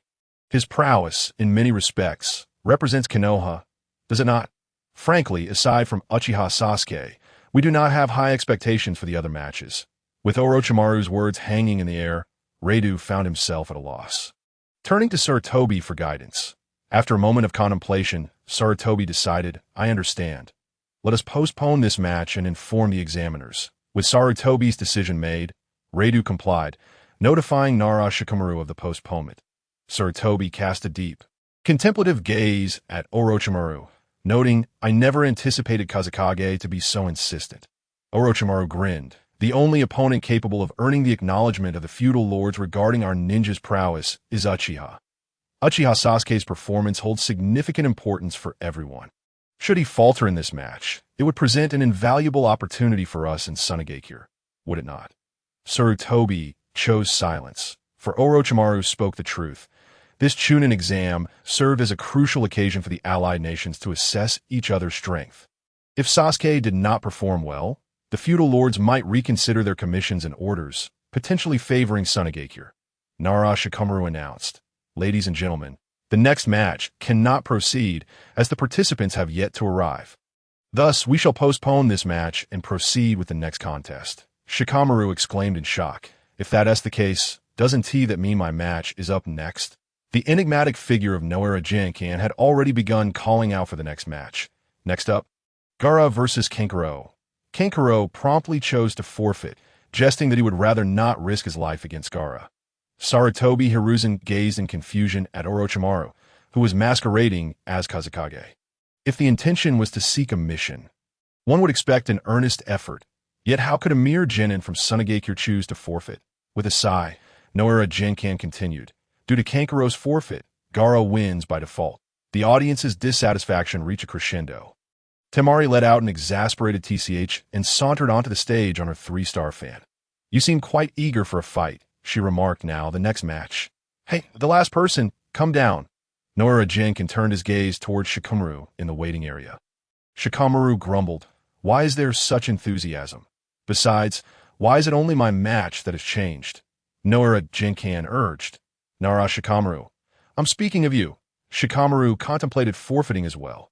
However, Nanami Hoshino and Naruto saw through his thoughts, lifting him from either side and tossing him into the arena. "Go for it, Shikamaru. Get fired up." Shikamaru sprawled on the ground, his expression one of utter displeasure. Those two rascals, forced onto the battlefield. Shikamaru still contemplated forfeiting. Yet before Noara Jinkin could declare the commencement of the match, Temari charged at him with an attack. At this point, Shikamaru had no choice but to engage in battle. Temari unfurled her 3-star fan, unleashing wind-based ninjutsu to suppress Shikamaru with a tempest and vacuum blades.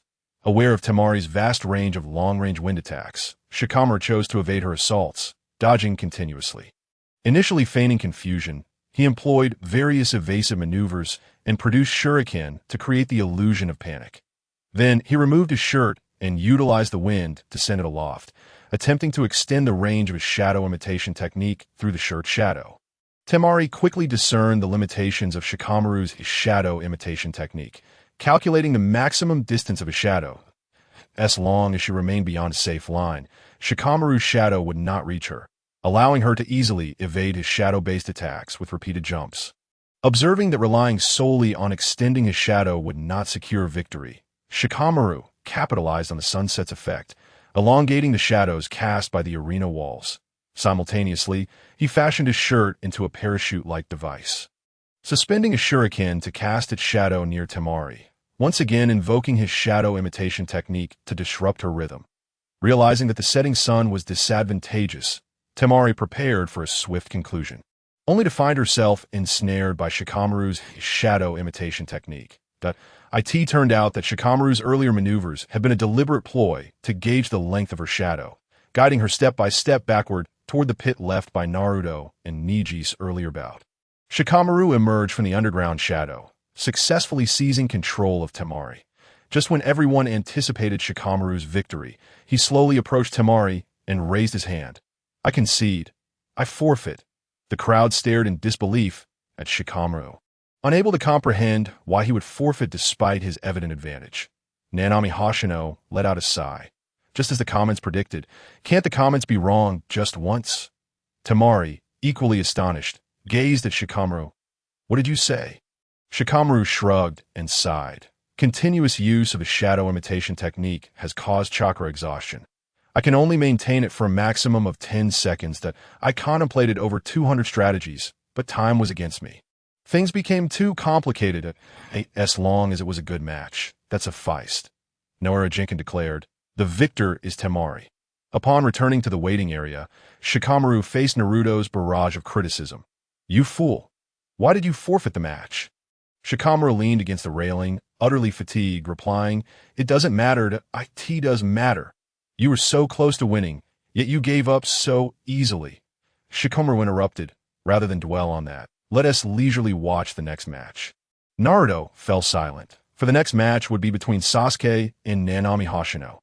Although the match between Shino and Toshi had also been delayed, Nanami Hoshino was well aware that Toshi would not be showing up. The final match would be between Nanami Hoshino and Sasuke. As Sasuke had yet to make an appearance, the audience grew restless once more. In a hushed tone, Inuzuka Raiden spoke to Sarutobi Hiruzen. "Lord Hokage, Sasuke has still not arrived at the venue." Sarutobi Hiruzen lowered his head slightly. "Then there is no choice but to proceed. We cannot keep the guests waiting any longer." Orochimaru interjected, "Let us wait another 10 minutes. The guests are more eager for this match than anyone else. Terminating it now would be cruel at this point. What is another 10 minutes? After a brief silence, Sarutobi Hiruzen replied, "Kazekage is right. We shall extend the time by another 10 minutes. Raiden, informed Jinkin. Sarutobi Hiruzen cast a sidelong glance at Orochimaru. Feeling something was amiss with the Kazekage, he was overly focused on Sasuke, prompting further contemplation. Naruto expressed his impatience. "What is Sasuke doing? Why isn't he here yet?" Nanami Hoshino assured him, "Don't worry, Naruto. I believe Sasuke will arrive within these 10 minutes. At the entrance of the arena, Guy appeared with a crutch-assisted Rock Lee. The gatekeeper ninja informed them of the match's status. Noting that only the match between Nanami Hoshino and Sasuke, as well as Shino and Toshi, remained, Lee inquired about Naruto and Niji's match and was astonished to learn of Niji's defeat. Both Lee and Guy were taken aback. Despite a sense of regret, Lee genuinely rejoiced for Naruto. Really? That's fantastic. Time ticked by. Naruto, anxious, paced back and forth, muttering, "This is bad. It's completely over now. That fool Sasuke is going to be disqualified." Shikamaru remarked, "Hoshino, your luck is extraordinary. ULL win without even fighting. Why can't such luck be mine?" Nanami Hoshino replied confidently, "I told you, Sasuke will come. I believe in him." Shikamaru questioned, "You don't seem to have much connection with Sasuke. Why are you so confident?" Nanami Hoshino explained, "Those who like to play it cool don't make such mistakes. Don't the protagonists always prefer to make a grand entrance?" Shikamaru regarded her with a curious expression. That seemed somewhat reasonable, yet also a bit ridiculous. Noara Jenkins glanced at his watch. With mere seconds remaining before the time limit expired, he announced, "The final match is approaching the time limit." Just then, two figures, one large and one small, appeared in the center of the arena. A smile of excitement spread across Naruto's face, while a slight smirk formed at the corner of Nanami Hoshino's lips. "See? I told you, those protagonists always love to make a grand entrance." Kakashi sheepishly remarked, "I apologize for arriving late." Noara Jenkins smiled at Sasuke and inquired, "What is your name?" "Uchiha. Sasuke." Sasuke's mere presence elicited a thunderous cheer from the crowd. Shikamaru scoffed, "Honestly, what a hassle, and he acts so important." Naruto shouted towards Sasuke, "Humph, you sure took your sweet time showing up." Sasuke turned to Naruto, asking, "Did you in the first match?" Naruto replied proudly, "Of course." Sasuke smirked coolly. "Humph, don't get too cocky, you big idiot." Kakashi anxiously queried Noara Jenkins if Sasuke could still compete. Noara Jenkins quipped, "Is your penchant for tardiness contagious?" Well, Sasuke's match was delayed, although he arrived just in time. His qualification has not been revoked. Kakashi sighed in relief. That's good. That's good. Sasuke's gaze shifted to Nanami Hoshino, who had already jumped onto the railing. Naruto encouraged, "Hoshino, give it your all." Qigong Shinya leaped from the railing into the arena. Locking eyes with Sasuke, Sasuke arrived at the venue just in time, and Qigong Shinya had already landed on the ground, staring intently at him. Ino, seated beside Sakura, remarked, "It feels as though every spectator here has come solely to witness Sasuke's match." Even when Naruto triumphed over Niji, the cheers were not nearly as thunderous. Slightly bowing his head, Lee, who was in the aisle, overheard Ino's words. Qigong Shinya was prepared to battle Sasuke, while Naruto had defeated Niji. Yet Lee trembled, blood seeping from the bandage on his left hand, his heart filled with resentment. Choji, munching on a chip, exclaimed, "Hey, Shinya is looking over here." "Is it directed at me? Perhaps he's hungry and desires a snack? Can I offer him some?" Ino retorted, "How could he possibly want your snacks?" From the look of Shinya's gaze, it seems aimed at Lee. Lee raised his head to meet Qigong Shinya's gaze. Qigong Shinya extended his hand, giving Lee a resolute thumbs up, as if to convey, "Lee, keep your eyes on me. I shall not falter." Gradually, Lee's trembling subsided, and he tucked his cane under his arm, mirroring the gesture with a thumbs up towards Qigong Shinya. Guy smiled with satisfaction, placing his left hand on Lee's head, also raising a thumb in support of Qigong Shinya. Qigong Shinya and Sasuke stood face to face. Nara Shikamaru, observing the two, declared, "At last the moment has arrived." Unfamiliar with the rules, Sasuke prompted Nara Shikamaru to reiterate. "The rules are the same as in the preliminary rounds. The match continues until one side is incapacitated or concedes. Once a victor is determined, I will declare the match concluded." Qigong Shinya gazed at Sasuke, his fighting spirit evident, reciprocated by Sasuke's equally intense stare. Kakashi had returned to the audience, positioning himself behind Guy. "Hey Guy Lee, have you recovered?" Sakura, spotting Kakashi, called out eagerly. "Kakashi-sensei." She then looked at him with deep concern. Kakashi scratched his head. "My apologies. I know you've been worried about us, and I'm sorry for not keeping in touch." Ino cast a sideways glance at Sakura. Anticipating her irritation, Ino's surprise, Sakura replied that it was all right, a marked contrast to the Sakura Ino knew. Sakura turned her attention back to Sasuke, unable to discern the cursed mark on his neck from her vantage point. Kakashi-sensei, what about the mark on Sasuke's neck? Kakashi smiled reassuringly. There's nothing to worry about. He's fine. Taken aback, Sakura glanced at Kakashi, who nodded in affirmation that a long-lost smile graced Sakura's face. Kakashi began observing the ANBU members within the venue. With such a large venue, only 8 ANBU are present, and 2 teams are insufficient. What is Hokage's plan? Guy responded. Before we ascertain the enemy's specific movements, we had to disperse the ANBU throughout the village's key areas. It's about to commence. While we mustn't be complacent, let us focus on the match. Do not underestimate Shinya. Though I've only trained him for a year, he is exceptionally diligent. Your proud student may very well fall to Shinya's prowess. This match between Shinya and Sasuke will undoubtedly be recorded in our ongoing rivalry. Guy flashed a toothy grin at Kakashi. Kakashi, puzzled, inquired, "What did you just say?" Guy, his expression fraught with exasperation, clutched his head. "No way. Kakashi, why are you always so heartless?"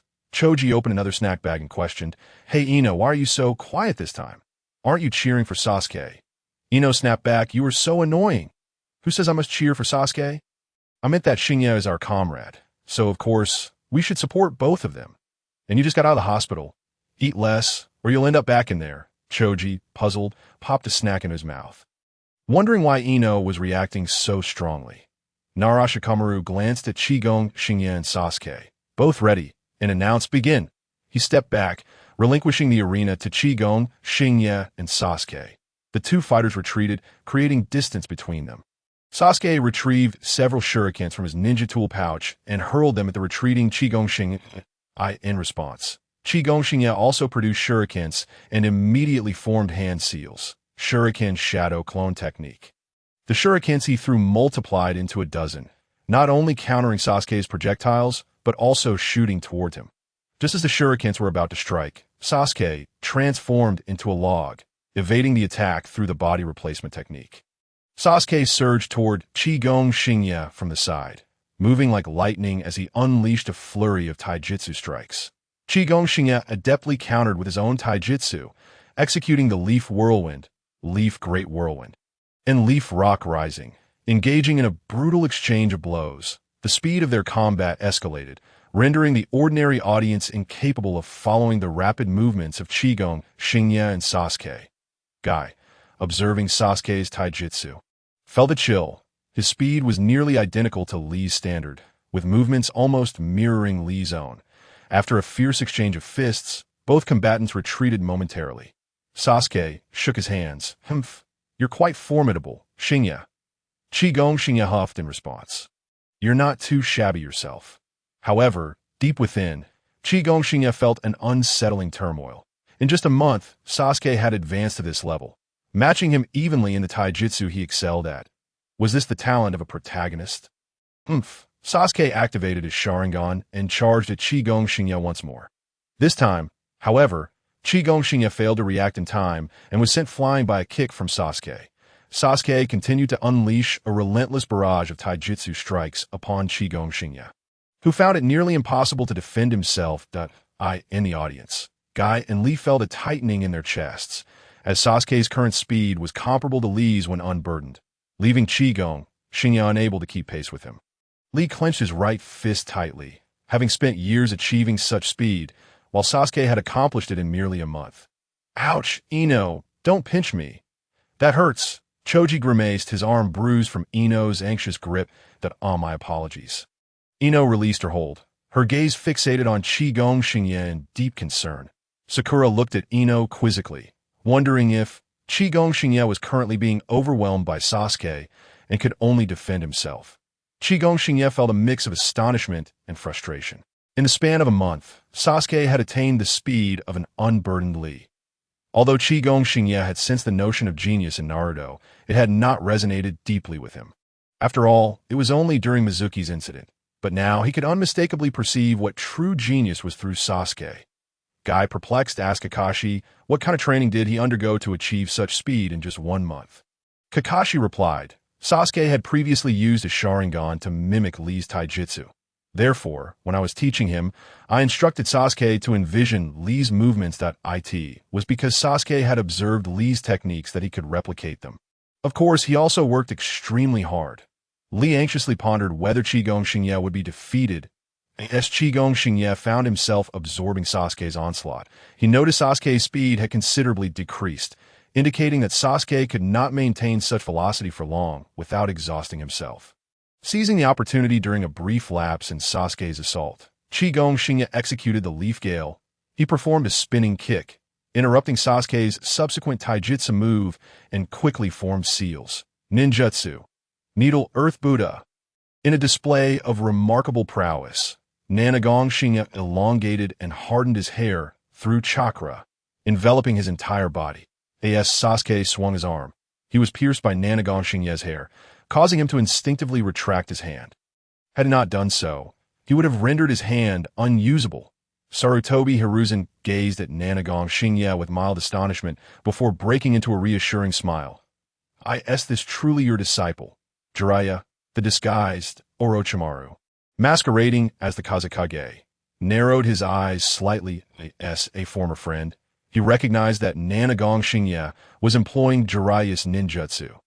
Sasuke created distance between himself and Nanagong Xingye, who was now entirely ensnared with spikes. Continuing to engage him with taijutsu would likely result in mutual destruction. Ninjutsu. Needle Hell. Nanagong Xingye launched his hardened hair like projectiles towards Sasuke. The latter attempted the substitution jutsu once more. However, this time, he could not evade entirely, sustaining several injuries from the sharp, hardened strands. After removing the hair embedded in his body, Sasuke formed hand seals to unleash his ninjutsu. Fire style. Fireball jutsu. He expelled a massive fireball towards Nanagong Xingye. In response, Nanagong Xingye utilized the water style, water bullets technique, expelling a trumpet-shaped torrent of water that collided with Sasuke's fireball, neutralizing it. The interaction of flame and water generated a thick mist, obscuring Nanagong Xingye's vision. Nevertheless, Sasuke, endowed with the Sharingan, could pinpoint Nanagong Xingye's location and promptly executed his ninjutsu. Fire style. Phoenix Fire Jutsu. He unleashed a barrage of flames radiating in all directions, controlling their trajectory to assault Nanagong Xingye. Concealing shuriken within the inferno, Nanagong Xingye wielded a ninja blade to deflect most of the flames, yet he was still struck by two blazing shuriken on his left arm and back. Sasuke charged at Nanagong Xingye with kunai in hand. The latter raised his ninja blade to parry the incoming kunai. Seizing the moment, Sasuke delivered a knee strike to Nanagong Xingye's abdomen. The latter coughed and staggered back. Just as Sasuke prepared to continue his assault, Nanagong Xingye suddenly expelled water needles aimed at Sasuke's chest. Sasuke was taken aback. The water needles were entirely unexpected and unavoidable. If struck, he risked losing his combat capability, and thus had to brace himself to take the hit. This technique, water style, Heavenly Cry, descended like rain from a clear sky, designed for surprise attacks that Lion's main jutsu. Upon hitting Sasuke, Nanagong Xingye extended his hair to form a lion's head, ensnaring Sasuke tightly. The audience fell silent, anxiously watching the clash between Nanagong Xingye and Sasuke. Most believed the battle would showcase Sasuke's prowess. However, they were astonished by the formerly unheralded Nanagong Xingye, who, after initially being suppressed in taijutsu, displayed remarkable skill, forcing a stalemate with Sasuke. In the waiting area, Shikon gazed at Nanagong Xingye in disbelief. I never anticipated Xingye would grow so formidable. Naruto leaned over the railing, torn between supporting his companions. Nanagong Xingye and Sasuke, in the audience. Choji's snacking accelerated, his eyes nearly bulging. Sakura and Ino watched intently, not daring to blink as they observed the duel. Kakashi remarked, "This Nanagong Xingye truly exceeds my expectations." "I find it unsurprising," Guy declared proudly. "Xingye, like Lee, is incredibly diligent. Such strength is to be expected." Lee, his body tense with anticipation, silently cheered for Nanagong Xingye. Meanwhile, Kankuro and Temari looked on with concern at Gaara, whose expression was a terrifying mask of rage. A sinister smile etched upon his face as he muttered incomprehensible phrases. The struggle between Nanagon Shinya and Sasuke persisted, with Nanagon Shinya manipulating his hair to tightly bind Sasuke. The latter strained to free himself from the constricting strands, which had already pierced into his flesh, drawing blood.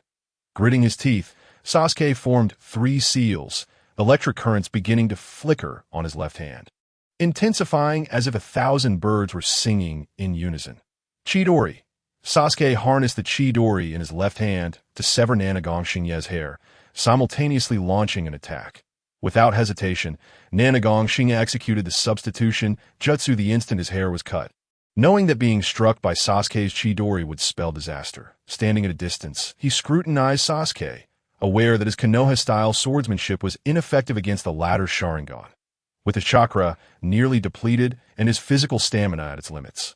Nanagon Shinya realized he needed to devise a decisive strike to determine the victor. With a deep breath, he addressed Sasuke. "Come, Sasuke. This will be my final attack." Sasuke, perceiving Nanagon Shinya's resolve, replied, "All right." Nanagon Shinya prepared for a decisive confrontation, as his remaining chakra and energy could only sustain one last move. The Chidori in Sasuke's left hand glimmered fiercely, the sound of birds growing ever louder, drawing upon the last vestiges of his chakra. Nanagon Shinya formed hand seals and declared, "Water style." Hard vortex water blade.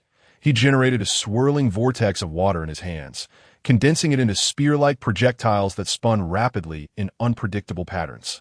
While the hard vortex water blade could traditionally be thrown, Nanagon Shinya's current state meant that if he did so, its power would be significantly diminished. Thus, he maintained it in hand to preserve its potency. The hard vortex water blade was arguably the most powerful technique he possessed at this moment. Sasuke surged towards him, and Nanagon Shinya charged forward as well. Chidori, hard vortex water blade.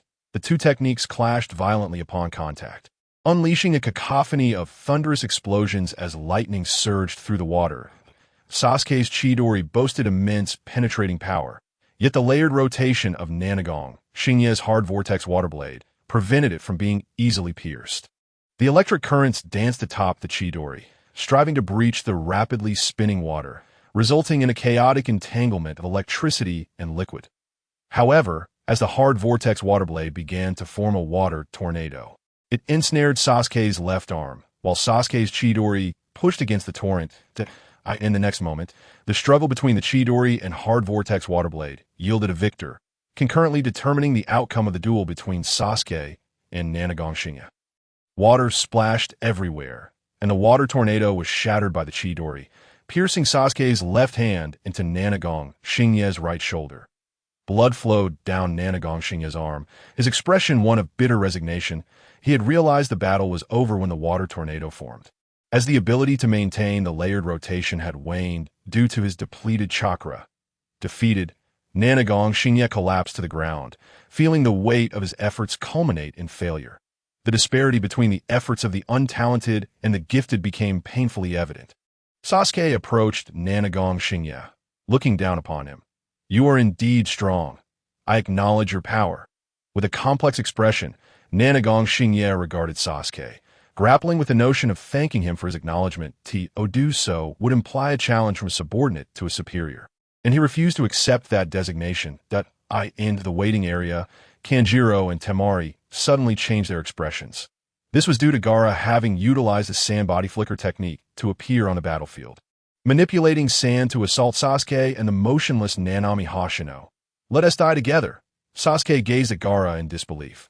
This guy actually dared to attempt to kill him and Nanami Hoshino in broad daylight. However, at that moment, Sasuke was also utterly exhausted, stumbling and dropping to one knee.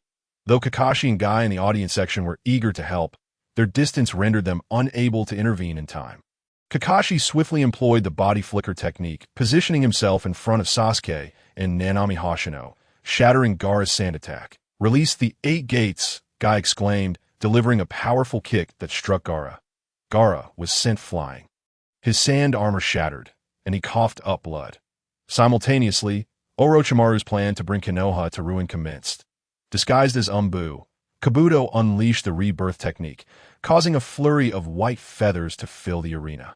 Anyone who beheld these descending feathers would succumb to a deep slumber, and the audience promptly fell into a deep sleep. eye in the stands as Gaara launched his attack on Sasuke and Nanami Hoshino. Sarutobi Hiruzen cast a piercing gaze at Orochimaru, who returned the glare with equal intensity to the guard behind Orochimaru through a smoke bomb, enveloping both Sarutobi Hiruzen and Orochimaru in thick smoke. Orochimaru seized Sarutobi Hiruzen and ascended to the rooftop, while the hidden sound activated the four purple flames formation, establishing a barrier that isolated them from others. Outside the village, Sand Ninja, through Orochimaru's summoned serpent, breached the walls and invaded Konoha. Within the venue, Hidden Sound Ninja and Sand Ninja emerged from the audience, preparing to attack those unaffected by the rebirth technique. Kakashi and Guy immediately fell back, engaging in combat with the Sound and Sand Ninja. Kanjuro and Temari rushed to Gaara's side after he was kicked away by Guy. Gaara struggled to rise, his gaze fierce as he glared at Nanami Hoshino and Sasuke, declaring, "I will kill them." Temari urged, "Don't forget our mission. Step aside." Gaara insisted stubbornly, intent on attacking once more to that moment. Maki appeared, frowning upon seeing the injured Gaara. "What are you all doing? The battle has already begun." Gaara suddenly clutched his head, succumbing to another wave of pain. Maki glanced towards the weakened Nanami Hoshino and Sasuke, noting that Nanami was nearly out of strength, unable to stand and instead seated. Sasuke, too, was clutching his left arm. Having injured it from Nanami's hard whirlpool blade attack, Kajuro stood protectively in front of Nanami and Sasuke, confronting Maki. Gaara collapsed to the ground in agony. Temari assessed Gaara's injuries, exclaiming, "This is worse than I imagined." Kanjuro inquired if we are to use that now. Temari interjected, "It's impossible at this moment." Maki scolded Gaara, "Fool! It's your fault for acting without waiting for the signal." Kanjuro anxiously asked, "What should we do? Should we proceed without Gaara?" Maki, feeling the gravity of the situation, contemplated before stating, "Gaara is the trump card of the Sand Village. He must carry out the mission. You all leave here immediately to assist Gaara in healing. Once he is fit for battle again, we will resume our efforts." "Understood." Kanjuro helped Gaara to his feet, and with Temari, they withdrew. Nanami Hoshino's heart raced.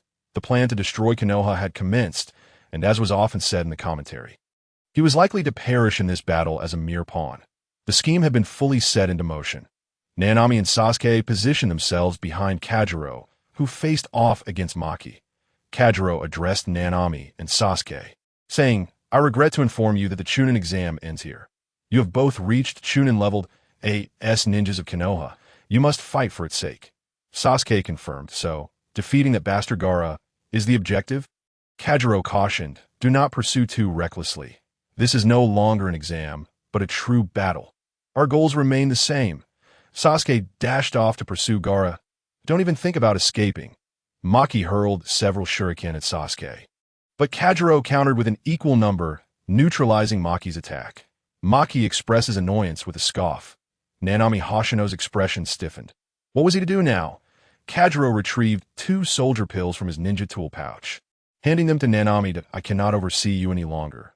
Consume these to regain some strength, and then retreat to recover. Do what you can." Nanami caught the pills, and after swallowing them, felt a swift restoration of his chakra and stamina. He immediately stood and made his exit, realizing that he would not be able to participate in the upcoming battle. He needed to tend to his shoulder injury first. Kakashi, noticing Sasuke's pursuit of Gaara, fended off several Sound Ninja before addressing Sakura. "Sakura, you need to dispel the Jinjutsu and awaken Naruto and Shikamaru." Naruto should be thrilled. He hasn't undertaken a mission in quite some time. Sakura, puzzled, asked if a mission. Kakashi replied solemnly, "You must tread carefully.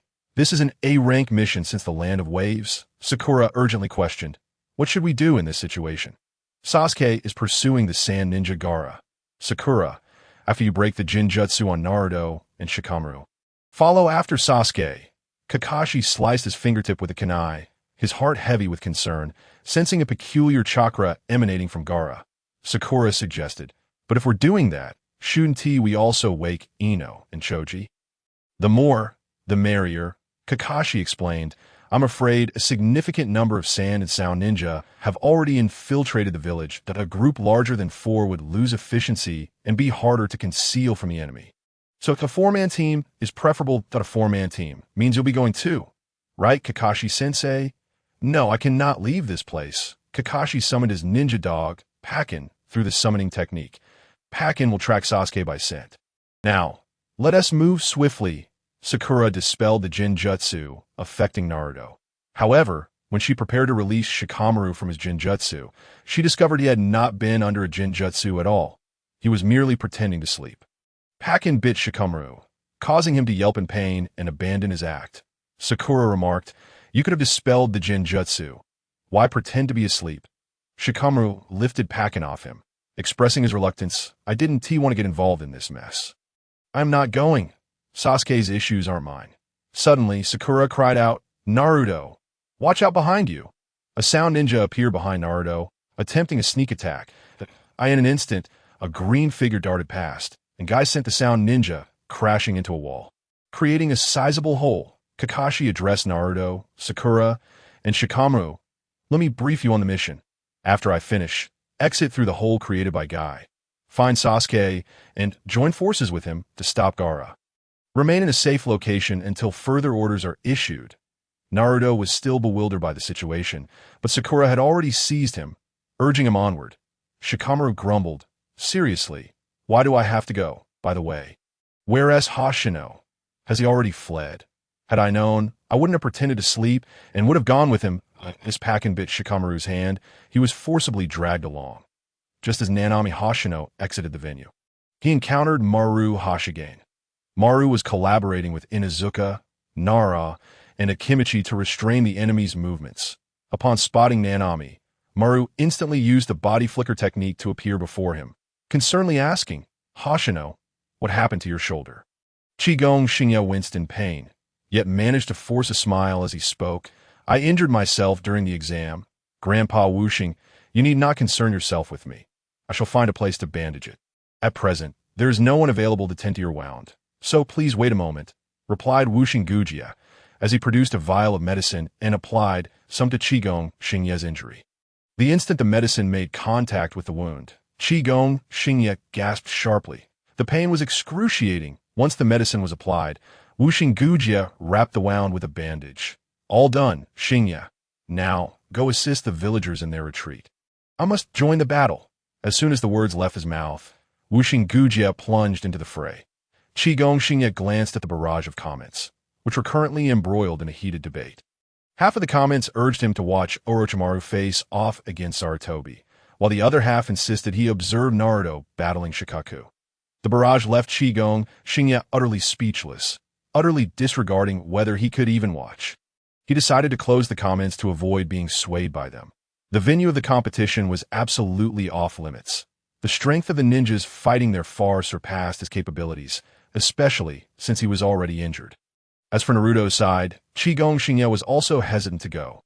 Naruto was about to join forces with Fukasaku to combat the tailed beast Shikaku, and battles with tailed beasts could reshape the terrain. If fortune did not favor him, he might not even escape unscathed. Caught in a dilemma, Qigong Shinya contemplated whether he should assist the villagers in their retreat. However, he was convinced that if he did so, the comments would incessantly slander him, potentially leading to his downfall. After all, his experience in the forest of death under Jiraiya had already left him in dire straits due to the barrage of comments. Just as Qigong Shinya was mired in his thoughts, Parker, in pursuit of Sasuke, detected the enemy through his keen sense of smell. "You all need to pick up the pace. There are 2 squads behind us. 8 people. No, wait, there's one more, making it 9 in total," Shikamaru exclaimed in astonishment. "Hey, we already have pursuers. This is no joke." After traveling a short distance, Parker halted the group and retraced their steps to create the illusion that their footprints had suddenly vanished, buying them some time. After executing this plan, Parker led the team in continuing their pursuit of Sasuke, and he hoped to buy time by making their footprints disappear. Unfortunately, Naruto had left traces on a branch, revealing their position to the pursuing sound ninja, who continued their chase. Parker's nose twitched. "Oh, they're getting closer," Shikamaru grimaced. "Damn it, they're likely all Chunin or above. If we're caught, it'll be the end for us." Upon hearing Shikamaru's words about potential annihilation, Sakura and Naruto's expressions changed dramatically. In that case, let us ambush them," Naruto suggested. Sakura concurred. "Yes, An ambush would indeed be advantageous for us, even if the enemy outnumbers us 2-1. A surprise attack could turn the tide. However, Parker doused their hopes with cold water. That won't work. They're elite ninjas from the former Konoha, under Orochimaru's command, and there may even be jonin among them. Shikamaru gritted his teeth in frustration. I thought it might work. It seems I was mistaken. Sakura questioned, wait a second, why not? An ambush doesn't depend on the opponent's rank, does it? Naruto echoed, what is going on? Hearing their inquiries, Shikamaru sighed, you really don't understand, do you? Listen, while an ambush is indeed a beneficial fundamental tactic, it requires two essential conditions. First, the escapees must move silently and be the first to detect the enemy. Second, they must be able to launch a surprise attack on the pursuers, establishing a position from which they can strike and inflict damage swiftly. Only when both conditions are met can an ambush be effective. The first condition is not difficult with the help of a ninja dog knows as for the second. This is our village, which at first glance gives us the home advantage. However, Orochimaru has spent time in Konoha. If his subordinates are involved, this method becomes ineffective.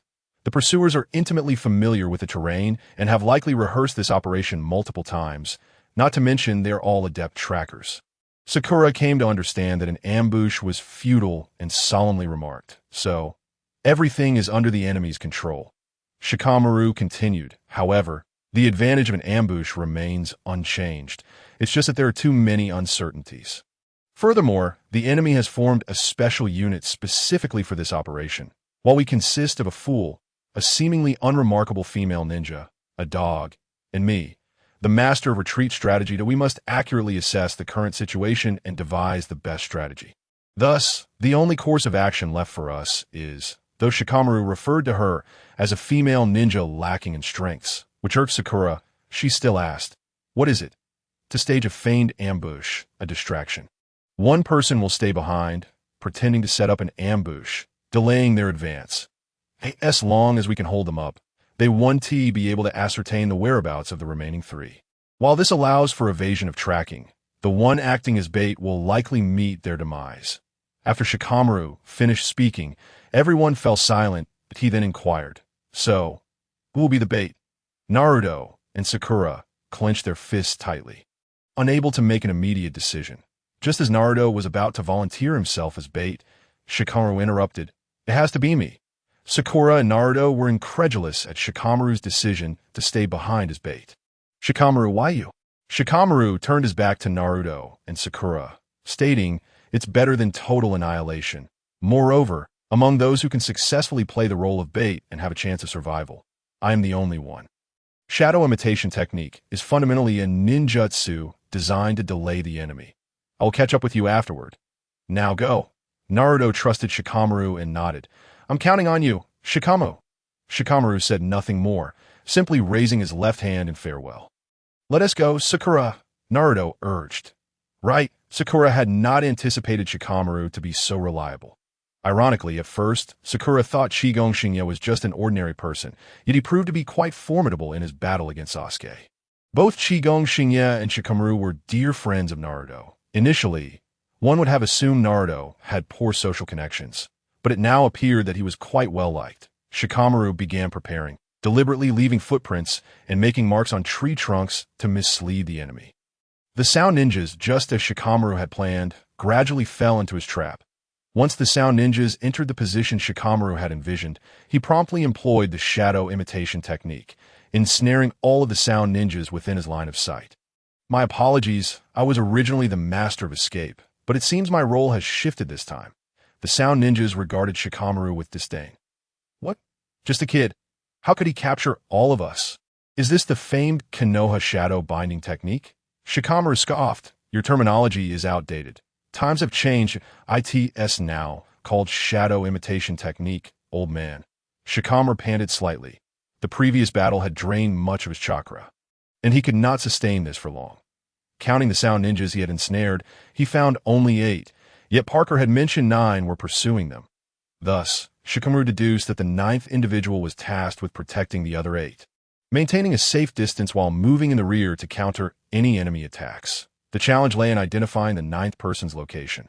However, a mere attack could reveal their position, Shikamaru drew 4 kunai and hurled them towards the 8 sound ninjas. As anticipated, a projectile shot from a tree to his right, intercepting his kunai. Shikamaru glanced at the tree, aiming to extend his shadow to bind the 9th individual. Unfortunately, his chakra reserves were insufficient, and his shadows failed to reach the 9th ninja. Was this the end? The sound ninja taunted. Useless. He has already seen through your tricks. It seems you've reached your limit.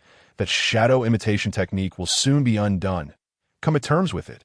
In the fleeting moment following the words of the sound ninja, a chilling thud echoed from the tree where the 9th ninja was perched, the sound of a blade piercing flesh, accompanied by crimson blood cascading down the trunk. Shikamaru and the sound ninjas simultaneously directed their gaze upwards, bewildered by the unfolding events. The 9th sound ninja plummeted from the tree, a gaping wound marring his chest, blood gushing forth, transforming him into a lifeless corpse. Hey, why are you the only one here? A pair of 9 does not quite align with your style. Shikamaru, remarked Nanami Hoshino, crouched upon the tree trunk, her left hand resting a ninja blade upon her shoulder as she greeted Shikamaru. Just as Shikamaru found himself in peril, Nanami had arrived, aiding him in a surprise attack that dispatched the 9th sound ninja. A fleeting smile broke across Shikamaru's tense visage, though it quickly dissipated. Stop showing off and deal with them quickly. Nanami recognized that Shikamaru's shadow imitation technique was on the verge of collapse. As she reached for her shuriken, her expression shifted suddenly. Her ninja tool pouch was missing. Had it been lost during the skirmish with Sasuke? With no other option, Nanami charged towards the 8 sound ninjas, wielding her ninja blade. Her strikes were ruthless, targeting the vital points of her foes, yet after eliminating the 3rd sound ninja with a swift throat slice. She prepared to take down the 4th when he blocked her strike with a kunai. Another sound ninja delivered a kick that sent Nanami crashing beside Shikamaru. Grunting in pain, she rose to her feet. Grumbling, "Couldn't you hold on a bit longer?" Shikamaru retorted, "If I could, do you think I wouldn't?" He then inquired, "And where are your tools? Even without them, you could have finished them off earlier." Nanami countered, "How was I to know you'd only last this long?" "What do we do now?" Shikamaru grimly stated, "I'm out of chakra and stamina. I can't fight any longer if you still have the strength." "You should flee," Nanami, distressed, replied. "If you can't stop them, they'll pursue me regardless. I'm running low on chakra and stamina too." "We're doomed." Shikamaru looked at her quizzically. "Then what brings you here?" With a resigned sigh. Nanami confessed, "Curiosity, of course. Had I not been compelled to see what the guardian crane looked like, I wouldn't have ventured here. That aren't you supposed to be the clever one?" "Think of something." Shikamaru sighed deeply, lamenting, "Even the wisest cannot alter our fate now. I initially intended to live a simple life, earning a modest income, marrying a woman who was neither strikingly beautiful nor unattractive, and raising 2 children, a daughter first, followed by a son. When my daughter marries and my son is capable, I plan to retire from being a ninja, spending my days playing shogi or go, enjoying a tranquil, secluded life that I envisioned outliving my wife. But instead, here I am, clinging to the mantle of a hero. Alas, I simply desired an ordinary life, yet here I am, mired in complications." Nanami's lips twitched. "Shikamaru, you're only 12. Is such depth necessary? Where is the youthful exuberance?" Shikamaru shrugged. "With death looming for both of us, what use is vigor now? Let us just agree that when we reach the afterlife, you'll play shogi with me." As the sound ninjas approached, Nanami gazed at them and urged, "No way. I have no interest in shogi. While I can still move, you should make a break for it. You might just escape." With that, Nanami charged forward, her exhaustion and an injury to her right shoulder forcing her to wield her blade with her less dominant left hand, making her attacks easily thwarted. The remaining 4 sound ninjas converged upon her. However, Shikamaru did not flee. Instead, he hurled shuriken at the 4 sound ninjas, providing a temporary reprieve for Nanami. This respite was fleeting, as Shikamaru's shuriken posed no real threat. After deflecting them, 2 ninjas turned to eliminate Shikamaru while the remaining 3 resumed their assault on Nanami. As Shikamaru distracted them, Nanami endured the pain in her right hand and formed a series of hand seals. Ninjutsu, Needle Earth. Nanami's hair elongated and hardened, Yet her chakra was insufficient to envelop her entire body. Two sound ninjas inadvertently struck her hair, sustaining minor injuries, while the third landed a blow to her abdomen. Nanami coughed, expelling the breath she had been holding, collapsing to the ground. Staring at the sky, her expression bitter, she addressed her audience. "I apologize. It seems you were right. This expendable pawn shall meet his end here. I can no longer guide you. This is where our journey concludes. Farewell. Farewell. What sort of nonsense is that? You're our electronic pet. This can't be the end. Help is on the way for you and Shikamaru." As Nanami beheld the three kunai aimed at her, she thought, help is coming, but it would arrive too late, mere seconds before her demise. Just as she resigned herself to fate, a towering figure appeared behind the three sound ninjas poised to strike her. It was Asuma Tsurutobi, the genin leading Shikamaru's team. With brutal efficiency, Asuma seized the heads of two sound ninjas, crashing them together forcefully, resulting in a gruesome demise for the central one as blood oozed from his eyes, collapsing lifelessly to the ground. Though the two he held were not dead, the impact rendered them nearly unconscious. Asuma twisted their necks, dispatching them, and hurled their corpses at the two sound ninjas advancing on Shikamaru, toppling them. Asuma leaped, delivering a heavy knee strike to one sound ninja's chest, and followed up with a powerful kick to the last ninja's head, driving him into the ground in mere moments. Asuma had eliminated all five sound ninjas. Shikamaru, sitting on the ground in shock, stared at Asuma. "Asuma, what brings you here?" Asuma smiled at Shikamaru. "Well done, Shikamaru." Nanami. Wiping the cold sweat from his brow, Shikamaru confessed, "I knew I wasn't cut out for this." Asuma lifted the incapacitated Nanami and placed her beside Shikamaru. "You two rest here for now. I must return to battle." With that, Asuma departed. Shikamaru lay beside Nanami, exhaling a sigh of relief that we're saved. "Hoshino," Nanami, still shaken, replied, "Indeed, we are." Shikamaru turned to her, inquiring, "So, will you still go see the guardian crane?" Nanami rolled her eyes. "Not a chance. I have no strength left. I'll just rest here. Even breathing feels like torture." Shikamaru mused, "It's nice to soak up the sun here without the burden of battle." Together, Nanami and Shikamaru reclined, leisurely gazing at the sky.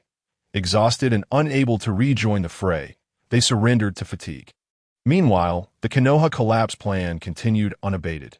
Tsurutobi Hiruzen fiercely battled Orochimaru, alongside the resurrected first and second Hokage, Senju Hashirama and Senju Tobirama. However, the aging Tsurutobi had lost much of his former prowess. Thus, Tsurutobi Hiruzen could only resort to the forbidden technique. Shiki F. Jin, in an attempt to seal Orochimaru, Senju Hashirama, and Senju Tobirama, he employed two shadow clones to seal Hashirama and Tobirama, while his true self focused on sealing Orochimaru.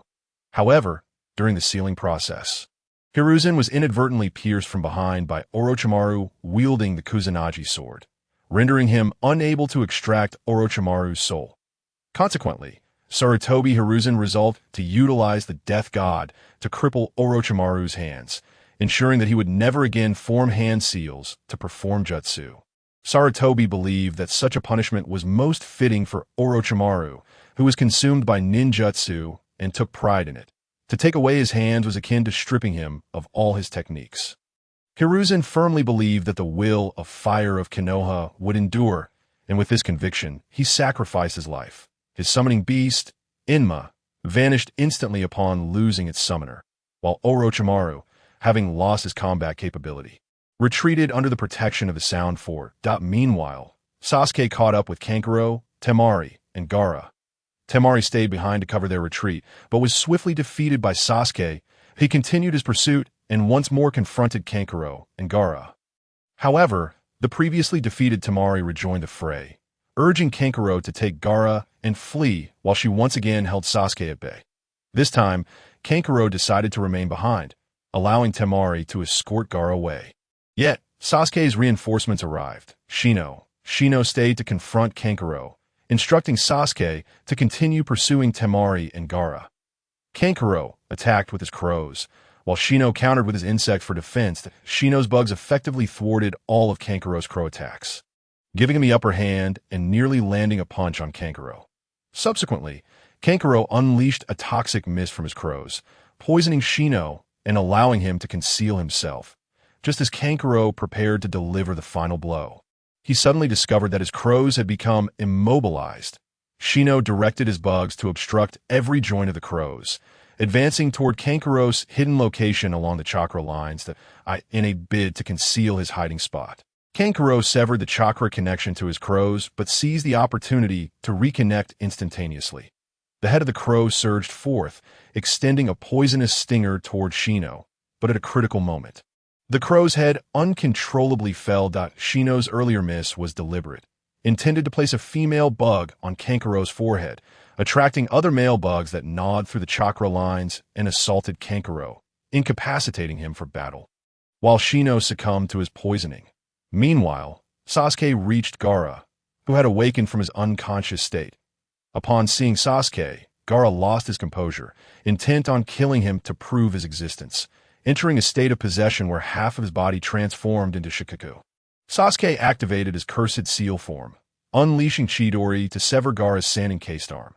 Infuriated, Gaara sought to kill Sasuke, but Sasuke, incapacitated by the curse's effects, collapsed from exhaustion. At this critical juncture, Naruto arrived to end their initial clash. Sakura, concerned for Sasuke's injuries, rushed to check on him but was swiftly subdued by Gaara, who bound her with sand. Gaara took Sakura hostage, coercing Naruto into combat. Yet Naruto was no match for Gaara.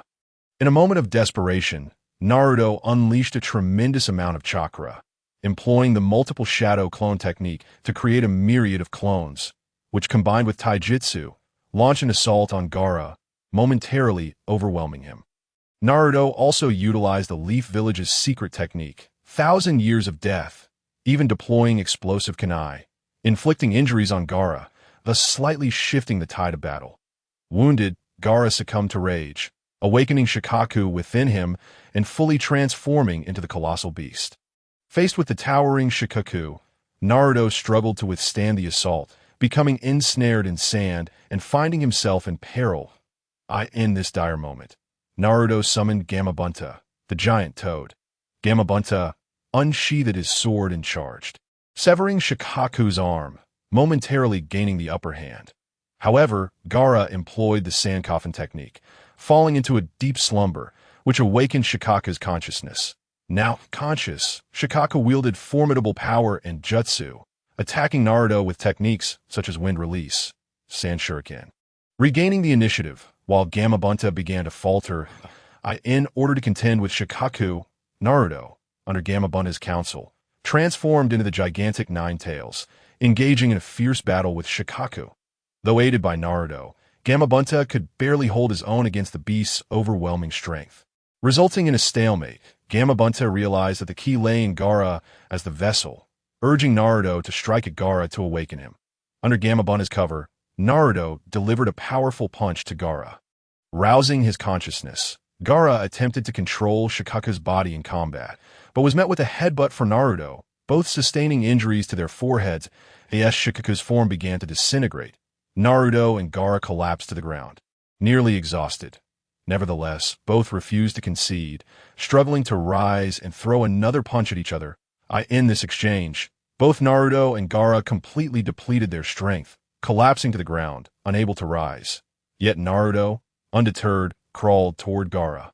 Gaara, bewildered, pondered why Naruto was so resolute. He could not accept defeat, for failure meant the obliteration of his existence.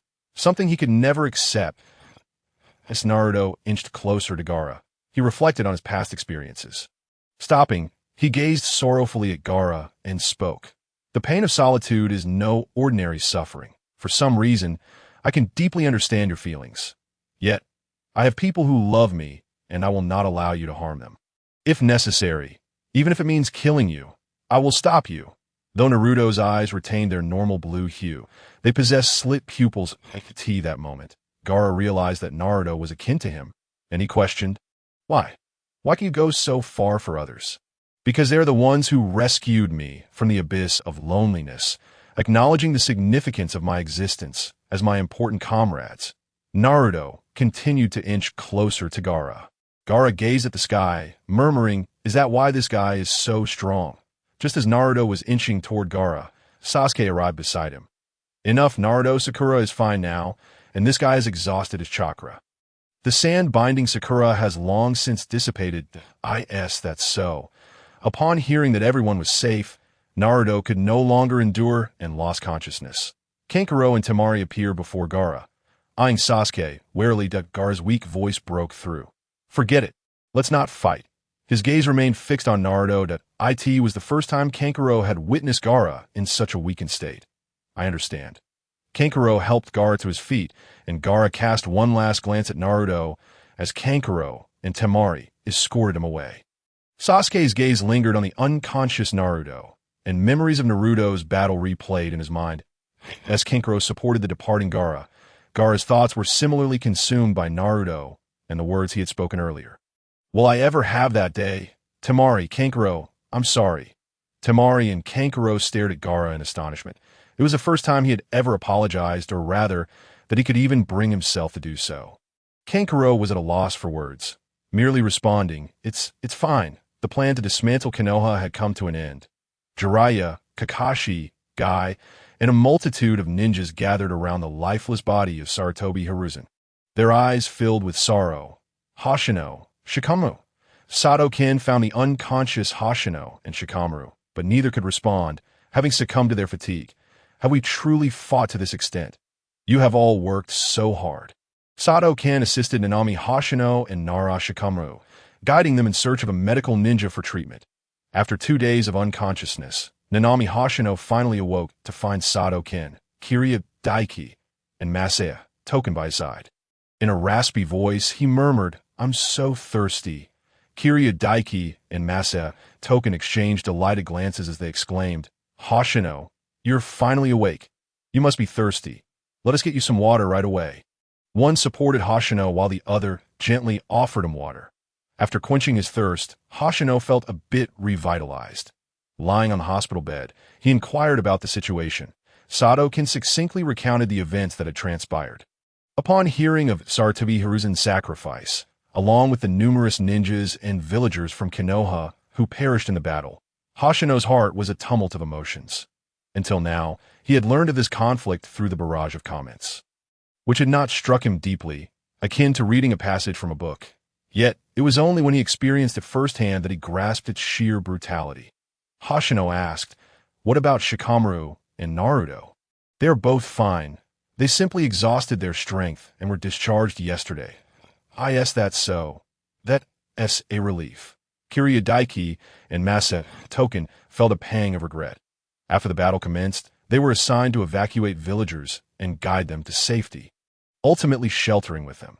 Despite being comrades in a team, the gap between them and Nanami Hoshino seemed to widen. Hoshino had not only exchanged blows with the renowned genius Sasuke, but had also teamed up with Shikamaru to defeat several sound ninjas. After spending some time with Hoshino, Sado-kin, Kiryu Daiki, and Masaya Token took their leave, as the destruction in Konoha was severe and they needed to assist in the recovery efforts. Hoshino grit his teeth and sat up on the bed. Feeling a sharp pain in his right shoulder, Sasuke's Chidori had pierced his shoulder, leaving a serious injury, which had worsened due to his enforced use of his right arm during the battle with the Sound Ninjas. Hoshino glanced at the barrage of comments. You're finally awake. After 2 days in a coma, I thought you might have passed away. Truly, calamities live for 1,000 years. The acerbic tone of the comments was familiar, yet it brought him a sense of comfort. Hoshino smiled, retorting, What calamity? I'm no calamity. Just as he bantered with the comments, the door to his hospital room swung open, revealing Shikamaru, Choji, and Ino. Shikamaru, upon seeing Hoshino sitting up, grinned and said, You're awake. I knew you would be. I woke up yesterday, so you should be up soon too. Shikamaru, Choji, and Ino placed the flowers they had brought into a vase before settling into chairs beside the bed. Ino expressed her concern. Hoshino, how's your health? Hoshino cast a glance at his shoulder and replied, Aside from the injury on my shoulder, I feel fine otherwise. Ino sighed in relief. Oh, that's good to hear. Choji inquired, Would you like some snacks? I brought plenty for you. Hoshino, Shikamaru teased. Choji, you're just thinking about eating too, aren't you? Can you not be so obvious? Caught out by Shikamaru, Choji felt embarrassed. I am not. Hoshino, reaching for a bag of snacks Choji had brought, said, It's all right. I haven't eaten in 2 days that I didn't notice earlier, but I'm feeling a bit hungry now. Let us eat together. Choji's face lit up with joy. That's wonderful. Shikamaru and Ino covered their heads, appearing resigned. After the trio departed, Jiraiya and Naruto came to visit. However, Naruto seemed to be in low spirits. This was understandable, as Hiruzen had cared for Naruto since his childhood. Although the comments had hinted at various conspiracy theories regarding Hiruzen, the fact remained that he had sacrificed himself to protect Konoha. If there had truly been a conspiracy, he would not have made such a sacrifice. After spending another day in the hospital, Hoshino was discharged. 3 days later, Konoha held Hiruzen's funeral, presided over by his childhood teammates, Mito Gate, In, and TDK Haru. Each person laid a white flower at Hiruzen's grave, symbolizing their final blessings for the deceased. On the 7th day, following the funeral, Hoshino's shoulder had nearly healed, allowing him to resume training independently. The encounter with Sasuke weighed heavily on Hoshino's mind. Sasuke's skills in taijutsu and ninjutsu surpassed his own, and there was no need to mention jinjutsu. The Uchiha clan was renowned for its formidable illusions. In essence, Hoshino found himself lacking in all 3 disciplines of ninjutsu, taijutsu, and jinjutsu compared to Sasuke, especially considering Sasuke's Sharingan, a bloodline limit. Hoshino felt a sense of bewilderment, for if he continued on this path, the gap would only widen. His potential might indeed be, as the comment suggested, that of a high-level pawn. Uncertainty about his future clouded Hoshino's mind. According to the comments, as the story progressed, the power of ninjas would deteriorate.